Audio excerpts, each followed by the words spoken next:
The young man, Jiang Chen, transmigrated to a world of cultivators. He thought he didn't have any talent for cultivation, so he had to set up a street stall to make ends meet. But little did he know, he was secretly buffed with the skill master of all arts, the strongest in the server. Casually carving an egg turned it into a treasure worth tens of thousands of gold. Accidentally doodling a painting could create a heaven-defying sword intent that suppresses all directions. He's just a grocery store owner. But it's so weird. His customers are either saintesses from major sects or princes of the current dynasty. One day, an injured girl happened to pass by his grocery store. Unexpectedly, the injuries on her body were instantly healed by spiritual energy. How magical. The girl assumed this must be the secluded residence of some peerless expert, but the one who came out to greet her was a young man, none other than Jiang Chen. After greeting each other, the girl expressed her intention to buy a wooden puppet from the store. He thought he was finally going to make his first sale and get some cash for groceries. But turns out, she didn't have any money on her and could only trade her bracelet. Jiang Chen was speechless. "You're broke, but wearing fancy clothes and makeup, seriously." The next day, Jiang Chen didn't wait at the store but went out to the market to set up a stall. Soon, a yellow-robed young master and his servant wanted to buy his calligraphy. Learning from the last time, he only accepted cash on delivery, baby. But Jiang Chen was out of luck, because neither of those two had any money on them. He was speechless. "You're broke, but still bring a servant. Meeting customers like that girl again on my first day? I'm gonna starve again. How depressing." At this moment, the servant suddenly reminded the young master in yellow to check if he had anything on him. Hearing his servant's words, the young master immediately had an idea. He took out a dagger from his person, intending to use it to trade for Jiang Chen's painting. Although Jiang Chen was a bit reluctant, he finally agreed. He just hoped this dagger could be exchanged for some money for groceries. Thinking this, he sighed and threw the dagger into his box to take home. "If I keep running into customers like this, I'm gonna starve to death." But little did Jiang Chen know that the two customers who bought his stuff were no ordinary people. The girl from yesterday was named Mu Yunhuang, and her older sister was the saintess of the Yuhua immortal sect. And the young master in yellow had an old man who was the emperor of the Dayan divine dynasty. The reason they didn't bring money when buying things was because, in their eyes, money was just stuff for mortals. If Jiang Chen knew, he'd be so salty. "You guys don't need it, but I do." At this time, inside the Yuhua Holy Land, after obtaining the treasure from Jiang Chen, Mu Yunhuang's injuries were completely healed. Not only did her cultivation recover, but she also successfully awakened the undying royal Dao physique. After that, a girl in green robes entered the sacred ground. The moment they saw her, the disciples immediately bowed respectfully. "Greetings, holy maid. She's Mu Yuehuang, Mu Yunhuang's older sister, a celestial being who awakened a super-duper talent, way better than any other disciple in the feather transformation sect." As soon as she walked in, Mu Yuehuang anxiously asked her sister if she had killed a middle-aged man half a month ago. That guy was a disciple of the 100-blood Taoist, an elder from the Taiyi Holy Land.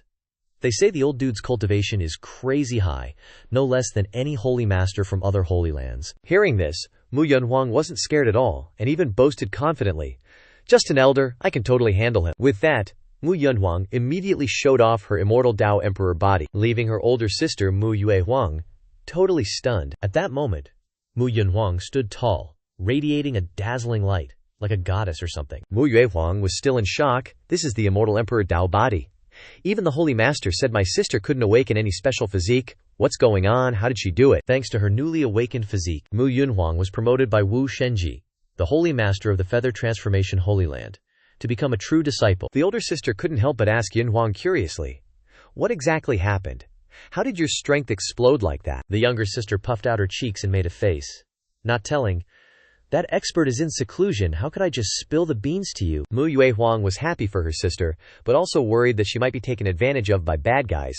"Seems like things aren't so simple. I gotta investigate this." Meanwhile, Jiang Chen recently noticed that there were a lot more cultivators going in and out of the city. Judging by their outfits, there were loose cultivators, and disciples from different factions too. "Auntie Wang, why are there so many cultivators around these days? Is something up? If something's really going on, I should probably bolt," Jiang Chen asked. "Don't you know yet? A few days ago, the Feather Transformation sect had a genius. Heard she awakened some kinda power and got promoted to a true disciple. They call her a true disciple, a super talent, spitting fire and water. Totally awesome." Jiang Chen sighed.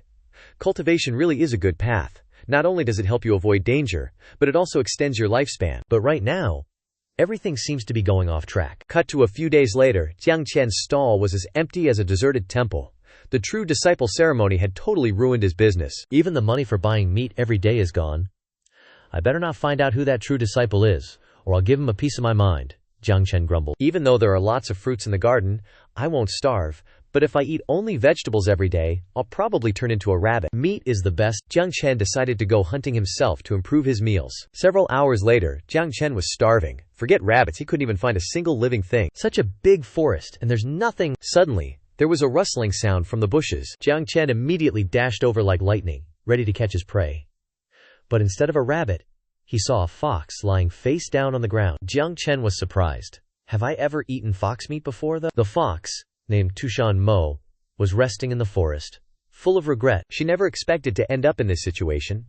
Remembering the past, she regretted running away from home. Discovered and hunted down by her nemesis, she was severely injured, and both her strength and human form were weakened. Tushan Mo is the daughter of the Fox Emperor. She's been living in the sacred land of the Fox clan since she was a kid. With her pure bloodline and 6 tails, she's loved by all the elders. A super noble status and all. But her boring life made her decide to ditch the crib.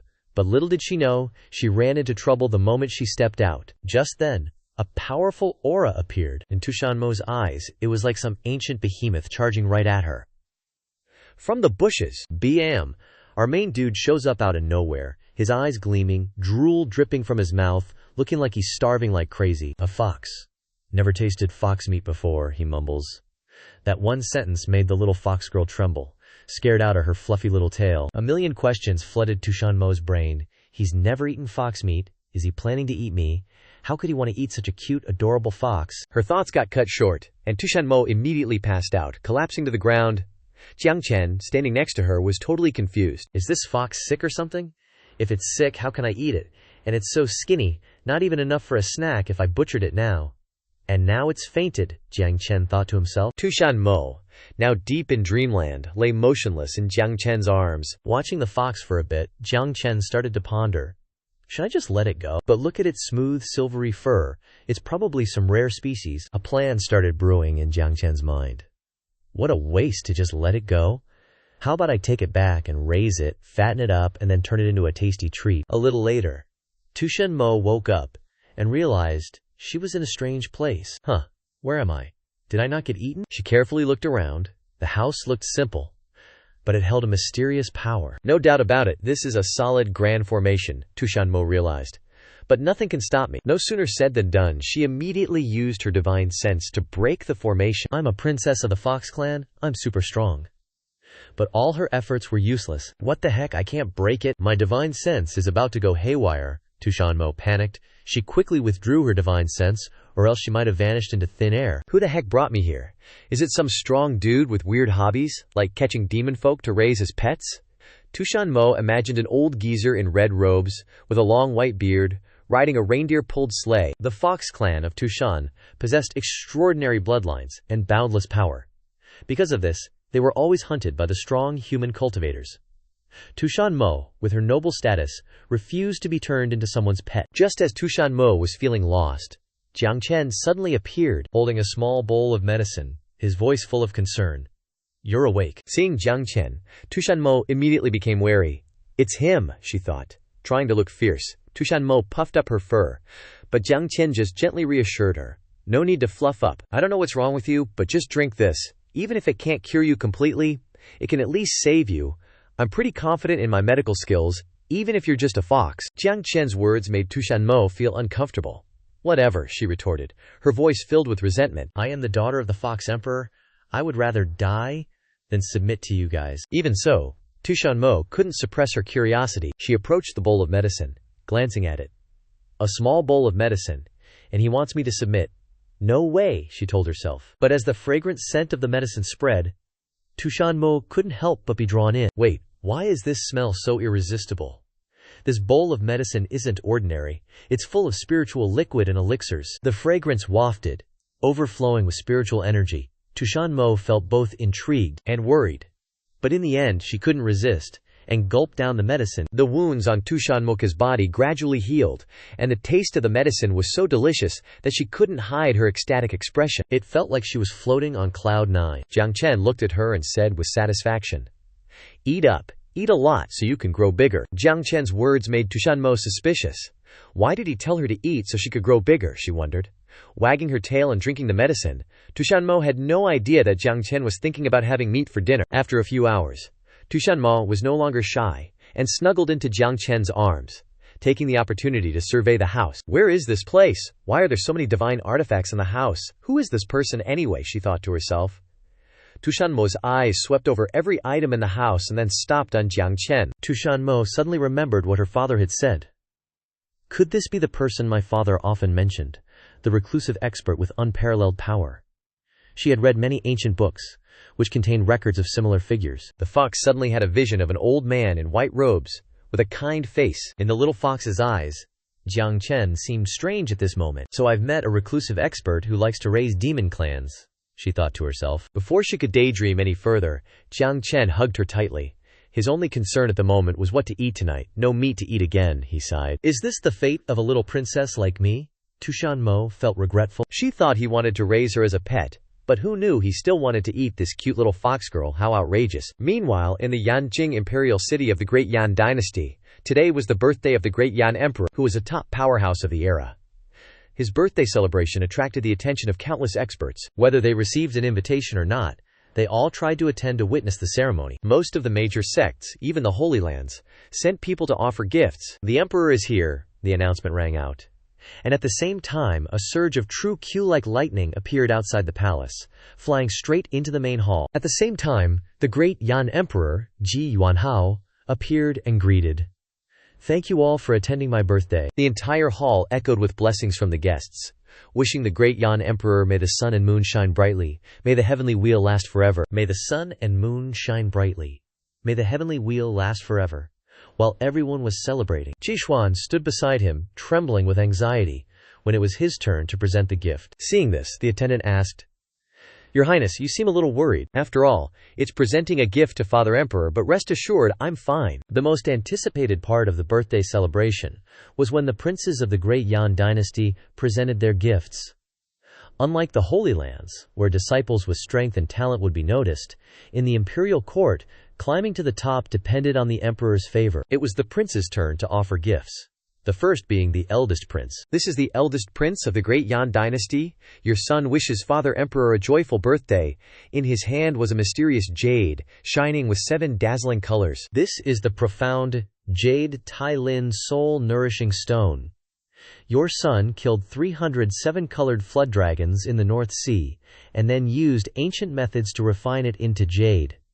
Wearing this jade can nourish the soul, and in particular, your son offers it to Father Emperor. The origin of the jade made everyone around exclaim in surprise. What? Killed 307 colored flood dragons? Is the eldest prince that strong? But the important thing isn't the snakes, but the ancient methods the eldest prince mentioned. As far as I know, this ancient method has been lost for a long time. That's right, the ancient method is the most noteworthy thing.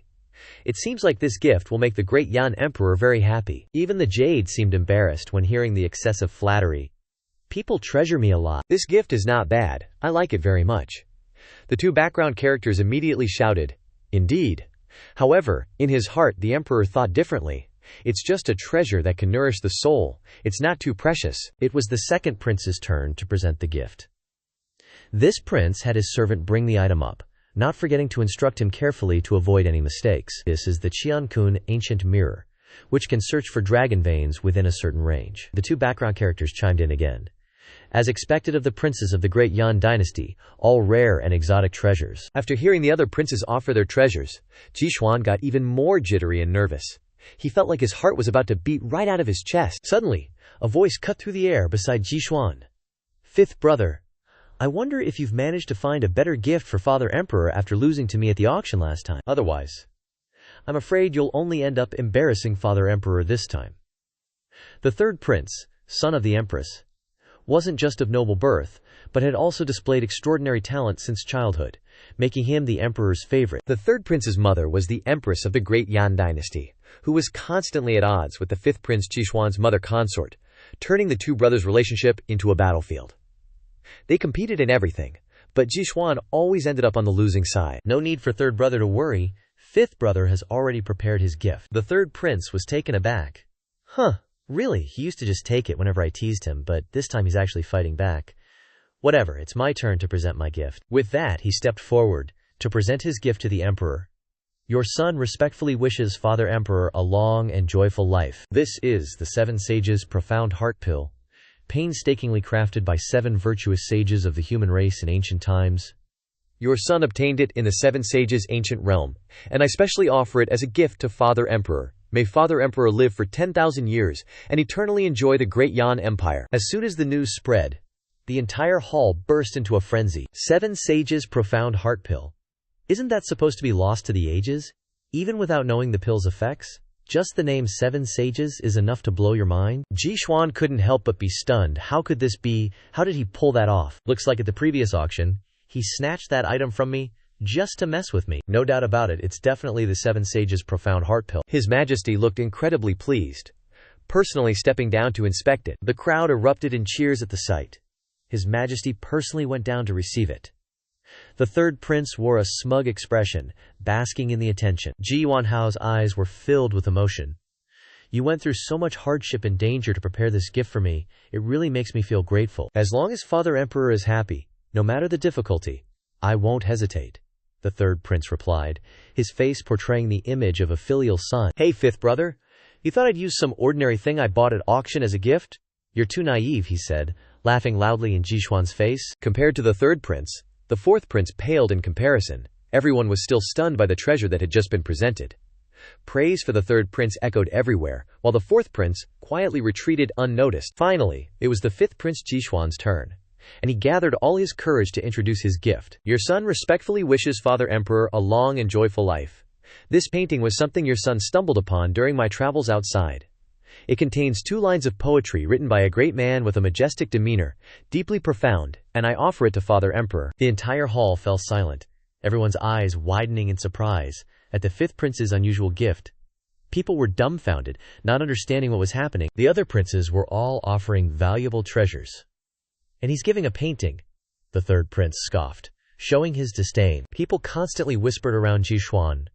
Has the fifth prince lost his mind? How can that be compared to the third prince's gift? The third prince's gift is definitely the most valuable thing at this birthday banquet. No matter what the fifth prince offers, he can't surpass it, he should just accept it. It's just a painting, it's not even worth putting on the table. I thought the fifth prince might not have outstanding talent, but I didn't think he'd be so pathetic that he'd only dare to offer a painting. After the murmurs, all eyes turned to the third prince with a smug smile. Jixuan wore a humiliated expression as the crowd showered him with scornful gazes. It's the thought that counts. On the surface, the emperor said that, but in his heart he thought otherwise. How could a painting really be used as a gift? The fifth prince smiled subtly, then spoke loudly. Father Emperor, this painting is very special. Please believe in your son. In the young prince's blue eyes shone a steadfastness and sincerity, exuding an aura of trustworthiness. He continued, I hope you will open it and enjoy it with the distinguished guests here. The emperor sighed. Fine. I'll give this kid a chance. All right. Taking the painting from the fifth prince, the emperor prepared to open it. At this moment, the third prince appeared with an expectant look, as if waiting for his younger brother's self-destruction. Jixuan was extremely worried in his heart as the emperor slowly opened the painting. The moment the painting was opened, a powerful surge of sword intent erupted, stunning the emperor. Everyone around was also driven crazy by the sword intent. What's going on? Where is this sword intent coming from? This level of sword intent is terrifyingly powerful. The power of the sword intent even fluttered the hems of the surrounding people's clothes. The great Yan Emperor had his eyes open, utterly astonished, but he seemed to have grasped something. So that's it, I understand now. This sword intent is too terrifying, unbelievable. Streams of sword intent escaped, a force that seemed capable of destroying everything. The emperor immediately realized that this painting was no ordinary thing. There's also Dao within it. Just one glance, and my own sword Dao has begun to rise powerfully. However, this powerful energy seemed to exceed the emperor's body's ability to withstand it. This can't continue. If I get caught up in it, I won't be able to escape on my own. Moreover, today is my birthday celebration. With so many guests, if I continue to comprehend, I'm afraid it will cause quite a stir. Xuan Heir, accompany your father on a trip. Thank you, fellow Taoists. For the rest of the birthday banquet, I'll send someone to host it. The fifth prince and I will leave first. If there are any shortcomings in the hospitality, please forgive us. After the announcement, the 2 members of the royal family quickly left, catching the guests off guard. What's going on? Will the banquet end so abruptly like this? Could the reason be the sword intent that just appeared? The calligraphy painting presented by the great Yan's fifth prince doesn't seem like an ordinary gift. On the other side, the third prince appeared annoyed. HMPH, what's so special about it? Is the party just going to end like this? Elsewhere, the emperor hurriedly questioned his fifth son, Xuan, tell father where you got that calligraphy painting from. After listening to Ji Xuan's thorough explanation, the emperor nodded. I see, you mean this painting was obtained from the hands of a reclusive sword Dao expert, Jiang Chen, in Wuhua City, is it? Could this be some old monster from the Wuhua Holy Land? Never mind.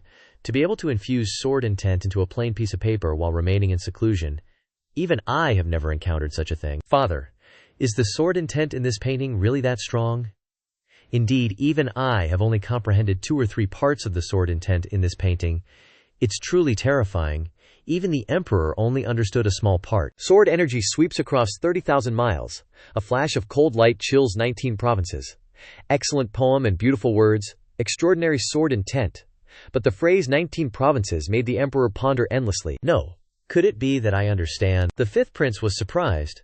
What does father understand? 500 years ago, the great Yan dynasty had a battle with the golden-winged great roc in the demon domain. Unfortunately, in that battle, our great Yan dynasty not only lost, but also had to cede the land of Nanzhao. The golden-winged great roc, a powerful race of the demon domain. Besides the human domain, there are also the demon domain, the devil domain, the Buddhist domain, and the immortal domain. Except for the immortal domain, the other 4 domains are adjacent to each other, forming a vast world. The southern border of the great Yan dynasty is where it borders the demon domain. From this, it can be seen that everything has been arranged by that expert in advance. The expert knew you were struggling with choosing a gift, so he deliberately went there to wait for you. In the end, the expert gave you this calligraphy painting, wanting you to bring it before me. The poem, A Flash of Swordlight Chills 19 Provinces, is vividly depicted with the ultimate goal of having the great Yan dynasty recover the 19 provinces. Why didn't that expert directly give this to father? Wouldn't that be simpler? The emperor patiently explained. You are still too young and haven't experienced much in life. The expert is one who only says half. The other half must be comprehended on your own. This calligraphy painting makes me realize that the hesitation of the past years is truly laughable. The great Yan dynasty takes the sword as its honor. A sword cultivator must have the spirit to advance and not retreat, without hesitation. Ji Yuanhao said solemnly. 500 years have passed. The oppression we have endured from the demon race should end. No matter what father decides, I am willing to devote all my strength for father. Very good. From today onward, the great Yan dynasty prepares for a decisive battle with the golden-winged great roc race. News of the upcoming war between the great Yan dynasty and the golden-winged great roc race quickly spread throughout the world. At Jiang Chen's house, the little fox was being fed. Jiang Chen wondered. Logically, foxes are carnivores, but it doesn't dislike the vegetarian food I make. Moreover, it eats very happily. That's also less troublesome, because if it demands meat, where would I find it? Thinking about it, with my cooking skills, if I opened a restaurant in Wuhua City, I would definitely become rich. But it's such a hassle. From preparing ingredients and hiring staff to the daily grind, opening a restaurant ain't easy. Forget about it. One more mouth to feed means gotta watch the spending. In the following days, while Jiang Chen sulked about having to eat veggies every day, Little Fox thought to herself, these dishes, is this what I get to enjoy every day? I actually refused at first, but from the first bite, I couldn't escape. Seems like it's not bad here either, cultivating my power and having food and drinks. The fox was startled when she realized she was having strange thoughts. Jiang Chen appeared with a gloomy face, startling the little fox. Her fur is still falling out a lot. Could it be from being a vegetarian? Should I go hunt something? I'm so hungry. What if something happens to her? I'm going out. You stay home, okay? Jiang Chen said and left to hunt, leaving Tushanmo alone in the house. The little fox found it hard to put into words, just with the vegetarian food. Her injuries had completely healed, even reaching the 10th level of divine power realm, just one step away from forming a demon core, equivalent to the golden core of humans. Suddenly, the little fox felt a strange sensation. Her danchin was heating up. A powerful force was rushing straight into it. What's going on? The fox's tails appeared one after another, 6 as before, but this force continued, uncontrollable. What should I do?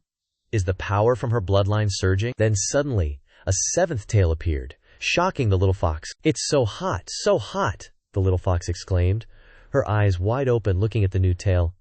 This is the 7th tail. The ancestors of the Tushan fox clan once possessed 9 tails, with extraordinary power and terrifying bloodlines, known as the 9-tailed celestial fox. But since ancient times, after an earth-shattering great war, the Tushan Fox clan suffered heavy losses and was cursed by a powerful expert, causing the nine-tailed divine vein to disappear. Since then, the nine-tailed bloodline seemed to be bound, no longer appearing in Tushan. Currently, the strongest divine vein of the Tushan Fox clan only has 6 tails. Even her father, the Fox Emperor, only has 5 tails. The little fox looked at the new tail, lost in thought. According to the old ancestor in the clan, the appearance of a 6-tailed fox like her was already a rare occurrence in 1,000 years. Now that the 7th tail has appeared, could it be that the food Jiang Chen gave her activated the hidden potential in her divine vein? So this big shot from the start didn't want to keep me as a pet, but wanted to help me activate the fox divine vein and evolve into a 9-tail. The little fox blushed and muttered, "I get it now, but Boss Jiang doesn't know anything. I misunderstood this expert. I've decided, when the expert comes back, I'll transform into a human and repay this kindness." But then she worried. "No, Senior doesn't want others to know his identity. If I transform and express my gratitude, Senior will chase me away. Then I won't be able to eat those delicious dishes anymore." Tushan Mo smugly outlined a plan to freeload. "As long as I continue to cling to Senior, I will constantly evolve. Hee. Then I will become the first Fox clan member to break the curse and evolve into a 9-tailed fox." From this moment, Tushan Mo lost her last bit of shame. Spiritual energy filled everywhere, even spreading outside the house. Mu Wenhuang suddenly appeared in front of Jiang Chen's house. "The promotion ceremony is too complicated. I wonder if Senior is still here." "I've arrived, Senior. She swallowed, nervous, but also with anticipation in her eyes. Mu Yuehuang seemed to have been following Mu Yunhuang from afar. I secretly followed her. And sure enough, there's a secret. No wonder she's been distracted these days. Mu Yuehuang was tailing her sister, but it seemed like Yunhuang hadn't even noticed she was there. Yuehuang was all eyes on that tiny wooden house, so simple and ordinary. What's she doing here, she wondered. From a distance, Yuehuang saw Yunhuang dash into the house. Just a few minutes later, she came bolting out, face bright red. Her hands were shaking, and her heart was going a mile a minute. "What's with that expression?" "No way." Yuehuang stared, her jaw practically on the floor, as her precious little sis zoomed past without even registering her existence. It was the first time Yuehuang had ever seen her sister look like that, sending her mind spiraling into all sorts of crazy theories. No, it can't be. Could my sister be in love with some mortal dude? She had to remember that Yunhuang had just awakened her immortal Dao Emperor body. Her path to cultivation was wide open. If she got bogged down by some ordinary Joe, it would be a freaking disaster. That thought lit a fire under Yuhuang's butt. "This can't happen," she declared internally. "Absolutely not. I won't let this happen. Let's see which mortal dares to try to pull a stunt like this." And with that, Yue Huang started walking towards the house, determined to save her sister from this potential love trap. As she got closer, a strange force from the house pulled her in, and the surrounding area was overflowing with Dao energy. What the heck is going on? Is this place not just a normal residence for Yunhuang? Even with her 8th stage golden core cultivation, Yue Huang was completely helpless against the terrifying power of this place. An almighty being. This is definitely an almighty being's domain, she realized in shock. "Here we go." Jiang Chen stepped forward, remembering to greet the unexpected guest politely. "Welcome." In Yu Huang's mind, Jiang Chen was a totally terrifying being. Jiang Chen gave the other party a friendly smile, but Yue Huang was so scared that her face turned pale. "Whoa, is my face really showing my fear this much?" Yue Huang was on high alert, glancing around nervously, with beads of sweat forming on her forehead. She had heard stories about terrifying beings disguising themselves as ordinary people. She glanced at the building's exterior, and the formations and items inside all screamed immense power. Then she glanced at the little fox who was acting all fierce and tough. That fox belongs to the Tushan lineage, and its status is definitely not low. These kinds of people often look for gifted cultivators to corrupt, so their whole lives are considered slaves. Yue Huang was scared to death. She looked at Jiang Chen with a very wary look. Jiang Chen looked puzzled and a little annoyed to be stared at, but still politely invited the guest. "Guest, please have a glass of water first." "Oh, sure."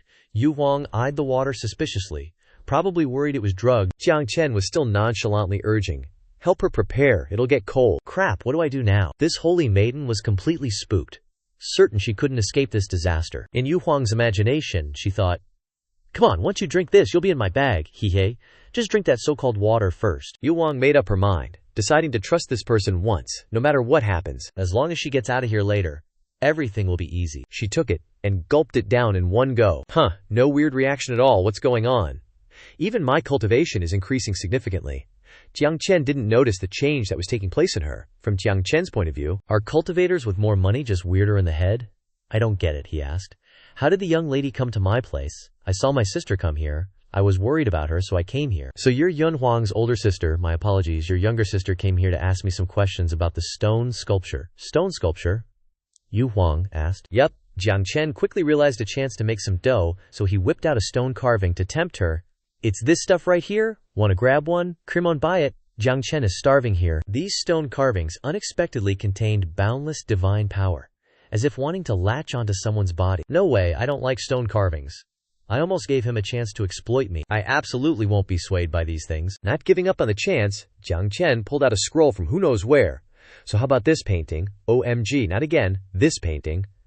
When she saw the figure in the painting, the girl's eyes suddenly lit up. The moment she saw the painting, her origin started to grow stronger, as if it was being replenished with something. This person is terrifying. He even knows that my frozen hell ice phoenix body is missing its origin. How did he do it? This person and that painting are both scary. Stone carving's a no-go. Let's try the calligraphy painting instead. He'd already sold 2 things like this, so Jiang Chen was just testing his luck with the painting, not really thinking much about it. Should I take it? Mu Yue Huang hesitated. The power in this painting can help me replenish the origin of my frozen hell ice phoenix body. But once I accept a trade that the other party offers, I might fall into his trap. But if I replenish my origin, my path of cultivation will surely be wider. But I don't want to become a puppet in this person's hands. Oh, that thing over there is a sword platform? Isn't that Jishuan, the 5th prince of the great Yan dynasty's thing? This is the divine sword he uses to condense his destined weapon? What does the sword platform used to condense his destined weapon doing here mean? Did the great Yan's 5th prince, Jishuan, also trade with this guy? You have to know that my little sister awakening the undying Tao sovereign physique means a wide-open future, and Jishuan has recently been favored by the great Yan emperor, and is very likely to become the next emperor of the great Yan. As long as these two don't screw up, they will be big shots in the cultivation world in the future. He's trading with these two. Could it be that the guy in green in front of me is implementing some big plan? Now with me added in, does he want all the rising stars in the cultivation world to be under his control? At this moment, shopkeeper Jiang stood on the side with a proud look in his eyes, his face as innocent as if he knew nothing. But wait, maybe it's not that simple. According to rumors from high-ups in the sacred land, the great Yan dynasty seems to be preparing to go to war with the golden-winged rock tribe. And all of this happened after the 5th prince Jishuan presented the birthday gift. Could it be that the guys behind the scenes are manipulating everything that buried the ancient era? Not only controlling the top powerhouses, they also buried all the geniuses of that era and started a war. Will my little sister and I become puppets in his hands this time? No way. Whether it's to stop the other party's world-shattering plan, or for my little sister, I have to act. This may be the only way. Let's temporarily agree to the trade, use this painting to enhance myself, and then find a chance to leave. I really like this painting. This miss has a great eye. Jiang Chen heard this and couldn't help but feel happy. Oh, we're in business. Mu Yue Huang took the painting and hurriedly left. She still couldn't believe that she was let go so easily. He just let her go like that. Oh my god, unbelievable. A trade's a trade. Jiang Chen was a little disappointed. Compared to the glazed bead bracelet that my little sister gave me before, this female cultivator is really generous. Unlike that young master, who looked rich, but only used a toy sword as a token. Next time they come, maybe I should raise the price a bit. 300 miles away, Mu Yue Huang returned and asked her beloved little sister, do you often come to that wooden house? How many years have you been watching me? You never cared about me. Now that I'm off the rails, you finally show up. What's your deal? Mu Yue Huang couldn't help but raise her voice. That place is very dangerous, incredibly scary. I order you, from now on, you are not allowed to go there again. In that wooden house lives the scariest person in the world. He can overturn the world and take the lives of billions of living beings? A devil? He's definitely a devil. Are you talking about Senior Hong Chen? How could Senior Hong Chen be that kind of person? When my life was in the gravest danger, he was the one who saved me. Hong Chen, you said his name is Hong Chen. Indeed, a scary name. The look on her sister's face right now is as if she's truly been frightened. But Senior Hong Chen is the one who changed my life. You can say whatever you want about me, but if you slander Senior, even if you're my own sister, I won't accept it. No matter what you say, I will definitely follow Senior Hong Chen. Little sister, I didn't expect you to be so poisoned by that person.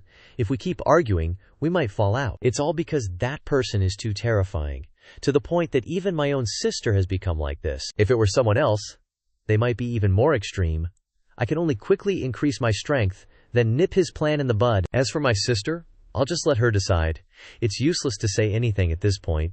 The only way is to face the one behind it all. If I have to choose between Senior and my sister, Yun Huang's determined eyes made the decision. I choose to believe in Senior. Right now, they are right in front of Hong Chen's house. Luckily we found it. If we were any later, His Majesty might have found out. They dared to imprison our lovely princess. Such insolence. Ever since the Golden-Winged Rock clan found out we had the six-tailed bloodline of Tushan Mo, they haven't stopped provoking us. The mark His Majesty left on the princess is gradually weakening, proving that the Golden-Winged Rock clan has severely injured the princess. Otherwise, how could this small wooden house imprison our little princess? Damn mortals. The princess has the most divine bloodline of our clan right now. To be held captive by a mortal is a great disgrace. Today, we will definitely bring the princess back. Charge. Inside, Jiang Chen was preparing for his morning exercise, and even sneezed repeatedly. Is little fox still asleep? She's probably still recovering her strength. Forget worrying about her, I better worry about myself. Swordsmanship is, of course, also a top-tier skill Hong Chen got from the game. Morning exercise to improve health. Having said that, he waved his hand. 2 Fox Clan members charged forward, shouting murderously, "Kill!" But before they could do anything, they were sent flying by Jiang Chen's sword Qi, suffering heavy injuries. At this moment, he still hadn't realized what was happening around him. What's going on outside? Outside the gate, the old geezer hurriedly ran out to check on his 2 beloved disciples. Damn it, my precious disciples. The 2 disciples didn't understand what had just happened. They didn't even know why they were so badly injured. Before they could even see who was inside, blood was gushing from their mouths. After a moment, the 3 intruders finally came to their senses. What kind of monster is in this room? Could it be we were wrong all along? There's actually a peerless powerhouse in here, and we've already been discovered. He just didn't bother to make a move because your bloodlines are too weak. He's warning us. Looks like we can only go back to Tushan and report to Her Highness. So-called powerhouses all have their own quirks. If he didn't make a move at the beginning, then he probably won't later either. Thinking this, the old geezer and his 2 disciples slunk back the way they came. So Her Highness the Princess will be safe during this time. You must wait for us to return. Meanwhile, at the Eclosion Holy Land, Mu Yuehuang was still diligently cultivating inside, breaking through to the 9th level of the Golden Core stage, but still unable to compensate for her own physical shortcomings. She bitterly realized, if she couldn't raise her cultivation level, how could she protect her younger sister? How could she resist that terrifying powerhouse, Jiang Chen? No way. I absolutely can't give in. I have to fight magic with magic. The icy aura within this painting emanates a very pure, bone-chilling aura. It directly froze Mu Yuehuang's entire tower. Meanwhile, Yun Huang's tower was constantly spewing out fire. The 2 guards outside were shocked by this sight. Have these 2 sisters been cultivating more and more outrageously lately? If they continue like this, with their efforts, their status will definitely rise further and further in the Eclosion Holy Land. At the same time, in the Eclosion Heavenly Palace, Holy Master, what's the current situation? Old ancestor Wu Shenji has made it clear. He wants to complete the battle promised many years ago. The old ancestor of the Eclosion Holy Land is a top powerhouse. It can be said that the current glory of the Eclosion Holy Land is mostly thanks to him. Nothing is more important to the Holy Land than him. Nothing must happen to him. I understand your intentions, but the old ancestor has already decided, and even we can't intervene any further. I don't understand why the old ancestor is so insistent on fighting. In the beginning, he was an outstanding genius, with extraordinary talent. Among those of the same generation, he was almost unrivaled. Together with the old ancestor of the Qing Yun Holy Land in his youth, they were considered the 2 brightest stars of the human race. In the end, the old ancestor of the Qing Yun Holy Land changed his step and decided to fight the old ancestor of the Eclosion Holy Land. This appointment has lasted for thousands of years, and it seemed that it would pass, but in the end, it could not be cancelled. Everyone listen. Even if the 2 old ancestors fight, we shouldn't interfere. But if it comes to a critical moment, Wu Shenji paused, but everyone understood the meaning behind those words. If it really came to the most dangerous moment, they would have to take action. After all, the Qing Yun Holy Land has 2 primordial spirit realm old ancestors. Even if they lose one, it won't have too much of an impact, but we only have one. Now the Holy Land has produced 2 unparalleled physique geniuses. A sign of prosperity. In this situation, we need the protection of a powerhouse even more. We can only do this. This action is indeed insidious, and does not match the reputation of the Holy Land. But for the sake of the tens of thousands of years of inheritance of the Eclosion Holy Land, we can only apologize to the Qing Yun Old Ancestor. The residents of the Qing Yun Old Ancestor echoed with the sound of singing, probably because the disciples were teasing him. Cut to Jiang Chen's farm, where our male lead is busy harvesting veggies for lunch. Whoa, food's ready. Little Fox seems way livelier than when I first found it. Did it finally recognize me as its owner? Tu Shanmo's eyes are still full of that enchanting charm, but looks like it doesn't affect Jiang Chen at all, huh? After a hearty meal, Tu Shanmo just conked out, muttering things like nine-tailed evolution in its sleep. Jiang Chen stood there, watching and muttering, well, at least it's a neat eater. But seriously, its fur is getting shinier and shinier. Is it really about to turn into a demon beast? Anyway, I'll set up my stall this afternoon. If I make some cash, I'll totally upgrade your meals when I get back. Out on the street, everyone was super friendly, greeting Jiang Chen with smiles. Boss little Jiang, long time no see. It's been almost a month, and you still haven't made it big, huh? A villager teased playfully. Boss little Jiang. Boss little Jiang. Suddenly, a panicked voice rang out. Oh no. Something's happened at Manager Lai's place. His daughter suddenly fell gravely ill last night. Why didn't you tell me sooner? If Zhao Song was sick, you should have come to me last night. Li Xiaosong, Manager Li's daughter, is only 7 this year. She's such a sweet, sensible kid who often shares food from their shop with the other vendors. All the old folks adore her, but she's always been frail and sickly since birth, so now that something serious has happened, everyone's super worried. They initially thought it was just a minor illness. But who knew even over a dozen great physicians couldn't do anything. Her condition just kept getting worse. So what are you waiting for? Take me there, quickly.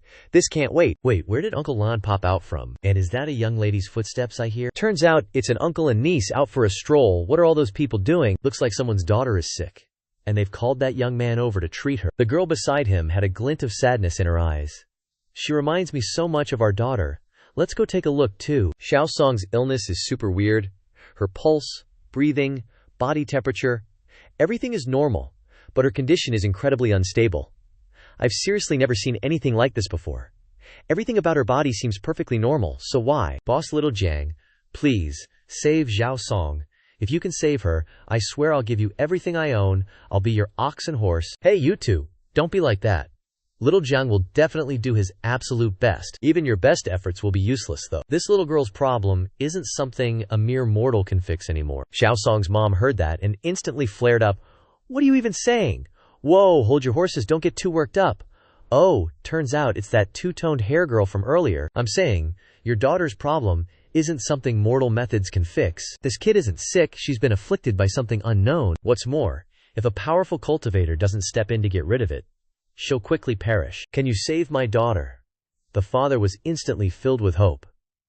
Then, do you have a way? For your daughter's illness, I'm just as helpless, but Uncle Lon is here. Uncle Lon, she continued, just treat this little girl as your own daughter. This sickness can be cured, but it will leave some damage.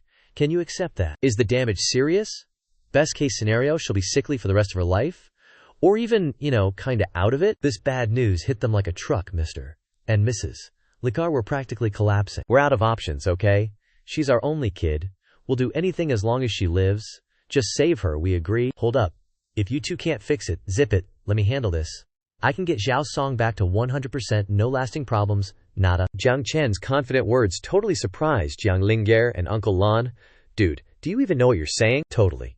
My eyes don't lie. I wouldn't be called a divine doctor for nothing. There are many ways to live. I get that Songzhi loves running around, playing, just being a free spirit, no limits, If the price of living is losing all of that, then no way, I'm not letting that happen. Jiang Lingger was speechless, but seemed like she realized something. Fine, whatever. She's your kid, you guys decide who treats her. How about we let Boss Jiang give it a shot? We kinda trust him more anyway. Jiang Lingger sighed. She wanted to step in earlier because she related to the girl and had a bit of empathy for her. If they want to go with that regular dude, whatever. That kid was born with some weird energy, but it's so mysterious it's usually hidden. It just shows up as her being weak and always sick, but as she gets older, that energy gets stronger. 7 years old is a big danger zone. What can that random dude even do? Jiang Chen pulled out a needle, gave it a good look, then carefully stuck it into the girl. Is that acupuncture? The uncle and niece were both shocked at the scene. The whole thing was super detailed and precise. He really does live up to the divine doctor title. Uncle Lon, you see that? He didn't use any spiritual power at all when he stuck the needles in. What kind of technique is that? Pushing out the mysterious power deep in her bones without using any spiritual energy. Jiang Chen didn't even notice them, he was just super focused on the acupuncture. By now, Hundreds of needles were stuck in every pressure point on her body, making her look like a freaking cactus. Looks like the needles are doing something. Some weird demonic energy started coming out of her mouth. Xiaosong's cured, just needs some rest, and she'll be good as new. Jiang Chen's voice was confident, even though he had some sweat on his forehead. In less than 3 days, she'll be back to bugging you two again. Thank you so much, little Jiang. When Jiang Chen turned around to say, "You're welcome," those two were gone. Just poof. They were just standing here. Xiaosong woke up then. Her parents were crying tears of joy by her bed. "Honey, how are you feeling?" "Thanks to brother Jiang, I feel a lot better." Outside in the garden, Jiang Chen was getting mobbed with praise. "Boss Jiang, you're amazing. It's what I do. You guys are too kind." After Jiang Chen's treatment, Songzhe was completely healed. The city was back to being peaceful and happy. Gotta head back and make dinner for little Fox. On the way, Jiang Chen ran into those two again. They looked like they'd been waiting for him. Fine, let's take another route then. Seeing Jiang Chen about to turn around and leave, the two hurriedly called out, "Young master, please wait a moment." They were obviously waiting for him here on purpose. Jiang Chen glanced at the girl. Seems like just a glance was enough for him to recognize something unusual about her. This little girl's surname is Jiang, name is Lingye, and this is Uncle Lan. "Did you guys come looking for me to get treated too?" Jiang Lingye was startled, feeling like her mental state was fluctuating a bit. Everything had been seen through by him. "Jiang Lingye, you come from a noble background, and were originally expected to become the heavenly maiden of the Jiang clan, possessing endless power and a wide-open future. But all of that was cut short by the heavenly yin severed meridian, one of the most terrifying types of meridians in the cultivation world. No matter how talented you are, those afflicted can't live past 18. It not only prevents the generation of magical power, but also gradually erodes the foundation, causing the patient to suffer endless pain." "Miss, are you really decided? Your problem is completely different from ordinary people. We've tried for many years but still couldn't solve it. He's just a mortal. Even if his medical skills are superb, can he really do it?" Jiang Lingye. What a lovely name. It's just that the surname is a bit rare. "I know, but I don't have much time left anymore," Jiang Lingye frowned, accepting the harsh reality. "If that's the case, then you guys should follow me home first. Go home." The two uncle and niece looked at each other, thought for a moment, and then decided to follow. And so, Uncle Lan and Lingye followed Jiang Chen home. As soon as they stepped into the house, the two were so shocked that their faces turned purple. "Oh, this is my house. Make yourselves at home." This is a formation. This entire courtyard is a formation. Could it be that we guessed wrong? This young man in green robes looks pleasing to the eye, with an extraordinary aura. Could he actually be an old monster with extraordinary strength? This strength is at least at the Rob nascent soul realm, so what should we do next? He's not planning to make a move on us, is he? The two followed the fragrance wafting out, discovering that the smell came from the bowl of food that Jiang Chen brought to the fox. While preparing to eat, the fox suddenly noticed the appearance of two strangers. Afraid of having her food stolen, she quickly drank the bowl of soup in one gulp. "Uncle Lan, is this the Tushan Fox clan? We heard 2 days ago that the little princess of this clan went missing. Could it be that she was captured by this person? Let's just pretend we don't know anything for now." Meanwhile, little Fox fell asleep after eating her fill. She really loves the food of the great expert, only knows how to eat and sleep. If she eats a little more, she might break through. A moment later, Jiang Chen examined Lingye, checked her feet, and discovered a strange disease that he encountered for the first time. It's very difficult to treat. As expected, Lingye's face turned pale upon hearing this, on the verge of tears. "Wait a minute, I didn't say there was no way. As long as it's treated properly, it can definitely be resolved." Jiang Chen quickly corrected himself. Lingye's heart blossomed upon hearing that it could be completely cured. But this is the heavenly yin severed meridian. Can it really be completely resolved? "With me here, what's so great about the heavenly yin severed meridian?" Jiang Chen smiled kindly. "As long as the person isn't dead, give me time and they will recover." Immediately, Lingye knelt down and begged. "Then I implore, young master, to take action and cure this heavenly yin severed meridian for me. I will be eternally grateful." For the heavenly yin meridian, she had paid too high a price. Originally a heavenly daughter of the clan, she was instead despised and reproached. Despite her outstanding talent, surpassing her senior brothers, she couldn't condense her magic power. Watching everyone surpass her, even her father didn't bother to pay attention to her. Now Jiang Chen is her only hope to escape the torment of the heavenly yin meridian. "Miss, please rise. You don't need to do this. After all, your illness is a bit complicated. It needs a long time to treat. So, can you two stay?" "Stay? Are we forced to stay? If we don't make it back to the clan in time, I'm afraid my father will be furious." The next morning, as dawn was just breaking, "The food is ready?" The stall is closed today, so I can only offer you some vegetarian dishes. Jiang Chen sensed the arrival of uninvited guests. It turned out to be Uncle Lan and Linger, who had just returned from chopping wood. Silently observing, Jiang Chen assessed. Only demonic energy, no magic power. These two are cultivators, but their strength is just average. Uncle Lan, are we really agreeing to stay here? Linger asked, regarding Jiang Chen as her last hope. As for the sect leader, I'll explain it clearly then, Uncle Lan whispered. Jiang Chen called out, It's time to eat. We cultivators don't need to eat. The fox showed a contemptuous expression. Clueless, don't come crying and begging for food later. Countless miles away from the feather transformation Holy Land, a majestic voice resounded. So, Moer is currently being held captive by an unknown human race expert. Although her life isn't in danger, she's being treated as a pet. That's right, Your Majesty. I saw it with my own eyes. The Fox Emperor was enraged. My fox cub. The Fox Emperor, one of the strongest experts in the demon realm, on par with human emperors and holy landmasters, even a supreme existence. And someone dares to imprison my daughter. Your Majesty, please calm down. Tu Shanfeng knelt down in panic. It seems I must make a trip myself. Tu Shanfeng, tell me in detail about that human race expert. That human race expert is skilled in swordsmanship. I'm afraid he's very difficult to deal with. Therefore, Your Majesty should not act rashly. At least, it will take time to retrieve Tushan's sacred artifact, so it will be easier to bring the princess back. If we have that sacred artifact, it will definitely be better, because it specializes in defense, especially against swordsmanship. Let's decide on that. The most important thing now is to bring Moer back. Let me see if that bold fellow who dares to imprison my daughter can withstand the wrath of this Fox Emperor. Meanwhile, Jiang Chen remained carefree, completely unaware of the disaster about to befall him. What are you singing, young master? Are you...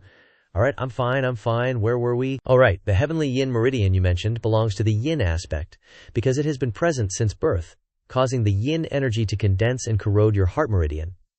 What needs to be done now is to eliminate the yin energy inside first, helping to balance yin and yang. Crush these herbs every morning, mix them with clean water, and drink them. Just use these herbs, Linger asked in surprise. What? Is there a problem?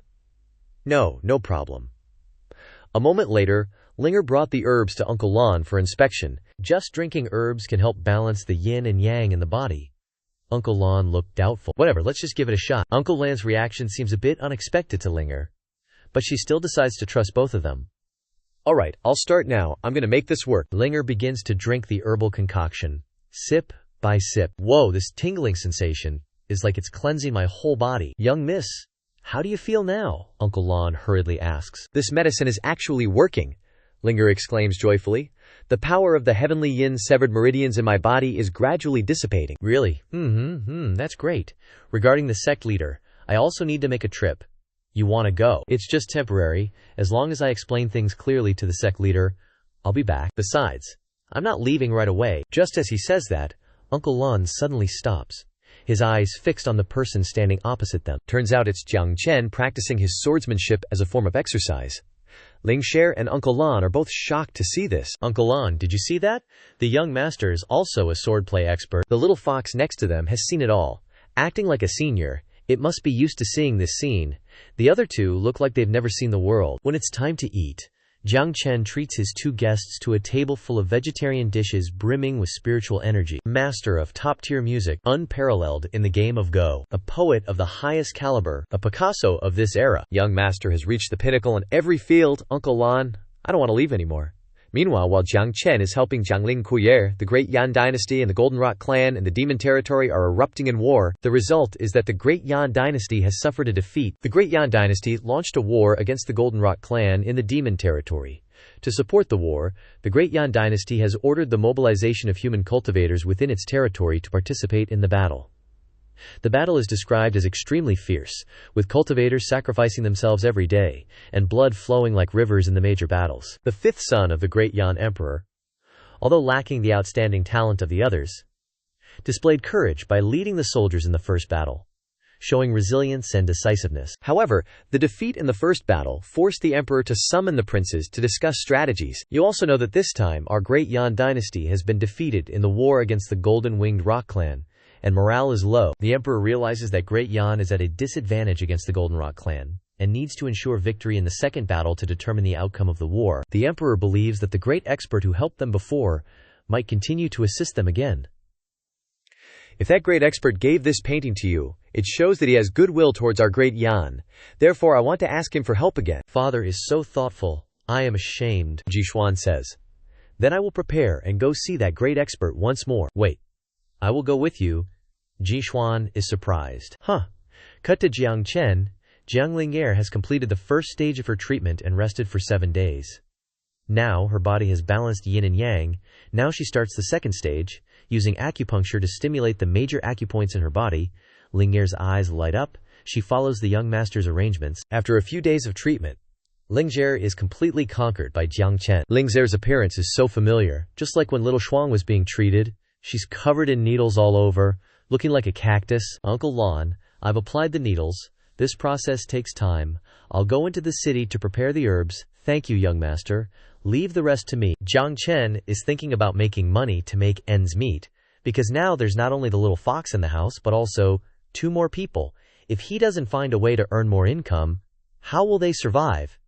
Every bit helps, I guess. Jiang Chen rummaged around his house and found a painting he had once drawn. This painting, wasn't it the one I drew because I was impressed with swordsmanship? Sword slaying the stars, the person in the painting, is based on myself. Even though I can't cultivate in this Xianxia world, I can still imagine my own sword slaying the stars through painting. Thinking like that, Jiang Chen decided to take the painting to the market, bringing it along.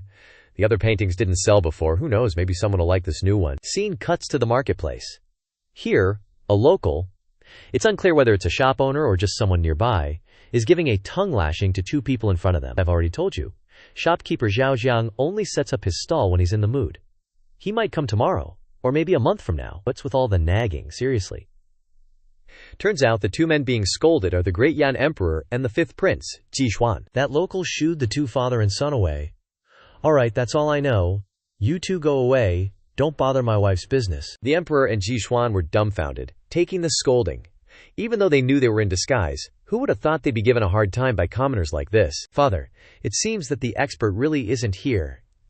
Could it be that the expert is intentionally avoiding us? Suddenly, the local who was just scolding them piped up, Oh, look at those 2. Shopkeeper Zhao Jiang is here. You guys are lucky. He's here, the father and son said in unison. In the crowd, Jiang Chen gradually appeared with a mysterious aura, cold and aloof, his eyes gleaming with unfathomable depth, a cloth bag of goods slung over his shoulder, a faint smile on his lips.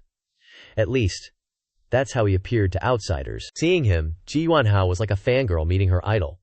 An expert, he's definitely an expert. On the other side, the local whispered to Xiao Jiang, I'm telling you, someone's looking for you. Then the 2 of them glanced over towards the other side, only to see Jixuan hurriedly speak up. Shopkeeper, it's me. Xiao Jiang suddenly remembered. Indeed, there was a kid who looked pretty rich, who used a toy sword to trade for his painting before. It's him. This is my father. The emperor looked rather suspicious at this moment, a somewhat perverted look in his eyes, his cheeks flushed as he paid respects to shopkeeper Jiang. Xiao Jiang felt a chill down his spine, his facial muscles stiffening. Last time, for my birthday, my son presented me with a calligraphy piece as a gift. Although I didn't quite understand it, I could sense the profound meaning within. I've been trying to comprehend it since that day, but I still can't fully grasp it. That's why I asked my son to bring me to see you, shopkeeper. Now that I see you, shopkeeper, you truly have an extraordinary bearing, an amazing demeanor. You flatter me, sir. It was just a casual scribble. So, what brings you 2 here today? That painting of yours, shopkeeper, its sword intent swept across 30,000 miles, with a single sword strike terrifying 19 provinces. Not only is the calligraphy beautiful, but the meaning is also very profound. But we can't comprehend it all. What must we do to achieve a single sword strike that terrifies 19 provinces? The emperor wants to understand how to achieve the 1 sword terrifies 19 provinces. How to achieve a single sword terrifies 19 provinces? How would I know? Aren't you making things difficult for me? Should I just say I don't know? But wouldn't that be belittling myself? Jiang Chen didn't want to degrade himself, so he took out a newly drawn painting about swordsmanship, containing an even stronger sword intent. I drew this painting a few days ago. It's my own understanding of swordsmanship. The hidden aura inside is much stronger than that single sword terrifies 19 provinces thing. I can just take this painting out and talk nonsense about it. If they ask anything, just tell them to figure it out themselves. Seeing the painting, Jiang Chen pretended to be serious and said to the two of them, "Everyone has different ways of thinking. Even if I explain it, it's not necessarily correct. What's important is what you see. If you really want to comprehend it, you have to look more, think more." As it happens, I still have another painting related to swords. Maybe what you're looking for is in there. When the painting was opened, a powerful sword intent burst out, causing great astonishment to those present. Brilliant starlight. Boundless power. Ah, it makes our souls tremble. Who is that? Isn't that a master? Wow. The brilliant starlight was shattered by the sword energy, just like glittering smoke. This painting is definitely prepared for our great Yan dynasty. Boss, how can I get this painting? How lucky, I just arrived and already have a business opportunity, and it's even a returning customer. Then I have to see how sincere you guys are. Looking at how rich they are, they will definitely be generous, right? Dad definitely brought money, right? There's no way he didn't bring money, right? Sincerity. Ordinary things definitely can't please a talented person. Sincerity is important, but what can show sincerity? Boss, do you think this item can be exchanged for that painting? This is the Emperor's seal of Great Yan. Unbelievable. Why is it this again? Can't you buy stuff with money anymore? Why is it so hard to earn money? I didn't expect this father and son to be so stingy. Is it genetic? Oh well, I'll just consider it a good deed. The emperor held the painting in his hand, his face full of excitement. Father, is it okay to use the Emperor's seal of Great Yan to exchange for this painting? No, this is the best way. That Emperor's seal is just a symbol. It doesn't have much practical value, but if he accepts it, it means he has accepted my invitation. Which means he has become a person of our great Yan dynasty. In the future, if the great Yan dynasty is in danger, he will definitely not stand by and watch. Jixuan wouldn't even dream of the meaning behind his father's actions. Old ginger is spicier than the new. This time coming back will be the beginning of my great Yan's prosperity. Scene changed to Jiang Chen's house. Alright, today's acupuncture is done. Next we'll combine it with herbal medicine to stabilize the yin and yang energy in her body. Thank you, young master. Even though it's only been one acupuncture session from a master, I can clearly feel the changes in my body, especially the meridians that couldn't absorb spiritual energy from the heavens and earth before are now clear. It's unbelievable. Uncle Lon, I feel very good. Maybe I don't need to completely eliminate the heaven-yin extinct meridian, and can even break through to the divine power realm. That's great. But miss, the heaven-yin extinct meridian is still there. You need to be careful. Don't worry. I will definitely be careful. That's right. I must repay the person who helped me. But what should I use to repay him? At Monster Lock Town, tens of thousands of demons and golden rocks are preparing for war. The drums are sounding, signaling a bloody battle is about to begin. Demon race attack. The demon race army has attacked. Shouts echoed everywhere. Why did the golden-winged rock clans suddenly gather a large demon army? What to do? His Majesty is not at the pass. If a great war breaks out, how can the two of us stop it? The two officials looked pretty worried. Suddenly the third prince popped up and said, "Hold on a sec, everyone. Listen up. This prince has two ideas. First, no matter what they pull, we just gotta avoid a fight. No casualties, okay? Second, send an envoy to negotiate. It's totally fine even if our great Yan has to concede a bit." The two officials just went quiet after hearing that, hesitating and not saying a word. Who said our great Yan should take a step back? The emperor's voice boomed. The emperor's back. The third prince quickly tried to explain himself. Imperial father, if the golden-winged rock tribe wants to challenge us, our great Yan obviously can't back down. I declare the second great war has begun. Don't you worry. Your imperial father won't let you down. With the help of a powerful master, our great Yan won't be scared of the golden-winged rock tribe anymore. A master, the third prince, was taken aback. Imperial father went out alone with fifth brother again, and even went to find a master for such a secret mission. Could imperial father be planning to make him the crown prince? Plus, everything Jixuan has now is thanks to that longevity calligraphy painting for imperial father's grand birthday. And he also claimed he got that painting from a master. Could it be that the master imperial father is talking about is the same guy? Once the battle kicked off, fresh blood dyed the whole sky crimson. Great Yan was fighting solo against both the demon tribe and the golden rocks. Casualties were piling up, losses were massive, and things weren't looking too optimistic. O king of the golden-winged rock tribe. Thousands of years ago, our great Yan was defeated and had to give up the southern continent. That wasn't just a disgrace for our great Yan imperial dynasty. It was a disgrace for the entire human race. Today, I will utterly crush the golden rock tribe, reclaim the southern continent, and restore the human race's destiny. Seriously, that's hilarious. How many times have you spouted that nonsense already? But what was the result of the last big war, huh? Ji Yuan Hao, you're nothing but a windbag. Today, I'll lead the golden-winged rock tribe and completely wipe out your great Yan. Oh really? Your soldiers are practically wiped out, and you still dare to talk big. You really don't know your place. Watch me knock you out with one punch right here. The king of the golden-winged rock tribe just glared. What the heck is that, painting?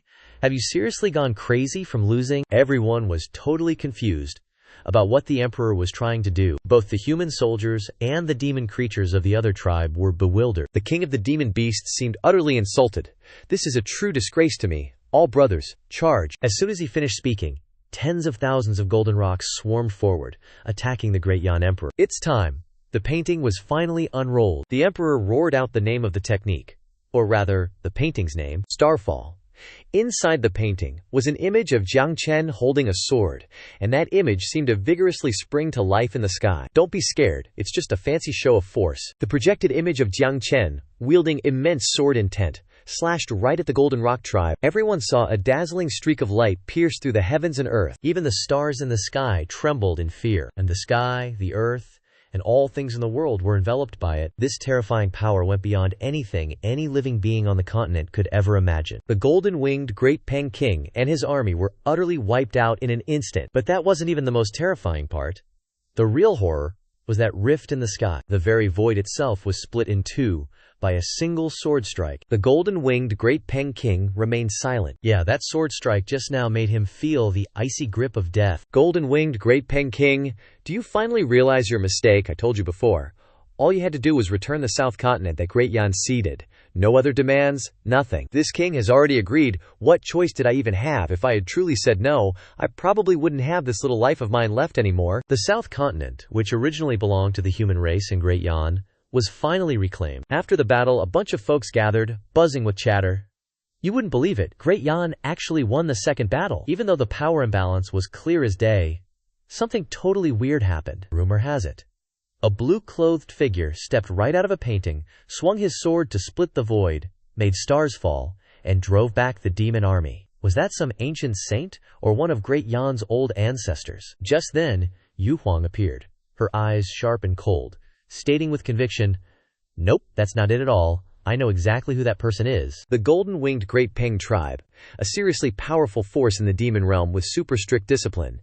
In the battle between the Great Yan Imperial Court and the golden-winged Great Peng tribe, Great Yan scored a crushing victory. But hey, this victory wasn't just the Great Yan Imperial Court's doing. It was probably all orchestrated by some expert pulling the strings from behind. Jiang Chen, everything's totally within his control. No way, he's that strong already. Has the Great Yan Imperial Court already fallen under Jiang Chen's sway? Definitely not that fast. If he truly holds the Great Yan Imperial Court in his grasp, no one knows what he'll do. That's the human race's strongest power, and any decision it makes would shake the entire cultivation world. Maybe he hasn't completely taken over the Great Yan Imperial Court yet. I can't think about this anymore. After pondering for a bit, Yu Huang suddenly turned her head to look back at the painting hanging on the wall. An icy, bone-chilling aura emanated from this painting. Ever since that day, I've been constantly studying this painting to mend my deficient origin, and the effects, they were actually really good. I can clearly feel my frigid hell ice emperor physique has transformed compared to before. Cultivation isn't just smoother, it's stronger too. But I still feel like something's missing. This 1000 Live Frozen painting, even though it keeps helping me level up my cultivation, my frigid hell ice emperor physique seems to have hit its limit. My origin has been mended, sure, but it still feels like it's just a tiny bit off. At first, I thought it was just my imagination. But the more I cultivated, the stronger this feeling got. Could this also be a trap laid by that person? Knowing I wanted to mend my frigid hell ice emperor physique, he gave me this painting. But in reality, this painting not only didn't completely restore my origin, it even caused negative effects on me. That person seemed to be helping me on the surface, but in reality, he wanted me to fall into his trap step by step and completely control me. I was totally tricked by him. It's all because I was too hasty in cultivating my physique without thinking about the consequences. Now, this flaw in my origin will definitely affect my future cultivation path. Before, I always thought I could fix my origin to quickly boost my strength and then confront Jiang Chen. But now, that plan has totally fallen apart. Plus, if that guy is really as powerful as I suspect, I can't spill the beans about this to the Saint Lord and the Elders yet. That's a being even a Holy Land can't stand against. If I reveal it, it'll definitely cause massive trouble. Looks like there's only one way to go about this. Whoever started it has to finish it. I gotta pay him a visit. Scene change to Jiang Chen's home. Right now, Jiang Chen is giving Jiang Linger acupuncture. and her moans echo through the house. "Young master, are you done yet?" Jiang Lingzhe is so tired she can barely speak. Jiang Chen gets the message and announces, "Acupuncture's done. Next up, brewing and drinking medicine." This has been so hectic, running to Wuhua City every day to prepare herbs, plus giving Jiang Ling'er acupuncture. Ever since I transmigrated, I've never been this diligent. Alright, I'm gonna take a nap. Count on everyone at home to help out, okay? Jiang Chen stretches. "You're too kind, young master. Just leave the housework to us, miss. The medicine is ready. You can drink it soon." Oh, it's young master's pet, Uncle Lon. Look. Her evolution is almost complete. As far as I know, the strongest bloodline of the Tushan Fox clan, the Fox Emperor, only has 5 tails. But this little fox seems even stronger, if I'm not mistaken. She's the daughter of the Fox Emperor, The 6-tailed Tushan Mo. If she really is Tushan Mo, it's her blessing to be raised by this senior. After the Great War in ancient times, the Tushan bloodline clan was cursed, and since then, the purest descendants have disappeared. Tushan Mo possesses 6 tails, which is far from the peak. But as long as she stays by this senior's side, she will continue to evolve. Reaching 9 tails isn't impossible. A 9-tailed Tushan fox, how many years has it been since one last appeared? She turned back into 1 tail. Looks like she still needs to sleep for a while longer. "Miss, it's time to drink your medicine," the servant reminds her. "Okay," Jiang Lingzhe replies, picks up the bowl of medicine, and drinks it in 1 gulp. She clearly feels the impact of the heaven's yin severed meridian, gradually weakening thanks to the treatment. Young master said that after the 2nd treatment, everything will change significantly, and when the 3rd step is completed, the heaven's yin severed meridian will be completely eliminated. Then I can focus on cultivation and choose my own path. Suddenly she feels a chill envelop her. "Miss, someone's here," the servant reports. Right then, Mu Yue Huang appears. Oh, who's this? A man and a woman? Could they be Jiang Chen's accomplices? No, impossible. A terrifying figure like Jiang Chen wouldn't have accomplices. One of these two has low cultivation. The other is only slightly higher, definitely not worthy of Jiang Chen's attention. I get it. They're just pawns. Maybe even cannon fodder. Seems like I'm much more valuable. Jiang Ling'er notices the disdain in Mu Yue Huang's eyes, making her feel uncomfortable. Strange. I've been here for so long and haven't seen anyone come. But she glances at Mu Yue Huang from head to toe. She's kinda pretty, but only slightly better than me. I find her so annoying. Ling'er puffs out her cheeks in annoyance. Uncle Lon, noticing Ling'er's childishness, speaks up. "Little Missy, HMPH, maybe she's the young master's guest? But he's taken a nap. Not like we'd leave a guest unattended. I'll entertain her real good." Ling'er put on a fake smile. "Hello there, this guest." But Mu Yue Huang totally ignored her like she didn't even exist. "Who are you? The young master is napping. I won't let you disturb him," Ling'er said. "What's it to ya?" Mu Yue Huang replied with a chilly attitude. "Seriously, this girl just got more annoying." Uncle Lon, seeing the guest's rudeness, stepped in. "Ms. Such behavior isn't appropriate." Yu Huang frowned, channeling her power, making the air around them icy. Looked like she was ready to throw down. Inside, Jiang Chen, still asleep, felt the chill and shivered. Why is it suddenly so cold? When Yu Huang tried to barge in, Uncle Lon stopped her right away. "Ms. Such behavior isn't appropriate."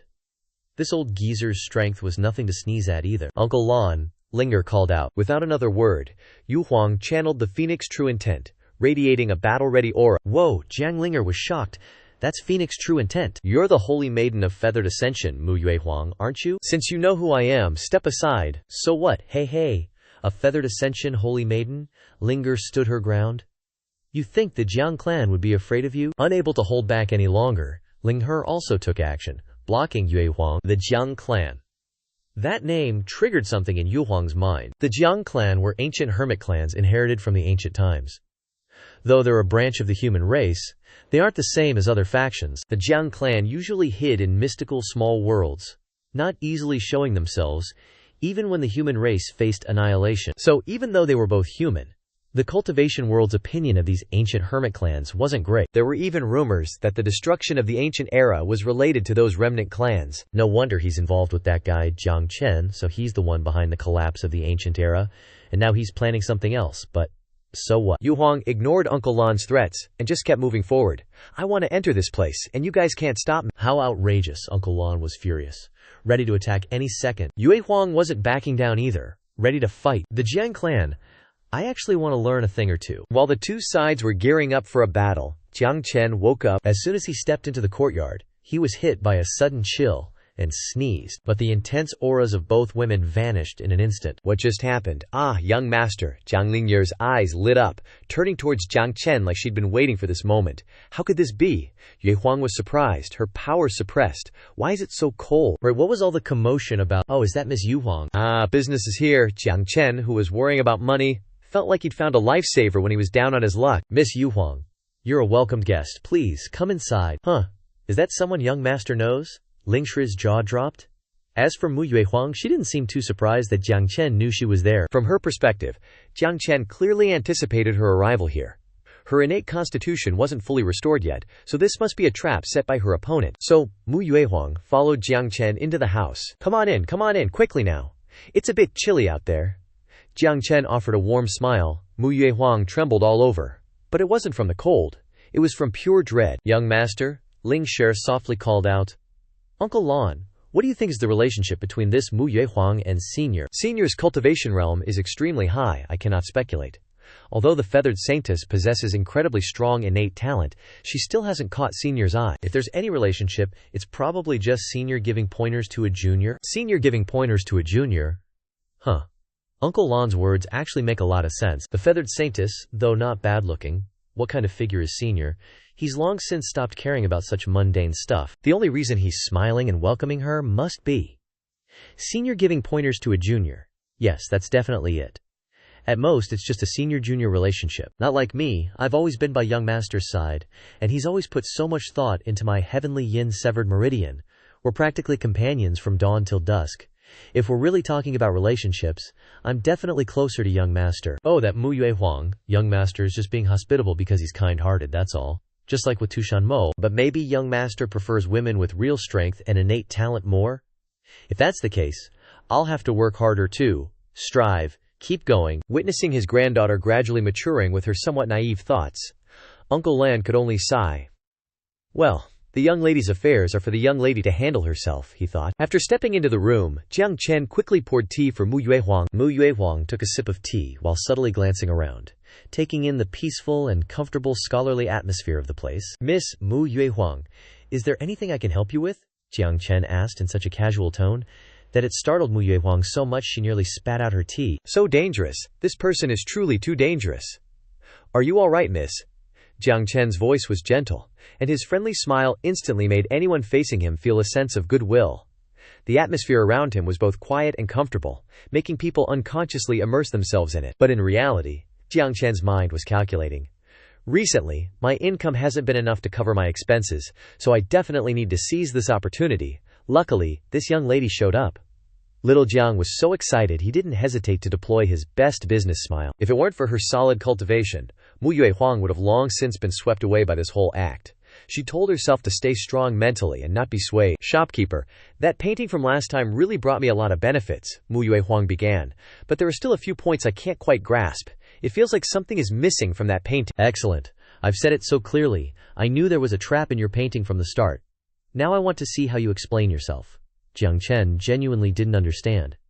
Missing what, exactly? Hearing Mu Yue Huang say that, Jiang Chen actually thought seriously for a moment and said, missing? What exactly is missing? The best answer would be to say I don't know, because seriously, how would I know what's missing? That 1,000 miles of ice painting, I didn't even draw it badly myself. The brushwork is there. The artistic conception is there. Everything's perfect. How could anything be missing? Looking at Jiang Chen's expression, Mu Yue Huang, sitting opposite him, observed him carefully. Perhaps he already knows my trick, and he's testing me. I know now, Jiang Chen declared. Miss Mu Yue Huang, after you took that painting home, did you observe it every single day? Yes, that's right, Mu Yue Huang confirmed. Then that's it, Jiang Chen exclaimed. You've looked at that painting, comprehended it, but you've only understood its superficial appearance. The true artistic conception hasn't fully dawned on you yet. It's like painting, you've only painted the surface layer, not the inner essence, not the bone of painting itself. Artistic conception, yes, that's exactly it, the artistic conception. But actually, you can't be blamed. That painting was drawn by my own hand, with deeply cultivated artistic conception techniques, even though you've somewhat grasped the meaning within it. To fully comprehend that painting is still too early for you. That's right, you're still too green, I'm talking about you, specifically. But what does this guy mean, Mu Yue Huang thought. Is he implying that I'm too obsessed with that painting? Or is it because I was too hasty in restoring my innate constitution and overlooked other things? But what did I overlook? Could it be that this person intentionally left a flaw in the painting to control me? Alright, I'll show you one more painting, and you'll understand right away. Wait a minute, where did I put it? I wonder, Jiang Chen said. What exactly does he mean? Mu Yuehuang pondered deeply. Ugh, my head hurts too much. Fine, I'll stop thinking for now. The museum display stand where the sword sheath and stone tablet used to be. Next to the sword sheath, there's another item now, and there's the words Great Yan carved on it. Could it be something from the Great Yan dynasty? Why does this thing look so familiar? I think I saw it in the ancient records. The ancient records recorded all sorts of secrets, and there was a pattern identical to this one. Seems like that thing is exactly like this thing in front of me. Could it be the Great Yan Heavenly Emperor Seal? That's right, it is the Great Yan Heavenly Emperor Seal. This is actually the Great Yan Heavenly Emperor Seal. So dazzling. The Great Yan Heavenly Emperor Seal is a treasure left behind by the founder of the Great Yan dynasty. Owning this thing means becoming the Emperor of Great Yan, just like the Jade Seal of Succession in a mortal country. But this thing is usually carried by the Great Yan Emperor at all times. How could it appear in this place? Unless the Great Yan Emperor actively took it out. Could it be that the Great Yan Emperor, in order to win against the golden-winged Great Rong clan, didn't hesitate to take out this Heavenly Emperor's seal to trade with Jiang Chen? Does this mean that Great Yan has sacrificed half of its territory? If that's the case, isn't Jiang Chen directly controlling the Great Yan dynasty? Over here, Jiang Chen is still rummaging around looking for something. Where is it? Why can't I find it? Terrifying. Truly terrifying. This person's methods and plans are even more terrifying than I imagined. This guy is really too dangerous. What to do? What to do now? Should I just run away and be done with it? Found it. Hearing the voice, Yue Huang hurriedly turned back to the chair. Sorry to keep you waiting, Miss Yu Huang. Take a look at this painting. I feel it suits you better at this moment. At this moment, Yu Huang put on a pitiful, helpless look. Oops, too late to run away. Jiang Chen saw Yue Huang's suspicious expression and couldn't help but wonder. What's going on? If you say it's suitable, then it must be suitable. Why am I so stupid? And even come here to do business. Isn't this just walking into a tiger's den? If something happens, I could lose my life immediately. Luckily, I haven't told the Holy Lord about this. Otherwise, the Feather Transformation Holy Land might be destroyed. You haven't even looked at it. How can you know that what I said is right? Why do I feel like I'm forcing a sale? I didn't threaten her. Right, boss? The boss's cultivation is very profound. Whatever he says is right. I'm just a junior. I just need to listen, huh? What, Miss is so polite? Don't bow anymore. Stand up. This junior should still kneel, Ye Huang said, eyes wide. Then you just take this painting, Trisketchis. Still the same old rules. Can't understand it. Better to get it over with quickly, Ye Huang muttered. Old rules, huh? So what will the price be this time? In Yu Huang's eyes, little Jiang looks no different from a devil. I understand. Like last time, once I finish the transaction with him, I can leave this place. Hurry. What else do I have that I can take out? I already gave him the most precious frozen hell phoenix ice last time. He definitely won't be interested in anything else on me. What to do? The Great Yan Emperor already took out the Heavenly Emperor seal to trade. If I casually take out a few things, it will definitely cause dissatisfaction with the other party. What kind of trash is that? I want your life. I was wrong. Please forgive me, Trisk. Miss, I didn't do anything to you. Jiang Chen is really in distress and had no choice but to use the last resort. Yue Huang then took out a treasure from her body. What is this? Seeing this thing emerge from Yue Huang's body, Jiang Chen was also quite surprised, because this thing naturally exudes a cold air, perfect for a refrigerator. This, you can call it the frozen hell phoenix. Amber, is this okay? Just looking at this thing, you can tell it's even more precious than the silver needle last time. Just a painting isn't worth that much, right? Jiang Chen thought to himself. The amber of the frozen hell phoenix, a treasure condensed from the frozen hell ice phoenix physique. This treasure contains the true intent of the ice phoenix. Although it's not a magical artifact, its value is unparalleled, equivalent to Yue Huang's life. In other words, Yu Huang is using her own life to make this exchange. This is the final act, as the Great Yan Emperor has already used half the country. If she only uses a few external possessions this time, it definitely won't be enough to satisfy the other party's greed. Why do those evil bastards always like to control others like this? Yue Huang helplessly accepts her fate, tears welling up in despair. Damn it, she still fell into the trap in the end. Outside, Lan Shushu and Ling Wei are watching Yu Huang as she walks out. Lan Shushu, what's wrong with Mu Yu Huang? I'm not sure either. She was normal when she arrived, but she looks like she's running away now. Maybe she got some benefit from the senior and doesn't want others to know. Each of the senior's works contains many implications. Just a glance can yield many gains. Linger pouts unhappily. I want that too. I need to cultivate diligently. to receive young master's guidance. Yeah, little miss, you can do it. A few minutes later, Yue Huang returns to the Ascension Mountains, finally escaping. This time is truly a great loss. To escape, I lost my life into the hands of the other party. But whatever, if I didn't pay such a price, I probably wouldn't have been able to escape. Now I only have this painting, I must examine it carefully. When she opens the painting, a surge of intense cold energy bursts forth. The icy aura of this painting is truly magnificent. The flaws in Yue Huang's divine soul are gradually being healed. So that's how it is, I understand now. You're saying I focused too much on the artistic concept in the painting and neglected myself. It's my innate frozen hell ice phoenix physique that has awakened. I only knew of the physical strength and neglected cultivating my divine soul, which created the flaw. Now I understand clearly, just by looking at this snowy mountain painting. The snowy mountain is still the snowy mountain. But it's not about being indifferent, it's about seeing myself as the snowy mountain, situated between heaven and earth. Over time, my divine soul will become stronger, and the flaw will gradually be repaired. The frozen hell ice phoenix physique and the power of the divine soul seem to be merging. This painting is truly too powerful. It not only helps repair the root of the physique, but also enhances the cultivation of the divine soul. This feat, I fear, can only be accomplished by a saint. That's not right. Why am I starting to admire that guy again? He's the one behind the destruction of the world. I had to pay a heavy price to get this painting. It's just a transaction, there shouldn't be any reverence. Never mind, forget it, I must calm down first and regain my eternal tranquility. The calmer she becomes, the more Yue Huang thinks of Jiang Chen. The more she thinks, the more lovable she finds him. Could it be that he has been deeply engraved into my soul, and I wasted the phoenix true intent? I fear that now even my life is in his grasp. I'll take it one step at a time. If there really comes a day when both my body and soul are controlled by him, I just need to hold firm to my original heart. Yun Huang, why are you here? Yun Huang looks at her older sister. Her expression seems to be offering some advice. Then she says, I must go to the Ascension Holy Land tomorrow. The Ascension Holy Realm is a place of cultivation, belonging to the Ascension Holy Land. Inside, not only is the spiritual energy of heaven and earth extremely abundant, but there are also various insights left by the Holy Land's predecessors. It is a land of creation. Only those who are appointed as true disciples will have the qualification to enter it for closed-door cultivation. But if one is not careful, the cultivator may completely immerse themselves, causing their divine soul to be sealed off, unable to awaken. Mu Yue Huang had also entered the Ascension Holy Realm before, but almost didn't escape, so Mu Yun Huang is also a little afraid that she won't be able to escape this time, so she specially came here to say goodbye. After all, the two are blood-related sisters, and no matter what, there is still kinship. Then be careful, I understand. At this moment, Yun Huang noticed the painting behind her. She angrily shouted, Sis, you went to Senior Jiang's place too. Right, what am I even afraid of? HMPH.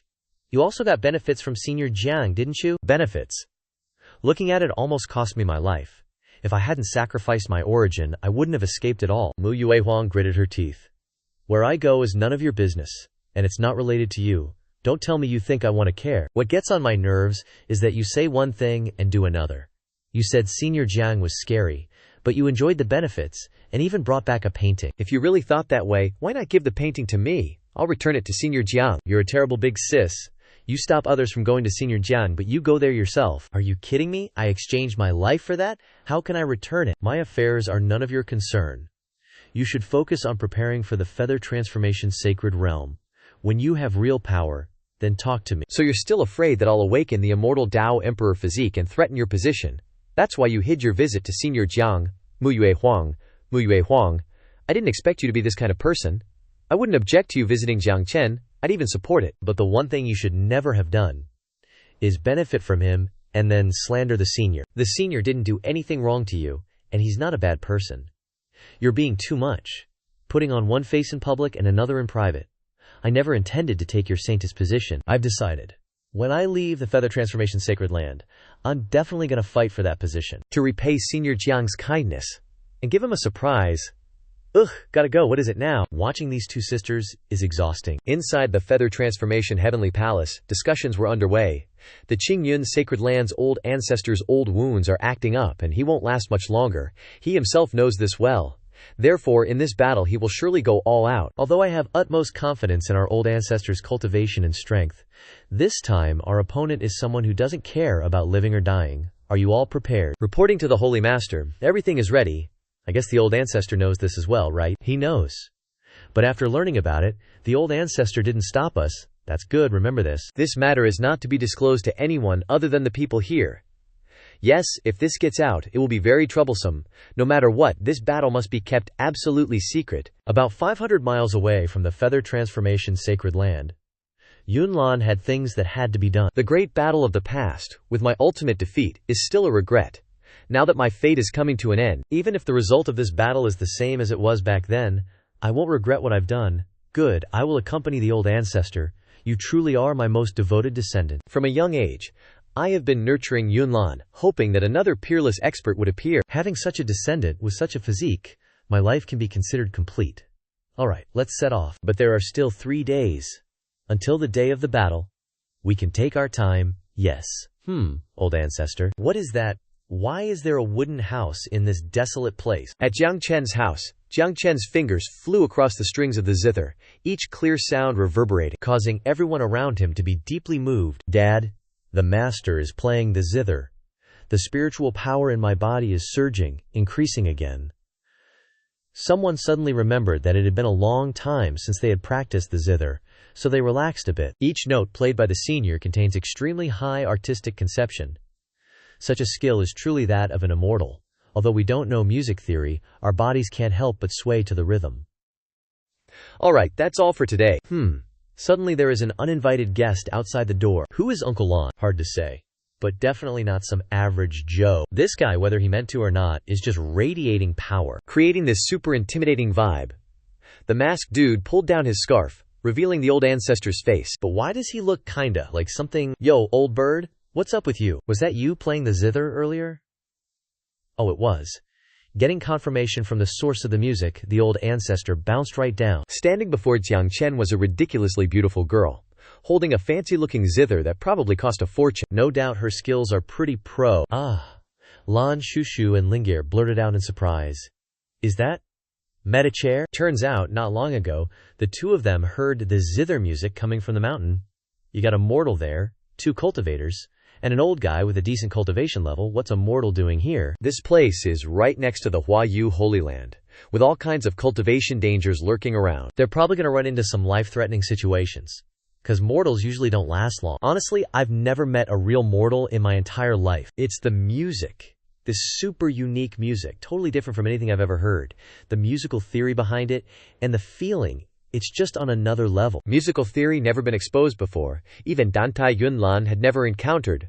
Wouldn't that make the other party a sage-level master? Let's go check it out. Well, we came here because this junior has been studying zither music pretty deeply, but the more I delve into it, the more I realize how vast the Tao of music is. I was wondering if I could invite you, senior, to listen to me play a piece. If there's anything I could improve on, please let me know. Alright, so you two are here, because you want me to give you some zither lessons, huh? The two of them heard you two and were clueless. This pretty girl's zither looks way more expensive than mine. That means this old guy and the young one are probably good potential customers. Maybe they can start with the zither. Please, miss. I gotta clear my head and reach a state of spiritual emptiness. Playing the zither ain't just about skill, you gotta put your heart into it. Yun Lan started playing for Jiang Chen. The music was like roaring waves, like blooming flowers. The artistic conception was also not ordinary. Uncle Lon, this girl's zither playing is no joke. Yeah, her music blends with the surrounding nature, and it's got this deep meaning. The music went ding ding dang dang. During her playing, heaven and earth's spiritual energy continuously converged. This kind of cultivation method I've never encountered, able to cultivate while playing, causing the realm to rise. It seems that can only be the legendary heaven-born soundbody. Heaven-born soundbody. No doubt she's the current holy maiden of the Azure Cloud Holy Land. Looks like that old dude is Qing Yunzi. Whether it's Dantai Yunlan with the heaven-born soundbody or Qing Yunzi, they're both famous and respected figures in the cultivation world. I heard that when he was young, Qing Yunzi was seriously injured, and now he doesn't have much time left. Looks like he wants to spend the rest of his days nurturing the heaven-born soundbody. Even though I'm no expert in music, it's clear that Dantai Yunlan has met a master, which will make her path ahead easier. Yeah, let's just wait and see what happens. Yunlan stopped playing and said, "This piece is called Qi Yin. It's my reflections from the past few days. Senior, what do you think?" At the Holy Land, everyone calls me the Holy Maiden and respects me a lot.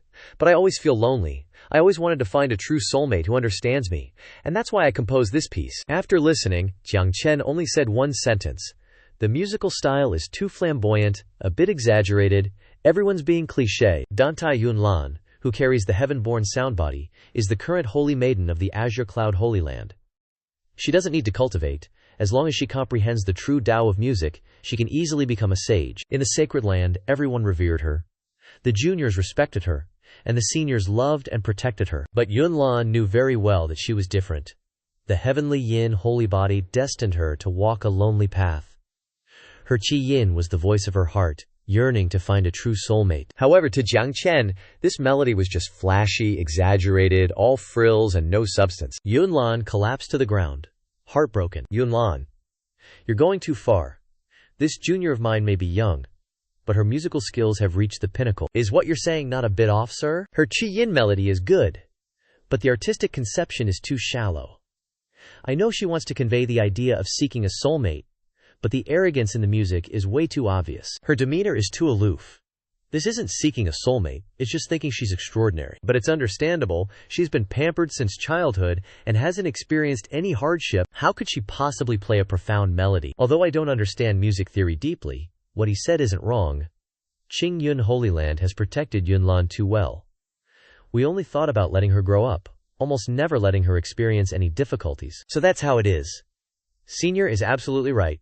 Thanks to Senior's reminder, this junior has realized that there really is arrogance in my heart when I play. Then may I ask Senior, how should this junior's melody be revised? Yunlan's face gradually became serious. Qing Yunzi couldn't help but feel proud, seeing his disciple growing. Ah, my Yunlan, wah! It truly puts my heart at ease. You've finally grown up, but this melody can't be revised. It's completely ruined. Hearing Jiang Chen's words, Yunlan felt like she was about to break down. Ruined, come back here. Yunlan panicked, her mind lost in the wind. Senior, Yunlan has been studying music theory since she was little, and her obsession with it is very deep. Please say a few kind words, otherwise, she might be broken. Yunlan, aha, is that really necessary? Politeness is one thing, but what I said was sincere. If you can't hear it or can't accept it, there's nothing I can do. If that's the case, then Jiang Chen will take out a zither to instruct Yunlan how to improve the melody. This can only be felt, not described in words. So, listen to me play a piece, and then compare my melody with the one you composed yourself. If you recognize the difference, then there's still hope. If not, I advise you to give up on this path.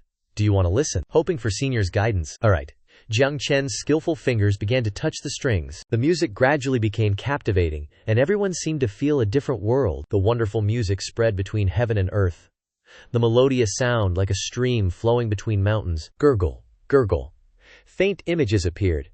It was a noble cultivator, with extraordinary talent, passionate about music theory, spending his days with the zither. One day, the cultivator was sitting in the mountains playing the happy music on his zither. Suddenly, he noticed a commoner standing in the barren mountains, clapping and praising. Curious, the cultivator began to communicate with the commoner.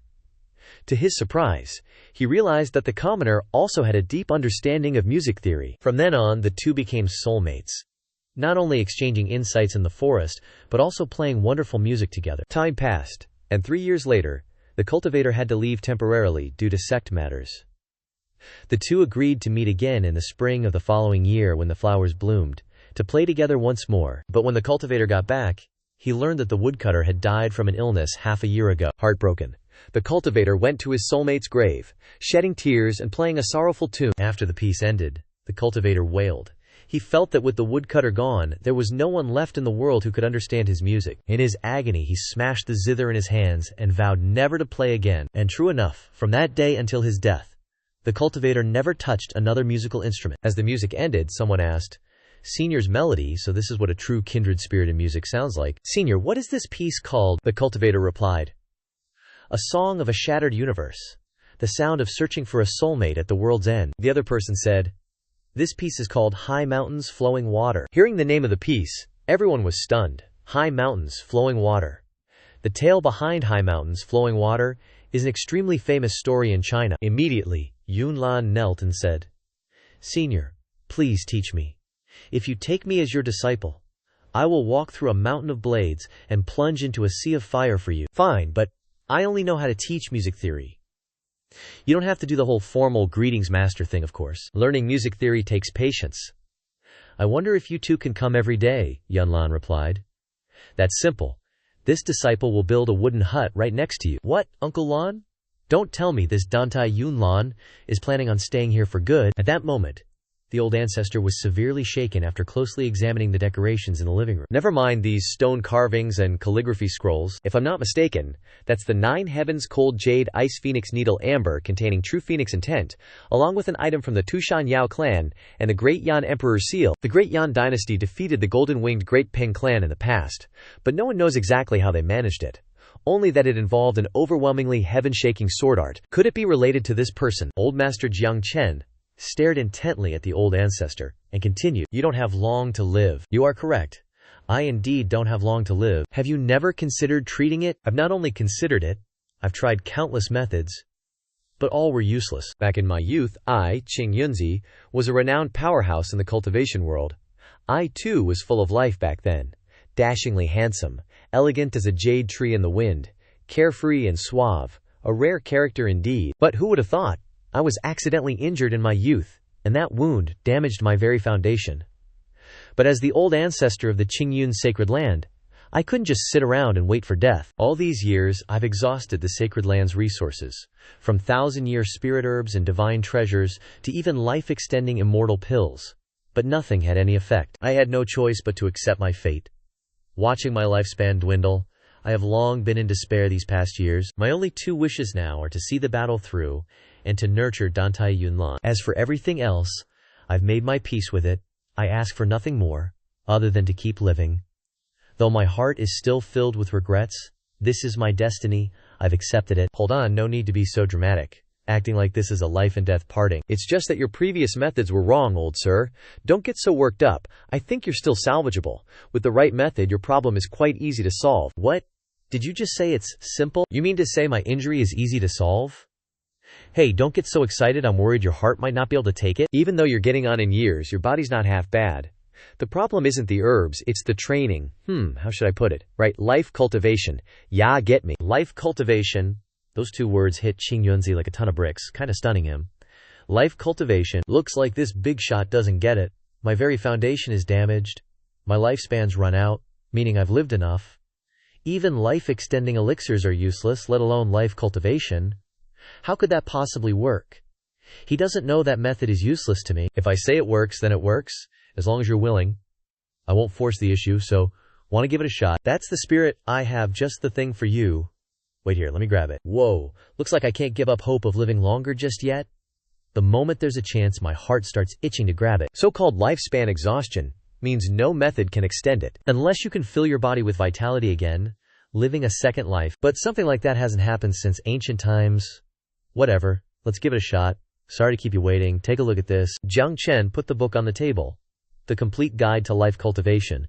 This is too much vitality. How can this be? Just looking at the 4 words on the cover, I can feel the vitality in my body seemingly recovering. This is a book I compiled in my free time, filled with my insights on the Dakeo of medicine. Flip through it and have a look. The old ancestor swallowed his saliva and excitedly opened the book. Well, I'd like to broaden my horizons a bit. See, as long as you cultivate according to what's in this book, you absolutely can't go wrong. I'm not saying you can completely transform, but living a bit longer definitely won't be a problem. That's right, the key is the movements at the beginning. Those are movements I created myself based on my insights into the essence of life. Practice them every day, and it'll definitely benefit your condition. That feeling is terrifying. It's as if all the endless sources of vitality between heaven and earth are converging on my body. Each movement brings an indescribable magic. I've gained countless precious insights just from one look. The knowledge of life cultivation, both physical and spiritual, has become even more profound. I can confirm that as long as I follow the movements within and practice diligently, in no more than 2.5 years, I'll be able to step into my second life. So how do you feel after reading it? I told you I wasn't wrong, right? This book is seriously amazing. You're absolutely right. This thing can definitely solve my current problem. Qingyunzi's face was now full of vitality, as if he had become hundreds of years younger. Just who are you, exactly? This book is seriously too magical. Let me take another look. Each time I read it, I gain new insights. You're the truly magical one. Old mister, you truly have discerning eyes. Compiling this book took a lot of my effort. What? You compiled it? Then this book is too precious? I can't accept this treasure for free. As he spoke, Qingyunzi put the book into his pocket. His words and actions didn't seem to match. It's fine, just keep. After all, you're a relative of my disciple, so it's no big deal to give you a book like this. This big shot not only has unfathomable cultivation, but his realm is also incredibly profound. If this book were outside, it would definitely be something that experts would fight over until their heads were bashed in. But this person can easily give it away without asking for any reward. This is a true peerless expert. But this book is too precious. This big shot can generously give it away, but I can't casually accept it. Everything requires a price, especially something like this. In this situation, I have no choice but to do this. Xianxia, I've roamed the world for thousands of years, and I'm clear about everything. If you really want to give it to me, I have to offer some items in exchange. See if this item is good enough to exchange for your book. After saying that, Qingyunzi took out a Qingyunzi Ling token, personally carved by the old ancestor of Qingyun's sacred ground. There's only one in the world. Having this token allows someone to command the Qingyun Holy Land to do 3 things unconditionally. In other words, with this token, even the Holy Master of the Qingyun Holy Land must obey. Of course you can have it, Jiang Chen replied. Even though he didn't understand any of this, it's not gold, it's not silver. But it should at least be worth some money, right? So Jiang Chen just casually put the Qingyun decree next to the great Yan Heavenly Emperor's seal, and Qingyunzi also decided to stay here for a while, so casually. Right now, Qingyunzi's greatest wish is to thoroughly research the great compendium of nourishing life. Old ancestor, Master just invited you in. Is something up? This old ancestor of mine probably doesn't have to die anymore. The old geezer happily jumped up. Huh, our old ancestor. At the same time, what are the guys from Feather Transformation singing? When Jiang Chen stepped outside in the evening, he found that the new wooden house had already been built. Without thinking much, Jiang Chen started preparing dinner, making extra food for 2 more people. Dinner's almost ready. Everything was happening so naturally, except for the little fox who had just woken up. What's going on? Why are there 2 more, one old and one young? And these 2 are even stronger. I just took a nap.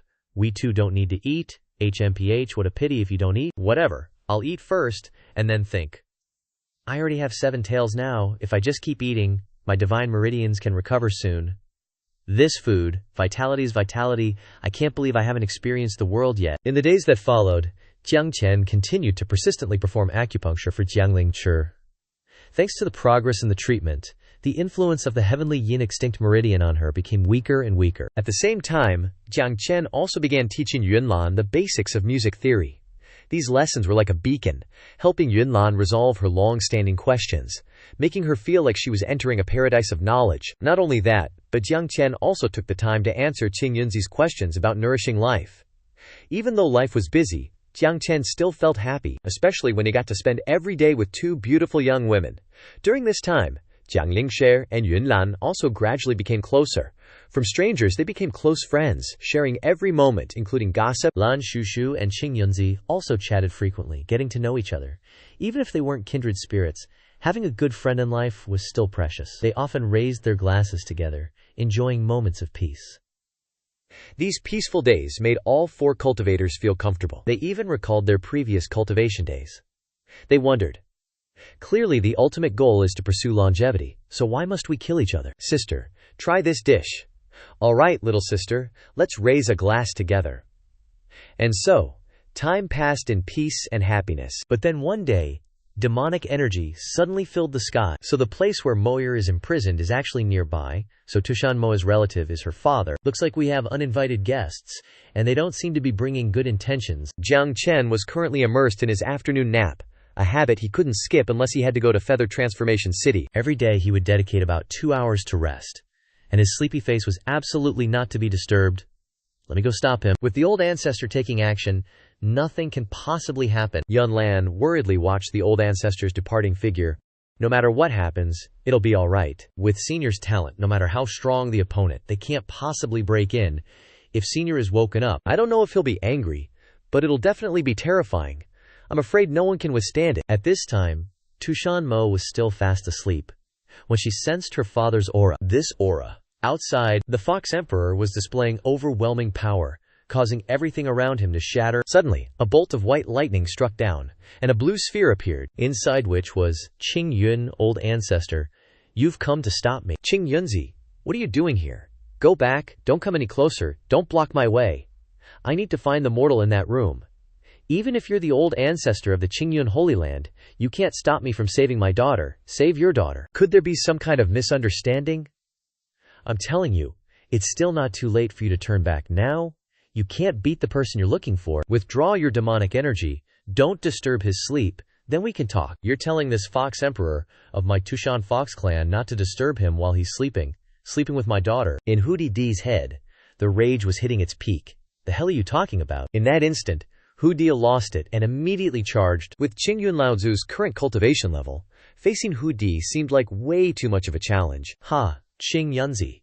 Is that all you got? Things were getting hairy, so Qingyun Laozu had no choice but to crack open that cultivation book. Bam! Qing Yunzi reappeared looking young again, which freaked Hu Di out. Who are you? What is that book? This cultivation book can temporarily bring Qingyun back to his prime. Screw it. Take this. Hu Di instantly pounced with insane speed. Qingyun Laozu wasn't backing down either, unleashing a barrage of sword ki to parry, clash, boom. A deafening explosion erupted, with weird purple smoke swirling in the sky. This was a battle between two powerhouses at the top of the food chain. No clear winner in sight. Hu Di, listen to me.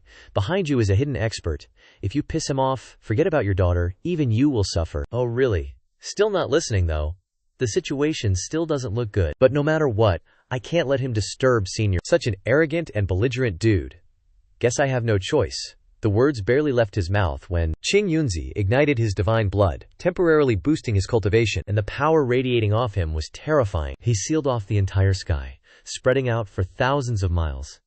This was the true strength of a human powerhouse. If that's how it's gonna be, let's fight to the bitter end. Hu Di unleashed his strongest move, Tushan Celestial Foxclaw, charging straight at his opponent. Qing Yunzi didn't flinch, using the Qing Yun imprisoning heaven finger, creating a massive hand heading straight for Hu Di. The two moves collided with insane force, creating wild shockwaves, an explosion with the destructive power of a nuke. Down below, everyone was super worried. That blast, is that Qingyun Laozu's real power? Laozu ignited his divine blood. What do we do? I'm so worried about him. Don't worry, Senior is here. Qingyun Laozu will be fine. Jiang Lingrier gripped Yunlan's hand, gently comforting her. Yeah, with Shifu here, everything will be okay. Burning divine blood can temporarily boost your cultivation, but the consequences are heavy. Even if you burn your divine blood, you can't keep it up forever. In the long run, you're gonna lose. And the result of losing is just one word: death. At this moment, Laozu has no choice but to teach Hu Di a lesson, to let him know what is a real expert. I am so scared you go away. Unexpectedly, he conceded. The nine-tailed celestial fox garment treasure, even though he brought it along, he didn't even use it. Saving his daughter is more important. No time to think much. As soon as the Fox Emperor stepped into the courtyard, Qing Yunzi thought, yep, still green as grass, ain't ya? Bam. Right then and there, Jiang Chen's courtyard's grand formation gets activated. The power of the laws inside is just bonkers scary. The Fox Emperor got forced back into his original form, just a little five-tailed fox. What the heck is happening? Qing Yunzi, smirking behind him, says, Hey, animals are humankind's besties, ya know. Humans are the same kind of people, while animals depend on them. Humans are naturally high-level, evolved creatures, with wisdom that surpasses animals, but between them and animals, there's still a tight relationship, tangled up like vines. Oh, looky. Qing Yunzi's eyes went wide, looking all adorable. What catcha gonna do? Qing Yunzi then hugged the Fox Emperor tight. No matter how strong he is, he can't break free from this hug, like he's never even cultivated. This freaked him right out. My cultivation? Could it be ruined? The Fox Emperor suddenly remembered Qing Yunzi's warning. Turns out what the other guy said was true. I told ya, but you wouldn't listen to my advice. Look over there, will ya? Old Qing Yunzi pointed toward Jiang Chen, who's sleeping. In the room filled with immortal qi and laws, Jiang Chen's silhouette flickered on the roof. Senior, that aura. Tushan Mo's rushing over to see his dad. Fox Emperor. I warned you already. Lucky for you, Senior didn't get mad, just turned you back to your original form. The Fox Emperor was so scared he froze solid. Just what kind of being is he? A true peerless master. Maybe something like an ancient sage. No way, if he's an ancient sage, why is he hiding in this boony's backwater? Ancient sages got heaven-defying skills. Once they become immortals, they ain't got no other attachments. I want to be an immortal too. Boundless magic power, and this is his hideout. Why didn't you tell me sooner? I told you, but you didn't listen. Just stubbornly sticking to your guns. Back in ancient times, even though the Fox Emperor's tribe was super powerful, that's exactly why some powerhouses caught him to raise as pets. My daughter got caught too, and it's not, Qing Yunzi, what do I do now? It's okay. Just then, Tushan Mo arrived. Dad. The emotional reunion between father and son unfolded in boundless joy. The moment they saw each other, they ran over and hugged tightly, not letting go. Moer. Dad. The families reunited. Such a warm and emotional scene. Moger, are you okay? Did anyone bully you? How have you been? The Fox Emperor asked anxiously. Senior treats me really well. If Dad doesn't believe me, look at this. Tushanmo was talking and hopping around in front of her father, her face beaming with joy. Hearing the little fox's laughter for the first time, everyone felt it was so adorable. Are you really okay? Dad, I know you're worried, but after you see this, you'll definitely feel relieved. With that, Tushanmo showed off her 7 magnificent tails. Oh, so cute. Yunlan and Xuan couldn't help but exclaim in admiration. 1, 2, 3, 4, 5, 6, 7. It really is 7 tails. You've evolved into a 7-tailed fox. But you only had 6 tails before. What exactly happened? The Fox Emperor was utterly astonished. At this time, Mo confidently recounted the whole story to her father. I've never heard of this before, but that kind of food can help with evolution. It's unbelievable. If we can get our hands on that kind of food, not the entire clan needs it. Just a few geniuses in the clan using it is enough. The Tushan Fox clan will definitely prosper. But the senior gave me special attention. Maybe because of my adorable appearance. The others all have ugly appearances. I even thought about causing trouble for the senior before. So embarrassing. Within the clan, just one person with the bloodline of a 7-tailed fox is enough. More than that will lead to insatiable greed. The senior took great care of me and helped me evolve. This kindness is immense. What about you, Dad? The figure formed from the convergence of Tao gradually dissipated across the heavens and earth, returning to a state of tranquility. Everyone present could feel that the senior was no longer concerned about this matter. Dad, isn't that senior truly generous and magnanimous? I was too reckless. Being able to follow the senior is my good fortune. No matter what happens in the future, if I'm not allowed by the senior, I won't leave on my own accord. Moreover, if possible, I will definitely repay this kindness. Everyone, from now on, Mo will have to trouble you all to look after her. If she does anything wrong, please feel free to teach her a lesson. Fox Emperor Senior, rest assured. Dad, go see Senior. They're very gentle and won't blame you at all. Nah, I'm not going anywhere. Senior, forgiving my recklessness is already very merciful. Sniffle. If I'm still stubborn and make them unhappy, that won't be good. And so, the Fox Emperor walked on the road back. Then be careful on your way, Dad. Say hi to the old ancestor for me. And when there's a chance, I'll come back to visit everyone. Mo seemed extremely filial to the Fox Emperor. Tushan Mo kept an expression of indifference. After saying goodbye to his daughter, the Fox Emperor also left. Phew, he's finally gone. The little fox breathed a sigh of relief. Luckily, Dad didn't force me to go with him. One side is Dad, the other side is Senior. One side is deep blood ties, and the other side is great fortune, opportunity. Just thinking about having to choose between the two gives me a massive headache. Lost in thought, a hand suddenly reached out, picked up Tushanmo, and patted her head. Let's go, little sister. Good. Senior must be waiting for us right now, Lingjie and Yunlan simultaneously embraced the little fox. Xianxia, yeah, I feel like being a little fox here is so much better. Even if I transform into a human, I can't compare to these two big sisters. Meanwhile, Uncle Lan cast his eyes on Lingjie and the others, many thoughts arising in his heart. It seems there are things that need to be resolved sooner rather than later, he thought to himself.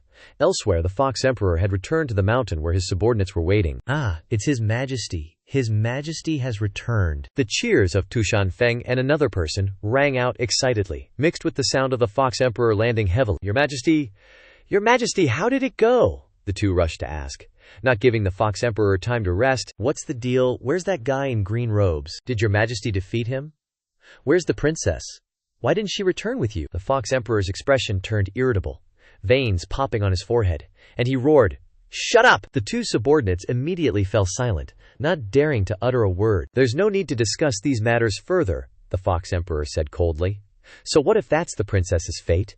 What are you all worrying about? Let's go back. With that, the Fox Emperor led his subordinates away swiftly. In the courtyard, Jiang Chen stepped out with a just-woke-up face. Everyone's gaze followed him, filled with various emotions: respect, worship, admiration, and reverence. How come, after just one sleep, their eyes have changed so strangely? Jiang Chen wondered, as 5 pairs of starry eyes focused on him. Because he had slept soundly throughout the Fox Emperor's visit, Jiang Chen didn't know what had happened. Why? What happened? Oh well, whatever. How's that book I gave you coming along? Is it effective? This disciple has gained many insights from it, and believes results will be seen soon.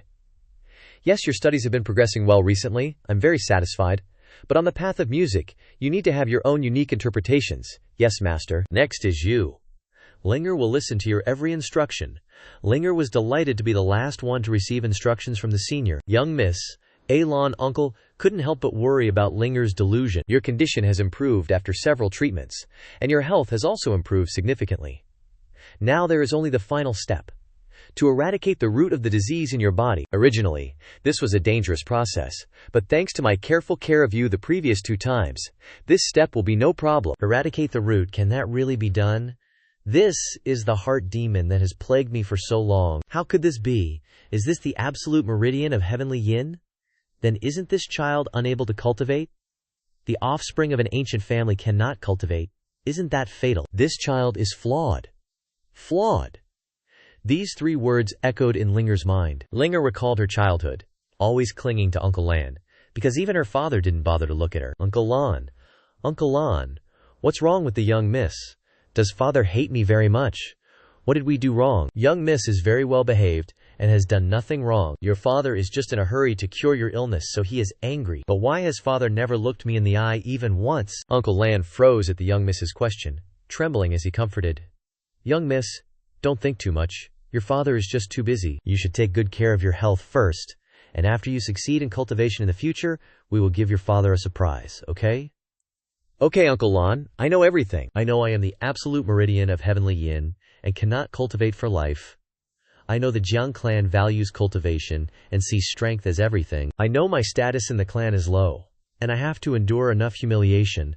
I also know that elder brother is ashamed of me. In my father's eyes, I am just like a speck of dust. It's okay to have me or not, but it's all because of the absolute meridian of heavenly yin. As long as I break through the limits of the absolute meridian of heavenly yin, proving that I can break this curse, I believe father will look at me with different eyes. I don't believe it. No matter how difficult it is, no matter how much effort I have to put in, I will definitely find a way to completely cure the absolute meridian of heavenly yin. But even if Linger searched all the books, she couldn't find it, and even got slapped in the face by my father. Just give up already. The heavenly yin severed meridians is fate. If it's fate, you just gotta accept it. A complete cure for the heavenly yin severed meridians? What a joke. Stop looking for non-existent solutions, miss. Are you alright? Just as Jiang Lingyer was suddenly hearing Lan Shushu's voice, it took her 3 times to regain her senses. Lan Shushu asked worriedly, Miss, what's wrong? Why did you suddenly space out like that? Is something the matter? Is there anything bothering you physically? Linger replied softly, It's nothing. I just lost focus for a moment. Where were we? Lan Shushu was surprised. What? Didn't you hear what he said? It's alright, I'll say it again. The ailment within you has plagued you for many years. On the surface, it seems like a misfortune. But in reality, meeting me can also be considered a blessing, Jiang Chen explained calmly, and Ling Shir's eyes suddenly lit up, filled with hope. A blessing? Looks like my guess wasn't wrong. Just control the yin qi in the body to a certain degree, then transform it into energy. For example, treat Jiang Ling Shir's yin qi as a type of medicinal herb. There's a saying that medicine is 3 parts poison. But, if used correctly, poison can also save lives. With my medical skills, I can definitely do this. Linger was surprised. Huh, did I hear that right? Senior is saying that the heavenly yin severed meridians that has plagued me for so many years will become my blessing. Jiang Chen affirmed. That's right, you heard correctly. Your condition can be understood as yin qi congealing, damaging the root and leading to physical problems. But from a medical perspective, women are inherently yin, so a little extra yin qi isn't necessarily a bad thing. What if I control the yin qi within a certain range, so that it no longer poses a threat to your body, and at the same time, turn it into something that can nourish your root? That way, not only will your illness be completely cured, but your body will also become stronger and healthier. Upon hearing this, Linger couldn't hold back her tears, and 2 streams of tears silently flowed down. Of course, this is just my personal opinion. You have suffered a lot over the years, and now you have the right to decide your future. Whether you want to completely cure the disease in your body or keep it, it's all up to you. Hearing these words, Linger was so moved that she burst into tears. Don't cry anymore. Yes, is this real? It's unbelievable. It's the heavenly yin severed meridians. For cultivators, it's considered an incurable disease. I've wandered the world for so many years and never heard of anyone who could resolve this kind of illness. Before, when a great master had a method to make the heavenly yin severed meridians show positive changes, I was already extremely astonished. Now, the great master is saying that this heavenly yin severed meridians can become Jiang Linger's blessing. If what the Great Master says is true, then this is truly a heaven-sent opportunity. Can it really be like that? The thing that has plagued me for so many years, preventing me from cultivating since birth, like a nightmare that never ends. Can it really become my blessing? To be honest, I'm very scared. Even though I want to immediately get rid of the heavenly yin severed meridians from my body at this moment, who is this senior in front of me, now that he's giving me this opportunity, who knows if I'll need it in the future. Even if the heavenly yin severed meridians are completely cured, I might be able to accumulate power slowly and then explode into fame, but so what? My starting point is too late. If I want to catch up with those geniuses with sacred bodies, it's just wishful thinking. Without good fortune, the road ahead will be extremely difficult. Keep it in my body. I believe in you, senior. You're really brave. Relax. If I said this method works, then nothing unexpected will happen. I said your illness would become a blessing, and it definitely will. Many thanks, senior. Then it was Uncle Lon's turn, and the tough guy finally couldn't hold back his tears. This is too good. Really too good. Our young miss has finally persevered until now. Boo-hoo, this is really too good. Alright, let's rest well today, and we'll start again tomorrow, okay? That night, Uncle Lon met with Linger to discuss things. Young miss, Uncle Lon. Is that you? Young miss. I'm planning to leave today for a trip back to the clan. Are you going to tell father about the senior who's about to cure my heaven's yin severed meridians? That's right, you've been away from the clan for a while now. Even though the clan leader agreed to let you out, there was a time limit set. I originally wanted to return after your heaven's yin severed meridians were completely healed, but today's events have me worried. If the clan leader also comes looking for you, young miss, you know your father, he's the clan leader of the Jiang clan. Not only is his cultivation high, but he's also extremely domineering. What he says goes. If he comes here, I'm afraid a major battle will be unavoidable. It's best if I go back and explain things to the clan leader first. Memories suddenly flooded back. You said you've seen reality clearly. Linger is paying respects to her father. That's right. Linger knows that the heaven's yin severed meridians can't be cured. Now Linger just wants to go out for a while to relax and see the vast world. Then I'll choose to live peacefully in the clan for the rest of my life, and won't have any more unrealistic dreams. Oh well, as long as you confirm the date of your return, then do as you please. Thank you, father, but you must know that father will still worry about you. You must know that father will still worry about you. These words haunt Linger to this day, and she can't escape them. Young miss, right now your treatment has reached a crucial stage, so you absolutely cannot leave. As for the heaven's yin severed meridians, with the senior here, there won't be any problems. So now the only thing we need to do is figure out how to persuade the clan leader. Uncle Lon, you understand father's personality better than I do. If this matter reaches his ears, I'm afraid it will cause even more trouble. From the beginning, father didn't agree with my desire to completely cure the heaven's yin severed meridians. He believes this is fate, and wants me to accept it. If you go back to the clan and tell him about this now, I'm afraid things won't go smoothly. Once father finds out, he will definitely be unhappy, and might even force me to accept my fate as before. As long as the heaven's yin severed meridians are cured by the senior, what's done is done. No matter how dissatisfied father is, he won't be able to change it anymore. Young miss, this matter must be reported to the clan leader. You can't hide it from him forever. Don't worry. If the clan leader gets angry, I'm here. I will do my best to persuade him. Young miss, you have patiently endured for so many years waiting for this day, overcoming so many difficulties and despair. You're really amazing. This is probably your last chance. Even if the clan leader might not be happy about it, I still have to try to persuade him to accept it. That way, when young miss returns to the clan, everything will change greatly, and you will also have more resources to cultivate. Uncle Lon, thank you, uncle. Thank you for always taking care of me all these years. But you have to promise me, Uncle Lon. If father gets angry and tries to stop you, don't force it, Uncle Lon. You must be careful. Uncle Lan suddenly recalled the moment when Linger's mother was on her deathbed. Yinglan, are you there? I'm here. I have one last thing to ask of you, my daughter. Please take care of her, I promise you. At the same time, Jiang Chen was busy preparing for tomorrow. Gentle spiritual energy spread throughout the house, where he worked diligently. That evening, Yunlan paced restlessly in front of the house. Xianxia appeared, shaking his head gently to advise, Yunlan, don't bother Jiang Linger anymore. At times like these, just trust them, that's enough. In the room, Linger was highly focused on circulating her energy, preparing for the upcoming healing process. Jiang Chen stepped out into the garden, picking the necessary medicinal herbs. A basket full of spirit fruits and various herbs was carefully prepared, checked thoroughly one last time. Everything is ready. We can proceed to the next step, Jiang Chen said. Just then, Lingaker and Yunlan approached. Senior, Your complexion is not bad. It seems you have adjusted yourself to the best state. Then I will explain in more detail about this final healing process. First, you need to drink the bowl of medicinal water that one have decocted. The purpose of this step is to stabilize the foundation in your body, helping you to avoid exhaustion during the healing process. The second step is that I will use acupuncture to stimulate the major acupoints on your head, completely release your spirit, and thoroughly suppress the disease in your body. As for the third step, that depends on your willpower. My willpower? Linger asked.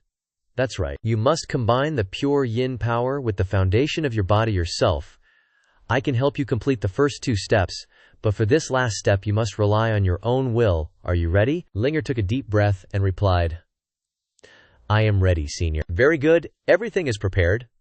Let's begin. At the Yuhua Holy Land, in the sacred space of the Yuhua Heavenly Palace, Holy Lord Wu Shenji led a group of disciples, all respectfully shouting, We disciples respectfully greet the old ancestor. That powerful man was none other than Yuhua Old Ancestor, with the Dao name Xianxia.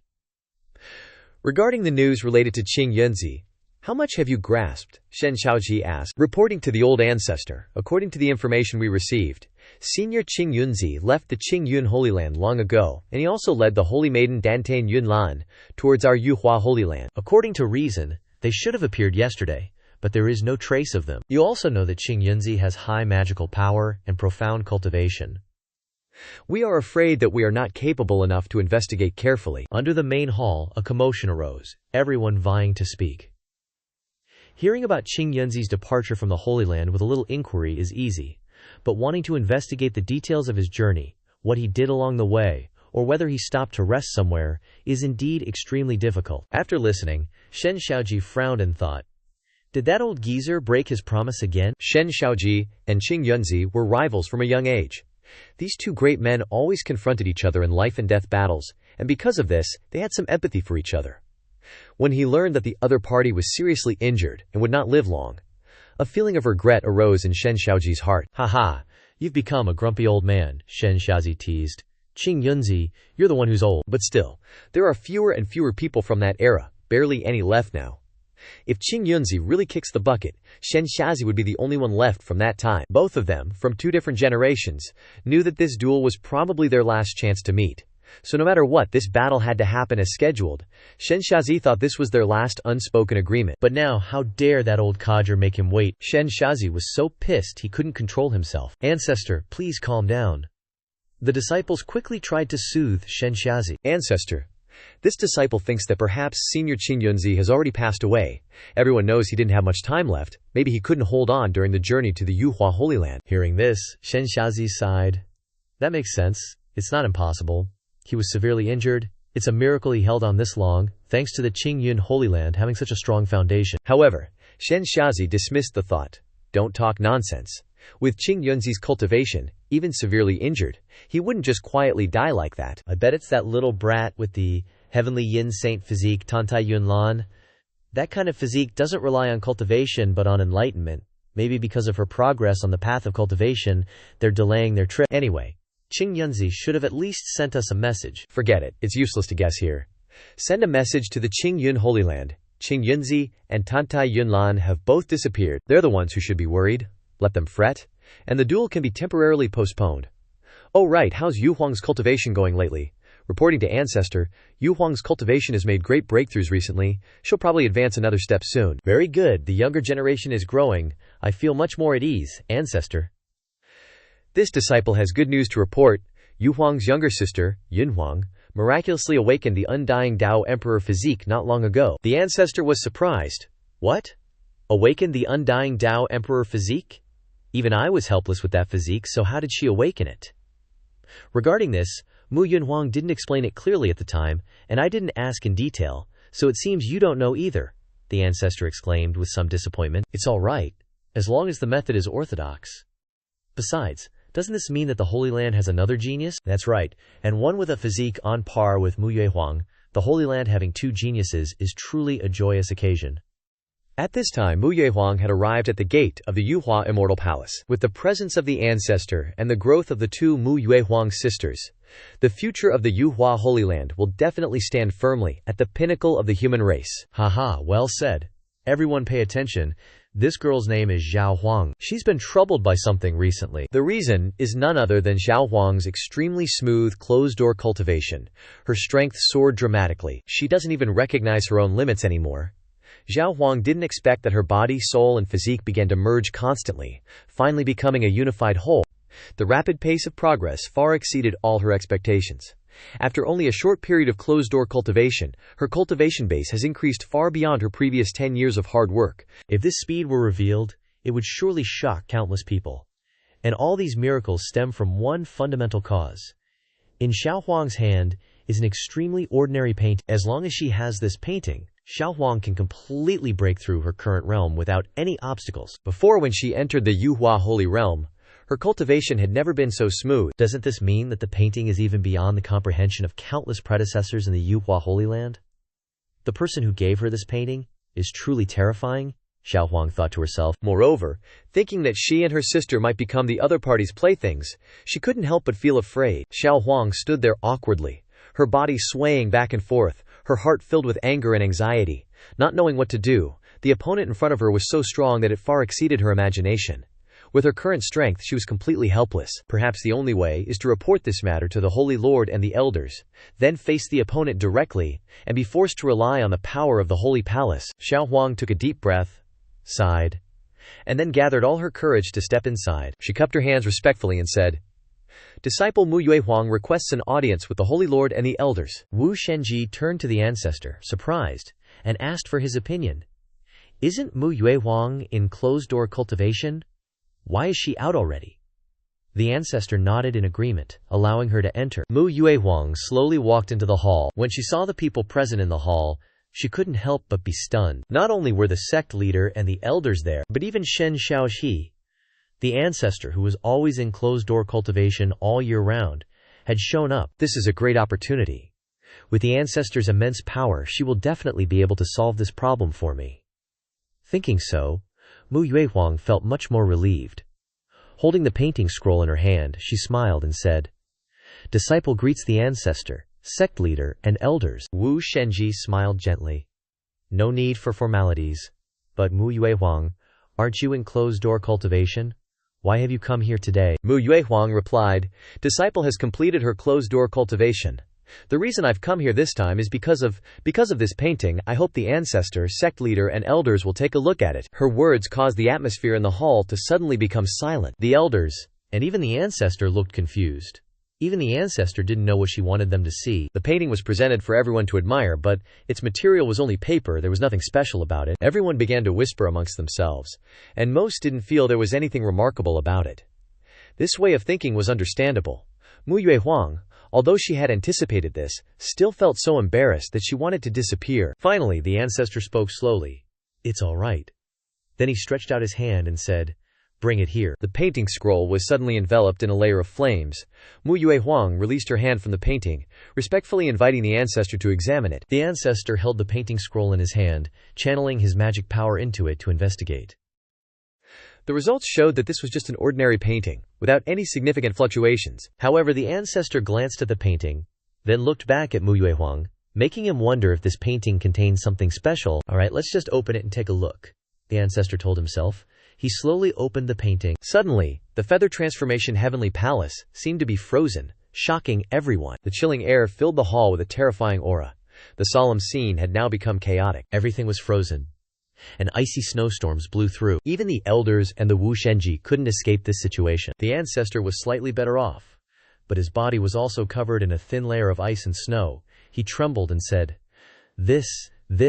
What is the origin of this painting?" The cold air gradually dissipated, but the frost remained, clinging tightly to the space. Suddenly, an elder sneezed, and like a chain reaction, a series of other elders also sneezed.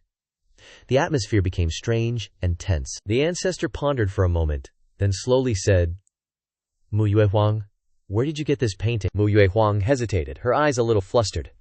"Ancestor, sect leader, and elders, everyone knows that I've recently made great progress on my cultivation path. The main reason is thanks to this painting. The painting contains an extremely high level of ice and snow artistic concept, which is suitable for my frozen hell ice phoenix physique, helping me to cultivate more smoothly." As for the origin of the painting, speaking of this, the image of a certain person suddenly appeared in Mu Yue Huang's mind. causing her mind to become confused. That person suddenly appeared in her dream, gently lifting her chin, his voice gentle but full of charm. "Oh, you've come." Mu Yue Huang, at that time, was completely naked, her soft body exposed before Jiang Chen's eyes, making her feel both ashamed and disturbed. Jiang Chen suddenly chuckled, his eyes full of intention. "You want me to paint?" He picked up the brush and said with a teasing tone, "But I'm out of paper, so you become my drawing paper." Ha. Those strange images became clearer and clearer in Mu Yue Huang's mind, making her feel dizzy, her face flushed. She tried to suppress those thoughts and continued, "I obtained this painting from a mysterious person. It seems that he painted it himself. I had to use my body to exchange for it. Every time I met him, I was, Phew! He almost painted on my body.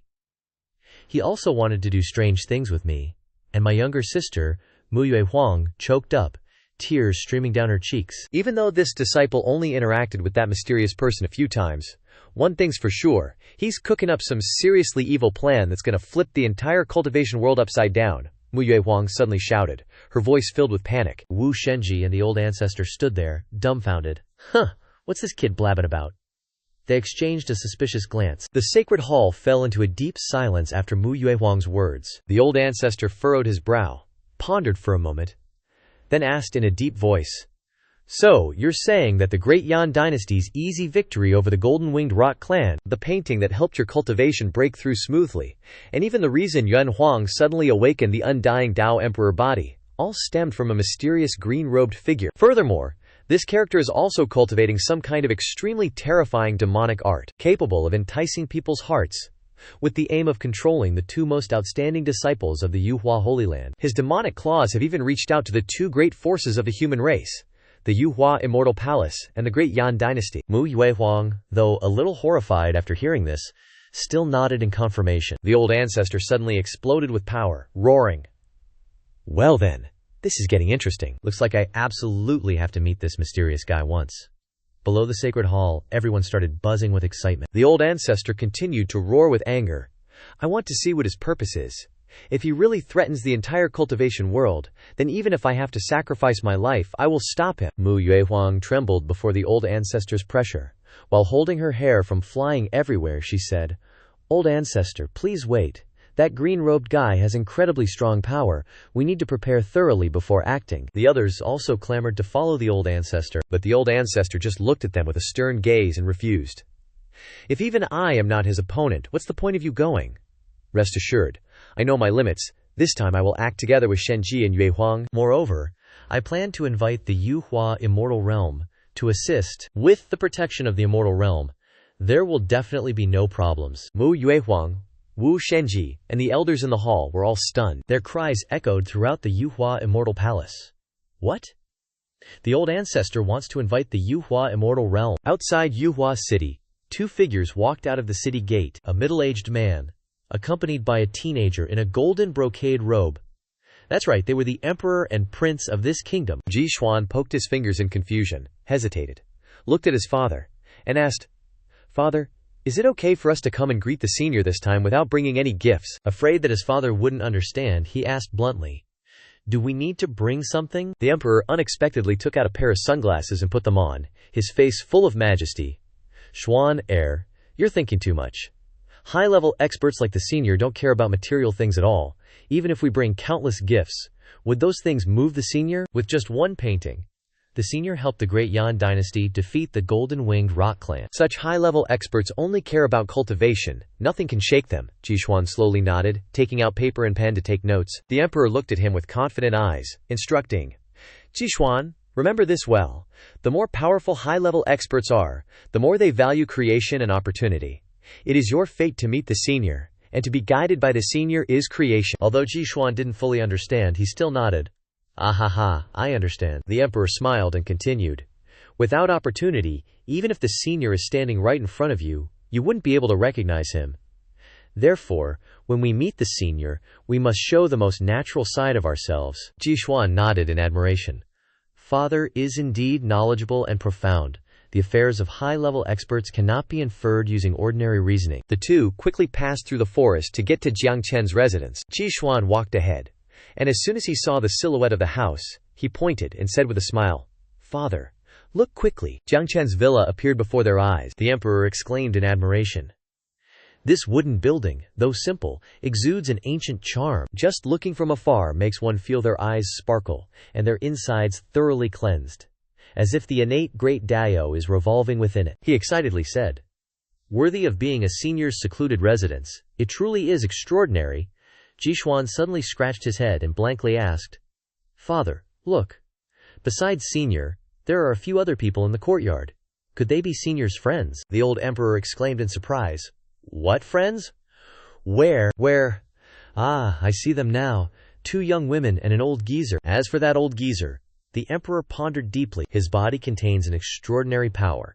If it erupts, even I would have to be wary. However, although the old man's cultivation is high, his vitality has long been exhausted, and it seems that his lifespan is nearing its end. The emperor stroked his beard and said with a smile, I'm certain that this old geezer is not a friend of senior. Jixuan looked at his father and asked, Father, you just told me that the old geezer's cultivation is very high. The old emperor then explained, Your father has encountered countless experts, and so have I. To become a friend of senior, one doesn't need earth-shattering cultivation, but one must at least surpass your father.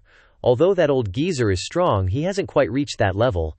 A high-level person's friends must naturally be beings of the same level. The emperor raised his head high and said, That old geezer is at most on par with your father, which shows that he is not a friend of the expert. Jixuan nodded in praise. The emperor continued, But if you look closely, the most noteworthy person is that barefoot woman sitting next to senior. Her cultivation is very low, but her body contains an enormous source of energy. Furthermore, Jixuan asked, Father, what have you noticed? The emperor's face darkened. Unable to believe what he had just seen, he said in a low voice, Senior is currently holding a silver needle. Jiang Chen carefully looked at the silver needle, and then decisively lowered it. The silver needle was inserted into the major acupoint on the top of the young woman's head. From the silver needle, a strange energy seemed to have been dredged through, running throughout her body, as if performing a miraculous healing process. However, this ailment carries an inexplicable peculiarity. The next scene shocked the emperor so much that he couldn't help but exclaim, How could this be? The chaotic power in that girl's body is actually gradually transforming, turning into a controllable source of power. This girl has a bright future. The emperor was so stunned that he was covered in sweat, his mouth gaping open, unable to close it. But what surprised him the most was that the senior was only using the simplest methods, yet he was completely controlling the special power within the girl's body. What kind of magical technique is this, after all? The emperor fell into a deep state of contemplation again. The heaven's yin-severed meridians is originally a congenital disease, which cannot be completely cured because it is merged with the root of the body, which means that it cannot be cultivated. That is also why it is considered an incurable disease in the cultivation world. Simply put, this senior is using that strange force to help Jiang Linger cleanse her marrow, rebuild her body, and create a physique suitable for cultivation. Suddenly the old man sensed something strange and turned his head. Unexpectedly, he discovered that the emperor and Jixuan were secretly observing from afar. Immediately, the old man recognized the emperor's identity. The emperor stood there, a smile blooming on his face like a flower. Yunlan asked the old ancestor in surprise, Is that the great Yan emperor? The old man nodded in confirmation. That's right, he is one of the leading figures of the human race, with a status equal to the holy masters of the Holy Lands. Jiang Chen had just finished the acupuncture for the girl, and then called out, Yunlan, is the medicinal bath I asked you to prepare earlier ready? Yunlan nodded, and replied with a smile, Yes, it's ready. Yunlan walked towards the medicinal bath, gently lifting the covering cloth. As soon as the fragrance of the medicinal bath spread, she could not restrain her astonishment and excitement. Is this really a medicinal bath? It seems to radiate a magical aura, Yunlan exclaimed, and the old man standing nearby was also startled, and hurriedly stepped forward and asked, What fragrance did you add? Yunlan was still in shock, and she stammered, Just the plants that master told me to pick in the backyard. That weird smell also wafted over to where the emperor and Jixuan were hiding. The old emperor quickly told his son to take a sniff. The list of medicinal ingredients included ziku, which is the dried fruit flesh of the white cardamom from the ginger family, which helps warm and regulate qi, aids digestion, and is good for the stomach. jiaren, a traditional Chinese medicine from the ginger family Myristica fragrans, used to treat diarrhea and dysentery. This is a tropical plant adapted to hot and humid climates, with the effect of warming the large intestine and treating cholera and dysentery. Mu Xiang is the dried root of the Saussurea costus plant from the daisy family. Bai Zi, a traditional Chinese medicine taken from the root of a perennial herb. Shan Nai, a herbaceous plant from the ginger family with tuberous rhizomes. Cinnamon, cloves, peppercorns, star anise, dill, soda ash, dried ginger. These spices have the effect of clearing heat and detoxifying. Yun Lan started to overthink things. She nodded to herself, muttering, I get it now. Actually, the herbs grown in Senior's backyard might look ordinary, but they're all rare and precious medicines. The so-called divine objects being buried, it's just because we didn't recognize them before. That's right, it must be like that. Yunlan was so fascinated that she couldn't restrain her desire. Jiang Chen felt helpless seeing her just staring fixedly at the medicinal barrel. A hint of tiredness appeared on his face. Jiang Chen looked at Yunlan and said, Yunlan? I've completely blocked Lingxi's 5 senses with silver needles. She can't feel anything from the outside. Now put her in the wooden barrel and start soaking her in the medicinal bath. Speaking of which, there's also those guys over there. Jiang Chen glanced towards the emperor and Jixuan. He'd noticed them a long time ago, those fake rich dudes. Jiang Chen felt annoyed, remembering, why are these guys here? Yunlan hugged Lingxi and asked Jiang Chen, Shifu, Miss Lingxi is still wearing clothes. Will that affect the medicinal bath? Oh, that. He hadn't paid attention to that. Jiang Chen pondered for a moment, then replied, The effect will be a little weaker, but Miss Linger is a girl after all. Well, it's up to you to decide then. Soaking in the medicinal bath needs to be maintained for a long time. I'll leave everything to you during this time, Yunlan excitedly replied. Okay? Then immediately put Lingrer into the water and quickly remove the clothes on her body, Jiang Chen added. After you've taken care of Lingher, remember to greet the guests. The emperor and Jixuan were secretly standing behind a bush observing when Yunlan approached and respectfully said, Esteemed guests, Shizun invites you. The emperor was startled, almost bursting out. The old man stammered, You, Shizun, could it be that Senior Jiang Chen is your master? Yunlan nodded, casually replying. Yunlan was noticed by Shizun. Obtaining this opportunity was also a surprise. The emperor nodded, pretending to praise. To be accepted as a disciple by Senior Qingyun's saintess is truly blessed. But in his heart he was burning with anxiety. Unexpectedly, the Qingyun Holy Land acted so quickly. No, we must also find a way. The old emperor angrily glared at his son, then quietly said, Xuanker, when you meet Senior, even if you have to be shameless, you must stay here no matter what, Junior Xuan asked in surprise. Father, why do we have to do that? The old emperor narrowed his eyes and sternly explained. Even though Father already offered the great Yan Son of Heaven seal and Senior accepted it, I still feel it's not safe enough. Look at that Qing Yunzi. Unexpectedly, they let their junior apprentice to become Senior's disciple. Think about it. If the Qingyun Holy Land is in danger in the future, can Senior just stand by and watch? The more the emperor spoke, the angrier he became. We also need to have an ace up our own sleeve, and Senior is the best choice. The old man put his hand on Jixuan's shoulder, sincerely saying, Xuanker, if you can really stay by Senior's side, absolutely don't leave. Jixuan looked at his father blankly and asked, What do you mean, father? Don't you want me to return to Great Yan anymore? The emperor laughed loudly, explaining, Xuan, sure.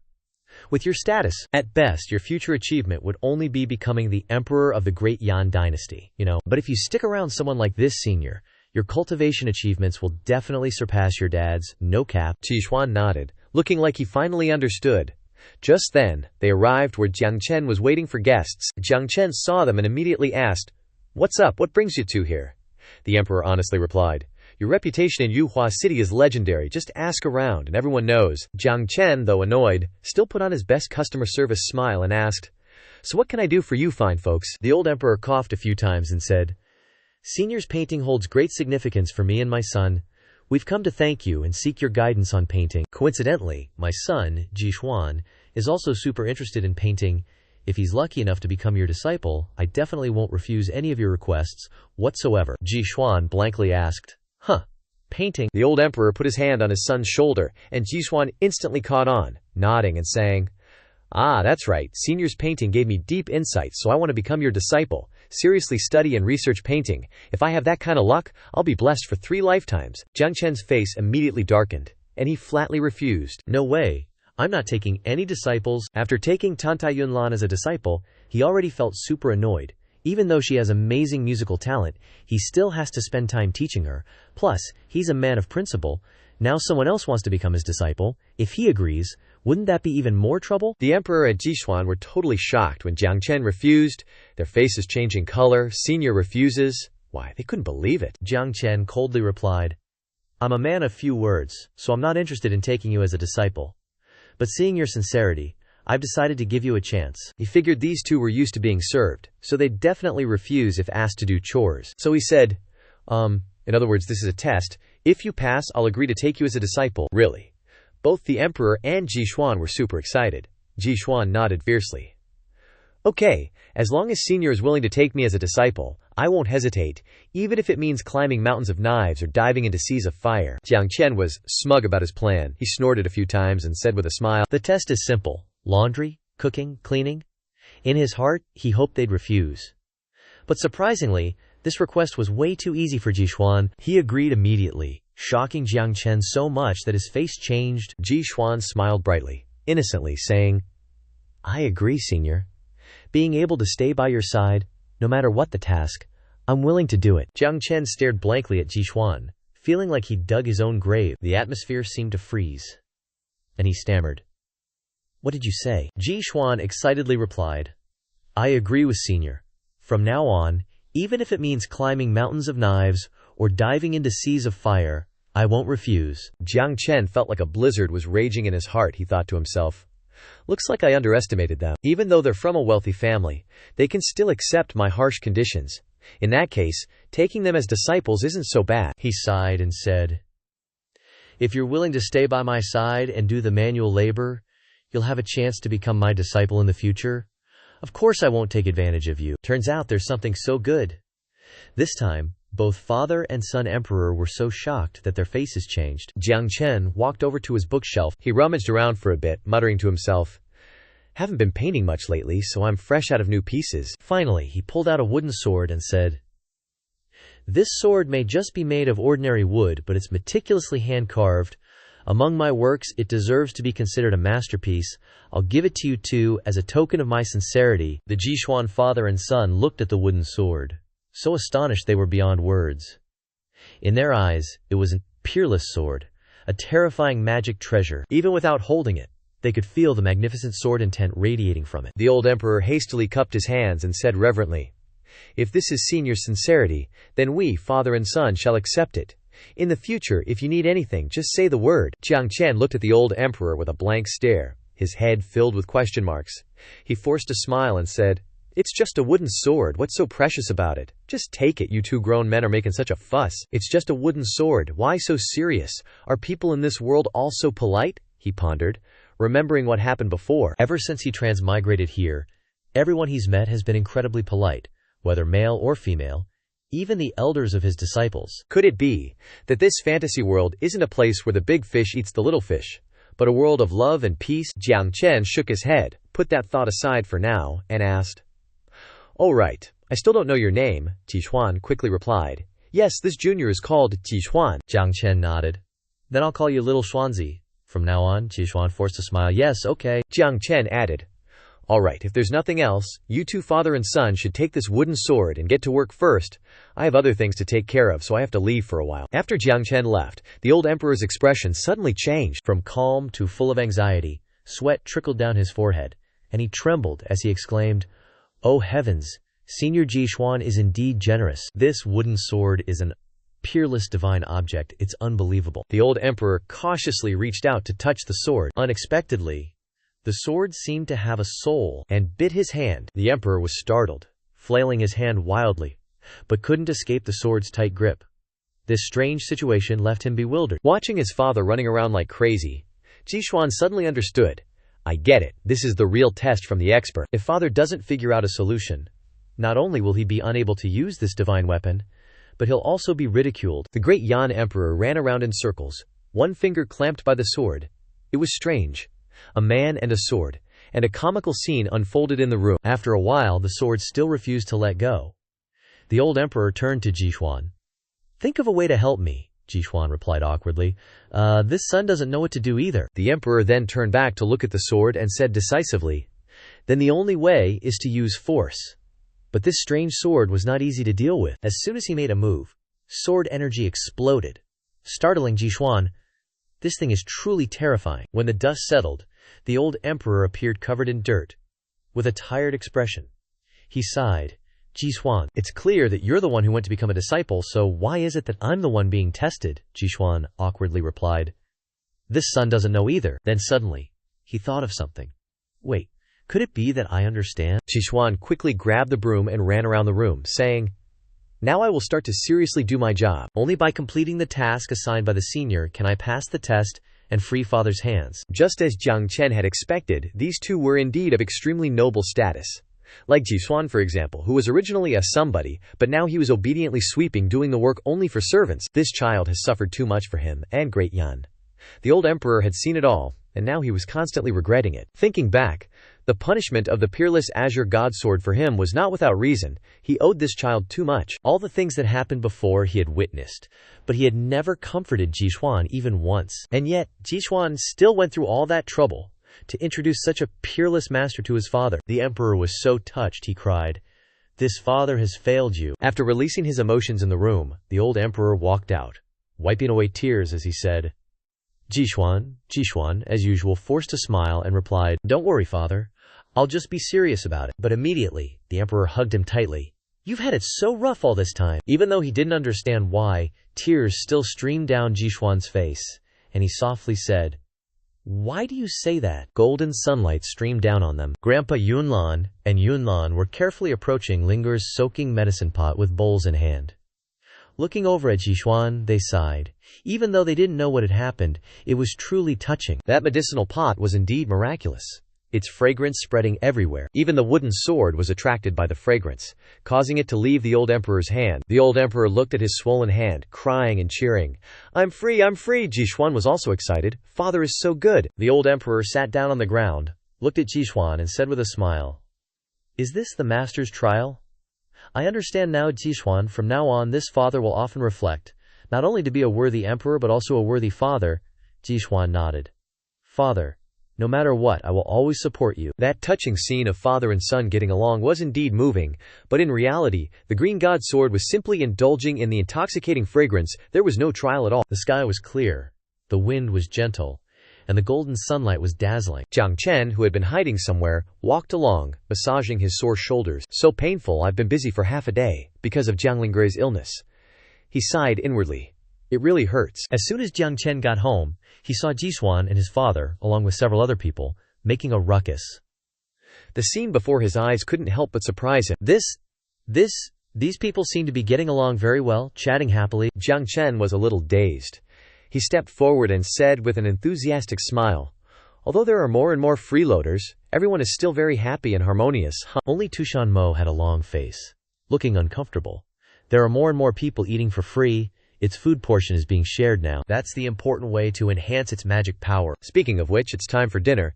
Tushan Mo immediately rubbed against Jiang Chen. Acting cute, Master, I'm hungry. Jiang Chen looked at it, calculated the time. It was indeed time to cook, but there weren't enough ingredients for so many people to eat. Tushan Mo thought to itself, I will help Master chase them away. Suddenly, an idea popped into Jiang Chen's head. He happily called everyone to gather around. All of them looked at him excitedly and asked, Does the master have any instructions? Jiang Chen said with a smile, Well, because there aren't enough ingredients to cook, let's go into the mountains to find some. Although Jiang Chen only said to find ingredients, everyone understood it in a different way. Could this be a new type of training? Jixuan wondered to himself. The second trial, perhaps? Yunlan and the old man both thought they were going to find new ingredients. Meanwhile, Jiang Chen was still smiling innocently, asking, No one has any objections, right? Of course, no one dared to speak up. After all, these people came here just to eat for free. They didn't have any other intentions. Truly a bodhisattva's heart, Tushan Mo thought proudly to itself. Although no one dared to express their opinion, everyone's thoughts were different. However, when it comes to peerless ingredients, my Matsutake mushroom is interested in being challenged. This mushroom is scientifically known as Tricholoma matsutake, also known as Matsutake mushroom. It grows on the roots of pine trees. It has a rich and unique flavor and is a precious and valuable medicinal mushroom worldwide. A true Matsutake powerhouse must be able to withstand the prying eyes of 10,000-year spirit beasts, thanks to its amazing effects, as well as fierce attacks from human experts. deeply rooted in molten rock, absorbing the essence of heaven and earth, impossible to uproot, containing endless meaning. This is the power of the mushroom. Suddenly, the Matsutake powerhouse detected movement nearby.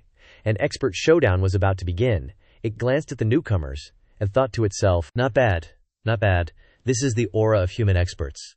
Two top-tier powerhouses, famous figures. This mushroom is overthinking it." Meanwhile, the emperor was secretly determined to compete in his heart. His son had become a disciple and was ranked behind his opponent's prized female disciple. This time, he had to perform well and absolutely couldn't lose. He glanced at Jiang Chen's two disciples. Yunlan, at this moment, felt a special liking for Jixuan. Even though he was a prince, he didn't disdain the simple life in the mountains. Truly a humble and approachable person, a real talent.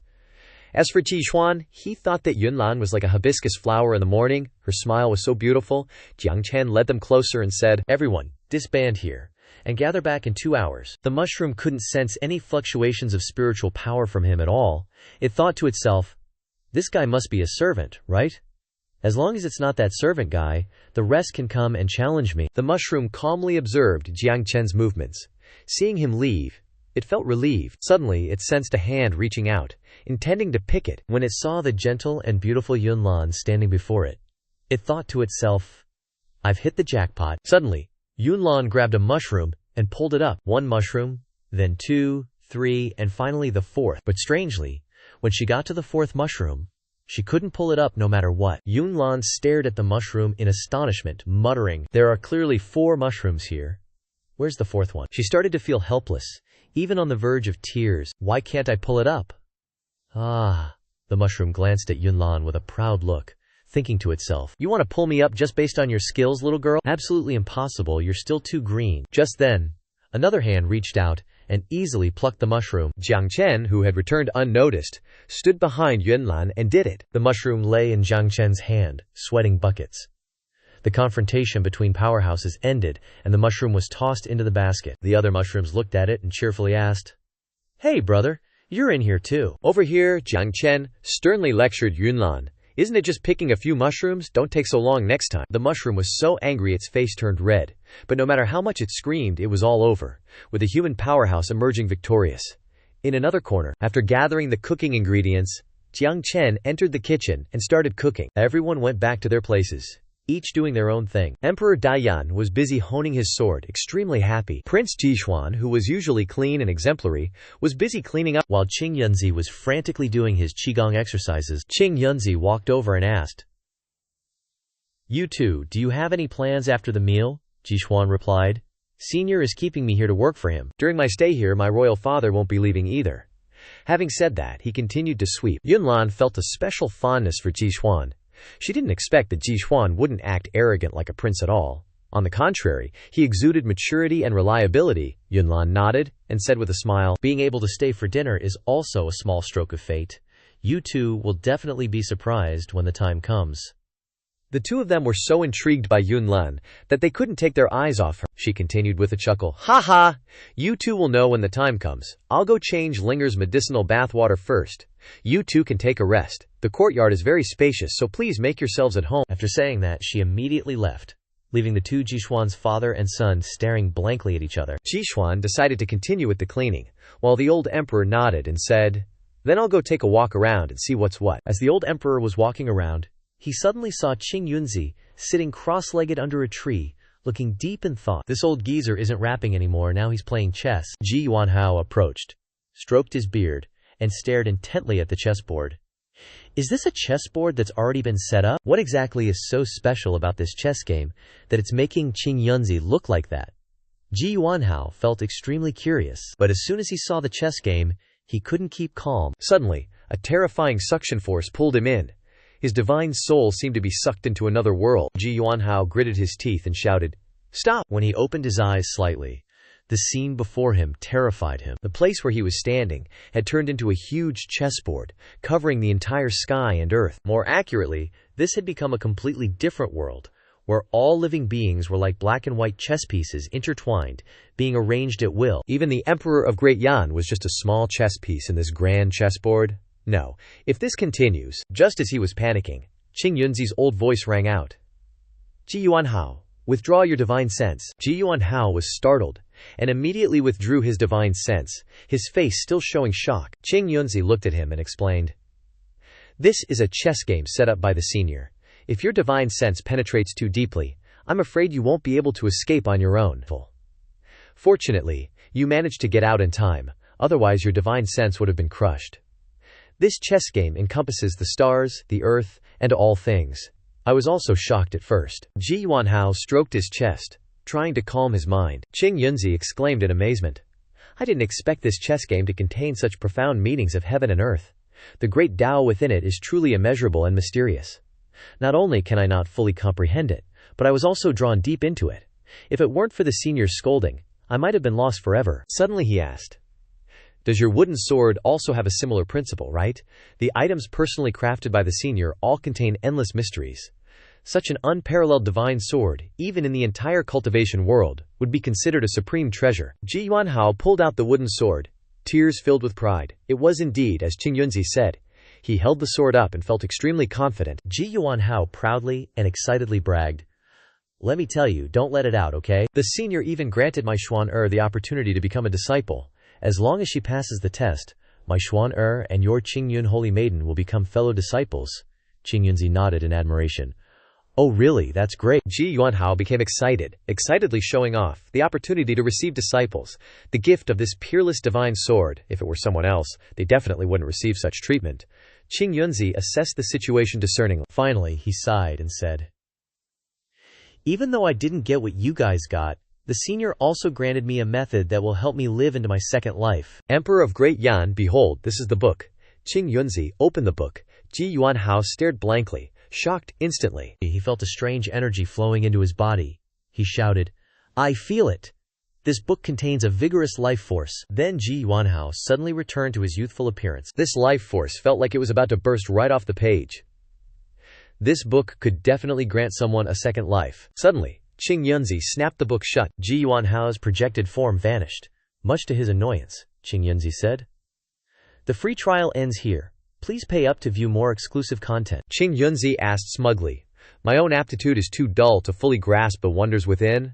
How about it? Did the Emperor of Great Yan get anything out of it?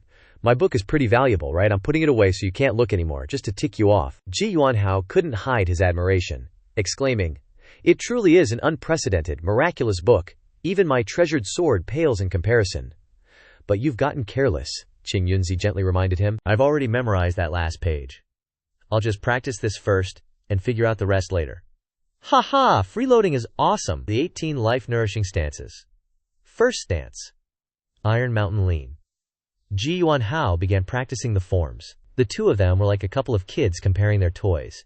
Yet in the mortal world and the cultivation realm, both were top-tier figures others could only admire from afar. Qing Yunzi lost today's show-off contest simply because he got freeloaded off of, and the two juniors watching couldn't stop judging him. Meanwhile, Jiang Chen, taking advantage of some spare time while cooking, was holding a pouch of silver needles. Each silver needle had a color similar to the matsutake mushrooms picked earlier, which certainly made one wonder. Without another word, Jiang Chen took out the silver needles and inserted them into 49 major acupoints on Jiang Lingzhi's body. After he was done, he instructed Yunlan, "All right, Jiang Lingyi has absorbed the medicine. Actually, the treatment is taking effect.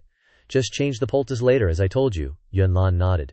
"This disciple understands." Jiang Chen stretched his back and said, "Well, I'm off to continue preparing dinner." After Jiang Chen left, Ji Yuanhao and Qing Yunzi gathered to observe Jiang Lingyi, their expressions turning gray. This man not only completely neutralized the effects of the heavenly yin severed meridians, but even used its unique power to reforge the girl's body. What kind of profound method is this? To actually change it into a special constitution, truly unimaginable. Ji Yuanhao asked in astonishment, "What? This girl has the heavenly yin severed meridians? And senior helped her reforge her body?"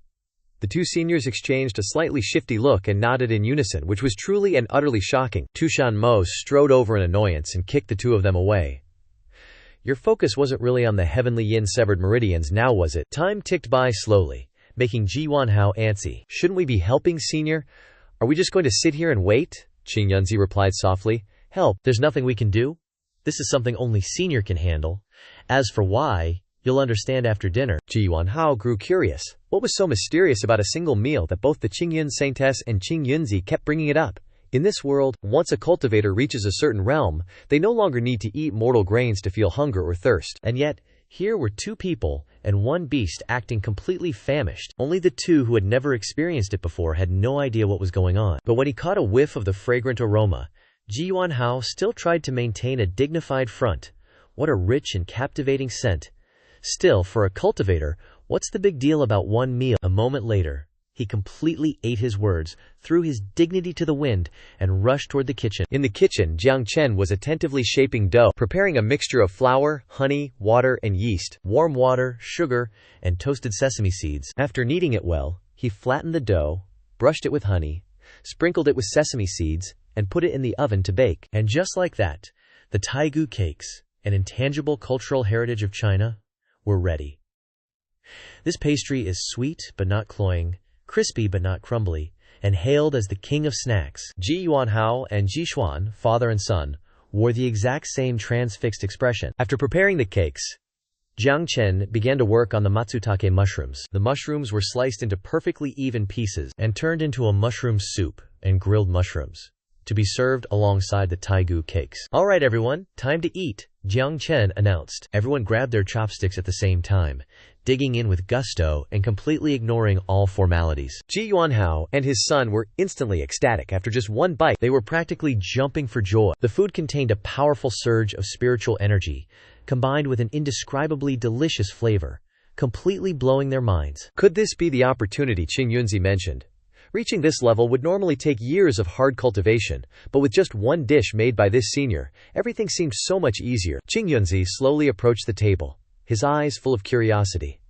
Meanwhile, Jiang Chen picked up his chopsticks, holding a flatbread. Skillfully, he added some matsutake mushroom as filling, quickly whipping up a homemade vegetarian sandwich. Looking pleased with himself, he turned to Yunlan and offered it. "Yunlan, wanna try it? I used to eat these all the time when I was a kid." Yunlan didn't hesitate, taking the sandwich and biting into it immediately. As the flavors of the matsutake mushroom exploded in her mouth, she froze for a few seconds, then suddenly burst out. "Wah!" Seeing Yunlan trembling, Jiang Chen asked curiously, "What's wrong? Is it not good?" Yunlan, still eating, replied in a shaky voice, "No, it's too good. It's so good she couldn't hold back her tears, eating and sniffling at the same time." Jiang Chen nodded, secretly feeling proud. "Good! Looks like my cooking skills haven't changed in this world. No one's ever tasted it without being amazed, not even my stir-fried stinky tofu with pig intestines." He was extremely confident in his abilities. Suddenly, Jiang Chen sensed a strange signal. Tushan Mo, who knows when, was standing in front of him, pouting, and asking, "Where's mine?" Jiang Chen was speechless. Quickly preparing Tushan Mo's dinner, she ate happily, looking very satisfied. Before long, everyone had finished their meal. It was late at night, and the bright moonlight shone down. Qing Yunzi went back outside to sit at the go table, and Ji Yuanhao slowly approached. Seeing Ji Yuanhao, Qing Yunzi asked, "Oh, you haven't left yet," Ji Yuanhao replied. "Senior didn't chase me away, so I wanted to stay in this courtyard for the night. Senior's residence looks ordinary, but it actually hides many mysteries.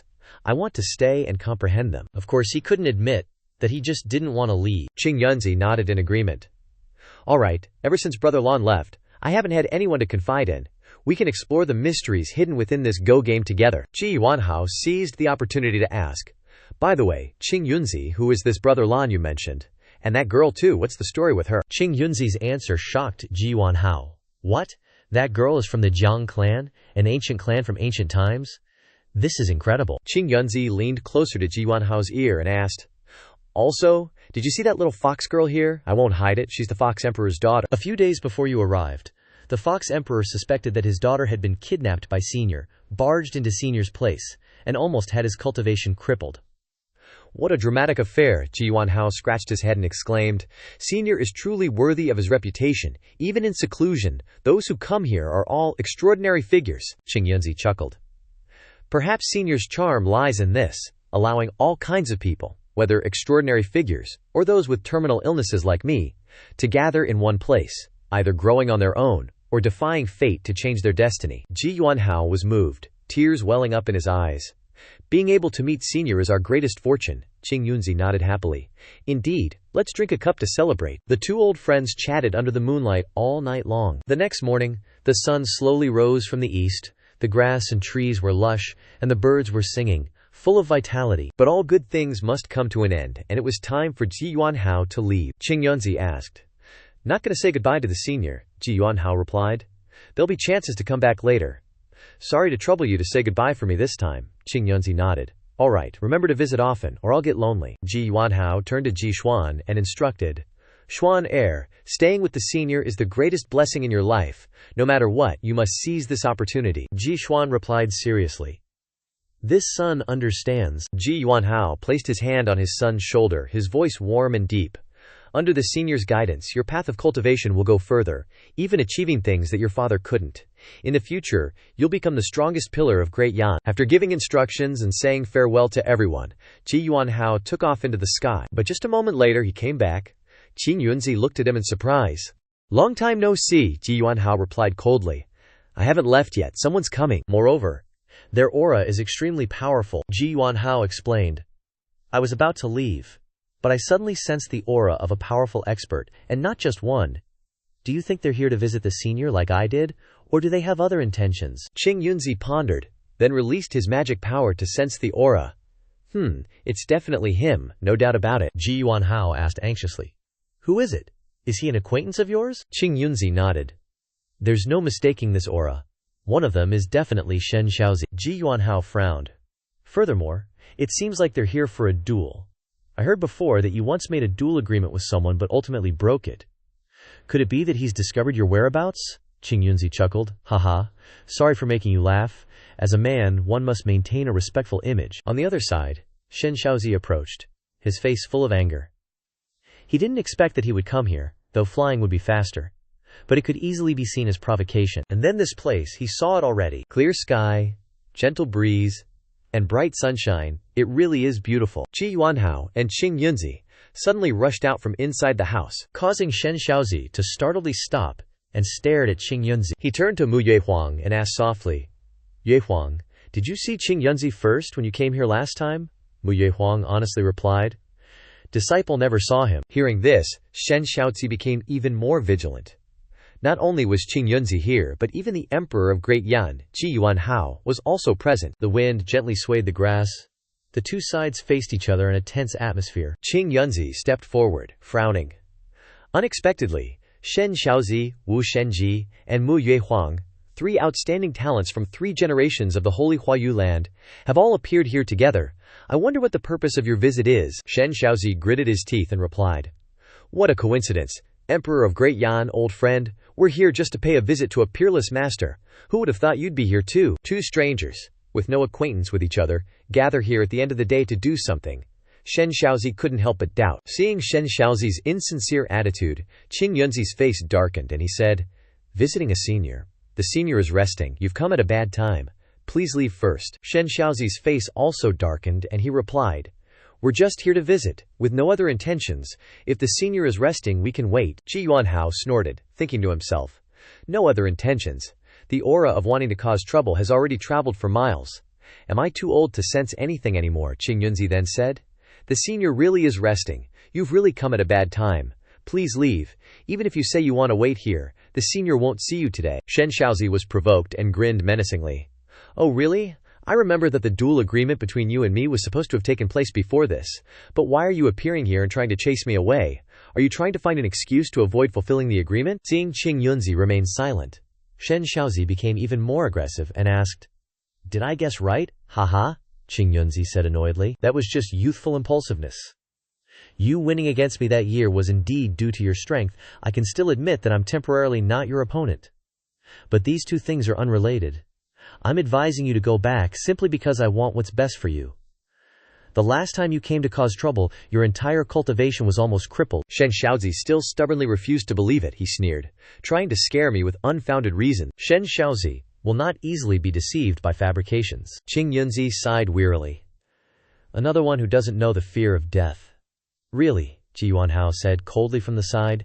You deal with Shen Xiaozi, I'll handle the rest. The situation forces the battlefield to be divided again. Qing Yunzi held the Book of Health in his hand, and his body gradually transformed into the youthful appearance he had when he first started breathing. Xianxia curled his lip into a sneer. "Oh, so you picked up the youth restoration techniques somewhere? Don't think turning into a young whippersnapper will make me go easy on you. Your arrogance is going to cost you big time." Suddenly, Qing Yunzi's technique came crashing in. Shen Xiaoji was a bit startled, but he quickly went on the defensive, luckily avoiding injury. Still, his anger was boiling. Before the old coot could even react, Qing Yunzi coldly said, "Turnabout is fair play, baby." Shen Xiaoji immediately formed a hand seal. Raging flames enveloped his body and hands. He bent his hands, facing each other, palms pointing to the heavens. One finger raised high, the other hand clasping two fingers together in a seal, and the flames went totally bonkers. The tips of his fingers crossed, creating a massive ring of fire. He lifted his thumb towards the sky. The technique was completed in the blink of an eye, the sky ablaze with red, like fiery dragons dancing everywhere. Shen Xiaoji launched his crazed attack, roaring with laughter. "Prepare to receive my years of pent-up fury." The flames raged fiercely, with the momentum of flying dragons coming at Qing Yunzi. Qing Yunzi remained calm, simply holding the book in his hand as he cast his spell. Facing the ferocious flames, a gentle green barrier appeared, blocking all attacks. Qing Yunzi followed up with the second move from the 16 longevity poses, steadfastly neutralizing Shen Xiaoji's flames once again. But Shen Xiaoji was no pushover. After being pushed back a bit, he immediately formed a hand seal again. Spitting out a small spark of fire from his mouth, his fingers drew circles in the air, activating the chained rings of fire technique. Countless scorching iron chains flew across the sky, all attacking Qing Yunzi simultaneously. Qing Yunzi coldly dodged, then used the first longevity pose, Iron Mountain Roasting. Moving as if drifting through mist, a strange energy suddenly shot up from the ground. The smoke cleared. Shen Xiaoji felt completely unaffected. No pain, no itching. The move looked epic, but it was really just a longevity technique. How could it possibly have any real attacking power? Qing Yunzi wailed. "How can this be?" Ji Yuanhao, observing from below, calmly said, "It's pretty simple, actually. You're forcing the use of the techniques without fully understanding the meaning of the book. Of course you can't bring out its full power. Are you done over there?" Ji Yuanhao smiled and replied, "Yes, to ensure fairness, that little girl didn't participate, and Wu Shenji has been defeated." This made Shen Xiaoji deeply suspicious. What's going on here? In theory, their strength should be evenly matched. How could he have failed so quickly? What the heck happened? Ji Xuan, looking out from the courtyard, said, "It seems like one side's aura has stopped. Looks like we have a result. Wanna guess if we won or not?" Yunlan chuckled casually. "It's definitely us. After getting pointers from the senior, everyone has improved. I'm super confident in our side." Ji Xuan nodded in agreement. At this moment, Mu Yuehuang stood by, observing, also feeling a little bewildered. This great Yan Emperor is way stronger than they imagined. Should she even intervene? Either way, this battle is full of unexpected twists and turns. Like Ji Yuanhao, he clearly knows his strength, and the strength of the Holy Master of the Wuhua Holy Land are equally matched. But currently, he is suppressing his opponent. Ji Yuanhao couldn't help but secretly rejoice, wondering if he had gotten stronger. But he immediately refuted it. This result was thanks to the divine sword that Jiang Chen gave him yesterday. Even though it's only been a short day, the sword has invisibly nurtured his sword intent, making his understanding of the sword path deeper and deeper. Shen Jiazi yelled, "Unbelievable! To make Wu Shenji surrender so quickly. Qing Yunzi is exhausted now and no match for me, so let me fight you instead. If you lose, obediently call that guy out." Ji Yuanhao chuckled with a sneer.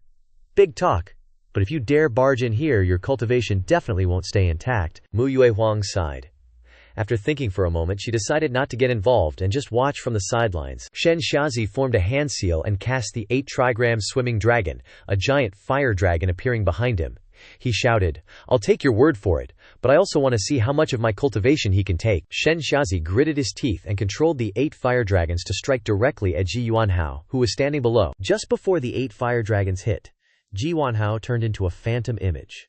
The fire collided with each other, creating a huge explosion. At this moment, Ji Yuanhao had teleported behind Shen Xiaozi, his hands forming a seal. He stared intently at Shen Xiaozi, beginning to chant an incantation. The 1,000-hand Tathagata palm sword formation was cast.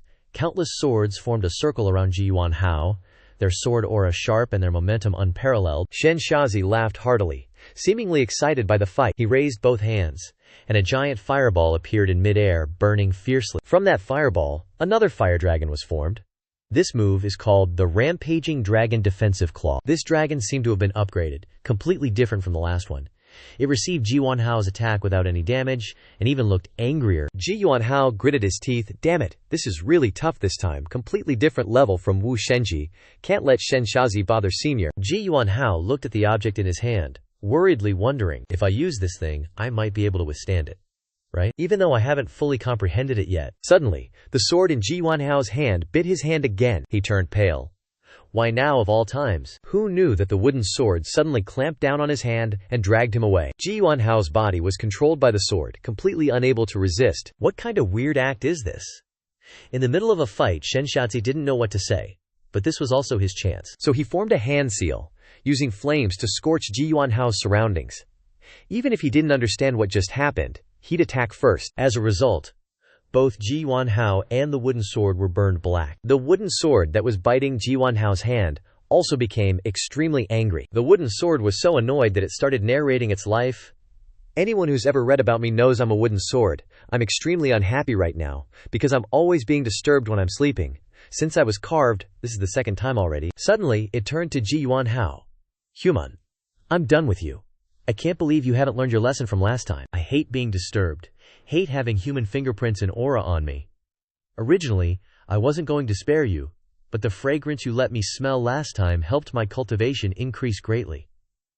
I had to close my eyes and recuperate for a while, and during that time I opened my heart in compassion and spared you. I didn't expect that you would dare to mess around again after waking up. The magical sword was furious, transformed into the form of a Qilin and roared, "Are you tired of living?" Seeing the Qilin, Xianxia's expression was like being struck by lightning. The Qilin continued, "But the guy opposite me is even more annoying. I can't believe he dared to set me on fire. Moreover, I feel he has great malice towards the master who created me, so this time I will temporarily side with you. You can't beat him, I will lend you my strength. But there are conditions." After saying that, the Qilin transformed back into a sword, and Ji Yuanhao's body was filled with a powerful energy, his hair shiny. The old coot grinned, his face splitting into a goofy smile. This body was overflowing with energy. A freaking miracle. Seeing Ji Yuanhao's sudden transformation, Xianxia felt a seed of doubt sprout in his heart. Like a bad omen was brewing. Slowly, Ji Yuanhao reached out and touched the wooden sword, the very one that Senior Jiang Chen had bestowed upon him. An ultimate divine artifact, brimming with unparalleled sword intent, a peerless treasure, no cap. Ji Yuanhao unsheathed the sword, striking a badass pose, then charged in for the attack. In a flash, Ji Yuanhao went from zero to hero, achieving a state of perfect unity with the sword. Faced with such overwhelming power and skill, Shen Xiaoji's dragon was nothing but small fry. Before Shen Xiaoji could even react, he was pummeled into oblivion. A total beatdown. Reduced to smithereens, ain't nothing left. Qing Yunzi, now back to his original form, walked over to Shen Xiaoji to explain. That sword in his hand?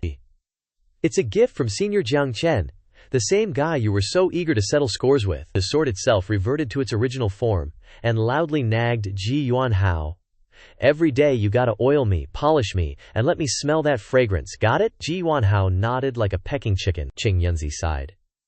You losing is no surprise, dude. Shen Xiaoji was utterly defeated, too drained to argue. Still, he couldn't shake the feeling of injustice, and grumbled, using a god-tier divine sword to make the Emperor of Dayan bow his head, willingly guarding the door. So, what's your reason for being a doorman? Qing Yunzi replied cheerfully. Senior taught me the method to live a second life. Shen Xiaoji exclaimed. A second life. He moved closer to Qing Yunzi, his voice serious. Qing Yunzi, you can't just throw those words around. A second life. Even in our sacred ground, countless seniors failed to achieve it. Don't be fooled by that guy. Qing Yunzi opened his book, reverting to his youthful appearance, and laughed. Believe what you want, but the truth is, I did receive the method for a second life from Senior. As for you saying that Senior controls me and Ji Yuanhao, making us work for him willingly, you're just overthinking it. We're here of our own free will. Shen Xiaoji thought to himself, have they already been controlled? And he hasn't even used his trump card yet. Looks like he's way stronger than I imagined. Best not to use my final ace in the hole just yet. I'll head back and hatch a long-term plan. Too many unexpected factors. The three people from Shenwu Temple all returned, with even the two youngest disciples coming out to greet them. Ji Yuanhao mumbled, Is it over? If I had listened sooner, it wouldn't have taken so long. I wonder how long it's been. Senior should be waking up soon. After the big battle, the place was finally quiet again. Yunlan went over to Qing Yunzi and asked, Is it over, elder? Qing Yunzi sighed. Yeah, it's over. As he tucked the book into his robe, he said, I'm tired too, I'm gonna go rest for a bit. Yunlan glanced at Ji Yuanhao and exclaimed in disbelief. Who would have thought the Emperor of Daiyan would suddenly become so powerful, turning the situation around in a blink? Even though Senior Shen Xiaoji didn't use his full strength, that sword intent still made him fearful. Qing Yunzi harumphed, looking displeased. Even though they both received precious items, someone now outshone him. No wonder the old fart was pissed. Qing Yunzi said, I need to go research the method for a second life. With that, he stormed off, leaving Yunlan standing there, clueless about what she'd done wrong. Suddenly, she remembered Ji Xuan was still there, and hurried off to find him. But when she got there, she just found Ji Xuan standing like a statue with a broom, and sighing. Yunlan couldn't help but sigh along. A messy pile of rubble was all that was left, and Ji Yuanhao had bailed. Ji Xuan was furious. He fumed. Leaving this battlefield for me to clean up, my hatred is immeasurable. Scene changed to Ji Yuanhao's flight path. The Qing Shen sword, flying beside Ji Yuanhao, thought happily, since I was created, this is the first time I've left the house. This form is too clunky, watch this. Boom! With a bang, the sword transformed into a cute little girl in a Qilin outfit, unbelievably adorable. The little girl happily giggled, and asked Ji Yuanhao, who was flying beside her, so exciting, where are we going now? Ji Yuanhao stared blankly at the divine sword next to him, his eyes practically popping out. The divine sword innocently gazed at the scenery below, cheerfully saying, wow, so many sights I've never seen before, Baldy uncle, where are you taking me? Ji Yuanhao's shiny head was already dripping with sweat, and he fearfully asked, why you? Are you that azure sword? The divine sword cheerfully giggled, and replied, ah, that's right, my previous form was too inconvenient to move around in. Isn't this form much better? Let's go on an adventure together. Ji Yuanhao's face was now filled with utter terror. Senior expert, senior, just how incredibly powerful are the divine artifacts you create? What's more, this makes me feel like I'm babysitting a grandkid. On one side there was happy chatter and laughter, while on the other they were fleeing in defeat. Mu Yuehuang flew after divine firmament old ancestor for a while, unable to hold back any longer, and asked, old ancestor, why did we suddenly leave? Divine firmament furrowed his brows in confusion. If we were to really clash head-on, it's not certain that we would lose. Furthermore, we haven't even used our ultimate treasure yet. Even if we brought out the Ascendant Immortal Mirror, we could directly suppress Qing Yunzi and Emperor Grand Flame, but then what? We would have to face that person. In Divine Firmament's imagination, that person was an extremely terrifying figure, but little did he know that Jiang Chen was actually just an ignorant fool. Divine Firmament said in a low voice, this person can make Qing Yunzi and Emperor Grand Flame bow their heads and become his lackeys. Think about how strong he must be. Qing Yunzi and Mu Yuehuang both fell silent, especially Wu Shenji, who had been blown away and left without a stitch of clothing. Mu Yuehuang frowned and thought, never expecting that the Holy Land's elders, working together, still couldn't deal with Jiang Chen, the owner of that wooden house. The old ancestor and the Holy Master both have profound strength, yet they couldn't do anything. The last time I came, the situation wasn't this bad. It's hard to imagine what it will become if this continues. At that time, even if we united the major forces of the human race's cultivation world, it would probably be useless, but we can't just leave like this either. Qing Yunzi frowned and said, the existence in that wooden house is indeed extremely terrifying. Perhaps, even for Ascendant Holy Land, it would be hard to provoke him. But what kind of earth-shattering scheme is this person brewing? Otherwise, he wouldn't control the Grand Flame Dynasty and Qingyun Holy Temple. Furthermore, judging by the looks of it, he seems to have succeeded already. As he spoke, Wu Shenji used his magic to change his clothes. He continued, when I fought with Emperor Grand Flame, that sword was constantly transferring energy to him. It must be controlled by that person from behind. He's always standing in the shadows, secretly controlling the entire battle. If he really makes a direct move in the future, it won't just threaten Ascendant Holy Land, but the entire cultivation world. Mu Yuehuang frowned, her expression becoming serious. Qing Yunzi was right. What if we could unite with the major forces of the other races to take action together? After hearing Wu Shenji's explanation, Divine Firmament said, with the power of our Ascendant Holy Land, there are really few in this world that we need to fear. I understand what you're thinking, but have you ever considered that if we join forces with the other races and reveal our true strength, will they also do the same? At that time, will a war between the major forces be unavoidable? If that happens, even Ascendant Holy Land will find it difficult to control the consequences. Mu Yuehuang frowned. She was the youngest here, but to be honest, she had her own calculations. It seems like more and more forces are getting dragged into this. Before, I only wanted the old ancestor to investigate the situation, not to make things big. But if it's the entire Holy Land, It's different. My younger sister is too trusting of Jiang Chen, seeing him as a supreme expert, even thinking that he has a debt of gratitude to her. Right now, my younger sister is still cultivating in the Ascendant Holy Realm. She hasn't come out yet. When she finishes cultivating, will she be even more deeply immersed in this relationship? While my younger sister hasn't come out yet, we must resolve this issue immediately. Not just for my younger sister, but for the entire cultivation world. We must persuade the old ancestor. Mu Yue Huang pondered for a moment, then walked to Divine Firmament's side and said, "Old ancestor, I agree with the Holy Master's idea. Right now, Senior Qing Yunzi and Emperor Grand Flame have both become Jiang Chen's lackeys. If we continue to hesitate, who knows how many other forces will be dragged in. At that time, our strength will become weaker and weaker, while his strength will become stronger and stronger. While there's still a chance, we must act immediately." Divine Firmament placed his hand on Wu Shenji's shoulder and nodded. "You're right, Shenji. After you return, immediately contact the Holy Masters of the major Holy Lands, along with the emperors of the other dynasties, and ask them to come to Ascendant Holy Land for a visit."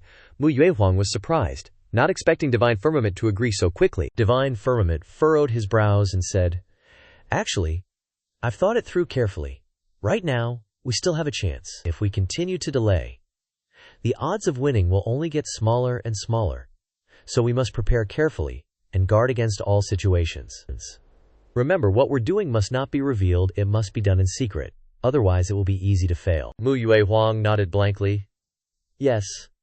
Even though her goal had been achieved, their behavior was becoming more and more strange. The scene shifts to Jiang Chen's extraordinary home. In the music courtyard, Jiang Chen was guiding Yunlan. After listening to the piece, he nodded in praise. "Not bad, you've made progress. However, your progress is only limited to technique, while the most important thing in music is expressing emotions and personality. I don't know how much music theory you've learned before, but there's one thing I must emphasize. Following your own path is the most important thing." Yunlan nodded in agreement. "Learning from those who came before is indeed very easy, but there will come a day when that becomes your own obstacle. I hope you remember that. If you don't pay attention to this, sooner or later you will be hindered by it, and a lifetime of effort will only result in stagnation," Yunlan replied. "Yes, Master, I understand." Jiang Chen nodded, then turned to look towards Qing Yunzi and Jishuan. Yunlan followed Jiang Chen's gaze and said happily, "Old ancestor Qing Yunzi looks so much younger now. His hair is dark and shiny, his skin is smooth, and his eyes are much brighter." Yunlan exclaimed excitedly. "Old ancestor, you look so much younger." Qing Yunzi smiled brightly. "Indeed, thanks to reading that complete guide to healthy living, I had some insights, and my qi and blood are starting to recover." Jiang Chen nodded. "Not bad, keep it up, and you'll change even more in the future." Jishuan looked at Jiang Chen and said with a smile, "Senior, I've cleaned up the surroundings. Is there anything else you need to instruct?" Jiang Chen glanced around and saw that the courtyard had been swept clean, and everything was neatly arranged. This rich young master is quite handy, isn't he? The guy's finally free from chores, and he's so happy he's about to cry. If I can't cultivate, but I'm living with them, then helping them out is the right thing to do. In my previous life, I was busy for half my life, but in the end, I got nothing. Now that I have a chance to start over, of course I have to live more freely, like this secluded life, for example. Time flew by, and the day for Zhang Lingzhi's treatment to end had arrived. Yunlan swapped her out into a bigger cauldron. She looked at the cauldron and asked the old ancestor anxiously, "Is it about to succeed?" Qing Yunzi shook his head and said, "I don't know either. Recreating a special physique is something I've only seen for the first time. But Senior has profound methods, so there shouldn't be any problems. Let's just watch and see." A strange fragrance suddenly wafted from the cauldron. Elsewhere, the crowd was in an uproar, looking up at the sky and cheering. "An omen! It's the light of the cat star." Meanwhile, in other worlds, flowers were blooming in competition, and here, a sweet fragrance spread everywhere. Qing Yunzi's face turned pale, completely stunned. Yunlan couldn't help but blush, staring blankly at where the fragrance came from. Fragrant flowers bloomed everywhere. The hills were covered in flowers, creating a rare sight in the world. Jiang Chen nodded, smiling with satisfaction. "Yeah, looks like everything succeeded." The incense burner opened, and a few drops of sparkling golden liquid shot out. From within, a hand reached out, followed by a body part by part, pure and white. The fragrance of herbs filled the air. Jiang Ling'er's body slowly floated into the air, breaking free from the medicinal liquid, surrounded by a layer of light. Could this be the kind of medicinal liquid that can transform people? The light swirling around Jiang Ling'er grew stronger and stronger, emitting dazzling divine light. From her body, a soft fabric gradually formed, creating a complete outfit. Jiang Chen gave a cold glance, while Jixuan, Yunlan, and Qing Yunzi were so moved they were in tears. Oh, the dazzling light, the graceful figure. Jiang Lingxie stepped out, fully clothed, her black and white hair now a pure black. She slowly opened her eyes and looked around, meaning they had succeeded. Yunlan rushed over and hugged Jiang Linger's waist tightly. Perfect, not a single flaw. Linger, how do you feel now? Is there anything uncomfortable? Jiang Linger smiled and replied, Thanks to Senior, the strange sensation caused by the heavenly yin extinct meridian has completely disappeared. I feel warm all over. After speaking, she let go of Yunlan's hand and walked towards Jiang Chen. She was finally free from this suffering. Jiang Lingyer knelt down and, facing Jiang Chen, said sincerely, Lingyer, thanks Senior for this second chance at life.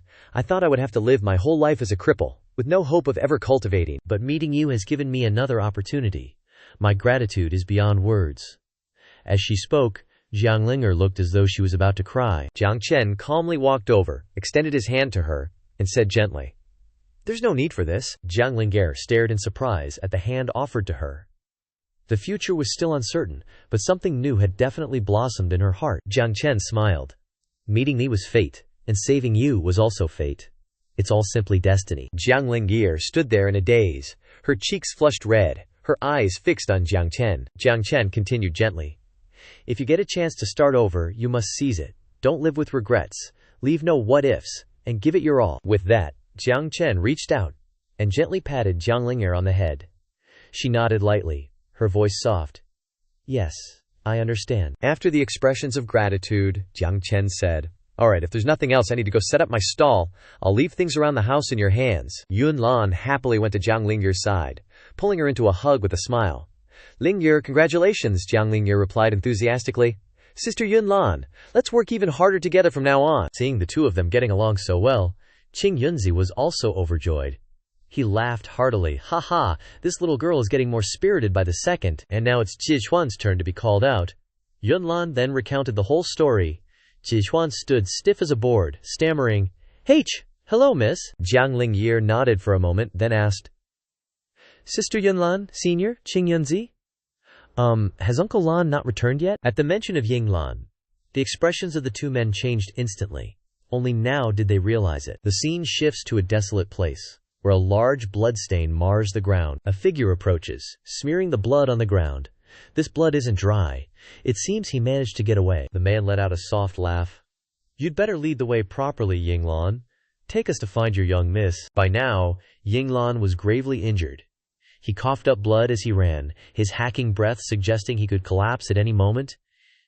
Yinglan gritted his teeth, his brows knitted tightly, his face was dark, but his skin was deathly pale from blood loss, his robes soaked in it. He thought to himself, This can't go on, but I have to get back to the young miss. Young miss, don't come back, that place is no longer a home. At the Jiang clan estate, a gloomy and unpredictable atmosphere hung in the air, thick with a chilling aura. In the main hall, the man seated on the clan head's throne looked down coldly at the kneeling figure and asked, What is the situation? This man was the current head of the Jiang clan and also Jiang Lingyer's biological father. However, at this moment he looked every bit the villain. The kneeling man reported respectfully. Reporting to the clan head, we let Yinglan go. It appears he is looking for the young miss, however he is severely injured. It is uncertain if he can last long enough to reach her. The Jiang clan head replied coldly. He will.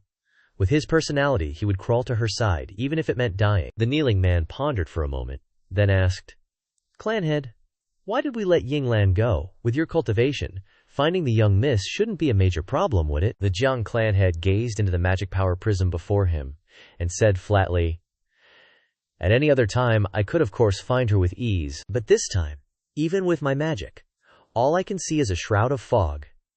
I cannot find a single trace. Therefore, our only choice is to let Yinglan lead the way. However, one thing puzzled him, that there was still a place in the cultivation world that he could not spy on. Could what Yinglan said be true? Has Jiang Lingxie really found a solution for her heavenly yin severed meridians? Blood flowed endlessly from Yinglan's wounds. This meant that he had found his way to Jiang Chen's home and met Jiang Lingwei. But his injuries had also become more severe. Yinglan gritted his teeth and coughed up a mouthful of blood, his body collapsing to the ground as blood continued to gush from his wounds. Jiang Linger ran over in a panic. Uncle Lan, what happened to you? Are you all right? Yinglan struggled to say, Young miss, I'm fine. It's good to see you again. Jiang Linger's face was pale as she cried and trembled, asking, Uncle Lan, why are you covered in so much blood? Witnessing that horrifying scene, Yun Lan and Ji Xuan were both stunned into silence. Jiang Lingxie, heartbroken and furious, cried out, Who on earth did this? Qing Yunzi rushed over and said anxiously, Yingxiang, don't say anything yet, let me heal you first. Qing Yunzi's power flowed into Yinglan's body, and the wounds began to heal. But suddenly, the healing process hit a snag. Even Qing Yunzi, who was treating him, sensed something strange. Yinglan seemed to be even more severely injured, continuing to cough up blood. Jiang Lingye panicked and asked Qing Yunzi, What's happening? Even Yunlan felt a chill of fear. Qing Yunzi angrily exclaimed, Damn it, this is impossible, Lan Xiong. What exactly is wrong with your wounds? There's a force of extreme cold constantly eroding your vitality. My power is only having the opposite effect, Qing Yunzi explained. Yinglan slumped into Jiang Lingye's arms, weakly saying, It's useless. The power within my body is unique to the Jiang clan. Unless someone from the Jiang clan takes action, no one can heal this wound. He frowned deeply and said, Could you all excuse us for a moment? I have something I need to discuss privately with the young miss. Yuan Lan looked at Qing Yunzi, nodded in agreement, and even though he was worried, Qing Yunzi reluctantly left. Once everyone was gone, Jiang Lingfei pressed Lan Shubo. Everyone's gone now. What exactly happened? Yang Lan gritted his teeth and said, Young miss, from now on, do not return to the Jiang clan. Jiang Linger asked in shock, What are you saying? Why are you suddenly telling me not to go home? What happened at home? A look of pain crossed Yinglan's face as he said, There are things I plan to tell you later, but now I have no choice. Your mother and I both belong to an ancient Yi race, the descendants of the Yang clan. However, compared to the Jiang clan, our Yang clan is small and isolated, and our bloodline inheritance is mostly hidden.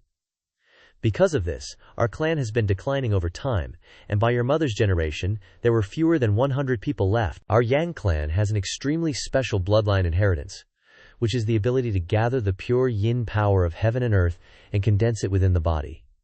The more pure yin power, the stronger the force, especially when cultivating. You can say you're already halfway to success. Your mother was the one with the purest bloodline of the Yang clan since ancient times, possessing an innate talent.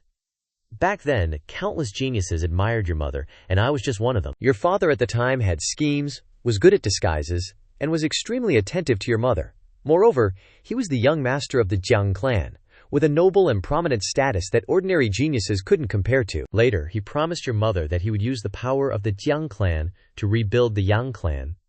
Therefore, your mother turned down the marriage proposal. At that time, I also gave up pursuing your mother, and eventually joined the Jiang clan. Everything seemed to be going well until your mother gave birth to you and then suddenly passed away. It was also at that time that my hair turned from black to silver white, and I was extremely furious. Yinglan continued, I questioned your father about what happened, but he suddenly changed completely, becoming cold and aloof. No matter how I questioned him, he refused to say anything. I even saw murderous intent in his eyes. I wasn't afraid. I was determined to find out the truth about your mother's death. And so, I took care of the helpless young miss, while secretly investigating the cause of your mother's death. Jiang Lingxie felt her mind was in chaos, unsure of what to think, and she asked, Lan Shubo, what happened after that? Yinglan gritted his teeth, his eyes filled with hatred. And then you grew older. During that time, I continued to investigate your mother's death, but in the end, I couldn't find any clues. Until this time when I returned, I was attacked by those Jiang clan members. Of course, with my current cultivation level, Yinglan could only endure the injuries and suffer in silence, unable to do anything else. As soon as he received the news from Yinglan, Jiang Yingtian immediately flew into a rage. His eyes bloodshot as he questioned harshly, You said Linger has found a way to cure the heavenly yin severed meridians. I've been scheming for so long, and you dare to ruin my plans like this. In an instant, Yinglan understood the whole truth. It was all Jiang Yingtian's sinister plot. In Wuhua City, the sunlight still stretched lazily across everything. Jiang Chen was strolling leisurely through the city, a red bean bun in his hand, when suddenly, a red bean popped out. As he took a bite of the bun, he suddenly felt uneasy, as if something bad was about to happen. Sure enough, his premonition was right. At that moment, Jiang Lingye was in immense pain. She placed Yinglan's rough hand on her face, but felt helpless to do anything. Lan Shushu's injuries were getting worse, and even though the heavenly yin extinct meridian had been removed, she still couldn't help. His cultivation is gradually weakening. If this continues, Qing Yunzi sighed, looking at Jiang Lingye and saying, "The injuries caused by Jiang Yingtian, I can't deal with either. It's shameful that Jiang clan's patriarch is too strong. Even if I were at my peak, I wouldn't be his match." Yunlan exclaimed worriedly. Ancient remnant race. Those 4 words carry immeasurable weight, even for the Holy Land's old ancestor. Right now, the only person who can help us is Senior. All their hopes were pinned on Jiang Chen's appearance. Just as the thought flashed in her mind, the door burst open. Jiang Chen walked in from outside, seemingly having rushed back. He looked at everyone and said, "Sorry, I kept feeling uneasy, so I came back sooner than planned." As soon as she saw Jiang Chen, Jiang Lingye let go of Yinglan and rushed towards him. She hugged Jiang Chen tightly, pleading earnestly, "Senior, please, you must save him." Jiang Chen looked at her in surprise and asked, "What's wrong? I'm back now." Jiang Lingye nodded, tears streaming down her face.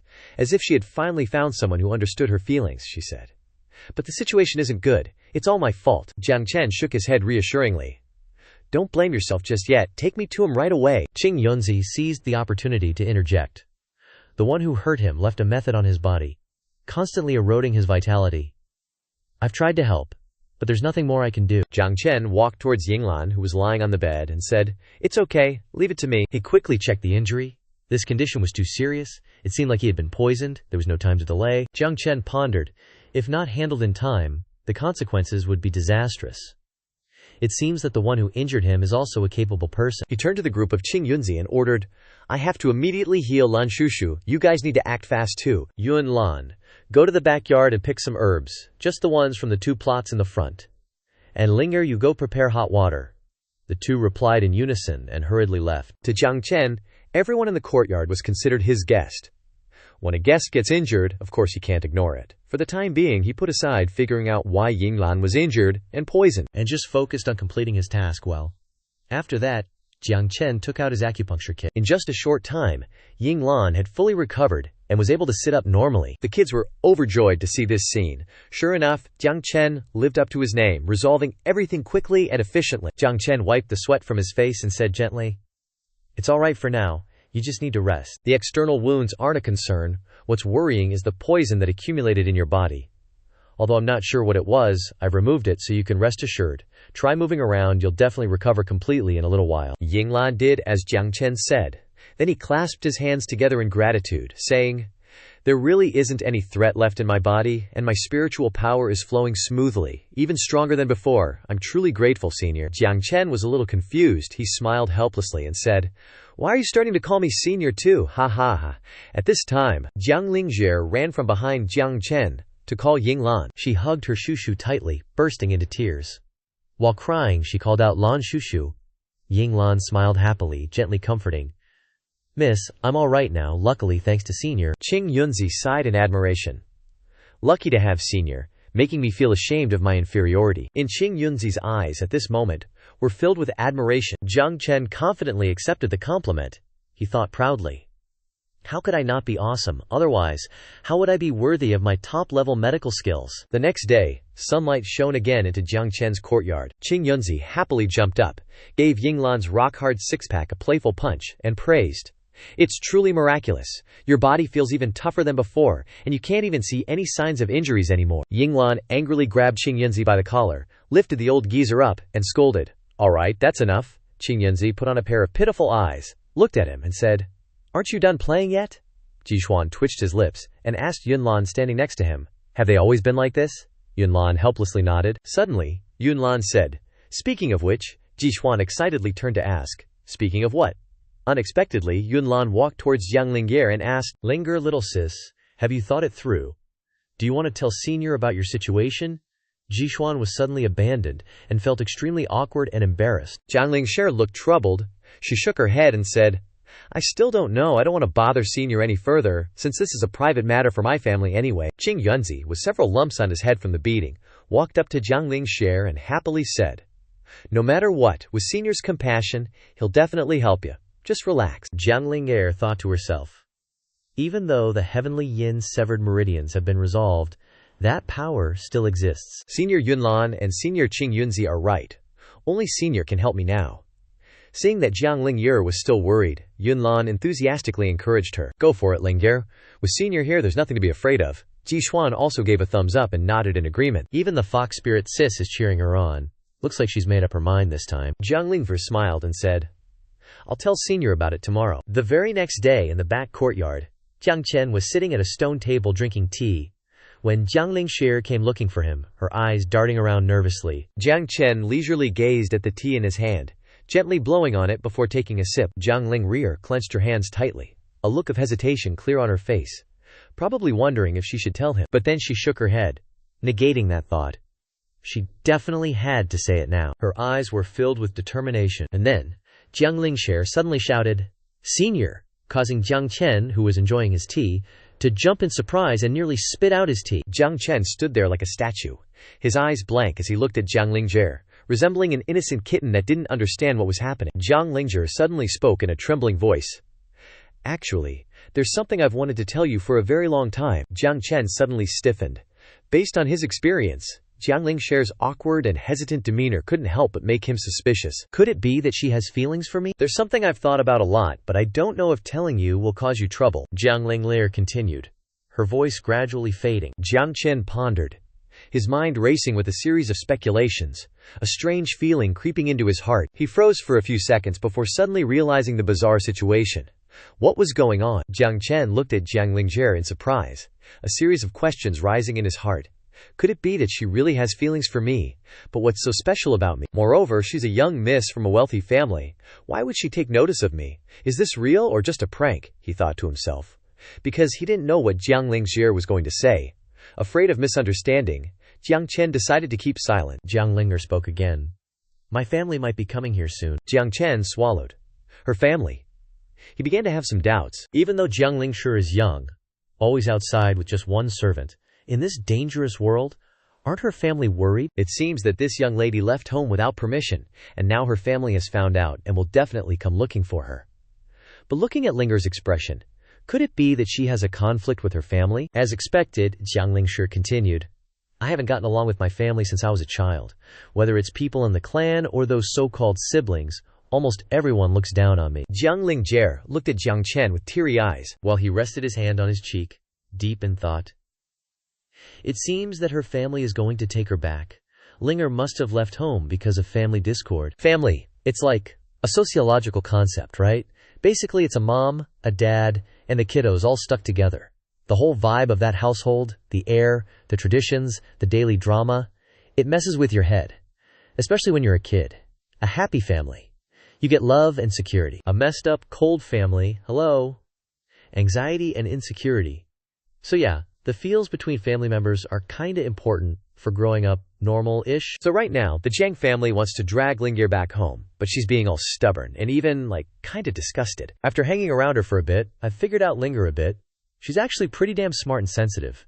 She makes you feel bad for her. The fact that she doesn't want to go back probably means there's some messed up secret she's hiding. Jiang Lingye nodded awkwardly and asked, So, can you help me with this? Jiang Chen felt like this was a pickle. I mean, it's someone else's family drama. Should he even be sticking his nose into this?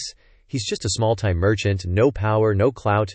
If her fam is loaded and has evil goons, he's screwed. Jiang Lingye suddenly said, If I go back, it's not just me. Uncle Lan is going to be in serious danger too. Jiang Chen's heart did a triple take. He finally gets it. That's why Ying Lan was so messed up. He remembers that brutal wound, his face went white. Looks like Lingye wasn't kidding.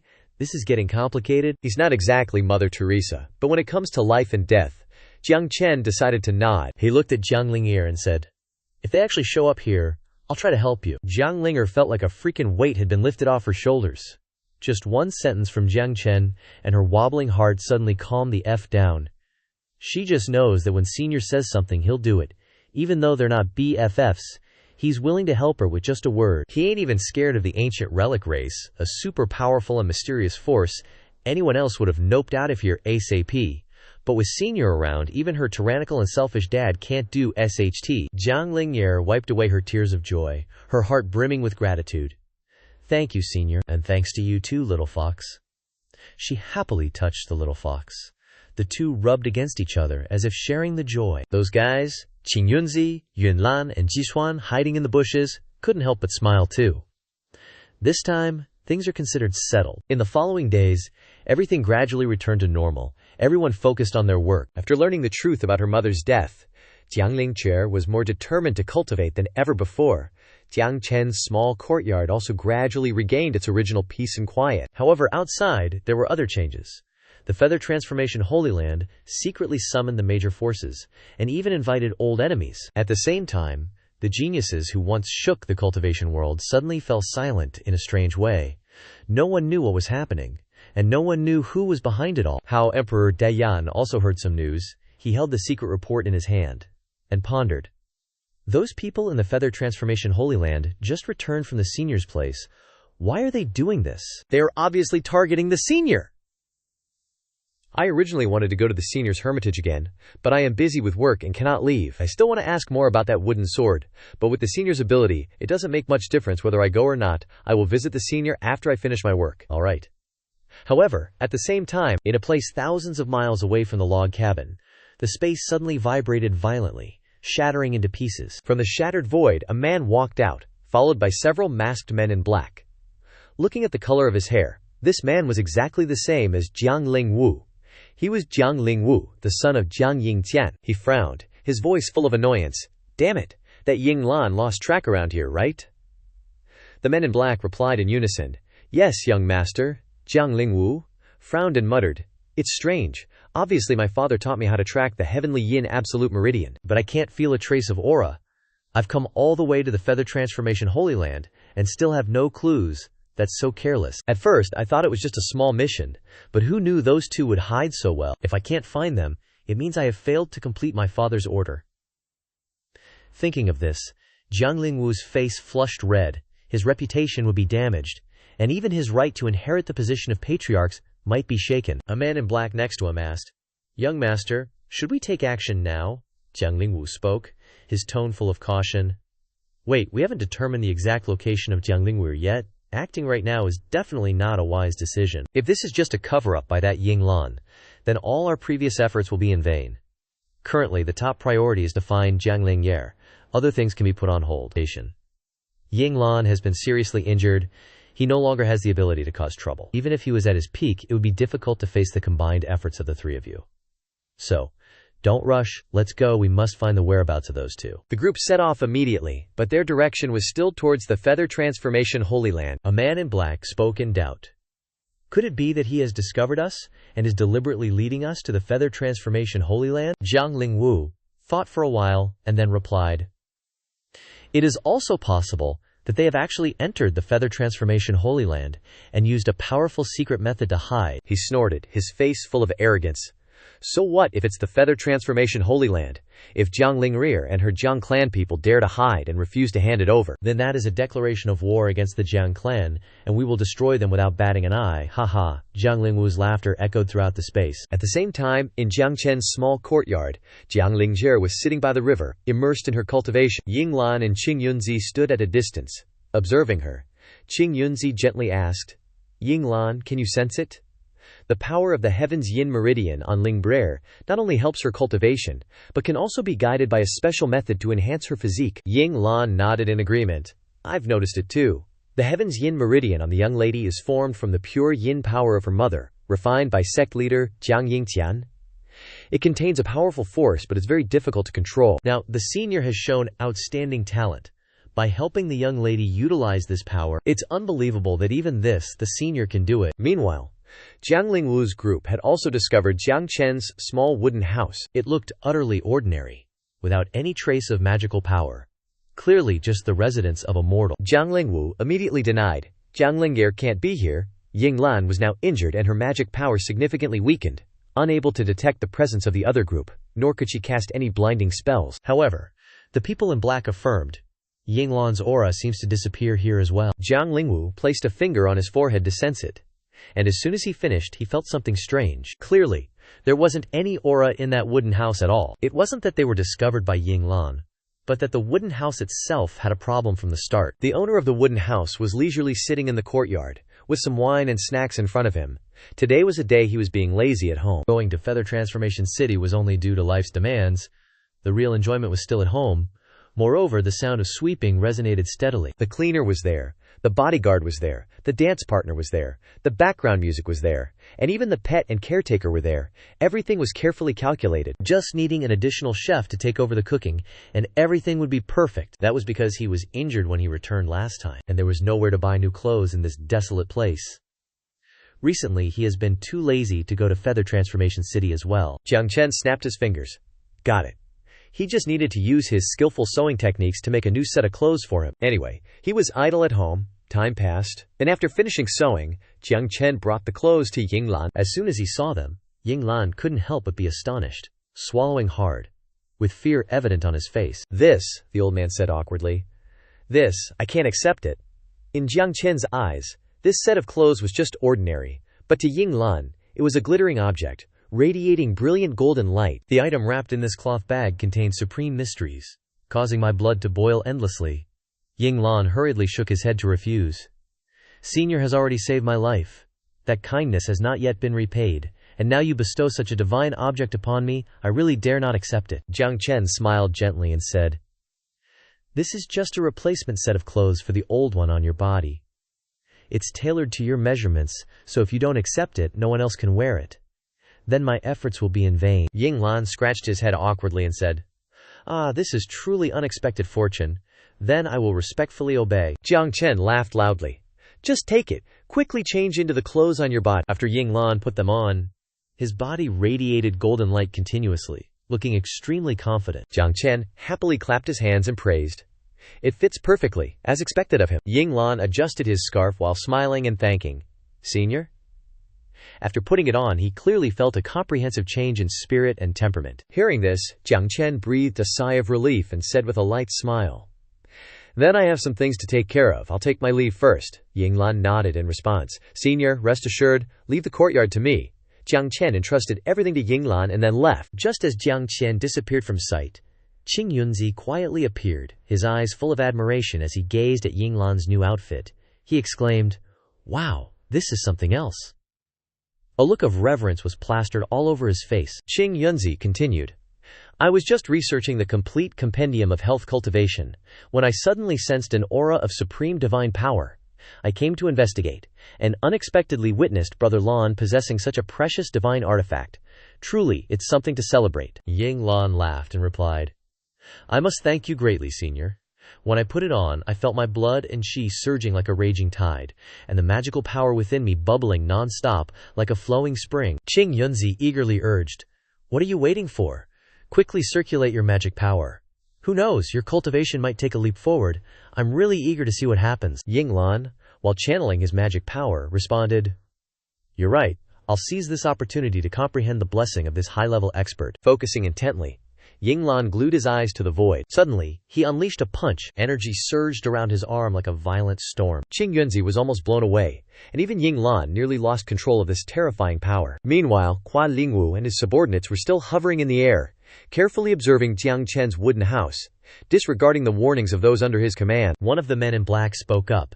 Yinglan's aura seems to have vanished. Kuan Lingwu turned to look at him and said, Perhaps Yinglan and Kuan Lingrier are hiding inside that wooden house. It's strange. Even our Quan clan's secret techniques can't penetrate it. My divine sense can cover thousands of miles, and with the cultivation of the three of you combined, we still can't sense any aura inside. Could someone be helping them?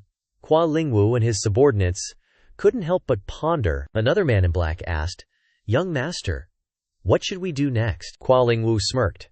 Don't be hasty. Although Yinglan is injured, if he recklessly activates the power of the Ying clan's bloodline, it would be troublesome. Moreover, there might be a mysterious expert behind these two. As a precaution, the three of you should set up the Great Jiang Metal Extermination Formation here. The Great Jiang Metal Extermination Formation is one of the most terrifying secret arts of the Quan clan, possessing terrifying destructive and sealing power.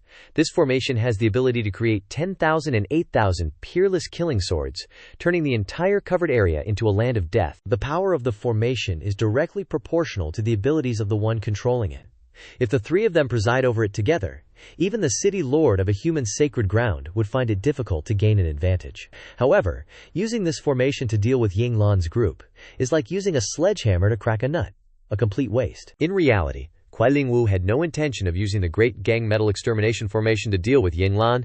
His real target was Lingwe. He thought to himself, I am the future clan leader of the Quan clan, with a secure position, unparalleled talent, and a supreme bloodline. How can I accept the existence of such trash sister? The heavenly yin severed meridians are a stain on the Quan clan. Yet father still allows her to live? I will definitely have her pierced by 10,000 swords to satisfy the anger in my heart. Thinking of that scene, Lingwu couldn't help but chuckle, a smile full of malice. He was certain that the feeling would be absolutely wonderful, and that mysterious guy must also die. What a dreamer. Lingzhi was focused on cultivating in Jiang Chen's courtyard. Every movement she made exuded an air of dignity. A golden halo enveloped her body, and strands of true qi transformed into military seals, protecting her like a screen. From afar, Yunlan and Jixuan watched, their hearts filled with admiration. Lingzhi, you're really making amazing progress, Yunlan exclaimed. Lingzhi modestly replied, You praise me too much, sister. I still need to work hard. Yunlan then said, I brought some pastries that Senior made. Take a break with me for a while. Jiang Lingxi sat down and smiled. Thank you, sister. Senior's pastries always help me increase my cultivation. After eating, I'll cultivate even better. Yunlan looked at her worriedly. I've noticed that you haven't been resting at all lately. Will your body be able to handle it if you keep going like this? Lingzhi reassured her. Don't worry, sister. Since my heavenly yin-severed meridians were healed, my body has been overflowing with energy. This little bit of cultivation is nothing. Jixuan, while munching on a pastry, asked, But are you still worried about your relationship with Senior? Jiang Lingxi sadly admitted. You saw through it? The truth is, I've been training so hard because I don't want to burden Senior. This is my family's issue, and it's better if I can resolve it myself.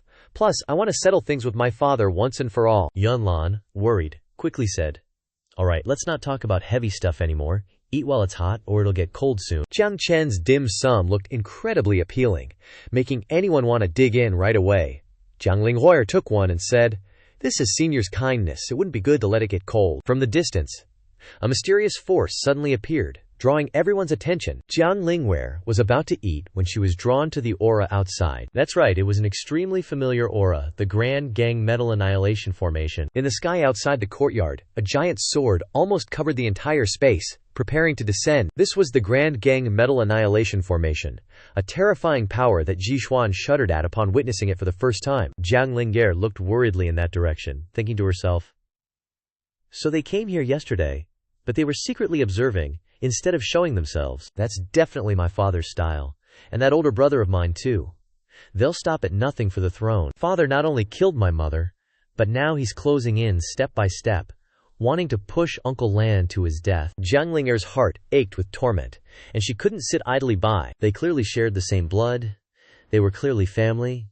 Why were they so ruthless? A drop of kin blood was worth more than an ocean of strangers, like a thorn piercing through her life to this day. She really didn't understand. Uncle Lan clearly had no blood relation to her, but he treated her like family.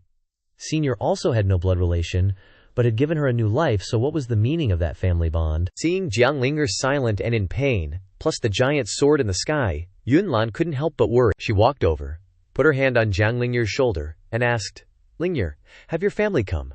Should I call Senior? Jiang Ling'er smiled, shook her head. No need. If they've caused me so much pain, I'll cut that bond myself. Jiang Ling'er took a bite of the pastry in her hand, her eyes filled with determination. Let me go talk to them. Outside the grand formation, Jiang Lingwu stood attentively, his heart burning with anxiety. He gritted his teeth, a question rising in his head. Why haven't they come out yet?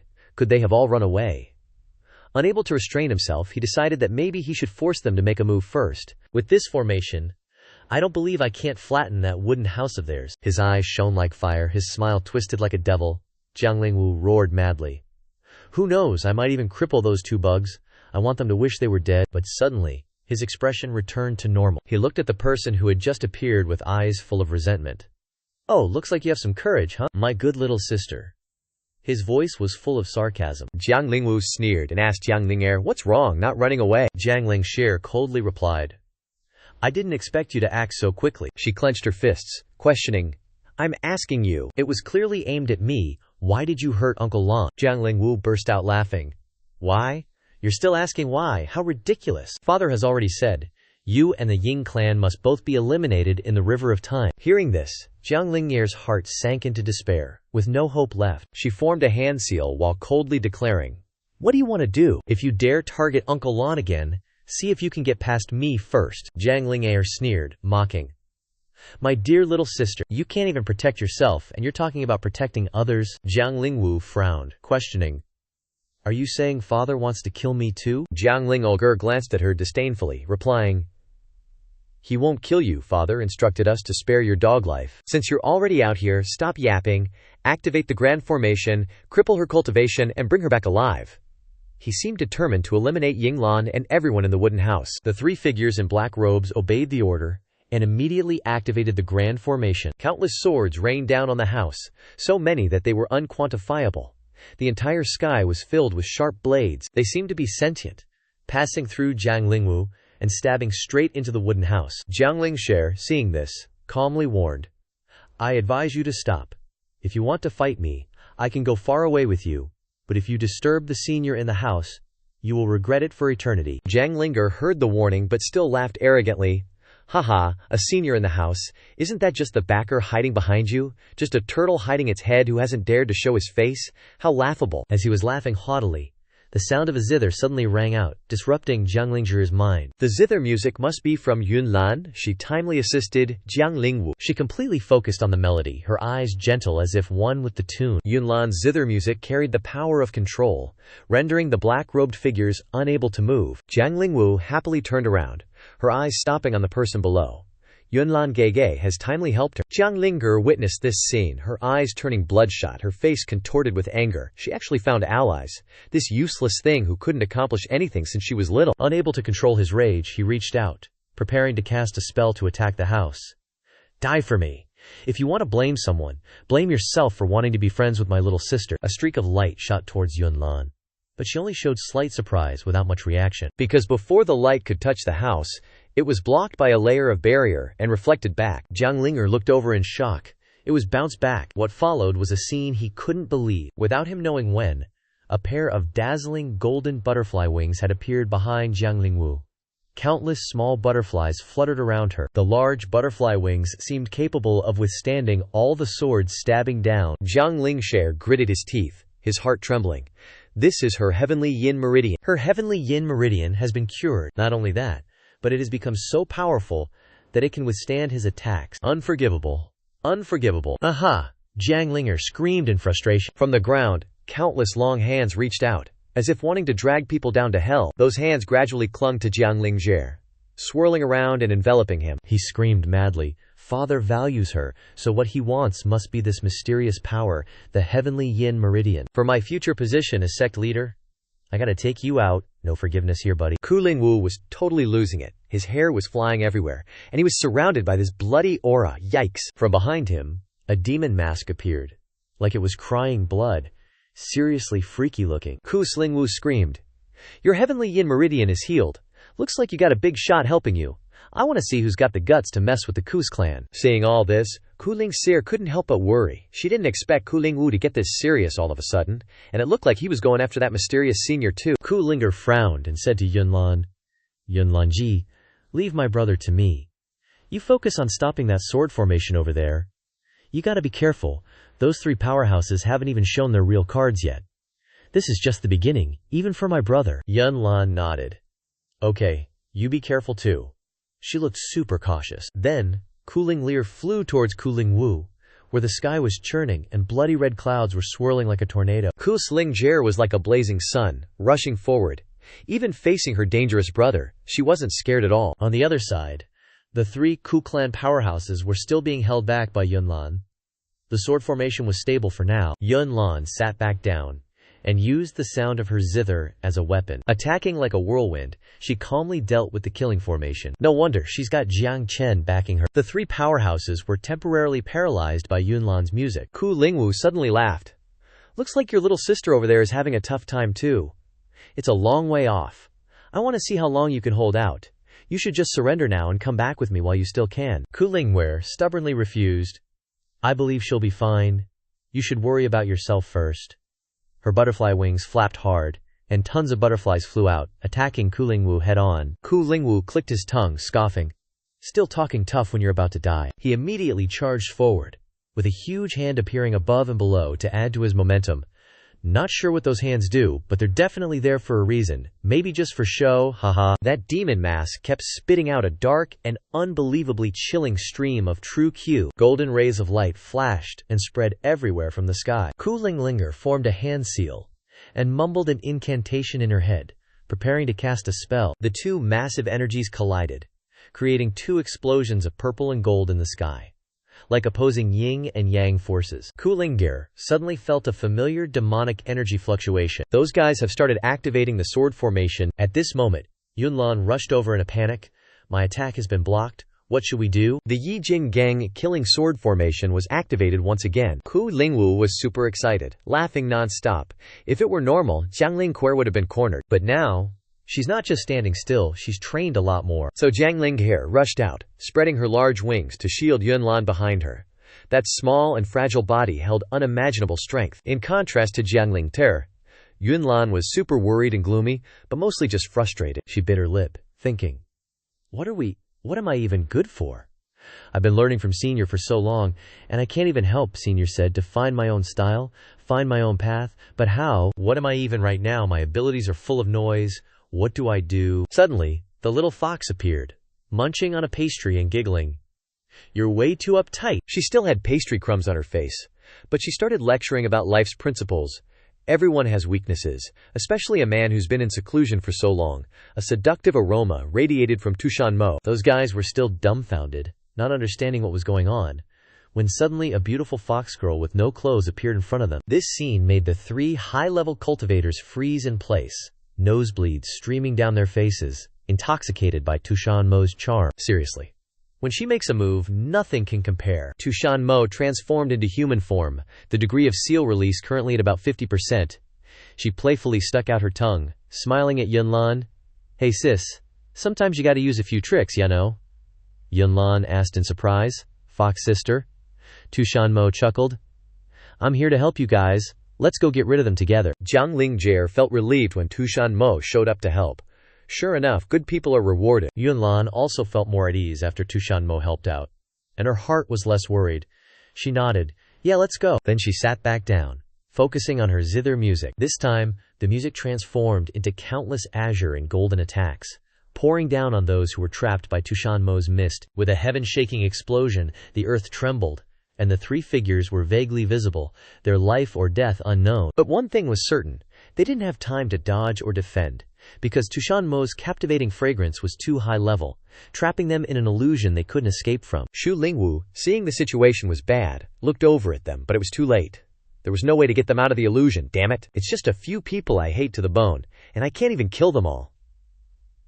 The more I think about it, the angrier I get. Xu Lingwu went berserk, yelling, glaring at Jiang Lingwer's group.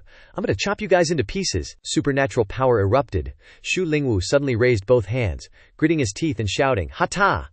A surge of true ki poured out of his body, seemingly about to make his opponents tremble. The crazier the enemy gets, the more calm I have to be.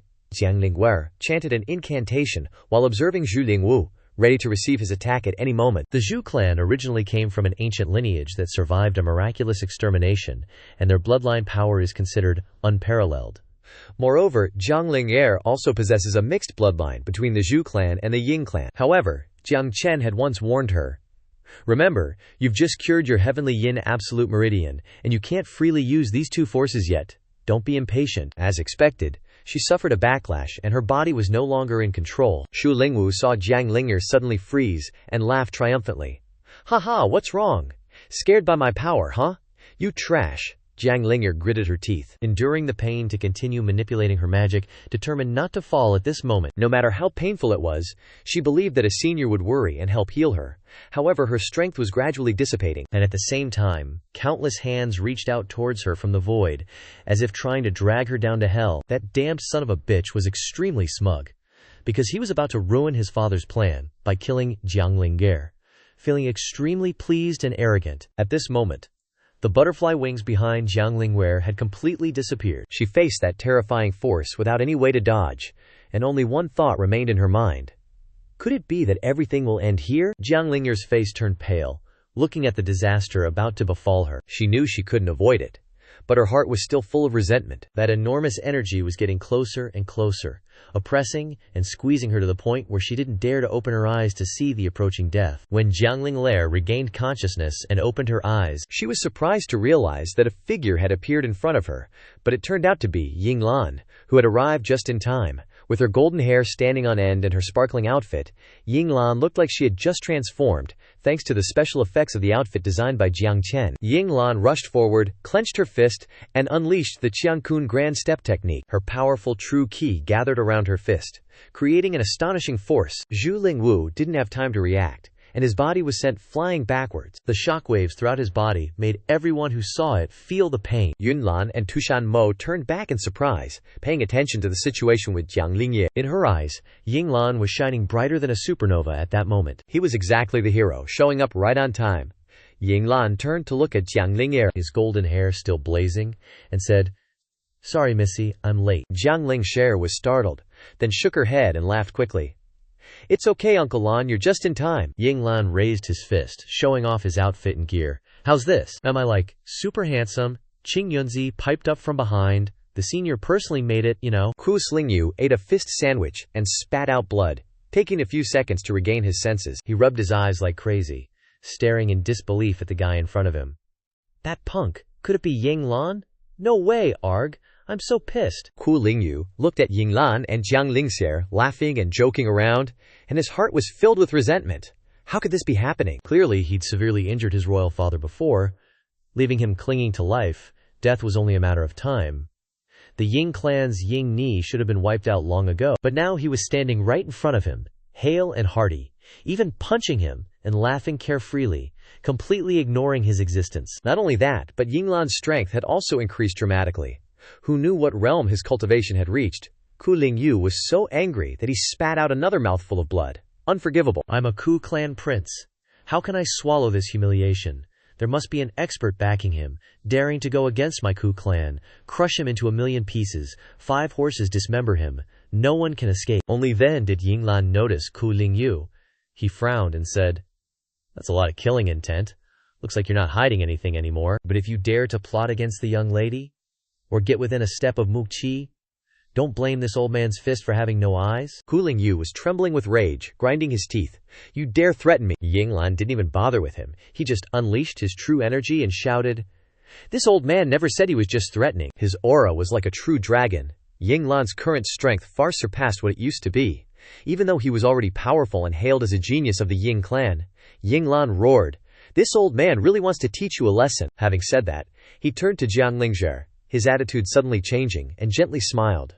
"On second thought, I'll just trap him. The rest is up to you, Missy." Finishing his sentence, a burst of true energy shot out from Yinglan, encompassing Ku Lingyu, forming a giant fireball-like sphere that looked totally wild. Ku Lingyu frowned, his body suddenly paralyzed. At this point, Jiang Lingjie had stabilized both her strength and her health. She cupped her hands together to express her gratitude to Yinglan, then began to form hand seals, preparing to attack Ku Lingyu again. Yinglan smirked. "No need for thanks, just beat him up." Trapped in the cramped enclosure, Ku Lingyu grew increasingly anxious, eager to escape. Qing Yunzi hopped around cheerfully, laughing and saying, "Ha ha ha, he's completely tied up now." Even the formations collapsed. Qing Yunzi was right. The ghost mask behind Ku Lingyu had disappeared. Jiang Ling'er gritted her teeth, trying hard to cast her spell. "Good chance, just a little bit more," she pleaded. "Give me a little more power, even just for a moment. I absolutely won't miss this opportunity." Jiang Ling'er screamed, the true energy in her Qi Si Danshan converging in her golden core, erupting into power. Golden butterfly wings appeared again, even more gorgeous than before. Ku Slingyu was now frantic. Surrounded by a powerful expert, he shouted in fear, "Insolent! What do you want to do? I'm your older brother, you unfilial wretch." Jiang Ling'er ignored his words, heading straight for Ku Lingyu. Ku Lingyu shrieked in terror. "You, don't come any closer." Ku Ling'er furrowed her brows, glaring at him, clenching her fist, and then WHAM threw a punch right at his face. She yelled like she was finally letting it all out. This wasn't no ordinary punch, oh no. It was packed with the crazy power of the Taiyin holy body, enough to KO a regular dude instantly, even stronger than Yinglan. Ku Ling'er roared. This punch is for all those times you humiliated me in the past, you jerk. This punch is punishment for daring to screw over my friends. This punch is for disrespecting the elders, and especially, you dare to push Uncle Lan, the most important person to me, to the brink of death. Unforgivable. Kulinger was so pissed her face was turning 5 shades of red. Tushan Mo was like, whoa, and even Yun Lan was kinda touched. But it was probably Ying Lan who felt it the most. Kulinger really did see him as the most important person in her life. That little kid he used to look after, always worrying about, now she's grown up all strong and badass like this. However, the villain was like, even after being beaten till Kulinger Wu's face is swollen and bruised, he's still alive. A filthy obsession can really make a person hold on like a leech. He trembled, thinking, I'm the little clan leader of the Ku clan, and will become a top expert in the future. Not only the remnants of the Ying clan, but now even this cripple dares to hurt me. How can I stand this humiliation? In the future, I will definitely be criticized by the people in the clan, and shake my position as the little clan leader. My father is extremely concerned about this task, so Kulinger must be taken away no matter what. He gripped the jade token tightly in his hand. This was his last trump card. Kulinger Wu tossed the jade into the air. The golden lines on the jade lit up, and he yelled, kill them. Take Kulinger away. They must be killed. He squeezed the jade token, like he wanted to crush it to dust. A terrifying source of power gradually spread throughout the space. Blood flowed from his nose and mouth. But Kulinger Wu didn't seem to notice the pain. He was just so bitter about not being able to do anything else. At all costs, he had to take Kulinger away. Kulinger Wu was so angry that his eyes were flashing. Just a few small fries like you dare to stop me. What he was holding, Yinglan and Kulinger knew very well, it was the ancient god token. Not good.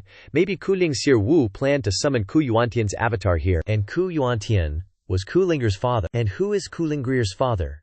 He is the clan leader of the Ku clan.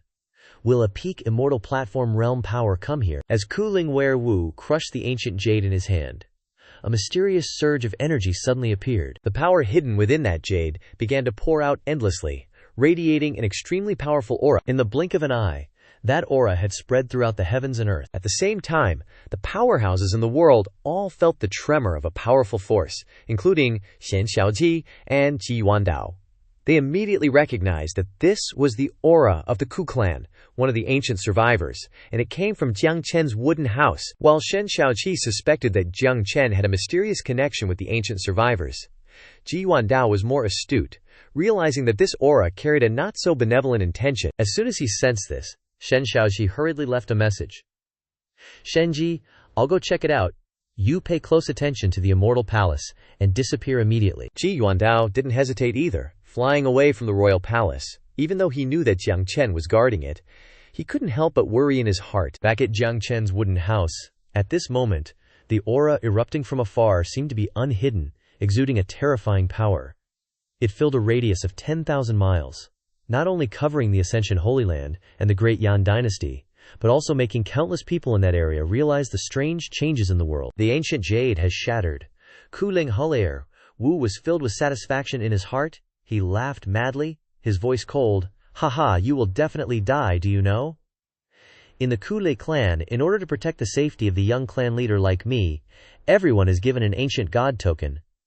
This jade can summon the current clan leader's avatar. My father, one of the top powerhouses in the world, is the Kun clan leader, the peak immortal platform realm powerhouse, Ku Yuantian. From the sky, a large figure slowly appeared, exuding a cold, murderous aura. That is the avatar of Ku Yuantian. Zhang Lingzhe saw her father, and her heart couldn't help but tremble, not only because of the painful memories of the past, but also because of the terrifying power radiating from him. A series of heartbreaking images from her childhood to the present flashed through her mind. No matter how hard she tried to appear strong, when facing the person responsible for it all, she couldn't hide her weakness. Jiang Lingolger was almost at her breaking point. She collapsed to the ground, instinctively hugging her head. Ying Lan immediately stepped forward, standing in front of her, and gently comforted her.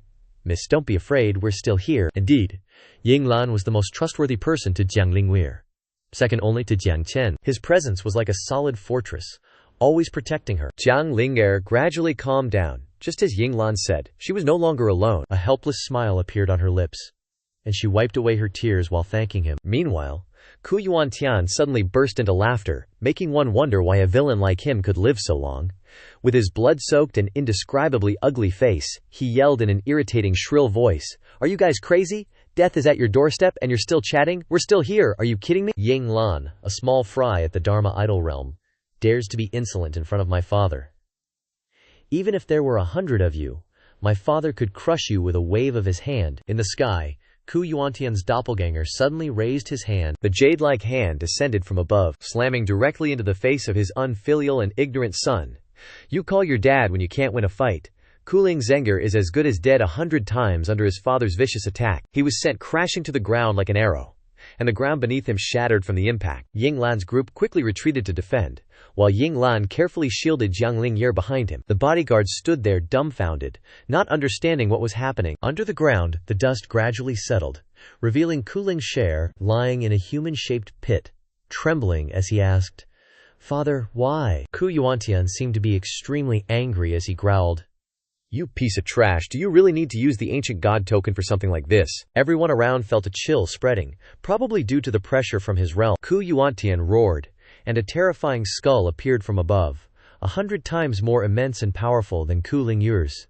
"What makes me the most furious is that you dared to take my heavenly yin meridian. It seems the only way is to kill all of you, and then find a way to retrieve the heavenly yin meridian." Hearing the words "kill all of you" and "retrieve the heavenly yin meridian," Ying Lan, who was standing beside Jiang Lingye, suddenly disappeared. He shot off like an arrow, charging straight towards Ku Yuantian's descending giant hand. His eyes were filled with fury and hatred. Ku Yuantian was probably surprised by Ying Lan's actions. In his eyes, Ying Lan was just a piece of trash that he had beaten half to death not long ago.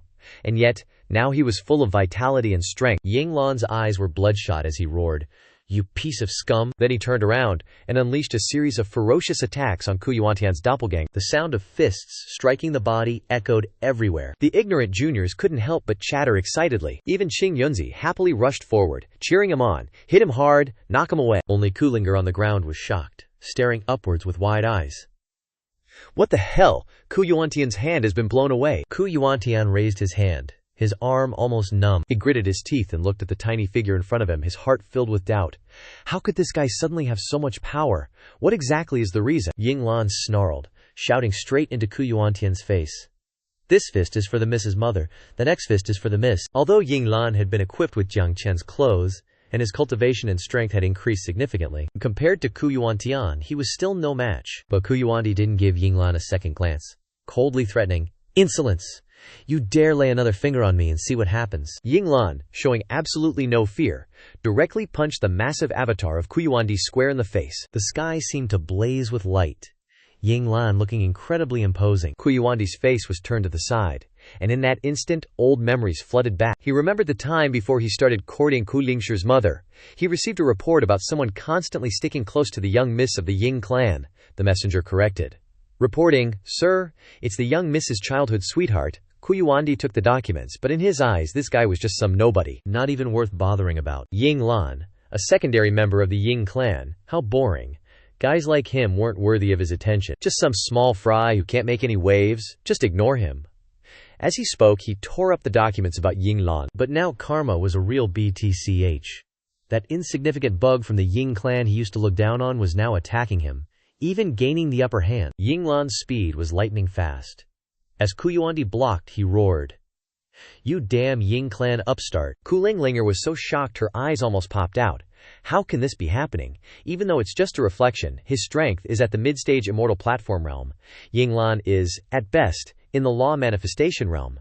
How can he suppress a reflection of an immortal platform realm cultivator? Even Qing Yunzi couldn't help but be amazed. Ying Lan's clothes and Jiang Chen's were clearly immortal artifacts, capable of boosting his strength to allow him to fight above his level. Talk about an ant killing an elephant. Ku Yuanti glared at Ying Lan, veins bulging on his forehead, grinding his teeth and yelling, "Don't get cocky." Then, he compressed his true form to a smaller size, clearly to increase his attack power. Ying Lan continued to charge forward, launching a barrage of attacks. This time, Ku Yuanti had shrunk his size, making movement easier. He reached out, casually creating a barrier to block Ying Lan's attack. In the sky, two streams of gold and blue light collided, showering sparks everywhere. Ying Lan was pushed backward, and even Ku Yuanti couldn't avoid being blasted away. Panic surged in his heart. What's going on? Was I just pushed back? Why? What the hell is happening? This situation was completely against common sense, too strange and bizarre. Even Qing Yunzi felt this situation was incredibly mysterious. Even with only a difference of one minor stage in the same major realm, crossing the gap was difficult. But now, not only was there a difference of an entire major realm, but they could fight evenly. It was like a tiny ant shaking a giant elephant. Power and methods that defied all the usual rules of this world. This feeling was like, in Kuyuandi's mind flashed the image of a silver-haired man. At that time, that guy found him and said with a smile, "Too bad. Seems like you have no hope of breaking through anymore. Maybe you should try my method." That's right. Kuyuandi still remembered like it was yesterday the first time he met that person, like a mighty dragon that could overturn the heavens and earth, while he, in front of that person, was just a tiny ant. If that were the case, could it be that the person who cured Kulingwer's celestial yin-severed meridians was... The more Kuyuandi thought, the more chaotic his heart became. Clenching his teeth, his face darkened, and he thought, "No way, it seems I have to snatch Kulinger back before that person makes a move. It's the only way." Kuyuandi frowned, his eyes full of vigilance, staring at Yinglan in front of him. Yinglan was now starting to face a serious problem, his arms almost numb, seemingly reaching his limit. He frowned, thinking, although the chances of success aren't high, I have to repel this reflection before I fall. What's more, he didn't know what happened, but he suddenly stopped moving. This was a once-in-a-lifetime opportunity, Yinglan laughed, charging straight at Kuyuandi to attack. Almost there, just a little bit more. Suddenly, something appeared, causing Yinglan to startle instinctively. He quickly tilted his head to dodge, narrowly escaping disaster as something shot past him. Yinglan looked back in confusion at whatever had just flown by, wondering, what on earth was that? In front of him now, countless similar beams of light shot forward. Yinglan had no time to defend, and was struck repeatedly, fresh blood spurting from his wounds. Although he now had a few more wounds, they were just flesh wounds, and weren't significant. What was more important was that old geezer Zhu Yuantian had activated the Great Gang Metal Annihilation Slaughter Formation. In the sky, tens of thousands of swords materialized, their aura sharp and ferocious. How could this be? Yunlan and Tushanmo had been carefully watching to prevent those three powerhouses from activating a formation. But when they looked over at the three of them, they were stunned. The three powerhouses were having their bodies forcibly used to cast the spell, each one nearly drained of all strength, like living corpses. This magic was truly too vicious, and for someone like Qing Yunzi who cherished all life, it was especially unacceptable. He roared in fury, "Xu Yuantian, do you have absolutely no regard for the lives of your subordinates?" Xu Yuantian snorted, and replied coldly, "No need to ask. You're just a sore loser. Less talk and more action is always the best way." Under Xu Yuantian's control, the swords all flew towards Yinglan. Facing such a powerful and dense force, Yinglan wasn't foolish enough to confront it head-on. He quickly dashed away to evade. Yunlan hurriedly suggested, "Sister, let's see if we can disrupt the grand formation." However, Qing Yunzi immediately stopped them, calling the act foolish. Xu Yuantian also seemed to have noticed their group's movements, and a portion of the formation turned to attack them. Qing Yunzi shouted as he defended, "This is absurd. This battle isn't a place for juniors like you." With the support of the Great Gang Metal Annihilation Slaughter Formation, this projection already has the strength of his true body. You're facing a 10th level peak immortal platform realm expert. What are you still standing around for? Run. After he spoke, under Qing Yunzi's cover, the juniors hastily fled. However, Xu Yuantian wasn't about to let them escape so easily. He waved his arm, trying to stop them. Yinglan couldn't let Xu Yuantian harm Qing Yunzi's group, so he took the initiative to turn back, dodging while looking for a chance to counterattack. Xu Yuantian glanced at him and said indifferently, "Forget it. Since you rushed in here yourself, I'll just send you on your way first." Yinglan was startled, as countless blades slashed into him, embedding deep into his flesh, fresh blood dyeing his new robes red. Countless phantoms of swordlight rushed forward, their sharp auras slashing down in a seemingly endless assault. Yinglan could only grit his teeth and endure, completely unable to get close to the formation's controller. Damn it. Yinglan's transformed state began to dissipate. He sighed, thinking to himself, this is as far as I can go? That's right, this power was only borrowed, after all. Yinglan's massive body began to fall under the slaughter formation's relentless attacks. At this moment, only one thought remained in his mind. Young miss, you have to take care of yourself. Yinglan was on his last breath, but he forgot that he wasn't alone. In the most critical moment, Jiang Yer channeled all the power of her heavenly yin-severed meridians, shooting forward like an arrow to save Yinglan. Looking at her now, she was clearly furious. But not at Xu Yuantian. She was angry at Yinglan himself. His recent actions were no different from suicide. Jiang Yer yelled in frustration, "Uncle Lan, stop being so reckless. If you're gone, what am I supposed to do?" Xu Yuantian, you had almost killed Yinglan, but you were foiled. and your heart was filled with rage. He stared with bloodshot eyes as his own rebellious daughter carried Yinglan away. The swords continuously flew towards Xianxia, attacking to block her path. But with her extreme speed, she miraculously dodged them all, carrying Yinglan out of the danger zone. As she ran, Jiang cried, "You're the only family I have left now, uncle. You can't give up. We're almost there." That's right. They were just a little further from Jiang Chen's wooden house. As long as they could make it there, everything would be safe. Linger dashed towards the house, which had finally appeared right in front of her eyes. She reached out her hand, just needing to get back here. Back to this safe place. Behind her, the great Zheng metal extermination killing array seemed to be catching up, life and death hanging in the balance. The past flashed before her eyes. Back then, Kulingulker's mother was barely clinging to life. Lying on the bed, her cheeks sunken, she weakly called out, "Shu Kuyuantian." Zhu Yuantian, holding the crying Kulingrier, startled and looked at her, his eyes filled with only contempt and disgust.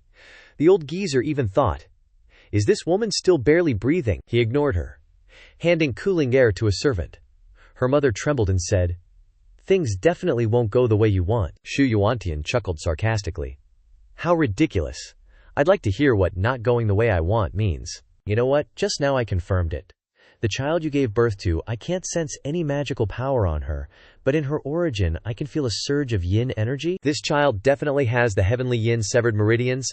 Everything is proceeding step by step according to my plan. Whether it's you or your child, you're both just pawns of mine. Kulinger's body trembled, and she slowly extended her hand from the blanket, offering a weak but firm smile. "It's me, huh? It's really all right now." "Good. Come to mother, let me hold you for a moment." Shu Yuantian turned around in shock, staring intently as her arm dropped limply. Thinking to himself, "Isn't this the last breath before death?" He continued towards the servant, examining Kulinger more carefully than ever before. Even if he could be considered a good father, unfortunately he wasn't. After examining her, only a cold and cruel smile appeared on Shu Yuantian's lips. "Indeed, it's just as I thought. The heavenly yin severed meridians have been successfully formed. I didn't expect to scare myself. Last words before death are so boring." Next, I just need to wait for the fruit to slowly ripen. Back in the present, just when Kulinger thought she was dead, surprisingly, she was still alive. She looked in astonishment at the scene before her. A truly unexpected event. The rain of swords fell from the sky. But before it could touch the wooden house, something blocked it, and it disappeared. A surge of vibration came from around the wooden house. Those from Qing Yunzi were also shocked and frightened, the scene descending into chaos. As for Shu Yuantian, who was in a state of being cool, suddenly counted the people, and the wrinkles on his face also deformed. Just now it was unclear what had happened. Just a boom. Thousands of the killing swords had disappeared. The great gang metal extermination killing array was clearly still running. There were no problems. Why was that? Zhu Yuantian trembled with anger, asking himself, "What exactly happened? What realm has done this? What realm are you in to be able to prevent me from detecting you, eliminating all the killing swords that the great gang metal extermination killing array is exhibiting? What secrets does that wooden house hold? This strength is truly terrifying." Yunlan worriedly asked the old ancestor. "What just happened?" Qing Yunzi replied in horror. "It seems that not only I, but even that big shot doesn't understand what's going on. Clearly, the stronger the person, the easier it is to feel that this method contains an absolute strength." Shu Yuantian roared.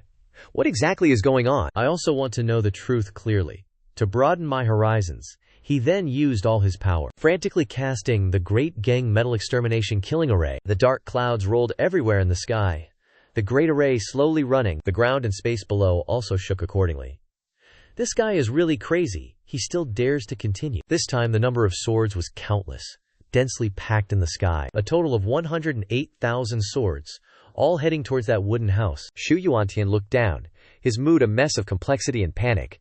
He was going to keep his eyes peeled this time. Gotta see that trick clearly. From the sky, 10,000 swords came crashing down, full force. Suddenly, the ground around the house lit up. Qing Yunzi was also giving it his all. Runes gradually appearing, countless golden runes manifesting between heaven and earth. Shu Yuantian felt his heart skip a beat. Deep down, a wave of fear washed over him. These golden runes were like someone reciting the scriptures of the gods.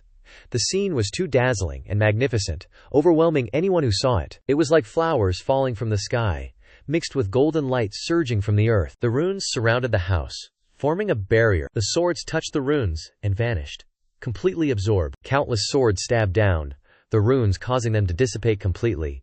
That wooden house remained unscathed. Xu Yuantian couldn't help but feel a chill in his heart. The power and murderous aura of those 108,000 killing swords had disappeared completely in the blink of an eye, like a large stone dropped into water without causing a ripple. Could that powerful figure have destroyed all 108,000 killing swords in just a few breaths? The person behind Xu Ling'er was probably stronger than he could ever imagine. What he had witnessed before was just the tip of the iceberg. Xu Yuantian coldly considered the possibility that it was an ancient sage. But ancient sages were just legends existing among the ancient remnant tribes. He originally knew the opponent's background and identity, but now such a sage-like figure had completely disoriented him. A sage-level existence was too terrifying. Not someone you could meet whenever you wanted. He definitely wasn't one of them. The more Xu Yuantian thought about it, the more panicked he became, no matter how much he tried to reassure himself. At this moment, only one thought remained in his mind: to get Xu Ling'er out of here. If so, there was only one way. Xu Yuantian roared, his entire strength and true qi erupting violently. He was willing to pay the price with his own reflected clone, and the Great Jiang Metal Extinction Killing Formation. Even if he had to destroy everything, it didn't matter, as long as he concentrated everything on one point. 10,000 swords suddenly merged into a shooting star, rushing down with overwhelming sharpness and a horrifying aura. Heaven and earth seemed to be filled only with the light of those swords. Qing Yunzi cried out in shock. He's crazy. He wants to self-destruct both the Great Formation and his reflected clone. The power of self-destruction would be terrifying, affecting everything within tens of thousands of miles. If he concentrated his power here. Meanwhile, Xu Lingwu was crying miserably, as if this father had forgotten that he was still here. In the sky, Xu Yuantian's clone seemed to be completely drained. The power of the old man descended, indescribable, only to see the entire sky light up for tens of thousands of miles. A sword that could split the heavens in two. Xu Yuantian looked down coldly, shouting loudly, "Break for me!" The sword converged into a crescent shape, striking down with terrifying force. Wherever it passed, the air seemed to be compressed. Almost no sound could be heard. Had the moment of decision arrived, the Qing Yunzi people below were so frightened that they screamed instinctively. Suddenly, Jixuan appeared beside them, reassuring, "Everyone, please rest assured."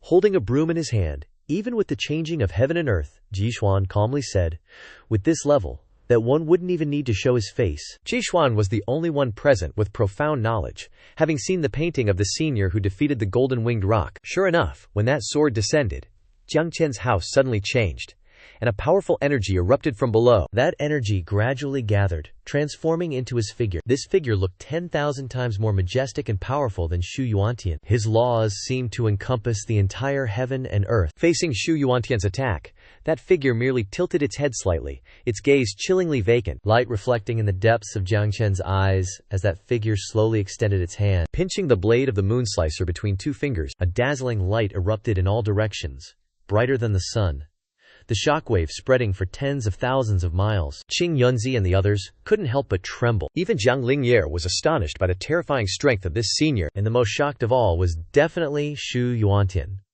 How could such power exist in this place, and so casually face such a heaven-destroying, earth-shattering attack? Xu Yuantian, relying on the self-destruction of the Great Gang Metal Eradication Killing Formation and his clone as a support, launched the most terrifying attack on the wooden house.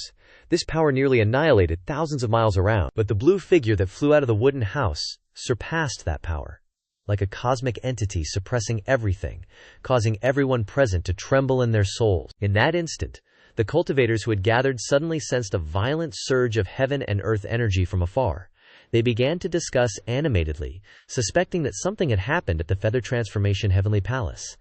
How could such a strange phenomenon appear in this wilderness? One cultivator exclaimed, while another murmured, "I fear this is a life-or-death duel between peerless experts.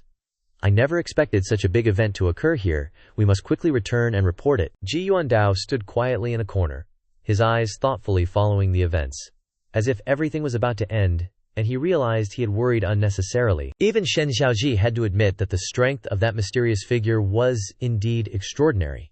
It seems Ye Huang was right. The same thought arose in everyone's hearts, that senior truly existed, and his presence inspired both awe and fear. This time, their fate seemed to have shifted in an easier direction, but that was a matter for the future. Right now, all eyes were focused on the image of Jiang Chen, a proud figure, with one hand deflecting the great attack, and the other clasped behind his back, sleeves fluttering in the wind. Suddenly, Jiang Lingzhi burst into tears. She entered a space filled only with a clear blue sky and a gentle embrace. A weak voice called out, "Ling'er, is that you? Is that you?" Jiang Ling'er looked in surprise at the woman lying there, tears still glistening in the corners of her eyes. Although she had never met her, she was certain that the woman was her mother. "It really is you." The woman smiled weakly. Her mother's face was blurry in Jiang Lingxi's eyes, her voice gentle but filled with emotion. "That's so good." Sure enough, her mother reached out her hand tremulously. Jiang Lingger knew exactly who this woman was. "It's all right now, don't be afraid," her mother comforted gently. Jiang Lingger advanced closer, then suddenly rushed towards her mother, as if afraid that if she was a second slower, her mother would vanish. Come to me." The woman raised her hand, weak but full of love. Jiang Lingher bent down and took her mother's descending hand. Whether it was an illusion or reality, she felt warmth and love overflowing. "Mother," Jiang Lingger called out tremulously. Jiang Lingxier gripped her mother's hand tightly, bursting into sobs. "Mother, I've come to see you. I'm so unfilial, I came too late." All her life, she had never thought she would have the opportunity to say goodbye to the mother who loved her the most. Jiang Lingger's mother smiled gently. "My Lingger has grown up. Now can I hold you for a moment?" Jiang Lingher nodded emotionally, replying softly. Yes, she had longed for this moment for a long time. The two hugged each other tightly, speechless, with only tears streaming down their faces, brimming with emotion. They had no idea that an invisible hand had arranged this meeting, and it was none other than that senior expert. Snuggled in her mom's arms, Ku Lingger was like a little kid again, just bawling her eyes out. Suddenly, Ku Yuantian got yanked into some crazy, unreal world. He was totally startled, and looked around like, "Whoa, where am I?" He saw the blurry figures of a woman and a kid in front of him, and was all confused, like, "The heck is this place?" The figures slowly came into focus. Ku Yuantian stared at them, totally gobsmacked. "No way! What in the actual hell is going on?" Out of nowhere, Ku Yuantian's mom raised her hand and waved it, while still hugging Ku Lingger tight with the other. Bam! A super powerful attack hit Ku Yuantian so hard he coughed up blood.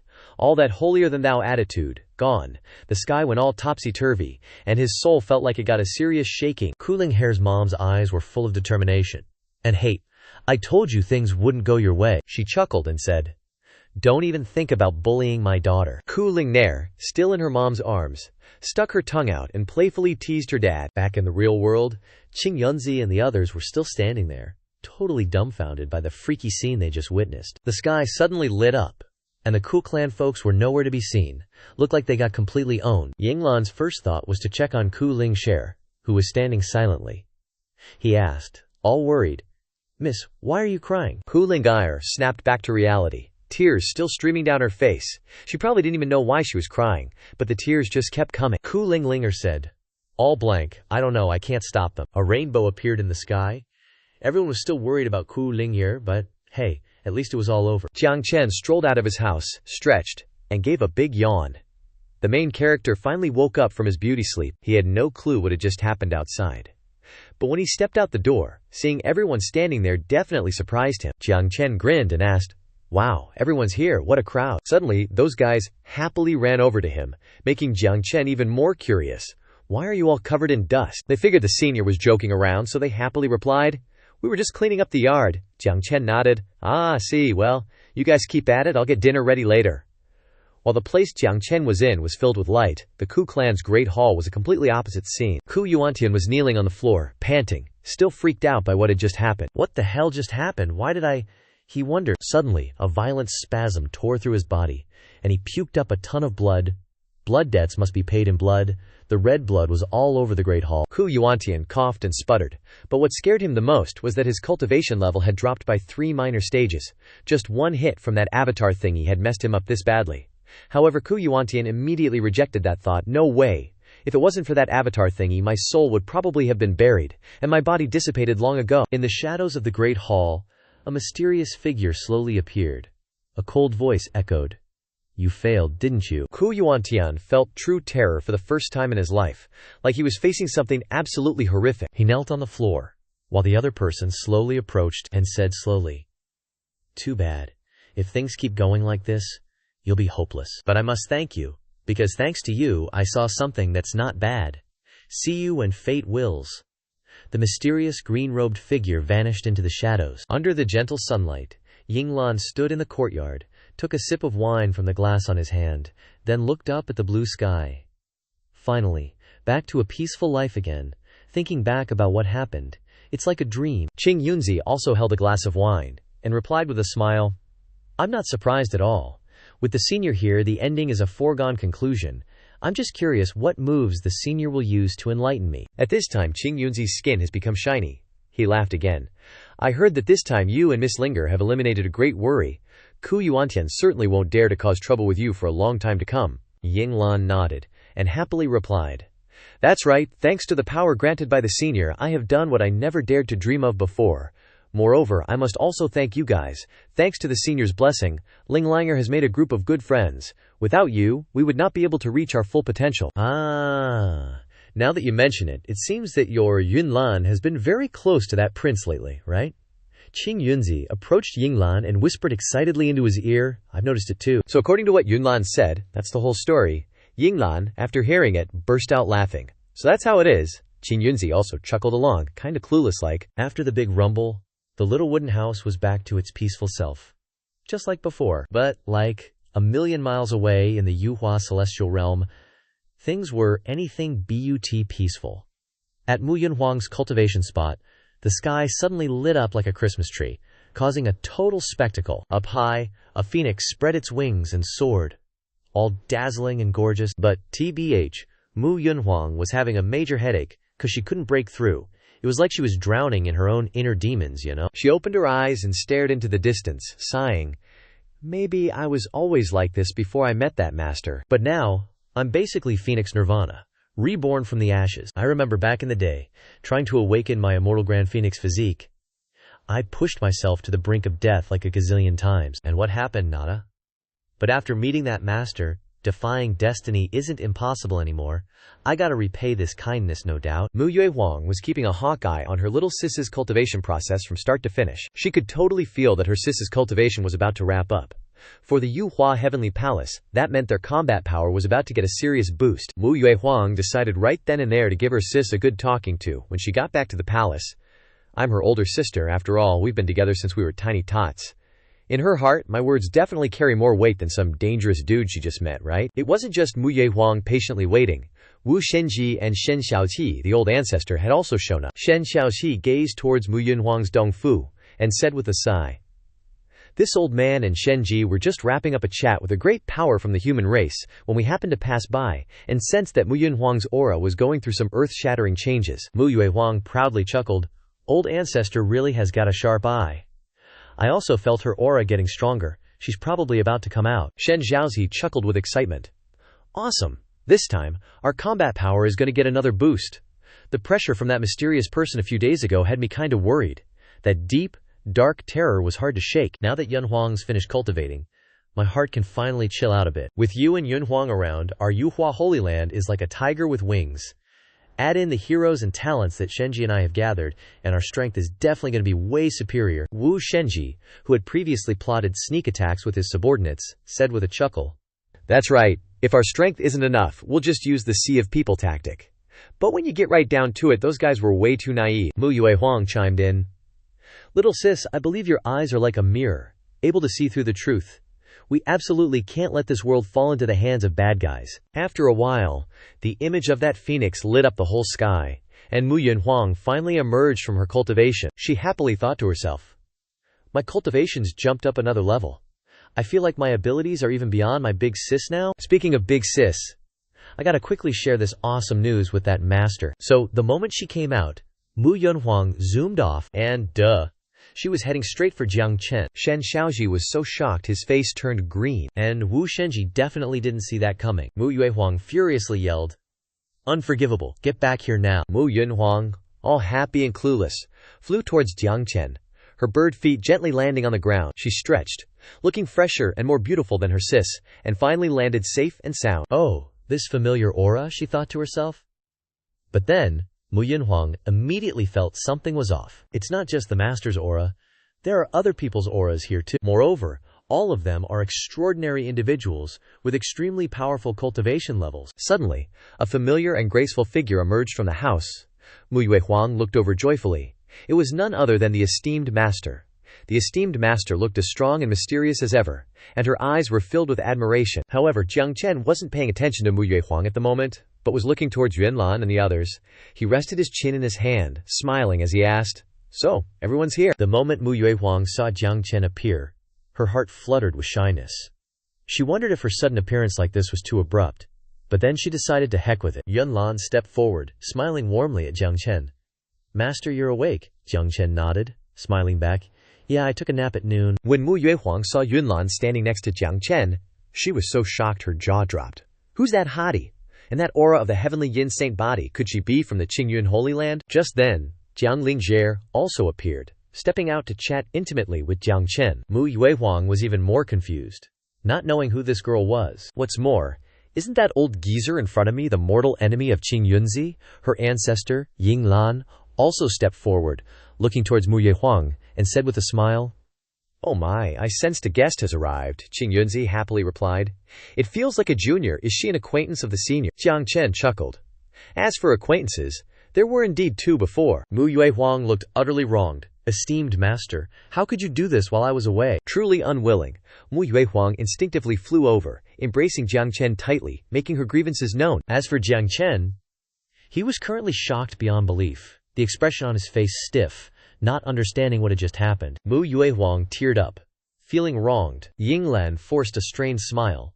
Qing Yunzi was so astonished he couldn't close his mouth. Jiang Lingjie and Yunlan were even more bewildered. They stared intently at the beautiful young lady before them, not understanding where she came from, and why she would suddenly embrace their esteemed senior master like that. In another corner of Daiyan City, several hooligans were gathered, cursing at a young boy. They glared and shouted so hard that spittle flew everywhere. "You dare to try and scam us with this little bit of money? Are you deaf, boy? We're going to teach you a lesson." The young boy trembled in fear, crying as he said, No, that's really all I have left on me. "My mother needs money to treat her illness at home. Please spare me.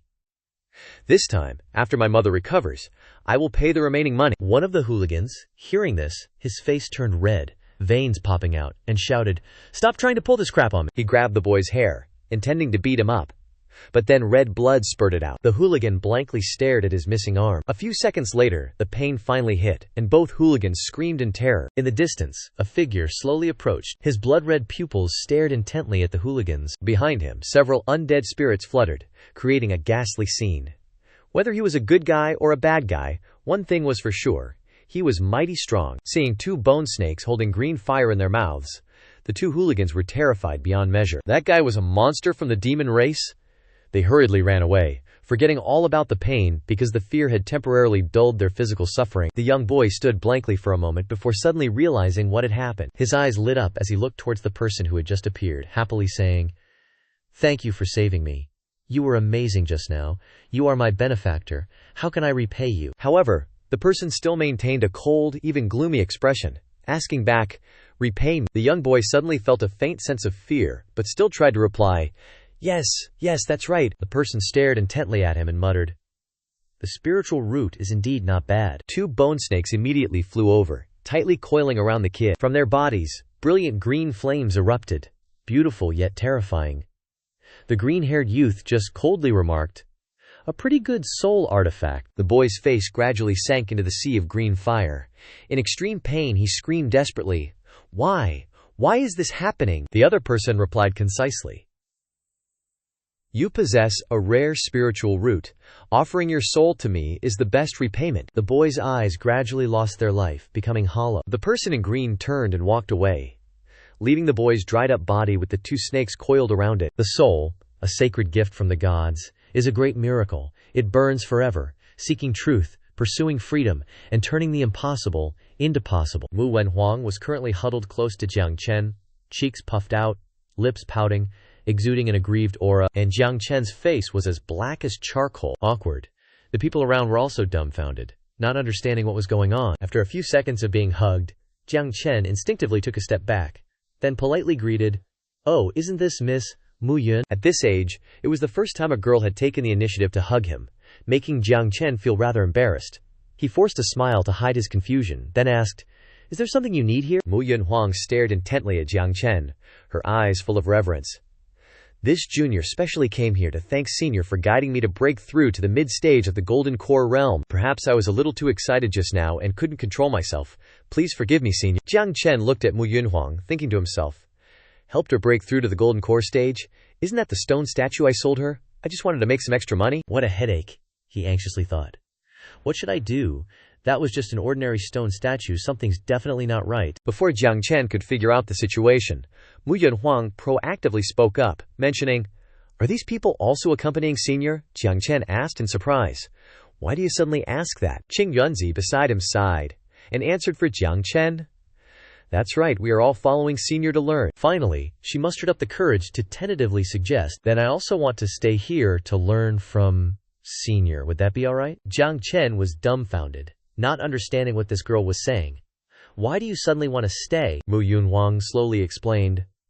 "Senior must have met my older sister already. She is currently the Holy Maiden of the Feather Transformation Holy Ground." Yinglan frowned and asked, "The Holy Maiden who was with Shen Xiaoji earlier, is she your older sister?" Qing Yunzi also had some impression. He had heard that the Holy Maiden of the Feather Transformation Holy Ground had a younger sister, but he didn't expect her magic power to be no less than her sister's. Mu Yunhuang pouted, looking displeased. "I want to compete with my older sister to see who is more worthy of the position of Holy Maiden, and I hope Senior can give me more guidance." Yinglan and Qing Yunzi burst into laughter. "What's there to compete about between sisters? Wouldn't 2 lamb Holy Maidens be better?" Mu Yunhuang looked annoyed. "You seniors don't understand. My older sister received benefits from Senior, but she confronts Senior everywhere. I want to use the position of Holy Maiden to teach her a lesson." Qing Yunzi couldn't help but laugh. "Just relying on the Holy Maiden of the Feather Transformation Holy Ground, you want to threaten Senior?" he said with a smile. "Miss, I think you're worrying too much, but staying by Senior's side can indeed improve your strength. You're very clever on this point, but acting out of negative emotions isn't good. And besides, this matter still depends on your relationship with Senior." Mu Yunhuang pondered silently. Clearly, he's an enemy of the Feather Transformation Holy Ground. But he's standing in my shoes and thinking for me. What exactly has he experienced with Senior? Jiang Chen wanted to cry. "Oh heavens, more and more people are appearing. I really can't understand it." Jiang Chen put on a stiff expression and asked, "You really want to stay here with me?" Frankly speaking, he didn't know if he was as good as everyone said, but he did know her older sister. She had even come to buy things from him before, and although she was a little mentally unstable, she wasn't to the point of confronting everyone.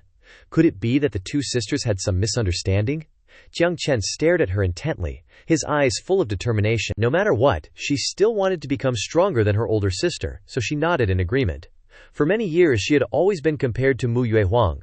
She also wanted to become the pride of the Feather Transformation Holy Ground, not just the younger sister of the Holy Maiden. Suddenly, a slender, soft hand was placed on Mu Yunhuang's shoulder. Yunlan walked to her side and said with a friendly smile, "You've been traveling for a long time, haven't you? The Senior is also just waking up.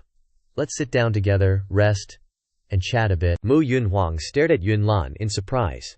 Wasn't she from the Qingyun Holy Land? The others also laughed cheerfully, treating her like family, with genuine warmth, which made Mu Yunhuang feel flustered. At the Wuhua Immortal Palace, Shen Xiaoji was having a headache. Heavens, I've lived for so long, and this is the first time I've heard of such a thing. Corpses being drained dry, this is truly a headache. It seems that matter has reached their ears. The person cupped his fist and reported, "Indeed. From the state of the corpses, they resemble withered tree trunks.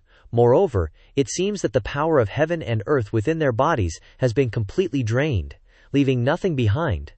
Only a select few can achieve this, so it shouldn't be difficult to investigate." Furthermore, according to the person who returned with a severed arm, the perpetrator appears to be a handsome man in azure robes, with long hair and a cold expression. Mu Yunhuang stood there silently, picturing this description. And for some reason, it felt strangely familiar to her. A handsome man in azure robes.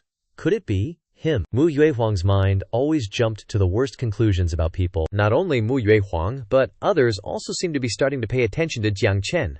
They all suspected whether he would strike again. The more Shen Xiaoji thought about it, the more his head ached. If that person was truly the culprit, the danger was even greater. Although he had retreated safely last time, he hadn't gained any advantage. Moreover, he was surrounded by Qing Yunzi and his group. But I absolutely cannot overlook someone who dares to commit such cruel acts. Previously, after hearing Mu Yunhuang's account, I sensed his danger, but I never expected him to be capable of such heinous acts as draining souls in the power of heaven and earth. What on earth is his purpose? Suddenly, another person spoke up. Ancestor, I suddenly remembered something. Similar rumors once circulated in the mortal realm, but they were probably exaggerated. Many gifted cultivators died in circumstances similar to this young man.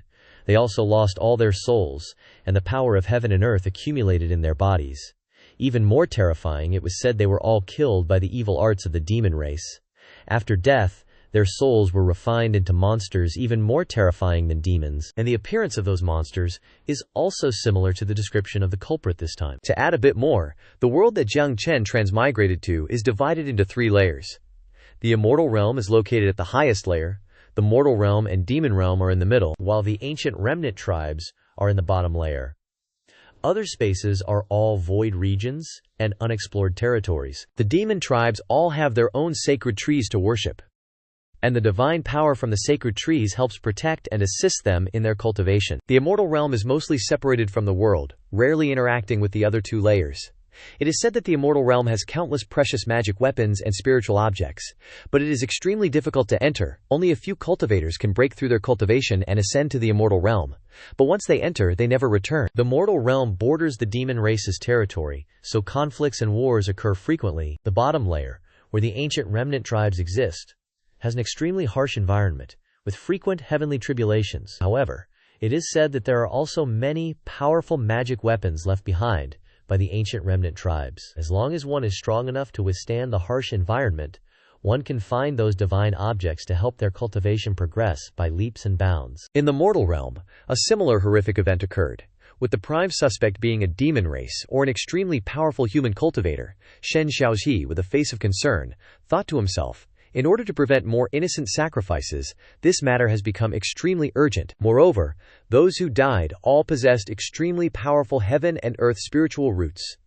If their lives were drained, and these forces were gathered together, what would happen? It's hard to imagine. The atmosphere in the hall became heavier and heavier. Mu Yuehuang worriedly glanced at the old ancestor.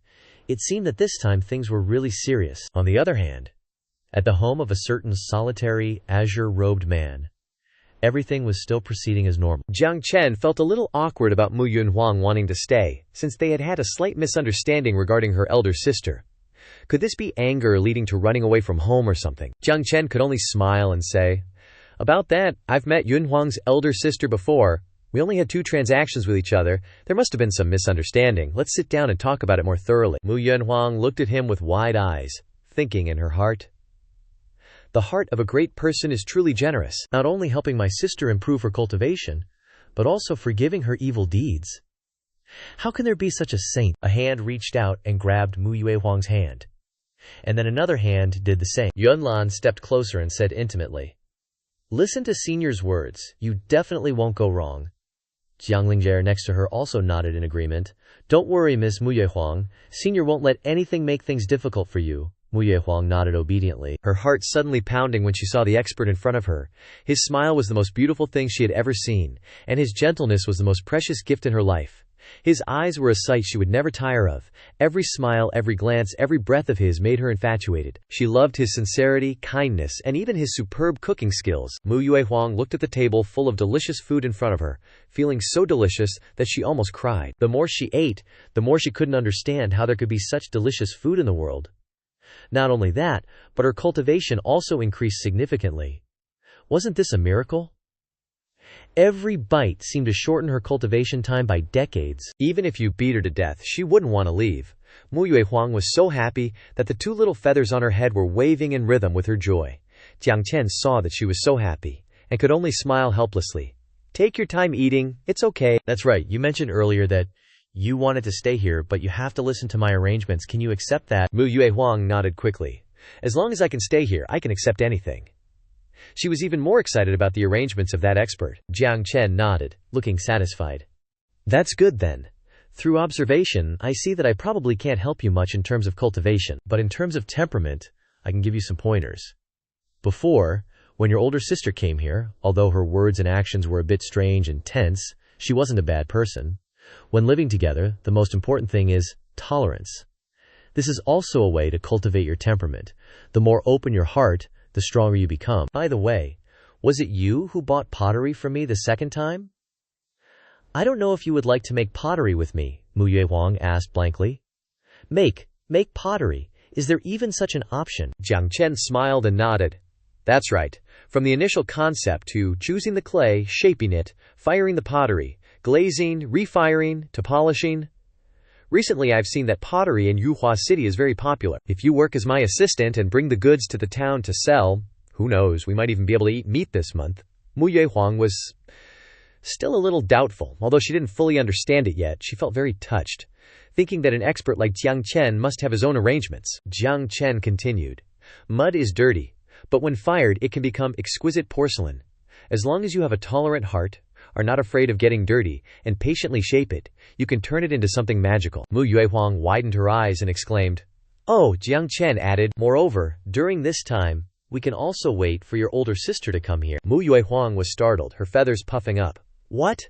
Let her come here again?" Jiang Chen asked innocently. "What's wrong? Is that not okay?" Mu Yuehuang was a little embarrassed, but finally nodded. "No. Whatever the boss says, that's what it is. I have no objections." Even so, she still didn't really understand Jiang Chen's intentions. Of course, Jiang Chen didn't want to make the relationship between the two sisters worse. He decided to explain everything clearly as soon as possible. After hearing Mu Yuehuang agree, Jiang Chen smiled and said, "That's good then. Haha.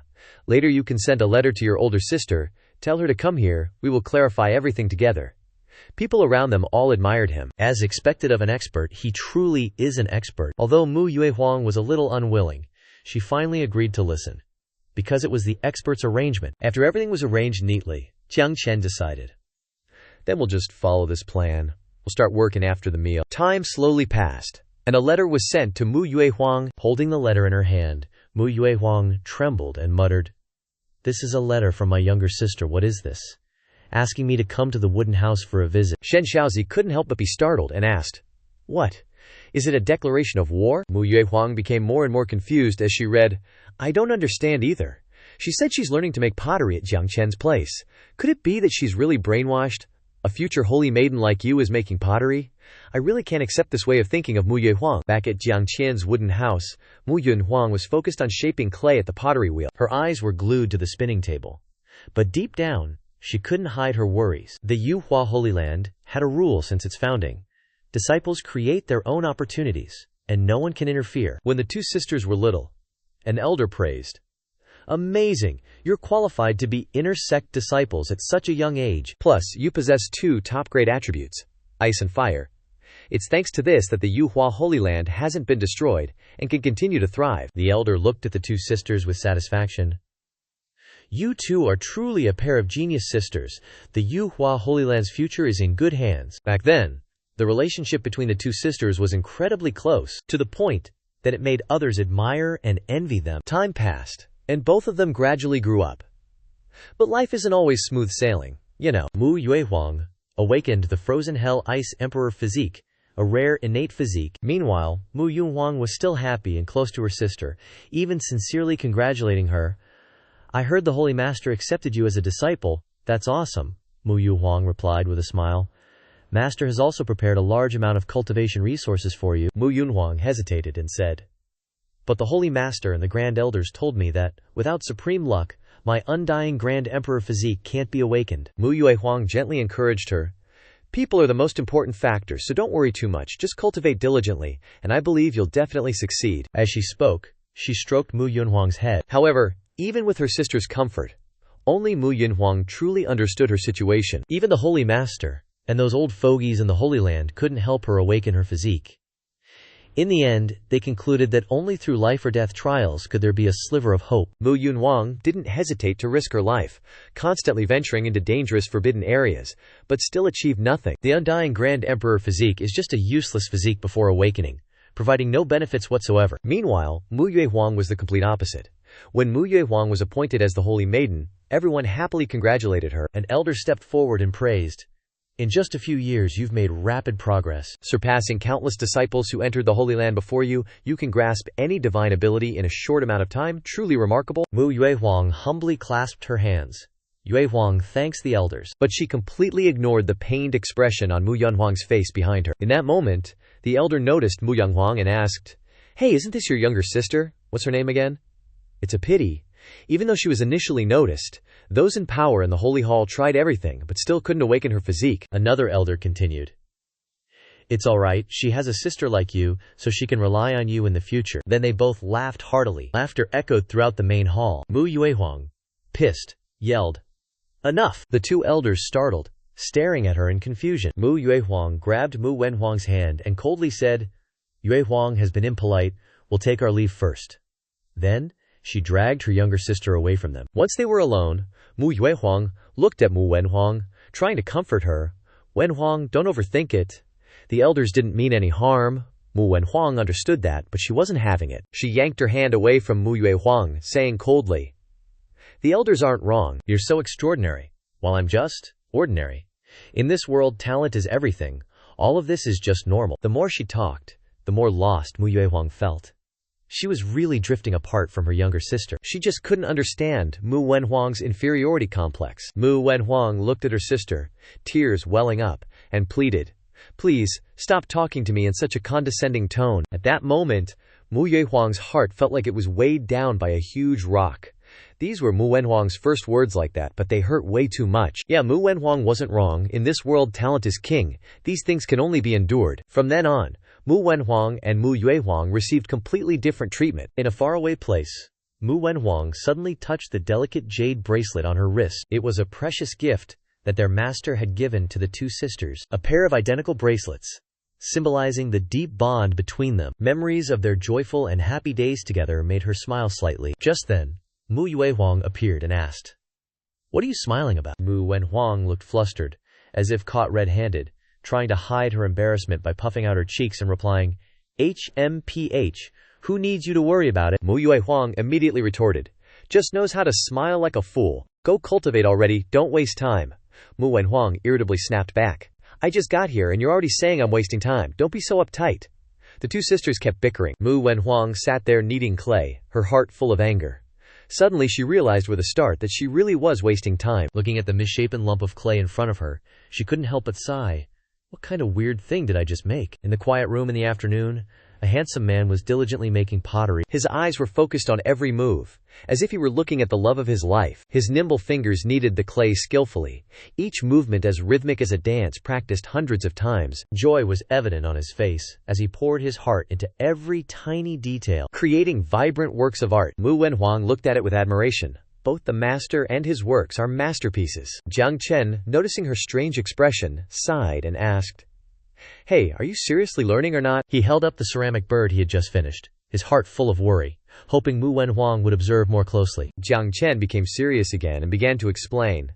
Pottery making is a process that requires many steps, from kneading the clay and shaping it, to carving the details. During this process, the potter must be highly focused, paying attention to every hand movement and the changes in the clay.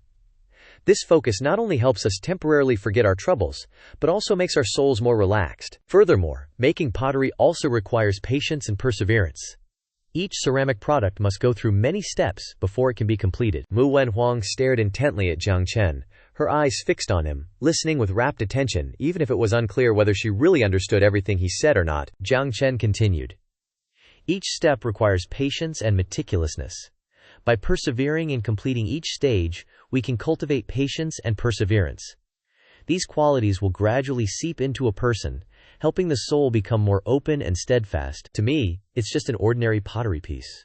But in your eyes, this pottery bird seems to be radiating the dazzling brilliance of a phoenix." Seeing Mu Yunhuang's expression, Jiang Chen felt happy too. He smiled and said, "So, pottery making is not just a craft, but also a way to cultivate the mind. It helps us relax, cultivate perseverance and focus. From there, the soul will become calmer and more open." What you need right now is exactly that kind of state of mind. Mu Yunhuang nodded in agreement. Shopkeeper is absolutely right. Jiang Chen placed the pottery bird on the table and pointed to the pottery wheel.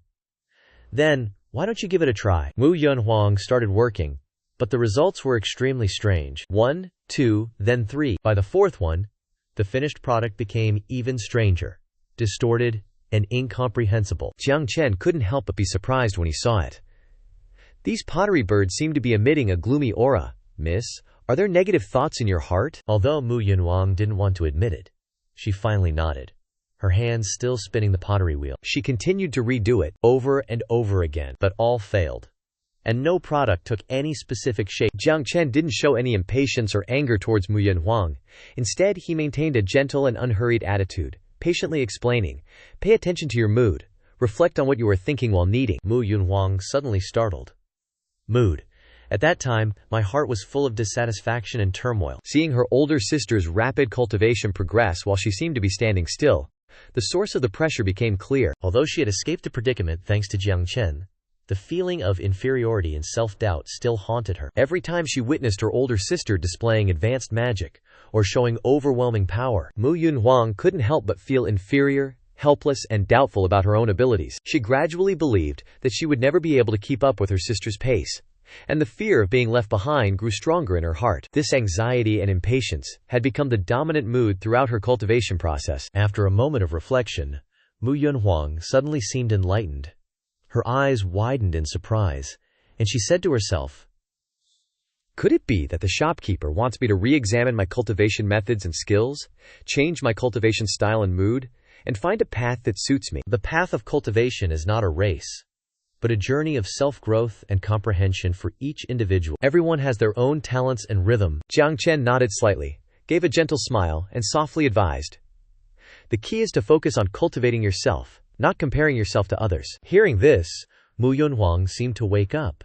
She exclaimed, "That's right. My value lies not in comparing myself to my older sister, but in my own growth and progress." Just a few words from Jiang Chen were enough to enlighten Mu Yunhuang. There is no end to the path of cultivation, as long as we persevere in pursuing our goals. I need to learn to accept my imperfections and cherish my achievements and efforts. Everyone has their own path to take. Mu Yunhuang looked at the pottery wheel. Her whole body seemed to be surrounded by spiritual energy. While kneading, she was focused, and this time her mood was different. The important thing is to maintain faith in yourself and constantly grow and progress. These pottery works were all extremely beautiful, far surpassing the previous ones. Jiang Chen stood beside her and didn't hesitate to give a thumbs up in praise. The scene shifts to the great Yan imperial palace. Ji Yuanhao was racking his brain over the recent turmoil in the empire. He muttered to the Qingmu sword in his hand, "But I'm not sure if the enemy is a master or not.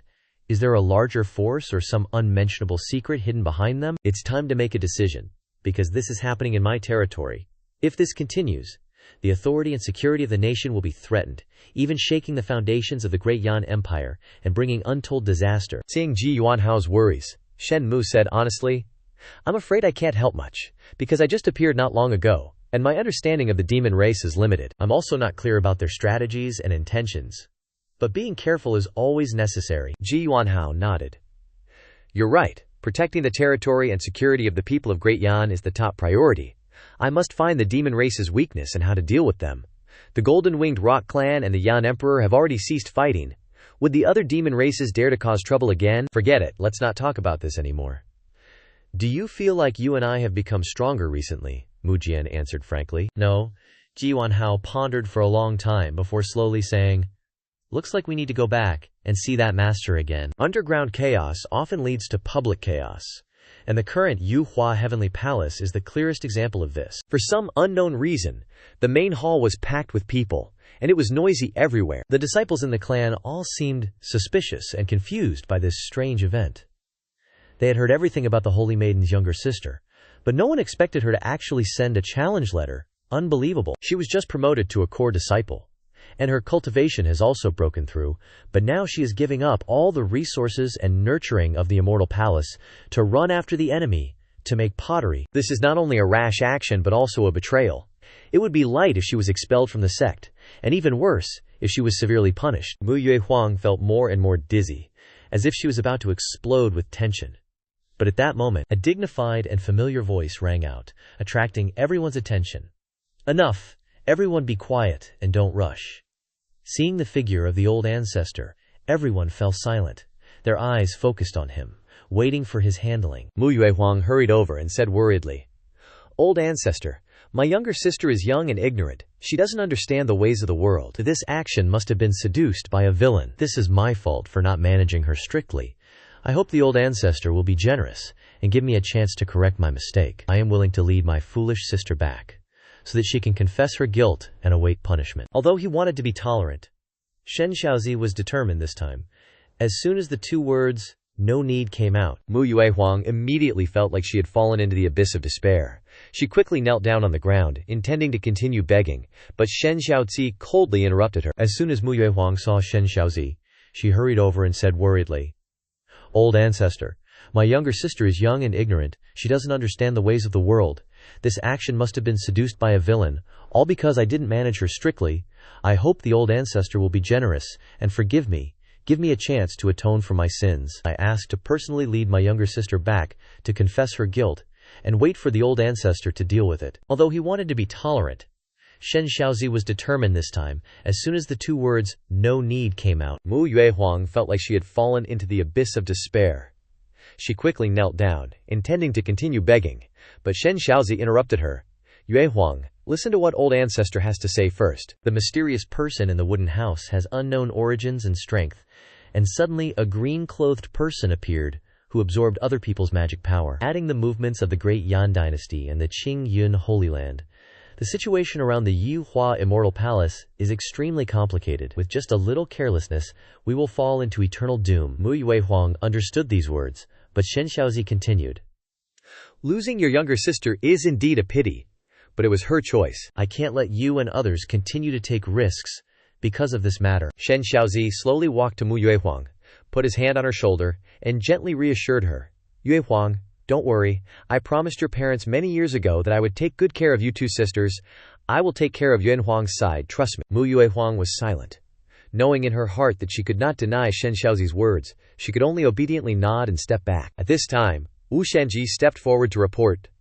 Old ancestor, Yu Huang and everyone have returned. Shen Xiaozi pondered for a moment and then called out, Shenji. Wu Shenji replied. Yes, Shen Xiaozi said. Old ancestor has something I want to ask you to do. The scene shifts to Yuefeng Heavenly Palace, which was originally Mu Yuehuang's private cultivation, Dongfu. Currently, she is busy arranging all of her family's wealth, from top-quality equipment, precious spirit pills to natal magic treasures. Even though she had prepared so carefully, she still couldn't dispel the feeling of worry and anxiety. Mu Yuehuang knew that secretly searching for her younger sister was too reckless an action, and even went against the old ancestor's wishes. However, Mu Yuehuang still did not realize her own foolishness, and only thought of her younger sister in her heart, becoming even more blinded. Suddenly, the image of her weak younger sister who needed protection and care appeared in her mind. Mu Yuehuang had promised the other party, so even if this trip was fraught with danger, she had to go alone. Wu Shenji watched Mu Yuehuang's retreating figure, only sighing. They were too used to her personality. Before long, Mu Yuehuang found Jiang Chen's wooden house. The house was still simple, quietly existing in nature, the secluded residence of a reclusive expert. Hiding behind a nearby bush, Mu Yuehuang carefully observed the inside. Even though she had made up her mind, she still didn't know how to get inside and bring her younger sister out. Not to mention anything else, this area alone was set up with a large-scale formation. Last time she almost couldn't make it back. I was so eager to find my little sister that I overlooked the most important thing. This could be the enemy's base camp. Coming here is no different from throwing myself into the tiger's mouth, she reproached herself. While Mu Yuehuang was deep in thought, Jixuan appeared, sweeping the yard with a broom as usual. He happened to sweep to the spot where she was hiding. Jixuan smiled innocently and greeted, "Hello, miss." Just a simple sentence made Mu Yuehuang jump, her heart pounding. She retreated in panic and asked quickly, "You, who are you? Why are you here? Oh no, more accurately, you're wearing the clothes of the Great Yan Dynasty? You're from the Great Yan Dynasty, why are you sweeping the yard here?" Jixuan still had a kind smile, enthusiastically inviting her into the house. "My boss once said that a female guest would be coming recently. I guess it must be you, miss. Everything is prepared, please come in." Mu Yuehuang was full of suspicion, thinking to herself, so suspicious, too suspicious, this is clearly a trap. Are they provoking me? Well, whatever. I want to see what tricks you have up your sleeves. But when she stepped into the courtyard, she was stunned in astonishment. Yinglan sat by the stone table, waving to welcome her with a friendly smile. "So the holy maiden of the Yuhua Immortal Palace has arrived." Qing Yunzi also enthusiastically inquired about the recent health of the old ancestor. Only Jiang Lingye seemed a little annoyed, while Yunlan still maintained her usual gentle smile. From a realistic perspective, they seemed like a group of good people, harmonious and happy together. But in Mu Yuehuang's eyes, the Qua clan, Qing Yun Holy Land, and the Great Yan Dynasty were all gathered together, like a pack of demons meeting. She had heard before that the old ancestor of the Qing Yun Holy Land didn't have much time left, yet now his face was surprisingly radiant. Even the middle-aged man of the Quen clan, his aura was even stronger than the last time. The Qing Yun Holy Maiden, and the Prince of the Great Yan Dynasty, had also made obvious progress. But what shocked her the most was the young girl who claimed to be from the Shu clan. The last time they met, she was clearly just a mortal without any magical power. Yet now her aura had reached the divine power realm, even about to break through to the golden core realm. This cultivation speed was unbelievable. as if she had become a completely different person. Not only that, but behind her also radiated the power of heavenly yin. With her current aptitude, she was completely not inferior to any holy maiden I've ever known. Could it be that great figure nurtured a commoner into a holy maiden in a short period of time? If this method is really based on energy, wouldn't he be able to build a sect full of holy maidens and holy sons in a short time?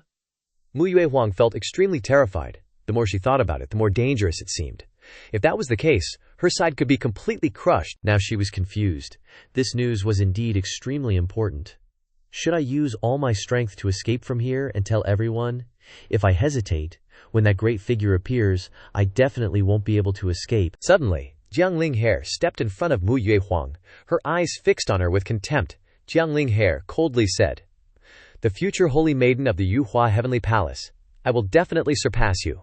Mu Yuehuang hesitated to look back, her heart full of doubt. Jiang Linghe slowly continued, "I am always by the senior side, receiving guidance almost every day, and there will come a day when my strength far exceeds yours, so don't have any bad intentions towards the senior." A series of chaotic thoughts suddenly appeared in Mu Yuehuang's mind. Thinking about being taught every day about the method of creating holy maidens, her mind could not be at peace. She wondered what the purpose of training a large number of holy maidens was.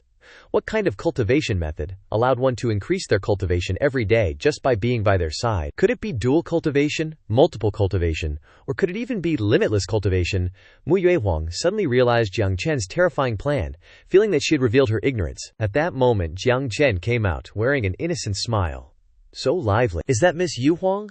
Come over here quickly, your little sister is—" But before he could finish speaking, Mu Yuehuang had retreated more than 10 meters away, her face full of panic. Jiang Chen could only force a smile, wondering why this situation had occurred. He clearly hadn't done anything, but Mu Yuehuang had shouted, "Don't come over here." What on earth is going on? Mu Yuehuang's reaction was a bit strange. Just saying hello was like seeing a wild beast. At this time, Mu Yuehuang walked out of the house and asked intimately, "Master, are you awake?" "Huh. Why is everyone gathered here? What's going on?" Jiang Chen turned to look at her and explained with a smile, "Nothing much." Meanwhile, Mu Yuehuang stood behind him, looking totally awkward. She then started to pay attention to her younger sister, Mu Yunhuang. Seeing Mu Yunhuang, it seemed like her life was way better than back in the Yunhua Celestial Palace. Facing Mu Yuehuang, Mu Yunhuang simply greeted casually, "Oh, it's older sis." Seeing her younger sister's attire, Mu Yuehuang froze, exclaiming in shock, "Yunhuang, why are you dressed like this?" The sky was clear, the sun shone gently, and the sun was high above. Jiang Chen stood outside the door, arms crossed, watching into the room, and a smile crept onto his face.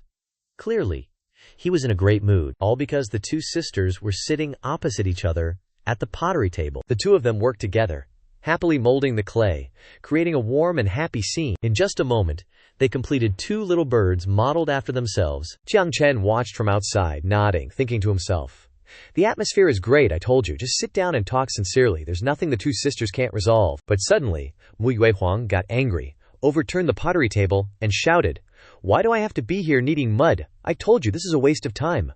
Mu Yuehuang, who was molding the clay, was startled. Jiang Chen watched the scene. The smile on his face froze, and he could only think to himself that he hadn't said anything. Mu Yuehuang frowned and said sternly, "Yunhuang, your unauthorized departure from the Celestial Palace has caused a great commotion, even alarming the Holy Lord and the Ancestor. After you clean up, come back to the Celestial Palace with me to apologize to the elders.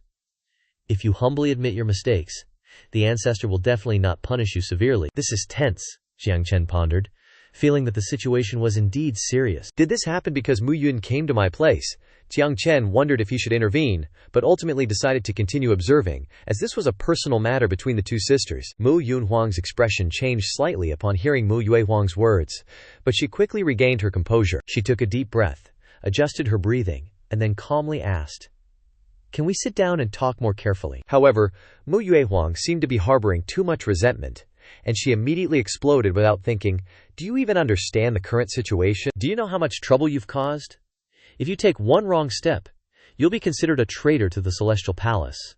Being expelled is a light punishment, you might even be wanted. And you still want to stay here and mold clay? What you need to do now is find a quiet place and cultivate alone to consolidate your cultivation base, or who knows if there will be any CLUELESS." Suddenly, Mu Yuehuang turned to look at Jiang Chen, her eyes full of anger. In my opinion, this is the last place you should be. Come back, Yunhuang. Everyone is waiting for you to return. In her heart, she thought, I've made it so clear. Does Yunhuang understand her older sister's good intentions? Facing her older sister's temper, Mu Yunhuang remained silent, seemingly trying her best to restrain her emotions. Her mind was filled with negative thoughts. She realized that the longer she stayed here, the greater the danger, and it was best to leave quickly. Mu Yunhuang tried to appear calm, gritting her teeth to force herself to think carefully, recalling the words the boss had said. The pottery process requires intense concentration, paying attention to every hand movement and the transformation of the pottery. This state of focus can help people temporarily forget their worries, immerse themselves in the creative process, thereby helping the soul to be relaxed and open. Suddenly, Mu Yunhuang began to pick up a piece of clay and start molding. Jiang Chen couldn't help but be surprised by this unexpected action, and in just a moment, she had molded a somewhat naive-looking penguin. Jiang Chen forced a smile. That was fast, but it's a bit strange. The scene suddenly became chaotic. After finishing the molding, Mu Yunhuang breathed a sigh of relief and said, Older sister, please listen to me. But Mu Yuehuang didn't seem to listen at all. What else is there to say? Can't you see your own problem? This is too much. Mu Yuehuang's face immediately darkened. Her voice cold, she requested, Older sister, please let me finish. Seeing Mu Yuehuang being scolded, the readers probably felt satisfied. Mu Yuehuang was silent, awkwardly looking at her younger sister. Mu Yunhuang calmly said, I apologize for causing more trouble for the Immortal Palace. After this, I will return to the Immortal Palace to accept punishment from the ancestor. No matter what the punishment is, I will accept it. But me being here wasn't a waste of time. I really learned a lot. Older sister also knows. The reason I awakened the immortal phoenix body is because of this place. Moreover, everyone here treats me very well, willing to share their cultivation experience. The boss even personally teaches and answers my doubts at any time. This is the most suitable place for me to cultivate. It was obvious that Mu Yunhuang definitely wouldn't go back willingly. Jiang Chen nodded, smiling as he looked towards her. After the pottery, her mood had stabilized a lot. Mu Yunhuang continued to calmly present her thoughts, while Mu Yuhuang was immersed in negative thoughts, unable to escape. She couldn't help but recall the image of Mu Yunhuang begging her when she was little. It's that look again. Mu Yuehuang gritted her teeth and asked, Why?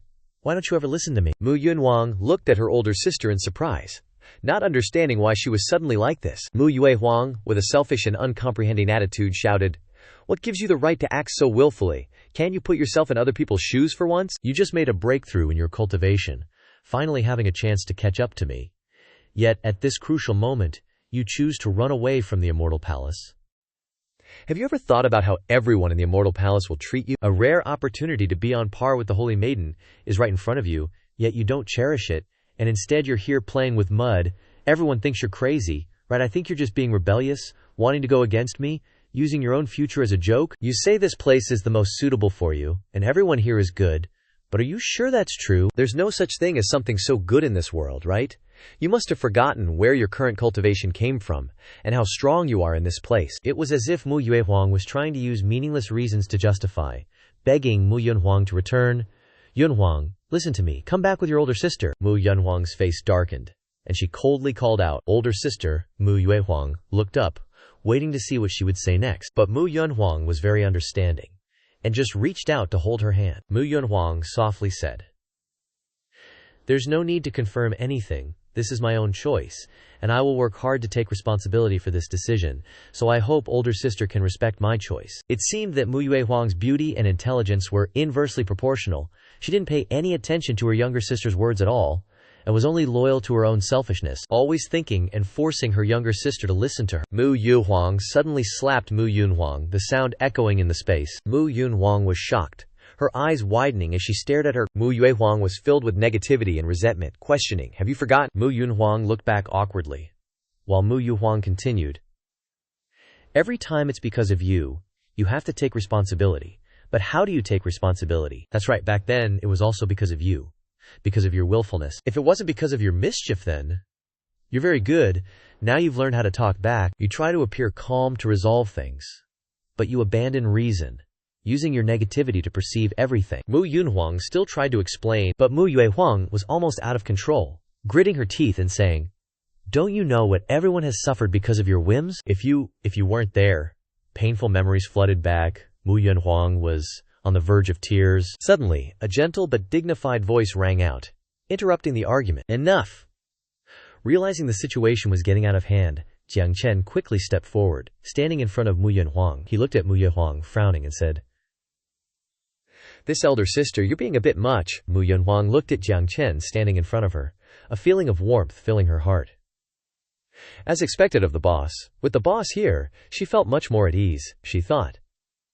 Jiang Chen said, "Some words, if spoken out of control, become swords that sever relationships, arrows that pierce hearts. So, some words are better left unsaid, I think." Mu Yuanhuang remained silent for a long time, before softly saying, "Indeed, this one has matters to attend to, and must take my leave, younger sister. Stay here." She left a sentence and walked out. On the ground, the clay statue that the two of them had made together was already distorted. The conversation between the two sisters could be considered finished. Below the towering mountain, the scenery was as beautiful as a heavenly realm, with mist enveloping everything. Mu Yuanhuang walked on the path leading to the summit, her heart heavy with worries. Images of past events kept flashing through her mind, causing tears to silently fall. As she walked, she thought to herself, "Younger sister, why don't you listen to me? There's a grave up ahead." As she approached, Mu Yuanhuang saw an old man standing in front of the grave and asked, "Senior, is this the grave of your family member?" The old man nodded, his voice low and sad. "That's right, my family member passed away from illness years ago. This place is the grave of my younger sister." Mu Yuanhuang mumbled, her eyes full of confusion. She looked at the old man and exclaimed softly, "Another younger sister." The old man turned to look at her, his voice cold. "What about a younger sister?" As if she had found someone to confide in, Mu Yuanhuang recounted her story. The mysterious old man nodded. "So that's how it is. Your younger sister is bewitched by bad people, and no longer listens to your advice. Even just listening to your story, I can't make an accurate judgment, but I want to tell you this. Your younger sister is still alive, and everything can still be saved. Otherwise, when you're my age, it will be too late to regret, and you'll only be able to stare at this cold tombstone." The old man's words were like wind blowing into her mind, causing Mu Yuanhuang to stand silently staring at the grave, her heart in utter turmoil. The old man sighed and continued, "I understand how you feel right now. The sudden change in your younger sister has caused you pain and confusion. Perhaps this will help you restore your younger sister's sanity. It's useless for me to keep it." Mu Yuanhuang looked in astonishment at the jade pendant in the old man's hand. Even though she knew that good things don't fall from the sky, she still believed in his words. She cautiously asked, "I sincerely hope my younger sister can return to normal, but I can also feel the immense power from your magic artifact. Will it harm her?" The old man smiled. "I understand your worries. This magic artifact is a family heirloom from my ancestors, both ancient and mysterious. It can help calm the mind and restore sanity. It will not harm the user but also awaken the kindness and gentleness within each person." Mu Yuanhuang reached out and took the jade pendant, her heart full of doubt. Could this thing really be that magical? "Senior, please tell me. You and I are complete strangers. Why are you helping me?" The old man smiled, his voice warm and deep. "Because the care and love you have for your younger sister is something I will never be able to do again. Our meeting today is also fate. With this magic artifact, you only need to leave it beside your younger sister, so that she can feel its energy. The rest, let your younger sister decide for herself. But no matter what, companionship, love, and care are the best treatments. You also need to believe in the inner strength of your younger sister. In the process of her recovery, always support and encourage her." "Companionship and love, huh?" Mu Yuanhuang murmured softly, a feeling of bitterness rising in her heart. "Yeah, she does. But she's seriously too selfish. Not even listening to her little sister, just seeing things one-sidedly." Even so, Mu Yuanhuang still nodded her thanks. Accepting the old man's kindness, I'll try my best to help her, to get through this tough time with her. No matter what happens, I'll always love her." The old man smiled and nodded, his eyes full of praise and belief. However, if you looked closely, you could see something a bit suspicious in his eyes. But Mu Yuanhuang was blind, so of course she couldn't see it. In her heart right now, there was only one thought: to try and bring Mu Yuanhuang back to her side. Remember, love is the greatest power. It can overcome any difficulty. The old man stood there, staring thoughtfully at the distant horizon, as if flipping through memories from long ago in a simple immortal sect. In the quiet room, the old man sat there alone, his mind lost in interwoven memories and pain. Every time he closed his eyes, those images appeared vividly, as if they had just happened yesterday. The time they spent together happily, helping each other grow, seemed like it had just passed. He realized he couldn't escape those precious memories. The pain of longing was etched deep in his heart, never to be erased. He remembered the warm smile and the eager striving of his beloved disciple. His heart was filled with longing. Each memory was like a knife cutting deep into his soul. Those times of teaching, guiding, the two of them competing together, overcoming countless difficulties together, creating beautiful memories. But that fateful day arrived. A disciple ran into the room with terrible news. "Master, senior brother has been killed." The old man didn't remember how angry and desperate he was at that moment. He only knew that the teacup in his hand was crushed instantly. He growled, "What did you say?" The disciple continued. "It happened a few hours ago. Senior brother was killed by Mu Wenhuang of the Yuhua Holy Land. She disemboweled him. He couldn't defend." The old man's heart was filled with murderous intent. Only hatred and the desire for revenge remained. Yuhua Holy Land, Mu Wenhuang, my Taiyi Holy Land and her Yuhua Holy Land have no feud. Why did she act so cruelly? The disciple explained. "It's said that senior brother blocked Mu Wenhuang's path, and she's an extremely extreme person." The old man roared, "Shut up, my outstanding disciple." Now that pain could not be quelled. It was like a large sword piercing deep into his heart, causing him pain for the rest of his life. His screams seemed to tear through the sky. All of that was in the past now. The departure of his disciple tore his heart apart, leaving him with extreme loneliness. He felt ashamed, wondering if he had fulfilled the responsibility of a master, if he could have protected his disciple better. He understood that no matter how much he missed him, his disciple wouldn't come back, and self-blame and pain couldn't bring peace to his disciple's soul. The old man stared at Mu Yuehuang, his eyes cold and full of hatred. It was time for him to do something for his disciple. The power of love is the greatest power, capable of overcoming all difficulties. Longing and pain are both transformed into the most powerful and pure power, even if sometimes mixed with malicious intent. Everyone who passes through our lives is a special and precious soul in this world. Even if they have left, the memories of them will forever be a beacon of light illuminating the soul, bringing peace and beauty. Liang smiled, using his qi spirit to drain the soul and energy of heaven and earth from the other person's body. His eyes were cold, without emotion, as if it was a matter of course. He stood silently before the man. The qi spirit emitted a blue light, both illusory and real. May we find peace and continue our efforts for the departed, as well as for ourselves. On the other hand, the great Yan Emperor was carrying the divine wood towards the wooden house. He didn't know if the great expert would be angry knowing this, but with his generosity he definitely wouldn't mind. The most important thing right now is to catch that shameless disciple and restore the senior's honor. The divine wood next to him said, "I think I should create a host to improve your weak swordsmanship in the meantime." Ji Yuandao, while flying, turned back annoyedly and argued with the divine sword. "You dare say my swordsmanship is bad? Who ate my head? Spit it out." The divine wood retorted irritably.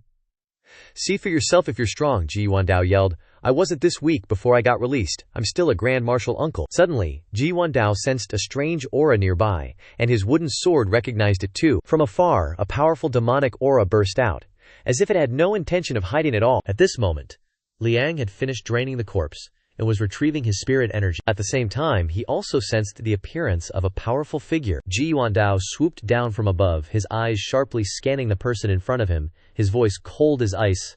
"I finally found you, you bloodthirsty murderer." Li Sheng didn't flinch under the scrutinizing gaze. He recognized that the person in front of him was no ordinary person. The aura emanating from this person was exactly what he needed. However, he had reached his quota for today, and his body couldn't contain anymore. So he chuckled, his voice full of mockery. "Old man, if you intentionally came looking for me, I advise you not to be a busybody. That way I might let you live a few more days." Ji Yuandao frowned, his voice frigid. A busybody, he was getting pissed. Though outwardly calm, when the old man got serious, the aura of an emperor became apparent, causing people to feel terrified. He roared, "You dare call me a busybody? I am the emperor of the great Yan dynasty. This beast murdered my people, and you expect me to stand by and do nothing?" The smile on Liang's face disappeared. He stared intently at the other party, his voice full of doubt. "You are the emperor of the great Yan. The emperor of the great Yan is safe in his palace. Why would he appear in this desolate place? Do you two think I'm a fool? However, from the aura on your body, I can sense that you are no ordinary person. You have at least reached the law manifestation realm," Ji Yuandao coldly replied. "What's even more reprehensible is that you not only do evil deeds, but also falsely accuse others." Liang didn't say anything more. He summoned his spirit energy, his face flickering in the cold light. Others, you mean that guy on the wanted poster? Ji Yuandao raged. You dare call that senior ugly? But what surprised him most was the wanted poster. What wanted poster? The city was still crowded with people at this time. Meanwhile, Jiang Chen calmly walked into the city, carrying a bag of pottery, his heart full of joy. Today he could set up his stall thanks to the help of Miss Yuan Huang. Why is it so crowded in front of the cameo's bulletin board? Jiang Chen curiously approached, wanting to see if there was any new information. If there were any listed bandits, he would definitely stay away. But when he saw the contents of the notice, Jiang Chen's face went blank, his heart broken. The notice read, Ghostly killer, soul-sucking ghoul, a man in green robes, with a face like a painting, extremely shameless. Although it was only similar, Jiang Chen felt like the sky was falling. He stared at the notice in shock. Ghostly killer, soul-sucking ghoul, a man in green robes. What on earth is going on? Just as he was carefully looking at the notice, an uncle stepped forward, put his hand on Jiang Chen's shoulder, and asked with a friendly smile, Boss Jiang has arrived. Jiang Chen forced a smile and replied, Yes, that's right, the uncle continued. It's been a long time since we saw you. Everyone misses you a lot. Don't mind that notice. It must just be a coincidence. There are countless young men who wear green. Besides, Boss Jiang is not that kind of person. The people surrounding the notice also stepped forward, nodding in agreement. That's right, are you hungry?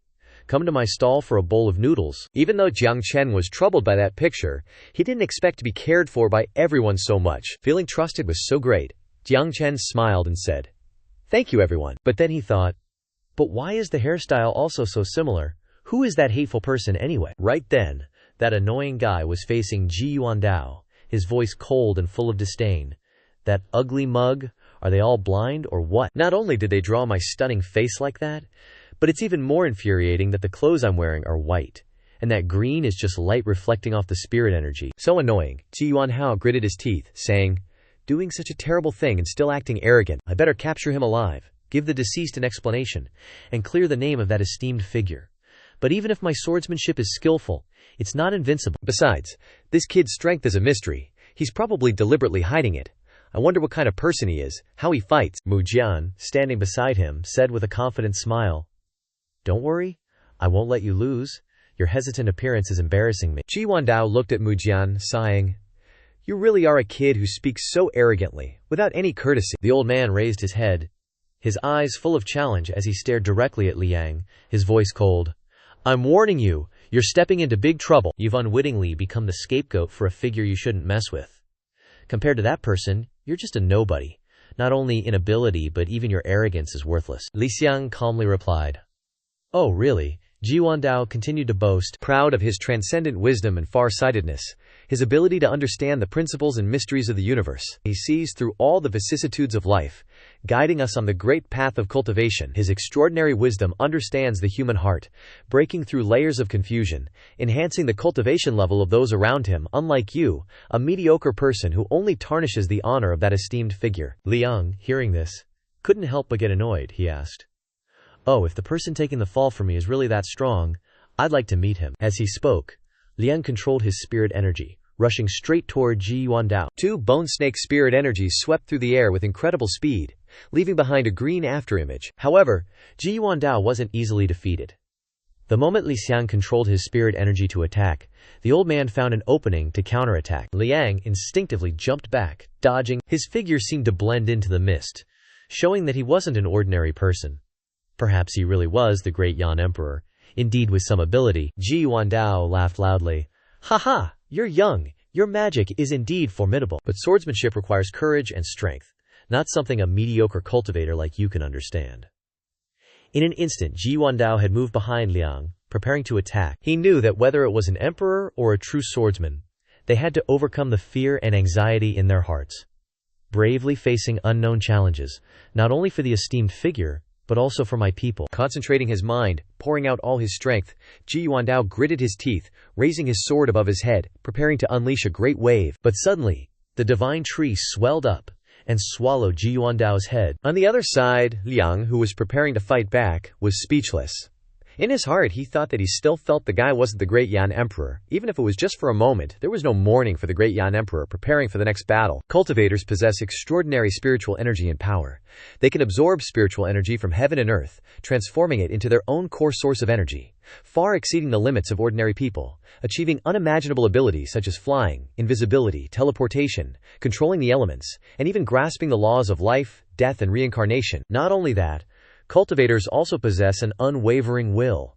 They pursue the goal of immortality, transcending the cycle of birth, aging, sickness, and death, willing to sacrifice and persevere on the path of cultivation, seeking eternal truth. If that's the case, Liang really wanted to know the origin of the truth he once pursued.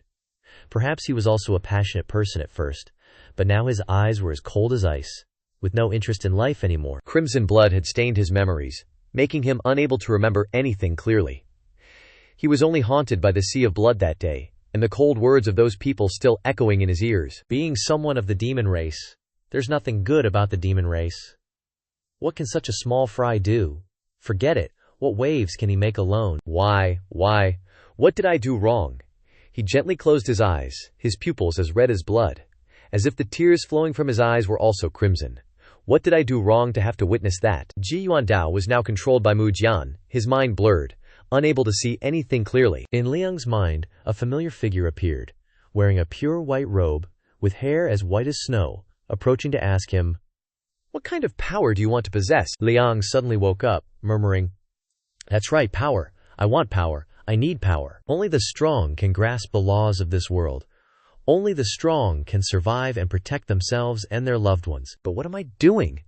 Liang looked at the person opposite him, a sense of confusion rising in his heart. What the heck is this? Why am I wasting my time with this guy? He sighed and said coldly, "Hey, Baldy, I'm not in the mood to waste time with you. If you keep messing around, I can't guarantee you'll leave in one piece." Ji Yuandao replied awkwardly, "Senior Shishi, can you cooperate with me a little? We need to work together to face the enemy, not cause trouble for me." Shishi Xiang sighed, his words full of sarcasm. "Cooperate? I can't stand your turtle-paced swordsmanship," Ji Yuandao bitterly retorted. "Slow. As a sword cultivator, even if you're not confident in your own strength, you should at least respect me a little." Shishi Xiang snorted coldly. "Naive talk for a sword cultivator. I think you're worse than a kid from the next village." Ji Yuandao angrily gripped his sword hilt and shouted, "Enough! No more arguing. If you have any ideas, spit them out." The old man realized that he couldn't defeat the opponent without Shishi Xiang's help, and of course, Shishi Xiang wasn't being too picky either. Hearing Ji Yuandao's question, Shishi Xiang said, "You used to cultivate alone, now you need to cooperate with me." "Got it. Well, I guess you don't understand now, but I know a trick that can make your swordsmanship more agile. Close your eyes, feel my consciousness, and use your senses to control the sword." Ji Yuandao was still dumbfounded.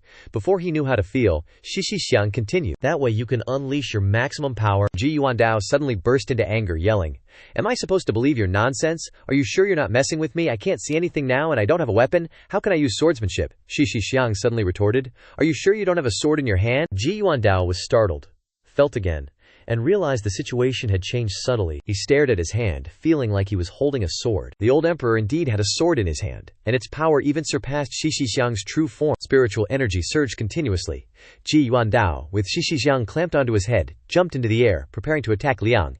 The feeling of battle had returned. Liang looked at this scene and said coldly, "Baldy uncle, don't do any fancy tricks. I could still take you down." Ji Yuandao snorted, annoyed. "Just a demon clan member, you think I'll lose to you just because I'm old?" Liang replied, "I didn't mean that. It's just that even if you weren't older than me, you still couldn't beat me." Ji Yuandao swung his sword and said, "You're young. Your thinking is too exaggerated.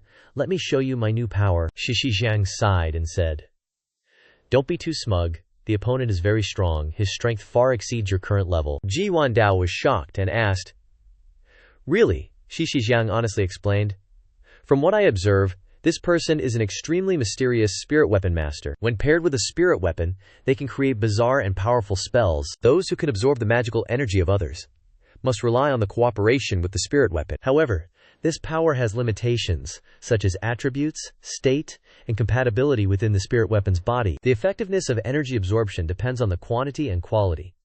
Sometimes they can't absorb enough energy from the spirit weapon, thus limiting their ability to cast spells. This cooperation requires a tacit agreement and a close collaborative relationship with the spirit weapon. If they can't build a good relationship with the spirit weapon, their ability to absorb power will be affected. Spirit weapon masters need to clearly understand the characteristics and abilities of the spirit weapon to adjust and adapt, achieving maximum absorption efficiency. These can become weaknesses for those who lack adaptability. But this person has reached the pinnacle of spirit weapon masters, meaning he is super strong. Ji Yuandao swallowed his saliva and cautiously asked again, "What are you saying?" Xianxia continued.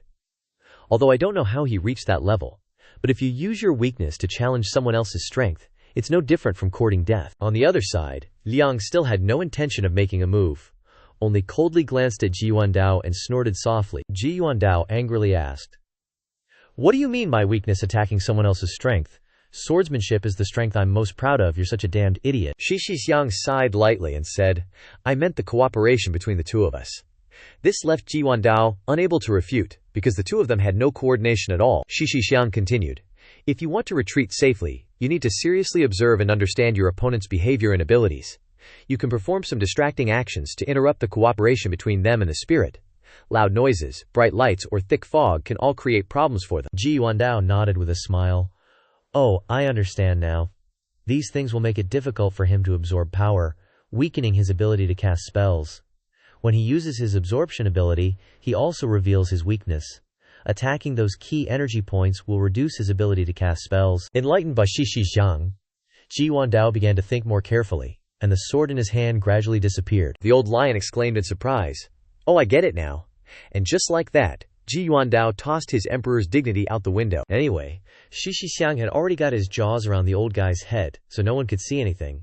Only a wriggling lion calling out, "Come on, little bro!" The old geezer shuffled over to Liang, all like a sleazy uncle. "Let me tell you about this."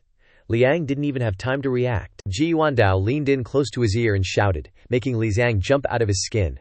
But just ruining his hearing wasn't enough. Ji Yuandao then threw a bunch of pepper powder into Liang's face, this time ruining his sense of smell. Liang coughed up a storm, while Ji Yuandao stood there with his hands on his hips, laughing his head off, a look of pure joy on his face. According to what the predecessors said, those who were sucked dry and died underground were used as pepper powder, a truly cruel trick. Liang was affected by the pepper powder, his hearing was damaged, and even his eyes were watering from the spice. He gritted his teeth, his voice full of anger. Damn it, he's using such despicable tricks. Suddenly, a roar rang out, and a dazzling beam of light appeared behind Liang. The spirit flew over from behind. Liang frowned, looking directly at Ji Yuandao in front of him, his voice cold. "This scum old geezer pretending to be an emperor? You've really pissed me off now." Ji Yuandao shouted in shock and anger. "What? Impersonating an emperor? You dare say I'm impersonating an emperor?" The old coot turned into a rabid dog and charged forward, attacking and cursing. "You're the one pretending to be an expert, the villain accusing someone first." Liang gritted his teeth, his eyes cold. "You want to die? Who's the fake here?" The two clashed. The sky lit up with dazzling gold and green rays, creating a stark contrast. They seemed evenly matched. Liang stood still, observing the situation in front of him, thinking to himself, "This old guy's got some real strength." Ji Yuandao was no longer a frog in a well either. He'd realized Liang's true strength. He retreated, saying to Xianxia, "Just as you said, the opponent is not simple. It seems we have to use our real abilities." Xianxia narrowed his eyes disdainfully, HMPH-ing twice. "Looks like you've met a tough opponent, but it's also a chance to test yourself." Ji Yuandao frowned. Determined, "I will use my sword intent to let this demon race know their place.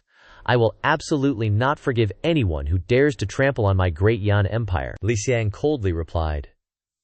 "Then, old man, your expectations are about to be shattered.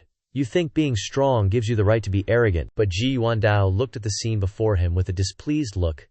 This young man dared to be so arrogant. Who gave him the courage? Liang didn't reply, simply raising his hand. A pure green light emanating from his palm. That seemingly gentle light contained terrifying power. Behind Liang, several spirits soared into the sky. Their shapes ferocious, their imposing manner overwhelming, causing the rocks below to shatter into pieces. Liang Zixun said, "I am not arrogant." Listen carefully, I am an existence far beyond you, and that is what gives me this authority and arrogance." He clenched his hand. The three giant spirits in the sky immediately tore through the wind and stepped on the clouds, crossing the vast forest to attack Ji Yuandao, who was flying high above. Underneath, the ground continued to be bombarded, shattering into fragments. Ji Yuandao stroked the wooden sword on his head and couldn't help but praise his opponent. "Little brat, you're pretty good." From the palm of his hand, a sword appeared. He shouted loudly, swinging his sword forward with the devil-subduing sword technique. The sharp sword Kuya was full of righteousness, capable of slaying demons and eliminating evil. But Liang just chuckled, saying calmly, "Thanks. Where did these two spirit beings come from?" One of them opened its mouth and chomped down on the sword energy. The sword energy vibrated, and then gradually dissipated, as if it had never existed. Ji Yuandao quickly retreated, his eyes looking at the two spirit beings in front of him with shock. "They even absorbed my sword intent. How is this possible? Could this be a bug in the system?" He turned to Xianxia and asked, "What should we do now?" This time, Xianxia didn't try to bite his head off. Instead, she transformed into a lioness and stood in front of him, saying seriously, "This is not good. My cultivation and life force are also being sucked away." Ji Yuandao frowned, decisive.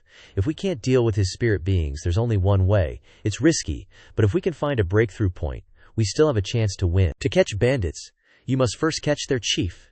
He plunged down from above, holding Xinjiang in her complete form. Liang just snorted with disdain. "A master of this level is too mediocre. What a waste of life." He raised his hand. From the ground, another spirit being emerged, opening its mouth to swallow Ji Yuandao whole. This speed exceeded his expectations. Ji Yuandao was worried, thinking to himself, "I can't get close. I can only have my cultivation sucked away by the spirit being. My power will only get weaker and weaker. Oh no. Those three spirit beings are also catching up." For a moment he felt helpless, wanting to give up. The last light in his head seemed to have gone out. Is there really no other way? How unwilling he was. Ji Yuandao closed his eyes, waiting for death. But death didn't come. Instead, Xinjiang transformed from sword form into a person, standing in front of him to let the spirit being suck away her power. Her expression was painful, but at this moment she was only thinking about apologizing for misjudging the information and implicating Ji Yuandao. She shouted, "I'll hold them off here, you go find help." Ji Yuandao's eyes were filled with suffering and despair, as if he was the one in pain. "I'm the one who's supposed to be protecting you. You're always teaching me, even if you say it's thanks to some expert. Whether it's fighting and making a ruckus, being happy, or making jokes, the two of them always took care of each other, and they were very happy together. Now Xinjiang is telling him to run away. Would his conscience and heart allow it? Don't you really like to suck?"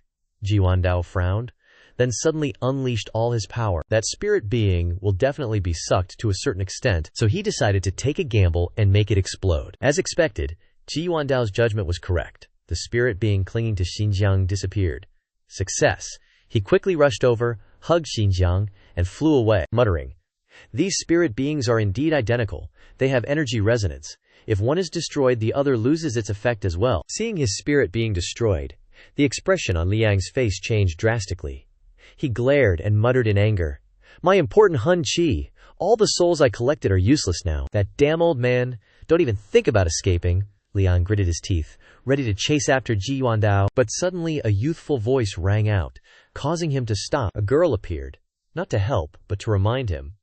"Stop it.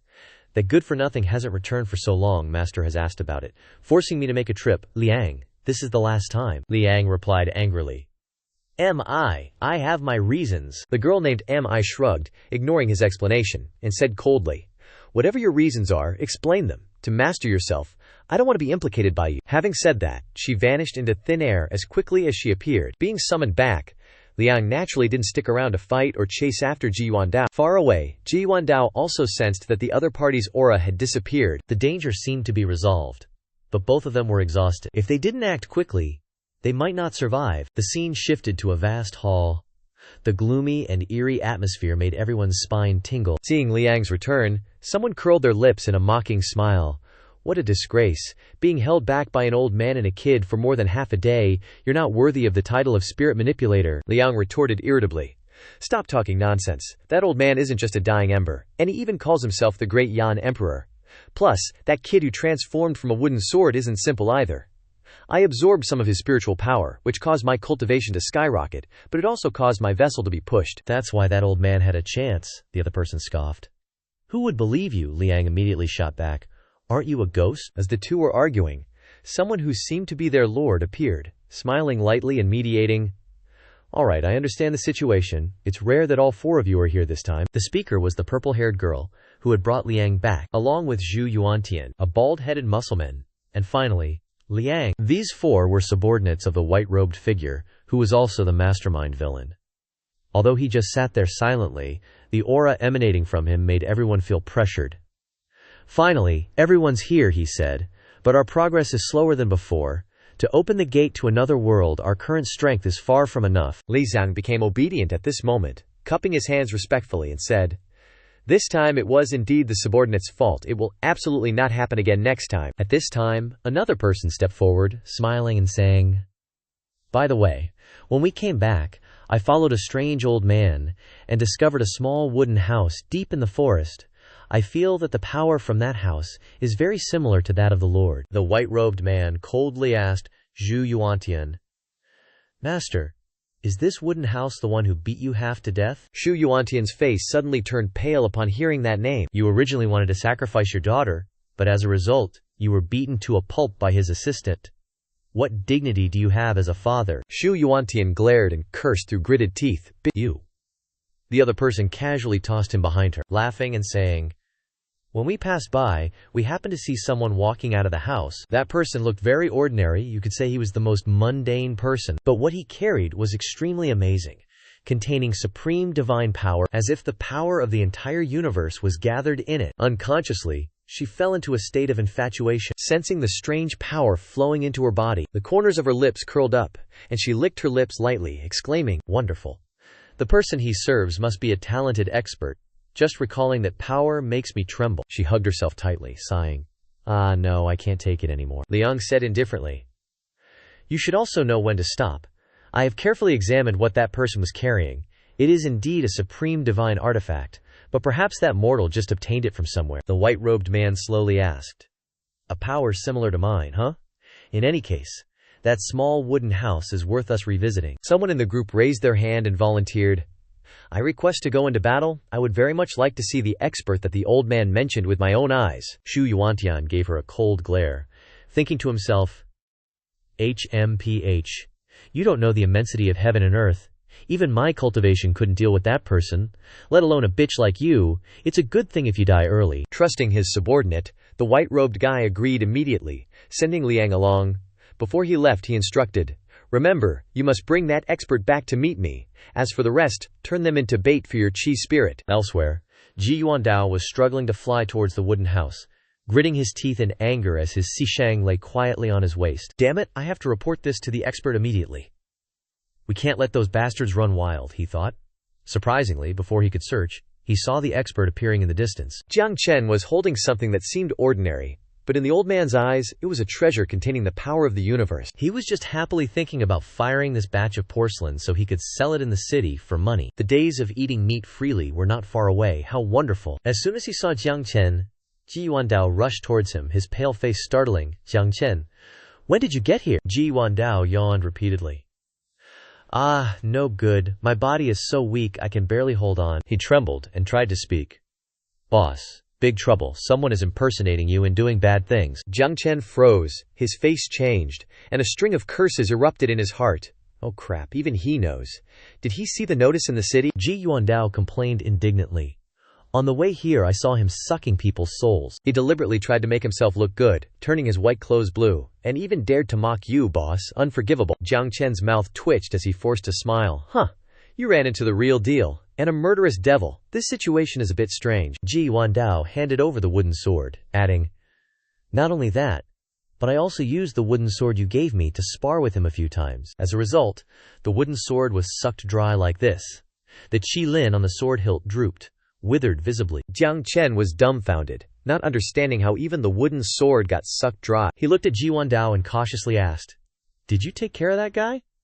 Of course, the answer was definitely no. The small wooden house was bathed in the gentle light of the setting sun. After being taken into the house to rest, Jiang Chen quickly prepared a simple bowl of soup to nourish Ji Yuandao, He eagerly gulped down the entire bowl, leaving Jiang Chen and Mu Yuehuang standing beside him just watching silently, thinking to themselves, "He must have been very hungry." Ji Yuandao finished the bowl of soup in one gulp, put the bowl down on the table, and praised, "Delicious? This soup is truly amazing." Looking at his expression, it seemed like his health had recovered considerably. Even his bald head became shinier. Jiang Chen couldn't help but be surprised, wondering how his face changed so much in just a blink of an eye. Mu Yuehuang also gave a forced smile. He finished it all in an instant. Ji Yuandao happily looked at Jiang Chen and asked, "May I ask, boss, what kind of soup is this?" Jiang Chen was a little embarrassed but still smiled and replied, "Ah, this is emerald white jade soup." In reality, he wanted to say that they were out of rice and had nothing left but the cold northeast wind. Even though he had abilities, he only had a piece of tofu left at the moment, so he had to cook it so carelessly. Unexpectedly, the guest enjoyed it so much. "Maybe he was very hungry or trying to save my face anyway. He's really kind." That was Jiang Chen's sincere thought, but Ji Yuandao didn't think so at all. In his mind, it was as if he had just experienced an enlightenment. Everything was just as he expected. "This soup is truly only available in the heavens. Mortals can hardly enjoy it. Just one sip is like taking me between the immortal realm and the mortal realm. It's unbelievable. 2 sips of soup have filled my depleted body with vitality again. Now, my life essence has not only recovered, but also sublimated. Oh, I'm dancing with the fairies in the immortal palace, feeling endless joy." Thinking of this, the old man got even more excited, sticking out his tongue to lick up every last drop of broth from the bowl. "If one get the chance, I'm definitely having this soup again. Haha, it's just too exciting." Jiang Chen forced a smile, thinking to himself, "Looks like he was really hungry, but wasn't he supposed to be loaded?" Ji Yuandao then asked, "So who might this young lady be?" Jiang Chen chuckled. "Oh, my bad. Forgot to introduce her. This is Mu Yunhuang, Miss Mu Yunhuang." Outside, the azure wood sword planted in the ground was absorbing the essence of the sun and moon, but inside, it was itching like crazy. It wanted some soup too, damn it. Ji Yuandao was taken aback by the name Mu Yunhuang. Isn't Mu Yunhuang the younger sister of the Yuhua Holy Maiden? He immediately put on a smile and said, "Greetings, Miss Mu. I'm Ji Yuandao. Just call me Uncle Ji." Mu Yunhuang was stunned. Greetings, Uncle Ji.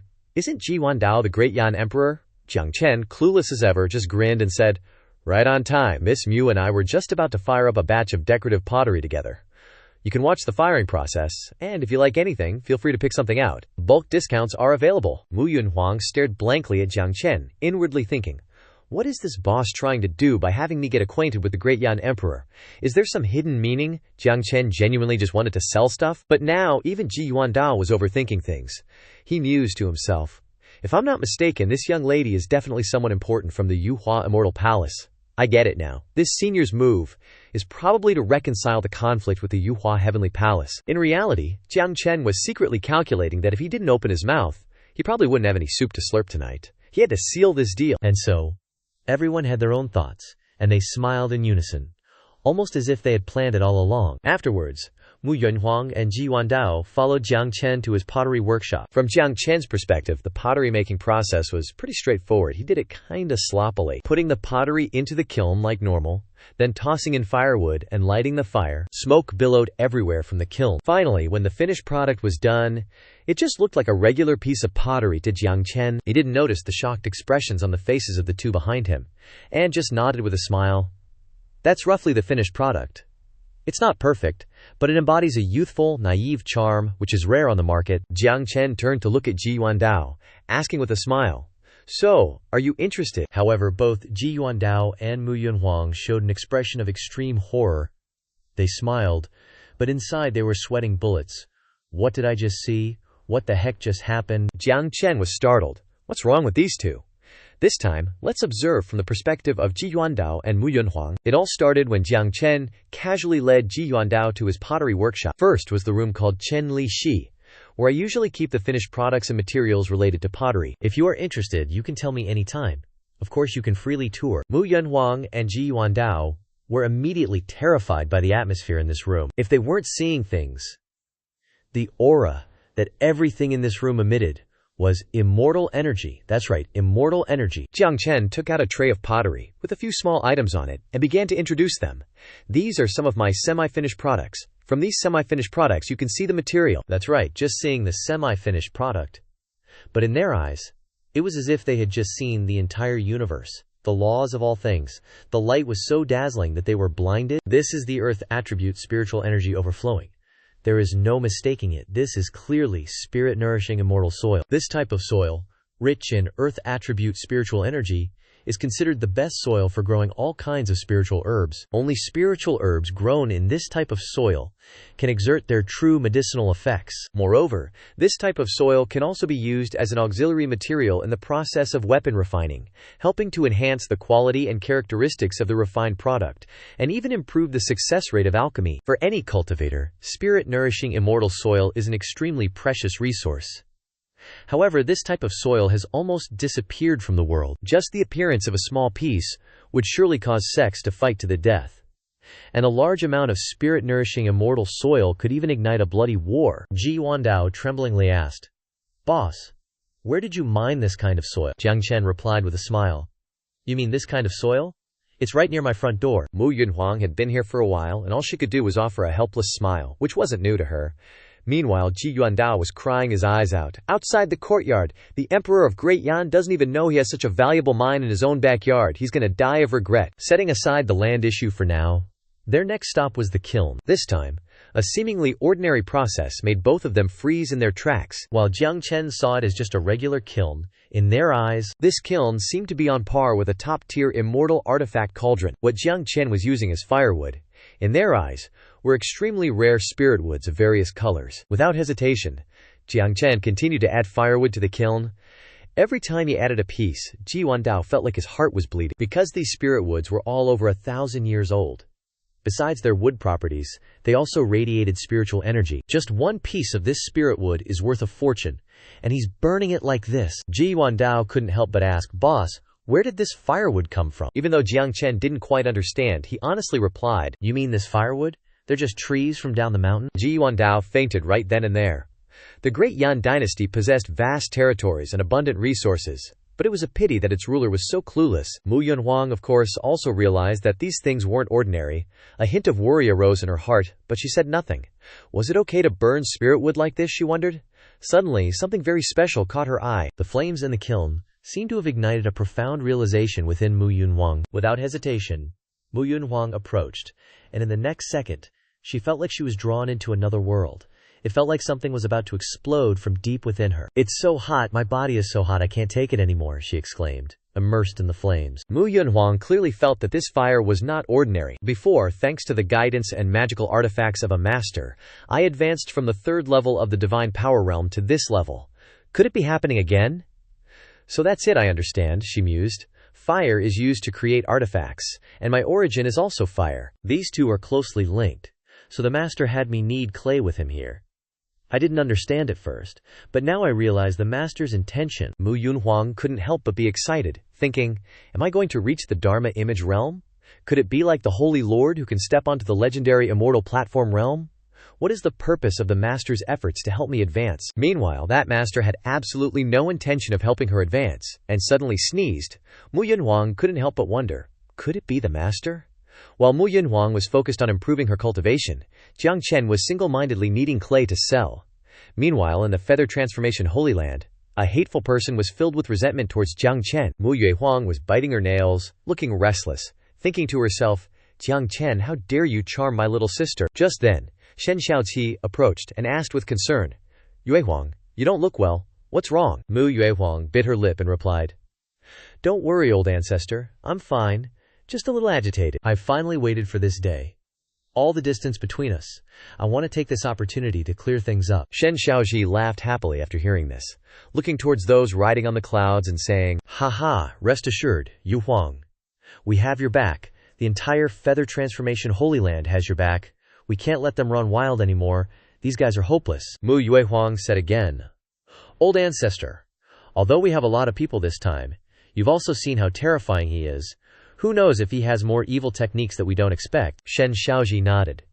"Agreed, you're right, this person can't be underestimated. Despite being known as high-level cultivators, many of us gathered here can't sense any aura from those people." He looked into the distance, muttering, "Too fierce. I didn't expect them to gather so many powerful cultivators. Come over here and take a look. I didn't expect us to succeed so much. Just a little bit of provocation, and they've launched a full-scale attack." Li Xiang frowned and said, "You call this a little bit of provocation? It almost blew the whole city away. This mission was clearly assigned to me, but you keep interfering. What is it for? In the end." Turning to look at Liang, she coldly replied, "This. Isn't it just because the guy's too handsome?" Liang, after hearing that, could only silently glance over, helplessly saying, "What you and I see are completely different." She hadn't met Jiang Chen in person yet, so hearing Liang say that, she was a bit doubtful. Liang continued to explain. "After I personally saw him, my artifact spirits kept trembling. They were all telling me one truth, and that is, the old geezer was right. The guy is indeed an extremely terrifying existence." She clicked her tongue, smirking as she asked, "Is it instinct? If it's instinct, then what?" Her mind was flooded with images of herself lunging forward, being embraced in his arms, and then she couldn't help but feel extremely happy. Liang looked at the images she conjured up, speechless. So this was her instinct. Ignoring it, she walked over to Liang's side, intimately smiling as she asked, "Are you jealous? Don't worry, no one can replace your position in my heart." Liang snorted and said, "Who's with you? You pervert, be careful I don't suck you dry," she asked with a bit of mischief. "So where do you want to start?" Liang helplessly said nothing more, returning his thoughts to their original place, still feeling that this time's big event wouldn't be good. The scene shifted to a house filled with sunlight and spring breeze, where everyone was still leisurely chatting in the small courtyard. In front of them was a small wine pot. Xianxia smiled and said, "I told you that sweeping the house can also improve your cultivation. Just look at little brother Jishuan." Jishuan clasped his hands humbly and replied, "Senior, you praise me too much." Suddenly, Jishuan sensed a familiar aura. By the time Jishuan realized it, the others had also immediately sensed that this aura was extremely familiar. Xianxia sighed. "Another old acquaintance." Jiang Lingshare frowned, showing discomfort. It seemed someone was coming to visit again, but their aura wasn't very friendly. Yunnan also nodded in agreement. Mu Wenhuang had also sensed that familiar aura, not only Mu Yuehuang's but also many others, including the Holy Lord and the Old Ancestor. Their aura was aggressive. In the sky, Xianxia flew while thinking, "Yunhuang, you're really muddle-headed." Leaving aside Yunhuang being young and easily deceived, why even you, Xianxia, were fooled, selling your life to that heartless devil who kills without blinking. I really can't understand it.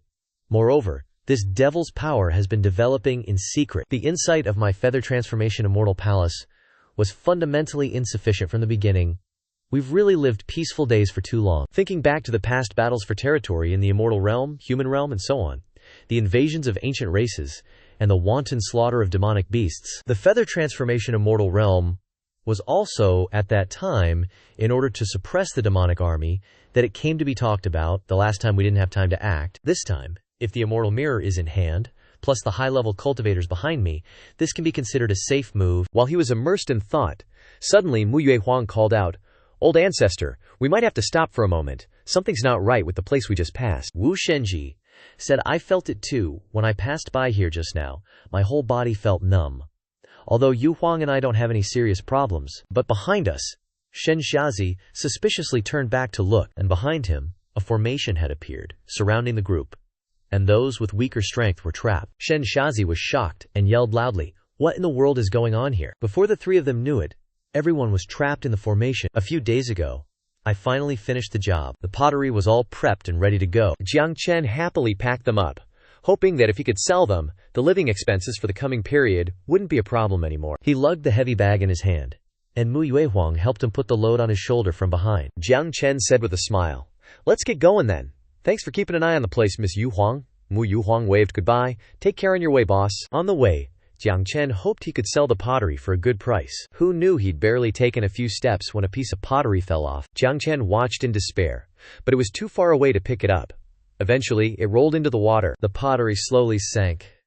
Jiang Chen sighed. What bad luck. Losing one before even getting to town. Oh well, guess I'll just leave it there. In reality, Jiang Chen didn't know that this event had been prearranged. Back to the present. After being trapped, they were all confused and arguing. This formation is too vast, and clearly we're still far from our destination. When was this formation set up? Shen Shazi worried. Impossible. We've investigated many times, and found no traces of this formation. This surprise attack operation was kept secret. How could this be?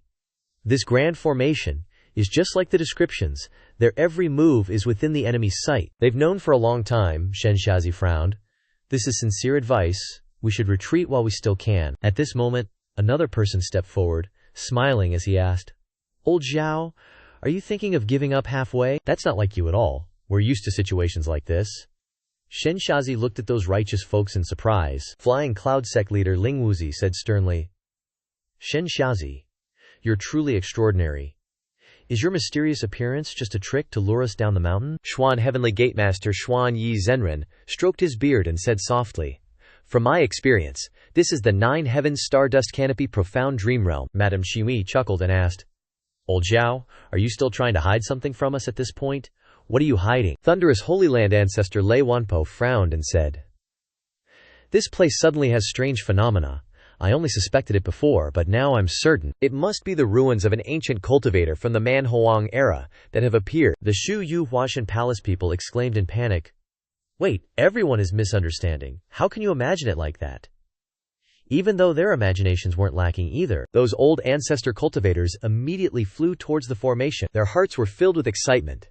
The last appearance of a secret realm was hundreds of years ago. It's been so long since they felt this excited. At the same time, Yinglan, Qing Yunzi, and Jishuan stood below, silently looking into the distance. After a long while, Qing Yunzi asked, Does anyone know when this grand formation was set up?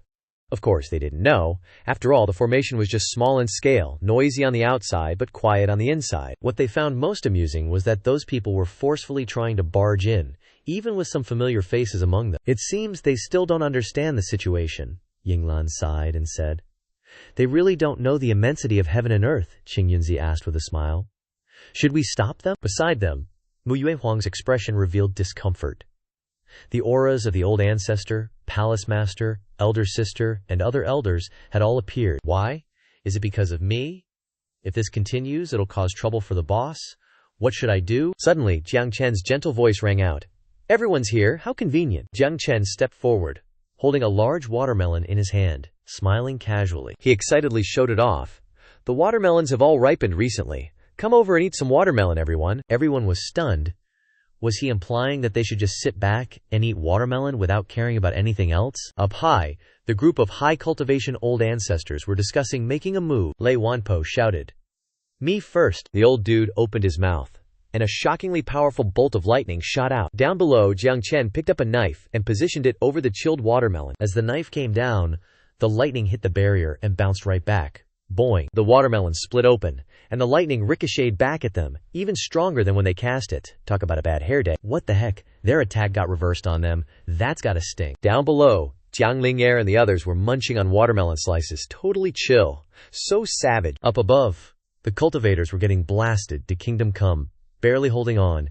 Ouch. Madame Qinghu was injured too, but she still tried to shout and reassure everyone. Hold on, everyone.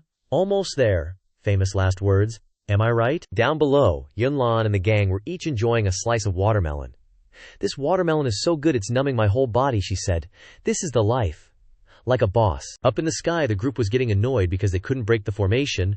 This formation is too damn tough. They kept yelling, Don't stop. The formation will break eventually. Keep telling yourself that, buddy. Ling Wuzi gritted his teeth and said, Looks like I have to use that move. Uh-oh, things are about to get real. A huge formation appeared beneath his feet, and he threw out a few more flags. Was he planning to use a formation to break the formation? Dude's going all in. The guy unknowingly set up a formation with just a lump of clay after finishing his watermelon, then stretched and yawned.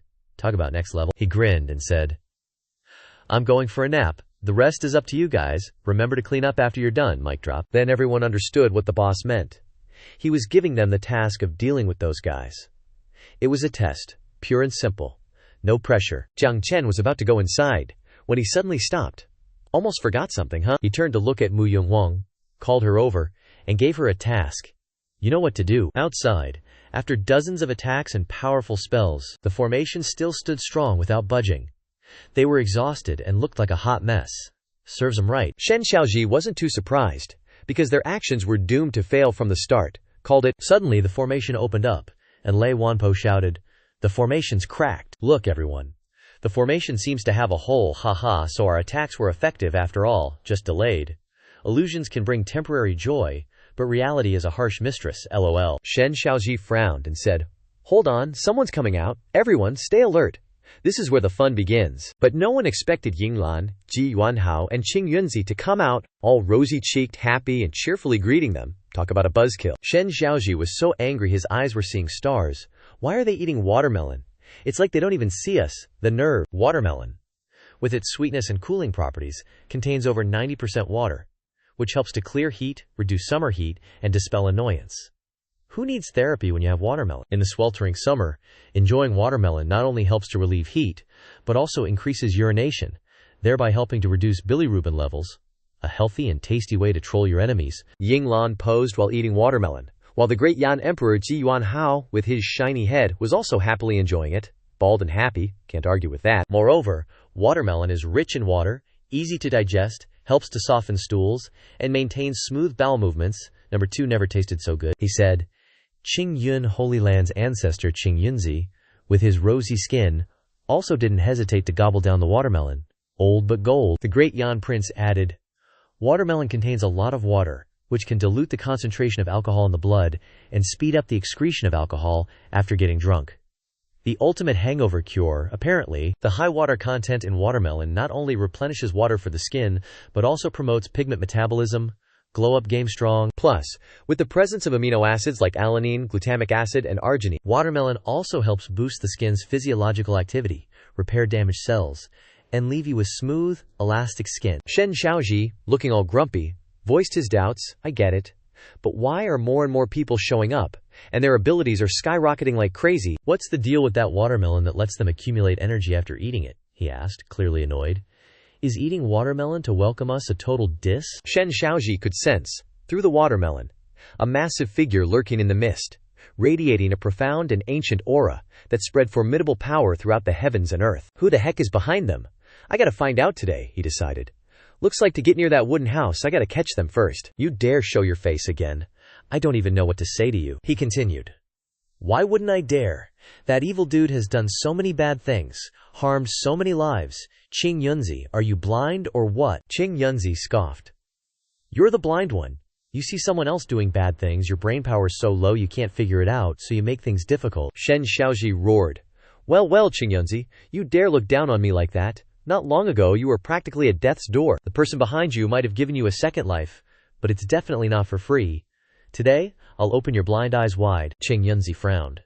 No wonder your inner demon is so heavy, geez. Sigh. When your heart's weighed down, naturally you'll only see what you want to see, and miss the truth. How am I supposed to get through to you? Ji Yuandao stepped forward seriously, saying, Grand Ancestor, not long ago I went up against that evildoer. The real culprit is someone else, I swear on my character. Shen Xiaoji scowled, replying, Looks like you're pretty bewitched too.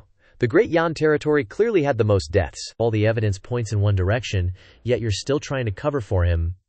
Is your intelligence as bald as your head, Baldy? Ji Yuandao was so furious his bald head turned red, veins popping, and he gritted his teeth, yelling, Who are you calling a baldy, you red-haired monkey? Qing Yunzi hurriedly grabbed Ji Yuandao's sleeve, gently advising, Calm down, calm down. This time the old ancestors started arguing and blaming each other, while Mu Yuehuang stood still, observing the situation. For some reason, she felt a strange feeling in her heart this time. Not only Shen Xiaoji, but the other old ancestors also joined the argument. Xuanyi Zhenren shouted, Great Yan Emperor, you're still siding with the culprit, even bringing a prince to such a dangerous place. I think you're really confused. Ling Wuzi snorted, laughing. Let's not talk about other things for now. If the grand formation is broken, there's nothing to hesitate about, right? Let's go. As he spoke, he attacked Ji Yuandao's group. Shen Xiaoji shouted, Hey, don't act rashly. We can't underestimate their strength. But the advice came too late. A golden butterfly flew into the sky. Jiang Linghe stood in front of Yunlan, gently saying, Seniors, sorry, Jiang Linghe will be impolite this time. Another divine technique struck, hitting the barrier and gradually dissipating. Shen Xiaoji frowned, inwardly sighing. This isn't good. Jiang Linghe's strength has increased significantly this time. The golden butterfly is agile and powerful, facing high-level old ancestors without being at a disadvantage. Shen Xiaoji raised his hands in a defensive posture, cautiously looking at the person in front of him. Sure enough, he can't help but personally step in. As he spoke, he flew towards Jiang Linghe. Dragonfire surged. The sky lit up, and the image of a large dragon soared in the sky. This move is called Wu Long Yu Hui Regret, for having no dragon. But before the fire dragon could touch Jiang Linghe, Xianxia appeared, and poof, blasted it away with magic. Qing Yunzi, holding a book on cultivating inner peace, his white robes fluttering in the wind, declared dramatically, "Your opponent is me. You're not going to bully the newbie on my watch?" Mu Yuehuang glanced around, desperately searching for Mu Yuehuang but couldn't find her anywhere. Could she be with Jiang Chen? Or does he know my goal is to bring my little sister back, so he's deliberately keeping her out of the fight? What a pain in the ass. While she was lost in thought, suddenly, a beautiful girl, with hair as silver as the moon, zipped past Mu Yuehuang. Mu Yuehuang looked at her older sister and greeted her with a smile. Then, she tossed a tiny flame towards Mu Yuehuang as a nice-to-see-you gift. It didn't do much damage, but it definitely ticked Mu Yuehuang off. Mu Yuehuang crossed her arms and said coldly, "Well, look who's full of energy. I thought Jiang Chen was too scared to let you fight. Older sister, I haven't been fulfilling my duties. This time, I'm going to make up for it little by little. Let's see if your so-called progress next to him can surpass me." Hearing this, Mu Yuehuang stopped smiling and said seriously, "Sister, that makes me really angry. You obviously got guidance from an expert too. How come you're so ungrateful today? Today I'll make you submit." As soon as she finished speaking, Mu Yuehuang cast a spell. A fire phoenix appeared and flew straight toward Mu Yuehuang. Truth be told, her strength and inner peace had increased significantly recently. Mu Yuehuang stared intently at Mu Yuehuang. This was the power she'd gained thanks to Jiang Chen. Mu Yuehuang may have looked calm on the outside, but inside she was shocked. Mu Yuehuang raised her hand to activate a defensive barrier. A chill surrounded her. Yep, she'd definitely gotten stronger. Looks like I'll have to go all out to bring this girl back. Ice met fire, evaporating instantly. The air quickly filled with smoke and mist. The old ancestors hadn't even made a move when they had to stop. Because their vision was blocked, they had no idea what was happening. Jiang Lingxia, on the other hand, was worried about Yuanhuang. "The fog's too thick, I can't see anything." This is the fog that Yuanhuang and Yuanhuang created. Ji Yuandao also felt anxious. The fog contained a large amount of spiritual energy that was completely abnormal and could block one's vision. Even Shen Xiaozi found it strange, saying that Yuanhuang had been there earlier but he couldn't see her. They're supposed to be sisters, and now they're slaughtering each other. That guy is unforgivable. But Qing Yunzi suddenly pointed to the sky and said, "Hey, look everyone." In the fog, a large rainbow appeared. The scene is extremely beautiful. Mu Yuanhuang stood in the middle of the mist, flames billowing around her, looking hot but completely calm. On the other side was Mu Yuehuang, who was usually cold and thoughtful, but now she was blind and furious. She fought Mu Yuanhuang and shouted, "Is all of this because of that guy Jiang Chen?" Mu Yuanhuang yelled back, "It has nothing to do with the expert. Today I will definitely defeat you and prove my position as a holy maid." Mu Yuehuang frowned and provoked. "Oh, go ahead and try. You've never beaten me before." Mu Yuanhuang replied, "The past is different from the present. Don't forget that you were only able to reach this level today because of the Seigneur." In the sky, two streams of fiery red and pure blue light collided, extremely fast. The strength of the two was quite similar. Love and hatred intertwined. The eyes of Mu Yuanhuang and Mu Yuehuang were like sharp swords stabbing each other. Of course, Mu Yuehuang wasn't really hitting her, but the gentle breeze felt like an epic tragedy you just couldn't put into words. Mu Yuehuang pulled out a jade pendant and pushed it into Mu Wenhuang. Mu Wenhuang asked in surprise, "What's this?" Mu Yuehuang smirked triumphantly. "Wake up! But it's your own ignorance that needs waking up right now, savage." "I know, right?" The jade pendant on Mu Wenhuang's chest suddenly shone brightly, making everyone's heart ache as they stared, unable to look away. As the mist gradually dissipated, the two old ancestors anxiously focused their gaze in that direction. The vision returned to normal, but the scene that unfolded wasn't a clash between two sides, but a heartbreaking spectacle. Especially for those close to Mu Wenhuang. What on earth happened there? Mu Wenhuang weakly fell into Mu Yuehuang's arms. Yunlan looked over in astonishment. Why was Yunhuang like this? Yunhuang's breath was incredibly weak. How could she, her own sister, be so cruel? Weren't they just trying to find an expert to settle accounts and bring Mu Wenhuang back? Why so ruthless? Even Shen Xiaozi didn't expect things to turn out this way, he said in confusion. There must be some misunderstanding with Yuehuang. Mu Yuehuang at this moment was sinking into the despair she herself had caused. She clutched her head in torment. What's going on? Why can't I feel Yunhuang's life force anymore? Qing Yunzi stepped over to them, looked at the thing on Mu Yuanhuang's chest and asked, Mu Yuanhuang, where did you get this thing? It feels like an ancient relic that's constantly absorbing her life force. Mu Yuehuang hesitated. It's a long story. Her answer made Qing Yunzi frown. Something's seriously wrong. This is clearly a deadly object. Why would you leave it on her? Mu Yuehuang stammered. The person who gave me this didn't say it was like this. And I didn't sense any evil power inside at the time either, Xianxia said sternly. There's a curse on it, only activated by certain people. The person who gave you this definitely has a conflict with your younger sister. Could it be? Mu Yuehuang suddenly recalled the scene back then. That person had said, I understand your current feelings, miss. That's right, that face. Mu Yuehuang's eyes widened. How could she forget that face? But it was too late to remember now. Mu Yuehuang collapsed to the ground, her eyes vacant. Could that person be Bai Daoren? She muttered, trembling, tears streaming down. Why didn't I realize it? That's right, Jiang Chen. Where's Jiang Chen? Jiang Chen can definitely save her. Like she messes up and expects others to clean up her mess. Shen Xiaozi, who didn't understand what was going on, began to feel a little uneasy. Yun Huang's breath made him suspicious. Could this child really be? Wait, this breath isn't right? This is the breath that signals death. What on earth is happening? He frowned and looked around, and as the mist cleared, that strange breath had spread everywhere. Shen Xiaozi suddenly remembered the people following behind him. Now a scarlet mist appeared, in which only a few figures could be seen gradually having their spiritual energy drained. They had strange shapes, exuded death aura, neither like humans nor demons. One of them looked down and sneered, Hao Yang's plan has been discovered. He, Jin Yuandao, shouted as soon as he saw Li Qiang. It's him, that fake expert. Li Qiang glanced at him coldly and asked, What's the matter? Didn't you say the mist could last for a while? I just thought so. The two sisters have equal strength and only wanted to persuade each other. It should have been a long battle. I don't know what happened. That girl's breath is very weak. Ji Yuandao seized this opportunity and shouted, Red-haired monkey, open your eyes and look. It's them. The murder methods are exactly the same. The appearance is similar.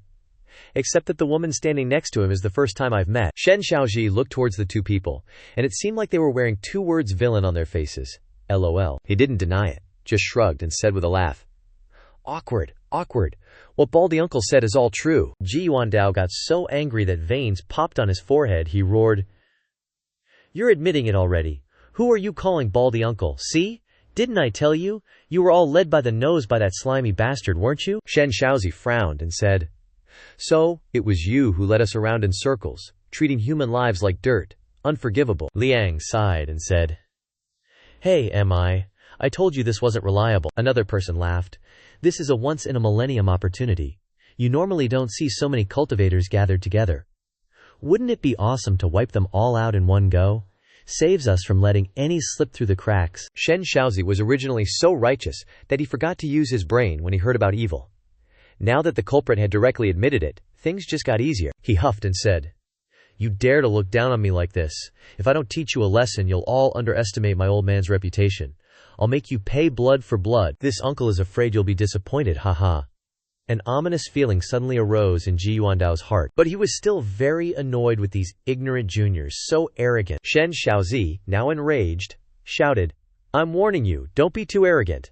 He threatened the group in front of him. This old man's fist isn't easy to take. His face twisted, and his eyes became terrifying. Liang then asked, Should we clear a path back to the mansion? But it doesn't seem satisfying. Going back now would be boring. I haven't had enough fun yet. Qing Yunzi stood outside, observing, thinking to himself, to still be able to chat so happily in this situation, these two aren't weak. No wonder they caused the great Yan Emperor to suffer such a miserable defeat. He decided to first observe what Shen Xiaozi did, and if there were any mistakes, as friends for so many years, he would secretly help out. Jiang Lingzhe seemed to have lost her composure and wanted to rush into battle, but Jishuan reassured her. Let's observe a little longer, and we'll charge in together after my dad makes his move. Shen Xiaozi seemed to have lost his patience. He roared, Enough talk, let's begin. In his mind, he constantly calculated that he must win quickly to take Yuan Feng for treatment. He didn't know if the accident on Yue Feng's side was related to them or not. Seriously, such a rotten temper. I hate old farts like you the most. This sentence really provoked Shen Xiaozi. His whole body was on fire, and he gnashed his teeth. What did you say? I'm about to strike. Obediently prepared to be flattened by me. With that, he clenched his hand into a fist, and the attack went straight towards them. Two azure dragons stood in front to block. Qing Yunzi couldn't help but sigh when he saw his old friend so lacking in composure. He's too impulsive, still as hot-tempered as ever. She aimed straight for the cultivators, because Shen Xiaozi's strength was too terrifying. His attack created an explosion, sending the fighting cultivators flying. Seeing his people severely injured with just one blow, Ji Yuandao became cautious. The attack was redirected to the cultivators on the other side. This is her ability. Ji Yuandao had clearly seen the two people's attacks, and warned. They have one person who absorbs the vitality and strength of others, and another who can teleport spatial attacks. Be careful. Hearing Ji Yuandao's words, Shen Xiaozi calmly recalculated his plan. Absorbing strength, teleporting space. Ranged attacks will definitely be weaker, because the speed of the moves will give the opponent a chance to react. But as long as it's fast enough, and reduces the startup time, close combat is my specialty. Shen Xiaozi's eyes changed at this moment, and he grinned. Young people. Shen Xiaozi's whole body blazed with brilliant flames. Without hesitation, he rushed towards them like lightning. Taking advantage of his superior speed, he flew around his opponents in unpredictable patterns, causing Liang to exclaim in surprise, "So fast!" This level is completely different from the old man from last time. Both strength and speed are far superior. Suddenly, Liang noticed something. Shen Xiaozi clenched his fist, channeling all his power into the punch about to be unleashed. With terrifying speed, the fist hurtled forward. The distance between it and his opponent's face was mere centimeters. Liang seemed to have anticipated it, dodging the punch by a hair's breadth, his face remaining calm, but a hint of regret flashed in his eyes. "Still gonna get absorbed anyway," Liang muttered, simultaneously activating a technique to absorb the power from Shen Xiaozi's punch. Shen Xiaozi wasn't fazed at all. Even though he saw his opponent block his move, he calmly observed the situation. Not only can he defend from afar, but also up close. He muttered, but just focus on one direction. Just needs enough speed to surround him to the point where he doesn't have time to react. Shen Xiaozi suddenly realized his opponent's weakness. Li Jiang was in a situation where he had to calculate every move carefully. He could only summon spirit beings to defend. But one of the spirit beings he had previously refined had been destroyed by that old geezer, leaving him extremely frustrated. In theory, if his power is completely exhausted, he definitely won't be able to last much longer. But what kind of spirit pill did he eat that allows him to recover so quickly? Whatever, I'll find a way to settle this debt later. For now, I still have to solve the immediate problem. While Liang was still calculating, Shen Xiaozi suddenly vanished, startling him. Before Liang now was a fire tornado. It seemed Shen Xiaozi was putting all his strength into this move, so fast that it formed a vortex. I don't know from what moment. This tornado is already surrounding Liang, making him can't help but surprised. Too fast. I've never seen this speed before. Liang scanned for an opening but couldn't find an escape. Suddenly, an attack headed straight for him. Shen Xiaozi roared with determination, pouring everything into this strike. Faced with the attack, Liang was caught off guard. But just as Shen Xiaozi was about to hit Liang, a teleportation technique made Liang disappear right before his eyes. Shen Xiaozi was shocked. Turns out Liang had used her technique to escape the attack. He then politely said thank you, but immediately after complained. But when he initially attacked, "Why didn't you help me?" The girl replied calmly, "Because I wanted to see you get hit." Damn it, what's the background to this old geezer that he's so strong? Liang couldn't help but marvel at Shen Xiaozi's terrifying power. Hearing this, the girl retorted, "Besides blindly doting on your little darlings, you don't understand anything about this world. That old man is the ancestor of the Yuhua Holy Land, Dao named Shen Xiaozi. Among the people you've killed, there are quite a few outstanding individuals with both intelligence and courage. But you probably don't even remember a single name, huh?" As she spoke, the girl gently placed her hand on her chest, taking out a purple stone. She smugly said, "Do you know why I'm so arrogant this time? Because the master secretly gave me a secret weapon." With that, she licked the glowing purple stone. A strange sensation spread throughout her body, making her exclaim, "Ah, so comfortable." Ji Yuandao looked at the scene before him and immediately sensed something ominous. What is this? A power full of malice. On the other side, the other person smiled brightly and said playfully, "Let's have fun together today." Before this aura, the people who were fighting also shivered. The breath of this power is extremely similar to that high person, but mixed with an ominousness, creating a feeling that is both opposite and complementary. Ji Yuandao thought to himself, "What's going on? Could it be that the high person has siblings?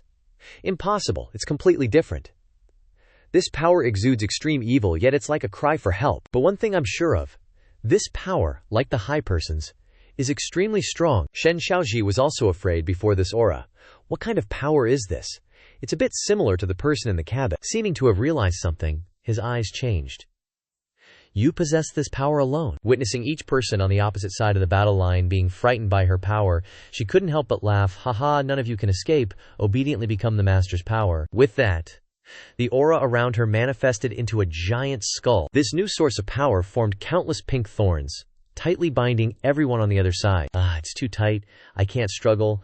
I'm about to suffocate. Realizing a string was rushing towards Yue Huang at lightning speed, they yelled, Yue Huang, run! Yue Huang finally looked up, seemingly oblivious to the situation, wondering, what's this? Just then, a light flashed from Yun Huang's body, and the pair of little birds that the two sisters had sculpted together gradually appeared. Before the fight broke out, Jiang Chen was beside Yun Huang. Seeing her nodding off at the table, he asked curiously, sleeping so soundly, were you up late last night? He suddenly noticed something familiar on the table and took a closer look. Oh, aren't these the little chick figurines the two sisters made together? Yun Huang has reworked them. Looks like she put a lot of effort in. The more Jiang Chen thought about it, the funnier he found it. Even though she often complained about her sister, she actually cared a lot about her. Out of respect for her feelings for her sister, I should give them a hand. With that thought, he quietly took the pair of chicks. Yun Huang, who had been dozing off, suddenly slammed her head on the table, waking her up. She opened her eyes and immediately cried out, everything I made last night is ruined. A little later, Jiang Chen said to her, Yun Huang, I have something I want to give you. He scratched his face a bit shyly. I saw you sleeping last time, so I took the liberty. Then he handed her something and continued, and helped you reforge this. Yun Huang was surprised when she saw the object in his hand. It was the pair of chicks that the two sisters had made, now returned to her. Back in the battle, Yu Huang saw the glittering object on her sister's body and exclaimed in surprise, isn't that the thing I destroyed back then? The two clay chicks suddenly emitted a great power, creating golden lightning bolts that surrounded the two sisters, shattering their opponent's attack. Everyone was shocked. Liang saw his lord's attack being instantly destroyed and wondered, what's going on? On the other side, Shen Xiaoji muttered to himself, Yun Huang, Yue Huang, Yu Huang, sensed the power from the two clay chicks, and her heart was filled with indescribable emotions. This feeling, the power of that person is constantly increasing, and turned into a golden core already. Why is there a surge of excitement in my heart? She suddenly realized that they had always yearned for understanding and support from each other. The golden core slowly approached her mouth, filled with jealousy and provocation at the same time. She thought about swallowing the golden core whole, but sister, do you know? Your smile is the most beautiful thing in my life. Your eyes are the scenery that I never get tired of. Your warmth is my most precious gift. I admit I was jealous. There was a complex and bittersweet emotion in my heart. As their faces got closer and closer, she was afraid of losing the one she loved, worried that her feelings would not be reciprocated, and scared of being hurt. Lost in her thoughts, Yu Huang gave Yu Huang a gentle kiss. I'm sorry, I was too selfish. Now I just want to tell you one thing. I love you. The sincere feelings between the two sisters suddenly created a strange power, something that had never existed before. The golden light radiating from the two of them grew brighter and more intense. That power intertwined, forming a massive spirit orb. Yun Huang and Yin Huang were now a unified entity, a perfect combination. As the two sisters merged, a new being emerged, both powerful and stunning. The men who witnessed this scene couldn't help but exclaim, whoa, the two sisters have become one, and a breathtaking beauty at that. Meanwhile, Liang was still confused about what was happening. Just what is going on? This power seems to have appeared out of nowhere. He couldn't believe that the two sisters, who were already weakened, could fuse together. Yeah, it's clear that one of them barely had a breath left, and the other was mentally drained. It's unthinkable that they could pull off this fusion. They stared intently at Yu Huang and Yun Huang. This strange thing happening before our eyes? I get it, someone must be nearby, hiding in the shadows and using their magic to help them. What you're saying makes sense. It's highly likely he's concealing his power so we can't sense his presence. Maybe he's secretly controlling this battle, because only someone with power equal to our Lord could pull this off. Contrary to their assumptions, Jiang Chen was actually somewhere else, seemingly enjoying a delicious meal. Granny, your noodles are as amazing as ever. He laughed loudly. Haha, if you like them, I'll grab you some more. In the meantime, Yue Huang and Yun Huang, with their newfound power, slowly raised their hands towards Liang. In an instant, both of them burst into flames. The others in the battle also felt a sense of peace return to their hearts. A warm feeling spreading through them. It feels so warm inside. Could this be that legendary thing? The ultimate move, Six Flavors True Fire, blazed even more intensely, fiercely burning Liang, who was trying to use his own techniques to counterattack but couldn't. Why can't I absorb it? Damn it, it hurts so much.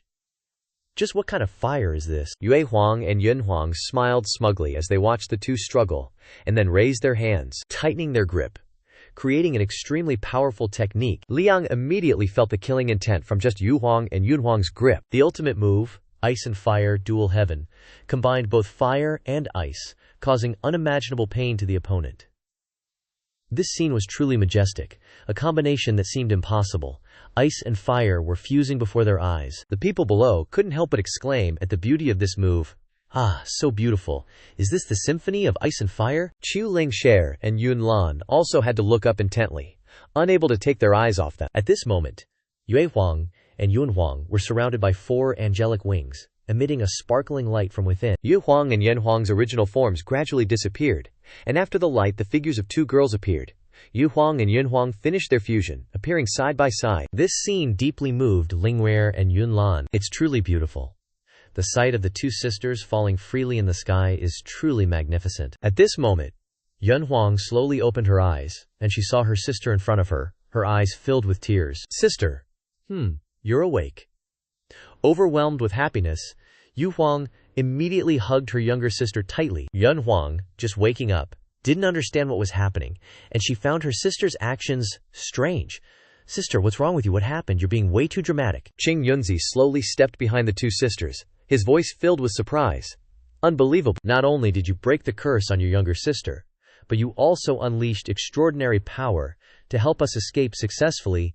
It's all too miraculous. Listening to Qing Yunzi's praise, Yue Huang humbly replied, Actually, this merit isn't entirely ours. In that moment, the image of a man flashed through her mind. It was him. Memories of the moment she spent with Jiang Chen and seeing the golden core suddenly flooded back, and Yue Huang couldn't hold back her tears. She cried out in anguish.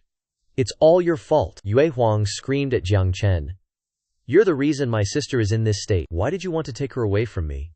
As she spoke, she sobbed uncontrollably. I'll never forgive you. With that, she collapsed into Jiang Chen's arms, her voice weak. I beg you, my sister is dying. Please save her. I'll do anything you ask. Faced with the beauty's sincere plea, Jiang Chen just smiled faintly. Sorry, I can't help. What did you say? Even you can't do anything. Jiang Chen calmly replied. In my opinion, there's only one person who can save your sister, and that's you. Yue Huang was still unwilling, crying as she said, But I'm the one who caused her to end up like this. I misunderstood her, trusted the enemy, and caused irreparable damage. Jiang Chen gently replied. Isn't it clear in your heart already? Love always has 2 sides. Where there's warmth, there's bound to be hurt. The problem between you 2 sisters isn't my doing. I didn't steal your sister away. If you truly love her, then no one can take her. I'm sure your sister can feel that too. The image of Jiang Chen gradually faded in her memory. The one who can save her isn't me, but you. Use your heart to feel. Only you can save your sister. After saying that, he disappeared. Yun Huang, after listening to the whole story, called out garage to Yun Huang. Yue Huang, upon hearing this, immediately replied with all her sincerity. Yun Huang, Mei, I'm sorry, I misunderstood you before. I let jealousy and desire cloud my judgment. Can you forgive me? Also, Jiang Chen is actually a very good person. These words surprised Yun Huang so much that her eyes widened.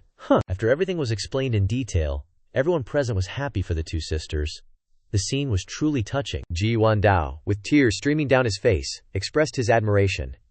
To think that the treasure created by your combined efforts would transform into a golden core, helping not only the 2 of you but also us. The method was both discreet and effective, truly worthy of a master. Qing Yunzi laughed happily and added, Moreover, the cultivation of Yutu Shime has increased even more. Damn, I'm really envious. Ji Xuan also couldn't hide his admiration. And I got to witness such a rare sight in my lifetime. I could die without regrets. Tu Shan Mo, on the other hand, looked jealous. I want to eat a golden core too. Xianxia, after piecing together the whole story, seemed to have realized something. So that's how it is. First, he put on a good show for everyone, enhanced their strength, so that the 2 of them could face the evil forces, buy some more time for Yun Huang and Yue Huang to merge, then transferred strength to the 2 sisters using the golden core, broke the enemy's attack, resolved the crisis, and defeated those 2 bastards. Every step was meticulously planned, flawless. Could it be that Jiang Chen predicted everything? Xianxia even imagined Jiang Chen arrogantly saying, everything is in the palm of my hand. Thinking of this, Xianxia suddenly felt guilty. He even thought Jiang Chen was the bad guy behind the scenes. But it turned out that he was the bad guy himself. It was all due to his arrogance and recklessness. How should he face the relatives of the fallen cultivators? Xianxia suddenly noticed Liang lying motionless, his body full of injuries from the battle. He muttered, Is that kid? He's heavily injured but still has a faint breath. To survive such a powerful attack, he's got extraordinary vitality. I don't know if it's because he absorbed the lives of many innocent people before, but this condition of his is even more conducive to interrogation.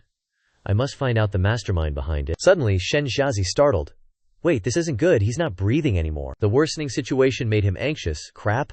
One of them got away. This is bad. She escaped.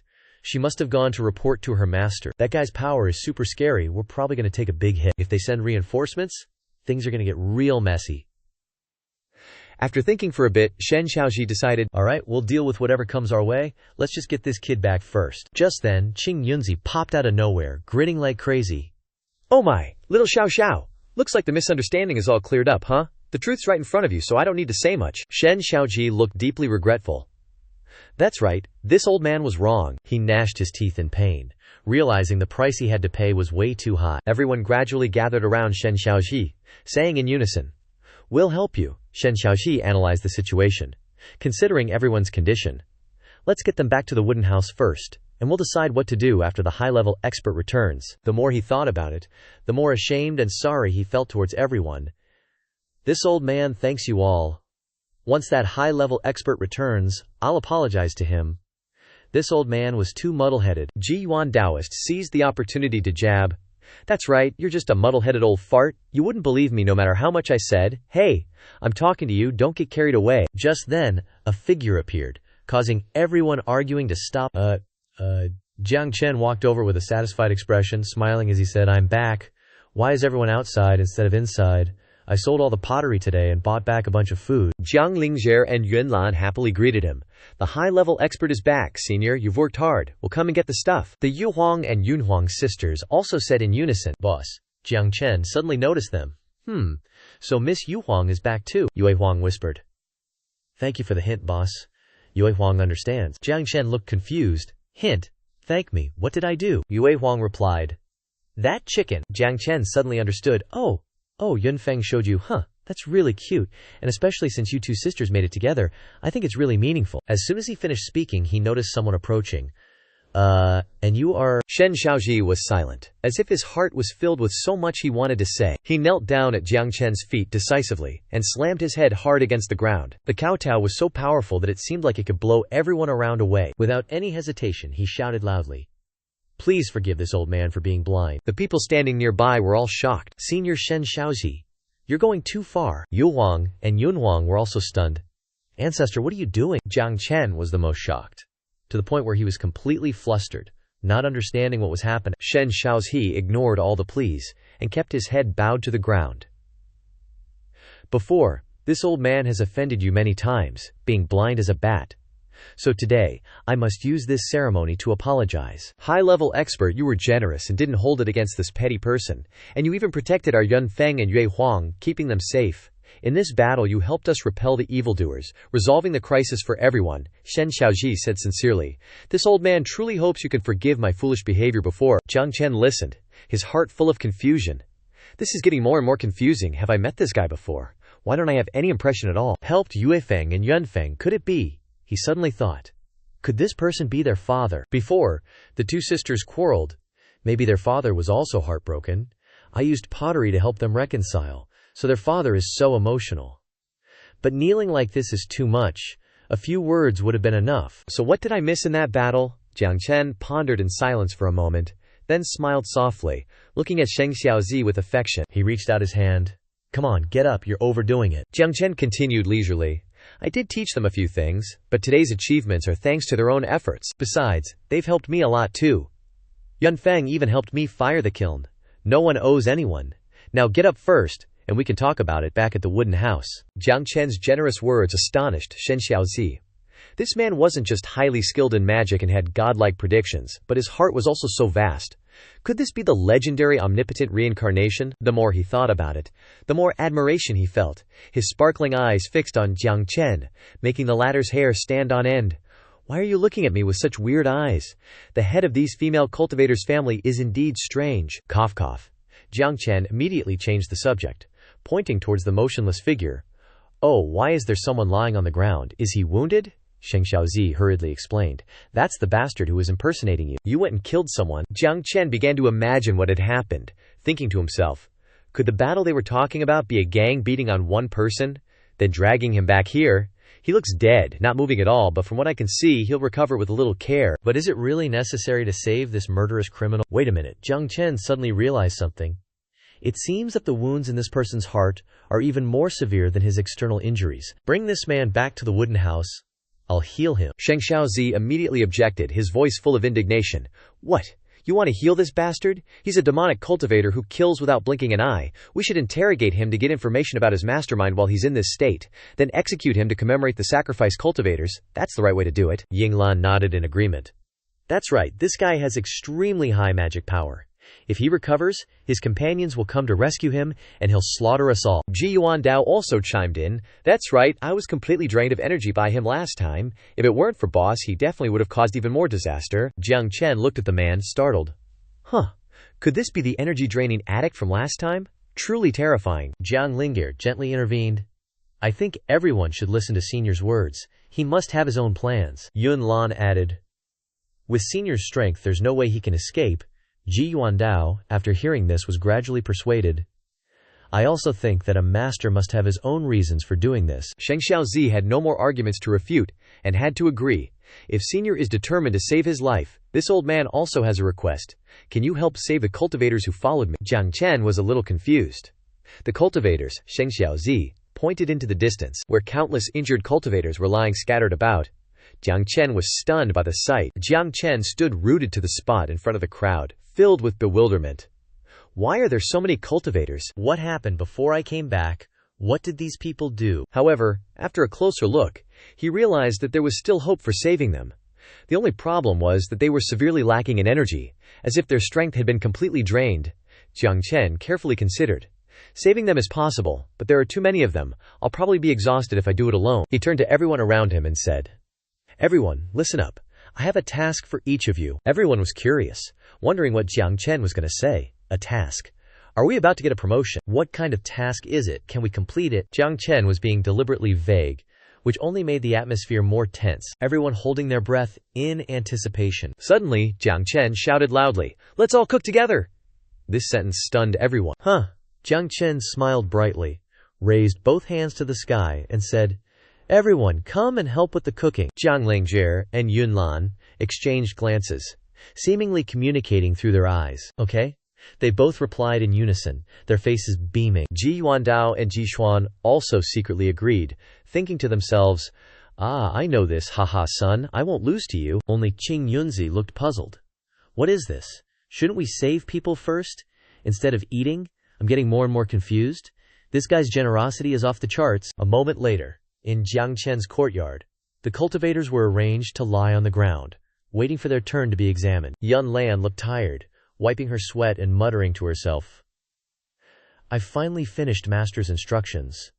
Although there aren't many injuries, the body needs to be cleaned up, and now there are even more places that need to be taken care of. The more Yun Lan thought about it, the more worried she became. How can we save so many people? It feels like someone is about to die. Will it be too late if we eat first and then treat them one by one? Jiang Chen was wholeheartedly in the kitchen at this moment, focused on cooking. Dietary therapy is a method of nourishing the body by adjusting the diet to provide adequate nutrients and maintain health. By eating scientifically, we can not only absorb the necessary nutrients, but also customize a diet suitable for each person's health condition. In the process of preparing dishes, the chef needs to meet strict requirements. First, the selection of fresh meat is crucial, because the freshness of the meat directly affects the flavor and sensation when tasting. Fresh, delicious meat usually has a bright red color and good elasticity, ensuring juiciness and freshness like freshly slaughtered meat, even with the nerves still twitching. Second, the technique of slicing meat also plays an important role. Each type of meat has its own way of slicing to maintain its freshness. Beef should be sliced against the grain, while pork should be sliced with the grain. Third, marinating is an indispensable step to enhance the flavor of the dish. Use appropriate spices to stimulate the taste buds. Finally, the cooking process needs to follow the appropriate temperature and cooking time for each type of meat, ensuring that the freshness and original flavor are retained. Mu Yue Huang smelled the aroma of the food, feeling as if her body and mana were about to reach their peak. This fragrance, my body seems to be pushed to its limit. Is it about to break through again? I can't let this happen now. Qing Yunzi was also attracted by the meat dish. This What kind of magic is this? The seven-colored light around his body not only shone brightly, but also rose and fell with his breath. This fragrance makes my cultivation increase significantly.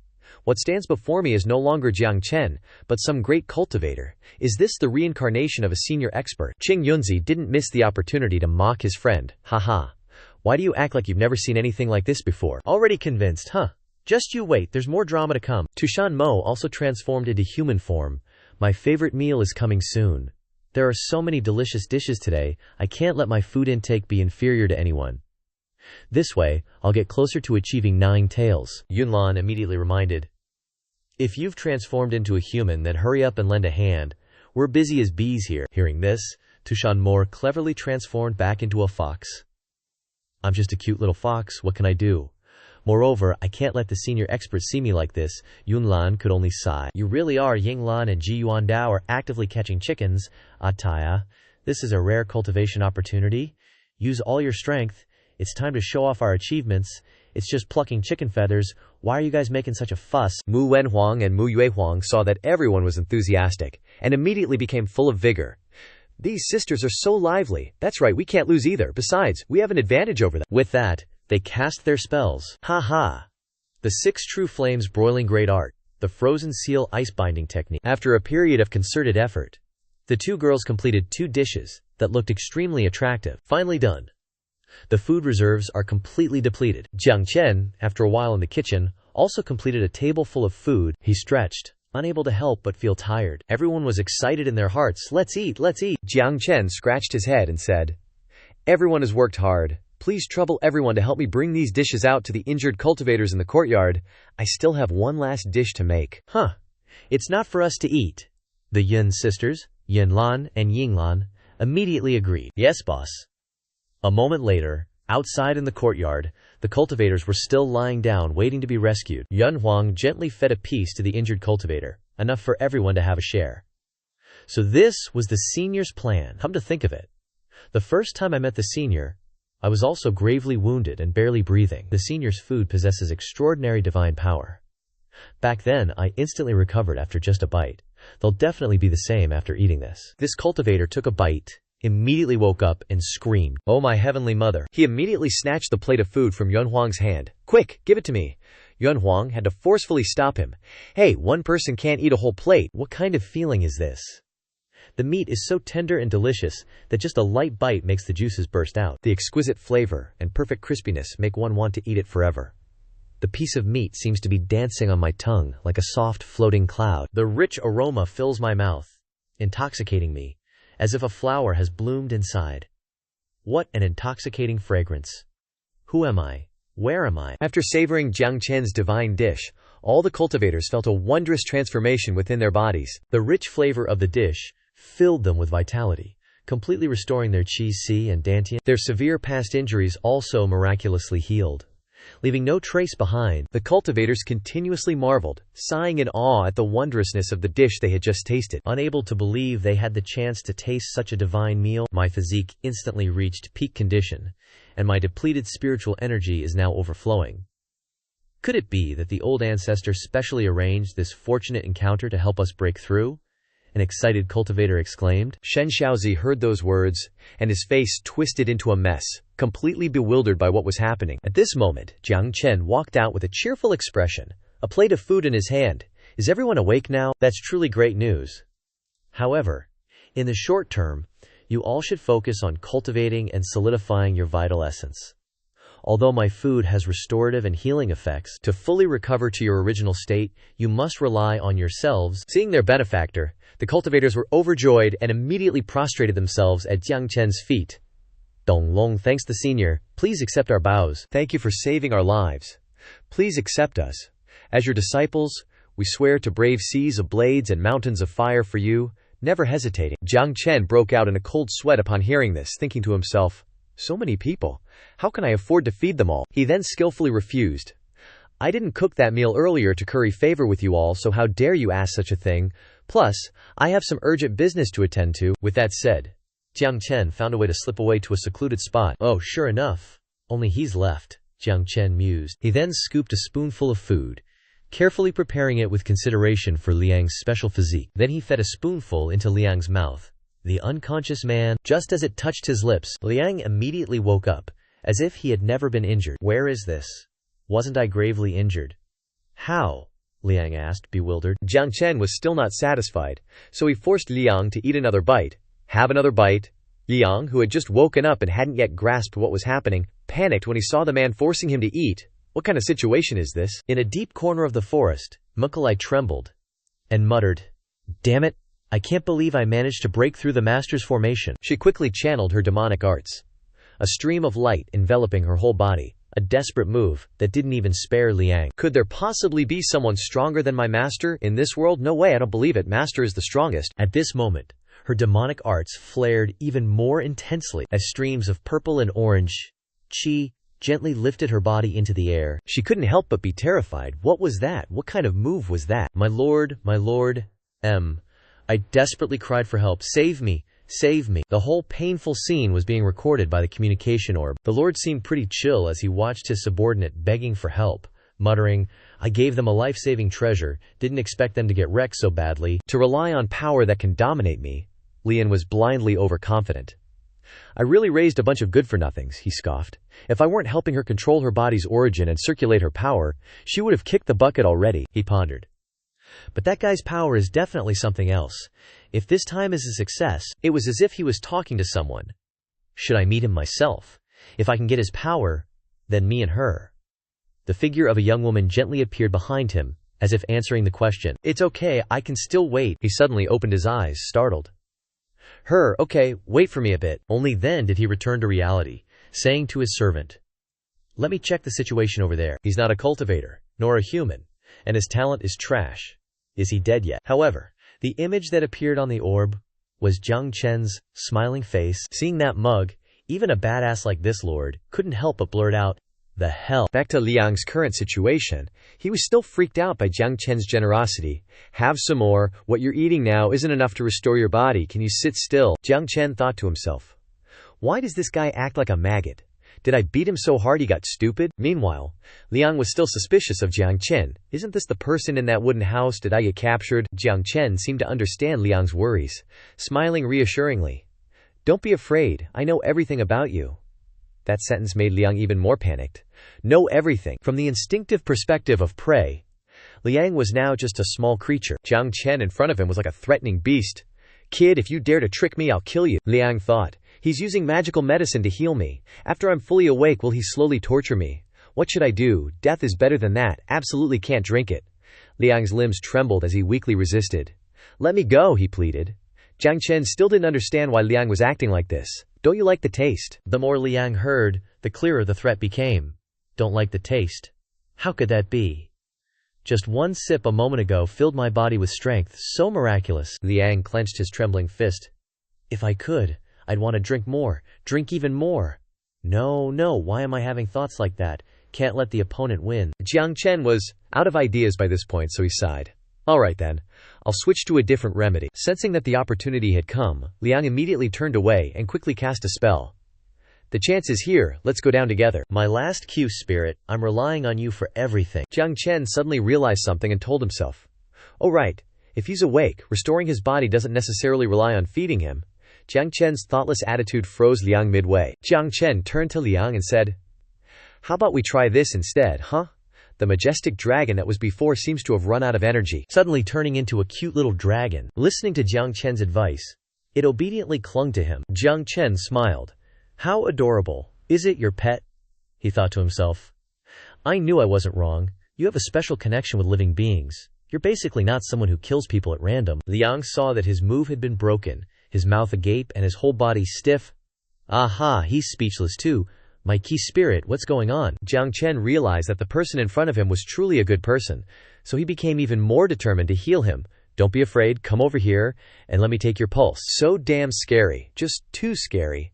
Liang barely managed to shriek out his final words. You stay away from me." Jiang Chen casually patted Liang's head, and suddenly, boom! Liang couldn't hold his human form anymore, and poofed into this ridiculously cute little beast, letting out a little cheep.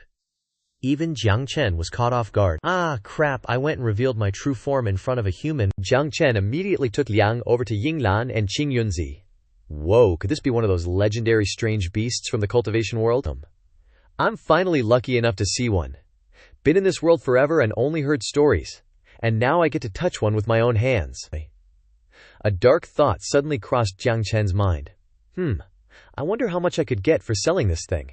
The two of them stared at the creature in Jiang Chen's hand, breaking out in a cold sweat. Ah, so that's what you really look like? Xianxia explained. This is an ancient vulture of the Yao clan. It's like a bird but not a bird, like a leopard but not a leopard. It has the power to devour a person's life essence. Hearing his people slandered like that, Liang couldn't stay calm. We would never eat the filthy souls of you humans. That's just your prejudice talking. Your hearts are filled with nothing but arrogance and bias. You're the most disgusting, cruel race of all. Faced with Liang's murderous glare, Xianxia was speechless. Man, the longer I hang around this guy, the weirder I get. I need to figure out how to get out of here, fast. Gotta report this to the master. Who knows what other crazy stuff is gonna happen? But in Jiang Chen's warm hug, all of Liang's negative thoughts melted away. All he felt now was warmth. Meanwhile, Jiang Chen was still busy calculating if he could get, 10 silver taels for this little beast, and even thinking its meat was probably pretty tasty. Yinglan started to relax a bit. Phew. Looks like there was no need to worry after all. No matter how dangerous a person or creature is, they just become tame and friendly around a true master. Yep, we were worrying over nothing. But hold on a sec, she thought. What if the master wasn't here? That thing just made it crystal clear it has a major grudge against all of humanity. Senior, what are you going to do with this Yao clan member? Hearing the question, Jiang Chen thought for a second, then an idea popped into his head. Oh right, he said, and immediately cast a spell. A golden collar instantly appeared, somehow already fastened around Liang's neck. I originally made this to walk my little fox. Since he's here, he can be the first to try it out. Haha, it actually suits you pretty well. Jiang Chen looked totally pleased with himself. The collar on Liang's neck began to radiate a weird energy, affecting his body. What is it? My body. It's getting really unstable. Controlled by the collar, Liang couldn't help but scream, "This power is!" The master, who was watching Liang from afar through a scrying orb, was also stunned. This power is incredible. He stared intently at the orb, his eyes burning with ambition. I must have that power, with that energy source. Suddenly, a crack echoed, making him jump. What was that? Did something just break? He turned towards the sound and instantly teleported to the source, only to realize in horror, this is bad. In front of him was a cracked soul orb. The container used to collect souls was broken, and the spirits inside were trying to escape. After that whole chain of events, the mastermind behind the scenes wasn't feeling so great anymore, because his soul chi was now leaking. All his previous efforts had just gone up in smoke, completely eroded by that other power, which in turn destroyed the soul chi that maintained his own energy. Figures. Even just sitting here minding my own business, I get dragged into this mess. It's all his fault. With the soul chi vessel shattered, all the trapped souls flew out. The grand hall was flooded with resentful spirits, a thick miasma filling the air. He watched the wailing souls fly past. Even though my own power is strong, if I could just get my hands on that power source, I wouldn't need to rely on these useless scraps anymore. With that power, opening the great gate will be within my grasp. Getting his power source, it's like the heavens themselves are helping me. Gazing to the end of spring and autumn, the netherborn at the edge of the sky, I've finally waited for this day. It's not just a distant dream anymore, just you wait. Back in the present, after the strange collar was put on him, all the energy in Liang's body was completely drained away. Liang suddenly lost all strength, his whole body steaming, and he collapsed to the ground, tongue lolling out, looking like all his life force had been sucked dry. Seeing that, everyone couldn't help but freak out, secretly thanking Liang in their hearts. Phew. Lucky it wasn't us wearing that bracelet. He passed out, huh? This bracelet is seriously extraordinary.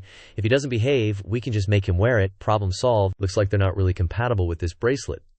He passed out as soon as he put it on, so I guess I should take it off and leave it for Little Fox. Little Fox, though grateful, had no intention of taking it. However, Liang's condition was steadily improving, right as he was dreaming about cultivation techniques. The last time I cooked stew for him, he wasn't happy with it. It must be because I'm not good at cooking. I wonder what he actually likes to eat. That person stared intently at Liang's slumbering primordial spirit. And suddenly, an idea for a dish popped into their head. You all go on ahead, they said. I'll be back. Elsewhere, in the great Yan imperial city, a captured resentful spirit seemed to be searching for a particular place. In a small garden, a lady was holding a watering can, tending to the blossoms. After 3 long years of dreams, it was finally time to awaken. The wilderness scatters. The mundane world feels so drab. It cannot compare to the wild essence, Chen Tuge, Leng Qing Qing, a single sorrowful tear of plum blossom. That resentful spirit entered the flower tree. Suddenly, a dignified man's voice rang out in the courtyard. "Honey, I've missed you to death." The lady heard the familiar voice and couldn't help but feel overwhelmed. This is, oh my god. In his sleep, Liang seemed to hear an incredibly familiar sound. Simple, yet deeply stirring his soul. Was this destiny? Liang didn't know. But a lingering sense of yearning continued to haunt him. Back then, Liang was still very young. He sat on the ground and told the person opposite him, "Grand Tutor, I'm all ready." The Grand Tutor smiled and replied, "I've watched you grow up, and finally this day has come, haha, I'm still a little excited about it." Then he continued, Come on, this is the biggest fruit on the divine tree. Even your senior cousin wouldn't want to wait for this one." As he spoke, the Grand Tutor took out a large peach. Liang naively asked, "Is that okay? If senior cousin wants it, you should give it to him?" The Grand Tutor burst out laughing. "Silly boy," he said. "This fruit can't just be casually given away." Liang was curious. "Why not?" The Grand Tutor explained. "Because it's related to your future growth, you foolish child. Our clan has been able to survive to this day, all thanks to the divine tree and its fruits." "The bigger the fruit, the stronger the energy it contains?" Liang asked again. "So, what kind of energy is it?" the Grand Tutor replied. "You'll know once you eat it." Liang's eyes widened as he stared intently at the peach. It looked so beautiful. He was incredibly curious about what kind of energy this thing would bring. Without another thought, Liang opened his mouth and took a huge bite. The juicy sweetness spread throughout his mouth, delighting him beyond measure. But what was even more special was the enormous surge of energy welling up from his dantian. Liang looked down at his hand, and from it, a speck of light flew upwards. He watched intently as the thing before him transformed into the shape of an incredibly adorable little beast. The Grand Tutor laughed and said, "This is your Qi spirit." Liang's Qi spirit looked at him, smiled, and at their first meeting, said, "Hello? Thank you for entrusting your life to me. Now that that's done, I'm off." Liang hurriedly cried out, "Ah, don't disappear." The Grand Tutor comforted him. "Don't worry, it'll appear again. You just need to cultivate more diligently. To be able to stabilize your Qi spirit's form like this on your first try means you're already very formidable." The Grand Tutor happily embraced Liang, praising him. "Truly the pride of our clan. This Grand Tutor feels so content." That was a memory from a very long time ago. But Liang had never forgotten it. "Grand Tutor, I'm very happy too." He slowly opened his eyes. What a beautiful dream it was. But as soon as he came to his senses, Liang fell into a daze. He looked around blankly, wondering, "What's wrong with me? Who am I? Where is this? Wait a minute, I remember now, But as soon as he looked down, he saw a big peach being offered to him. He stared intently at the peach in his hand. It looked exactly like the one on the divine tree that was destroyed in his clan. A voice chimed in, "This peach was just picked from the tree in my backyard. Now is the perfect time to eat it. Quickly, eat it while it's fresh. It's very beneficial for your body." Liang was so shocked he panicked. "Backyard? From the tree, huh? The divine tree has to take root in a spirit vein, absorb the unique essence of the sun and moon of the demon realm. It takes thousands of years to produce this kind of special fruit. Someone like him shouldn't have these conditions on this mountain." His courtyard, though not very impressive, seemed to be blessed by some kind of grand formation. "This is truly miraculous. How did he do it? It must be because I am too injured that I'm hallucinating. But the energy from this peach is very real." Liang was so helpless he wanted to cry. "I can't tell the difference. I really can't tell the difference. Could this guy really be an ancient ruler, with the power to change the rules?" Actually, he didn't know anything. While Liang was suffering and struggling, he just happily told Liang to eat it quickly. Liang looked at him and said, "Don't bother. I know with my current strength I can't defeat you, but I won't compromise. You can kill me or chop me as you please." He listened intently, thought for a moment and asked, "From what I can feel, you don't have such a decisive personality. What exactly happened that made you hate the human race so much? Those people you killed didn't seem to have offended you in any way, right?" Liang's face turned black as he coldly laughed. "Ha ha ha, didn't offend me? That's ridiculous. If they really didn't do anything, my clansmen wouldn't be." Before he could finish speaking, someone ran in from outside in a panic and shouted, "Hi, Immortal, a big thing has happened." According to a letter from the Jishuan family in the city, a riot has broken out. He forced a smile and asked, "What riot?" In his mind, a riot was just some kind of robbery or fighting. What does it have to do with him, a normal person like him? Could it be they are using the things he sells to fight? The person continued, "In the city, many things, like flowers and grass, pots and pans, are about to become spirits. Not only do they have human form but also can talk." The more he listened, the less he understood. The expression on his face stiffened, and he asked in surprise, "Ah, what's going on? Items are manifesting human forms and can talk." Liang's expression at this moment was no less strange. He already knew where the root of all this came from. He also noticed Liang's expression, so there was a high probability that this was done by this little brat. Before I transmigrated, I heard about a paradox. A ship floating on the sea, gradually replacing each piece of rotten wood. In this way, when all the components on the ship become new, is that ship still the original ship? The human body is the same, made up of basic particles, and since birth we are constantly exchanging matter. This metabolic rate is much faster than we imagine. The elements that make up your body today are very different from yesterday, not to mention a few years ago. But we still think that you are still you. The you of now and the you of a few years ago are still the same. So why is that? Whether an object is itself depends not on the constituent elements, but on the internal structure. The relationship between the elements and the continuity of space-time. As long as the structure does not change, we are still ourselves. As long as the continuity of space-time is maintained, the ship retains its continuity even though each piece of wood is replaced. Just like the human body, although metabolism is continuous, it does not affect the continuity of space-time. Even if thousands of planks are changed, the ship is still the ship it is. Therefore, these people are the ones whose souls you had previously extracted. Liang chuckled and said, "Actually, it's not because of me, but because of my Qi spirit. The collected souls will be concentrated in the center of the Qi spirit, but what helps the Qi spirit maintain its shape and power is me. Once the power is damaged, the shape of the Qi spirit will also become unstable. My previous strength was like something in the water, unstable. Perhaps that is why the host's container had an accident that caused the souls to escape. But why are these souls sticking to ordinary objects?" This is what puzzled Liang. He stared and thought to himself, could it be that the nature of my power has been changed by this person? No, I have to re-examine my thoughts. Thinking is doing. Liang glanced around for a while and then summoned his Qi spirit. "Esteemed one, look. He's about to hurt someone again. Don't you dare be disrespectful." However, before Liang could touch an innocent bystander, a mysterious force stopped him. The person saw Liang reaching for him and frowned, asking, "What's the matter with you?" Liang's face turned ashen as he wondered, "Why isn't it working? This power hasn't even been used yet. What's going on?" He realized in shock that he failed, and the aura of his power was different now. Liang, frustrated, yelled, "No, this isn't right. My power is out of control. Let me try again." A crowd of curious onlookers gathered, while his spirit once again manipulated a soul. The soul flew over and got stuck inside a teacup. The teacup, now with a soul inside, floated up and said, "Thank you, benefactor," Liang angrily retorted.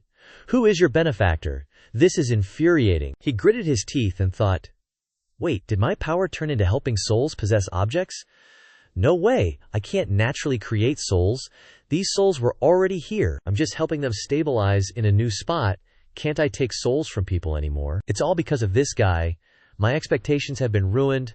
I have to kill you. Li Xiang angrily transformed into his true form and lunged forward, biting the person's hand, startling him. The person, displeased, asked, "Why did you bite me?" Suddenly, Liang realized something. Wait a minute. If he has this person's power, then the souls of my clan will return to the divine tree, right? Those bastards burned down our divine tree after killing our clansmen. But this guy has boundless magical power. If he could change the nature of my power, shouldn't he also be able to restore my clan's divine tree? After restoring the divine tree, I'll find the souls of my clansmen and continue using my ability. That way, I can bring them back to my side. Father, mother, clan leader, grand tutor, everyone. Thinking of this, Liang couldn't hold back his tears. The person forced a smile and asked, "Is my flesh so awful that it makes you cry?" Li Xiang released his bite, leaving a tooth mark on the man's sleeve, and said, "I'm sorry, please forgive my rudeness." "I know you're strong. Although I don't know why you're being so kind to me, please, you must help me. Help me restore my clan's divine tree." Divine tree from your clan? What happened to the divine tree? Even though his gardening skills were top-notch, he wondered if the divine tree he spoke of was an actual plant. After all, this was a cultivation world. Liang trembled and said, "Our clan's divine tree was destroyed by humans." The person was shocked. What? He had only ever heard of humans being bullied by demon clans, never that demon clans were bullied by humans. The tree was burned to ashes. Plants are naturally afraid of fire, but their vitality is incredibly strong. Even a prairie fire can't destroy grass. They'll grow back when the spring wind blows. If the roots underground weren't completely burned, Maybe there's still hope to save it, but I have to see it with my own eyes to know for sure. I can't give a specific method without seeing the actual situation. Anyways, this is a chance for him, but why should I help him? He impersonated me before and almost got me into trouble. Luckily, those aunties knew who I was, or else I would have been a scapegoat. If you want me to help you, you have to agree to one condition of mine, Liang replied. As long as you can restore the divine tree and bring back my clansmen, I'll even give you my life. There's no need to go that far. What's your life worth? I just want you to promise me that you won't continue doing bad things. If you don't do evil, I won't have to take the blame for you later. Give me a break. Moreover, I know that's not what you want either. If I can help you restore your tree, you have to promise me that you won't randomly kill people anymore. Liang was silent, seemingly struggling internally. Telling him to let go of his past vengeance might be too cruel. That vengeance was what helped him persevere until today. It was truly ironic. Humans had destroyed his clansmen, but it was also humans that brought hope to save them. He hesitated for a moment, and finally nodded. I agree. Great, give up the killing intent, and you'll become a Buddha immediately. Alright, let's go back to my wooden house to prepare a bit. This is the first time I've been away from home, and I feel like there's a lot to pack. One person came up and asked, Senior, you agreed so readily. I have my own plans. Feeling a little overwhelmed. If I'm leaving home for a while, things here need to be sorted out. Don't know how long this trip will be, and some of the creatures in the house can't come along. Right now, there are a few folks who are around most often.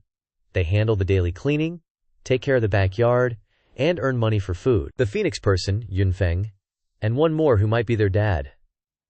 If the misunderstanding between them is resolved, it's best to leave them together so they have time to get to know each other. As for those cultivators, need to find a good reason to send them home first, because there's no way I can support that many people. For real, gotta conserve energy for the journey itself, can cook my own food, and can prescribe my own medicine if I get sick. Yeah, what I really need right now is a bodyguard.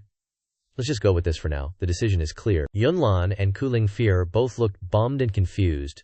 The High Elder wants to go out. That's right, and there's a lot to prep before leaving, especially a mode of transportation. He doesn't want to walk, and immortal cultivators like them can fly on swords, right?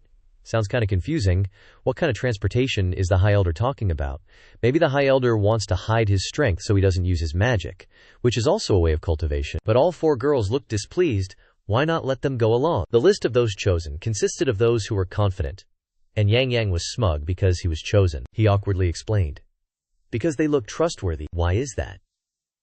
The world inside the house was immediately divided into two factions. One side was the chosen group, who looked as majestic as toads. I can understand not taking me, but why that fox? That fox is super picky.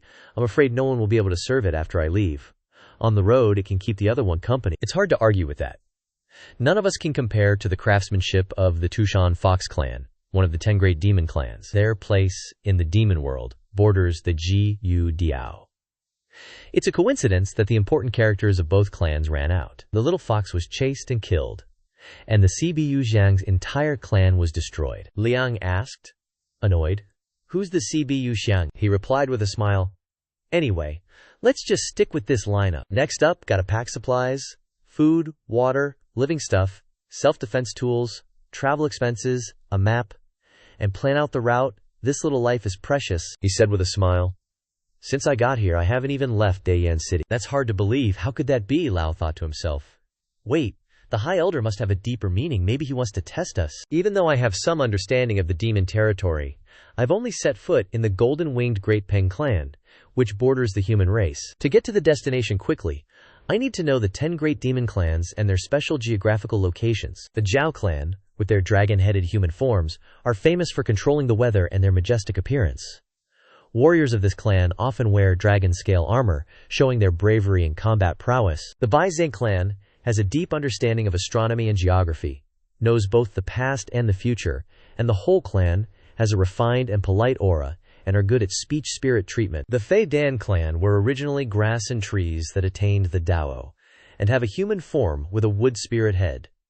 This clan is humble, doesn't fight, and always acts cautiously. The Fei Tai clan may have an ugly appearance and stubborn personality, but they possess natural strength and are proficient in forging, creating many peerless magic weapons. The Jiu Diao clan look like living sculptures on trees, and absorb the spiritual energy of all things, and have the ability to transform essence into power. The Zhongming Diao clan have eyes that have the power to fascinate the mind, and see through the thoughts of others. The golden-winged Great Ping clan has an extraordinary background and the backing of ancient gods, and are often arrogant and disobedient. The Tushan Fox clan, one of the ancient remnant clans, possesses 9 powerful tails. But this power hasn't appeared in a long time, due to time and disputes. There are also the Qilin clan, Hundun, and Teodi clans. To get to our destination with the shortest route, we gotta pass through the territories of at least 2 demon clans. The ancient Eagle clan and the Fox Demon clan are neighbors. If we can get through safely, we should hit up the Fox clan first to stock up on supplies. The golden-winged Great Rock clan is in the outer region, and we've tangled with them before, which is kinda in our favor. Next up are the Bai Zi and the Taodi. I recommend choosing the Bai Zi clan because they're reasonable folk, then the Tushan Fox Demon clan, and then we'll have to face the Fox. Relax, boss. I already beat her dad into submission last time. I've wandered through the demon realm before, so just follow my lead. So that means we gotta pass by Little Fox's place. She puffed up her cheeks and pouted, grumbling, "Gotta go home already. But I haven't even cultivated 9 tails yet. I was gonna cultivate into 9 tails and bring glory to my ancestors, but now I have to go back early. But now that this big shot needs me, it's my time to shine. Even if I'm not 9-tailed when I get back, my near 8-tailed power is already stronger than most of the Tushan elders right now. Who knows, maybe this time going back I can give Chihuai a fatal blow, so they won't dare bully my clansmen anymore. This is another great opportunity for me. I have to seize it.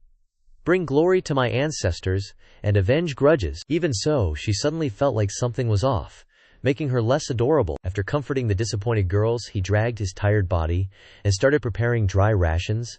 He pondered, is that what it's called? Rations? Should it be vegetarian, or should I prepare something special?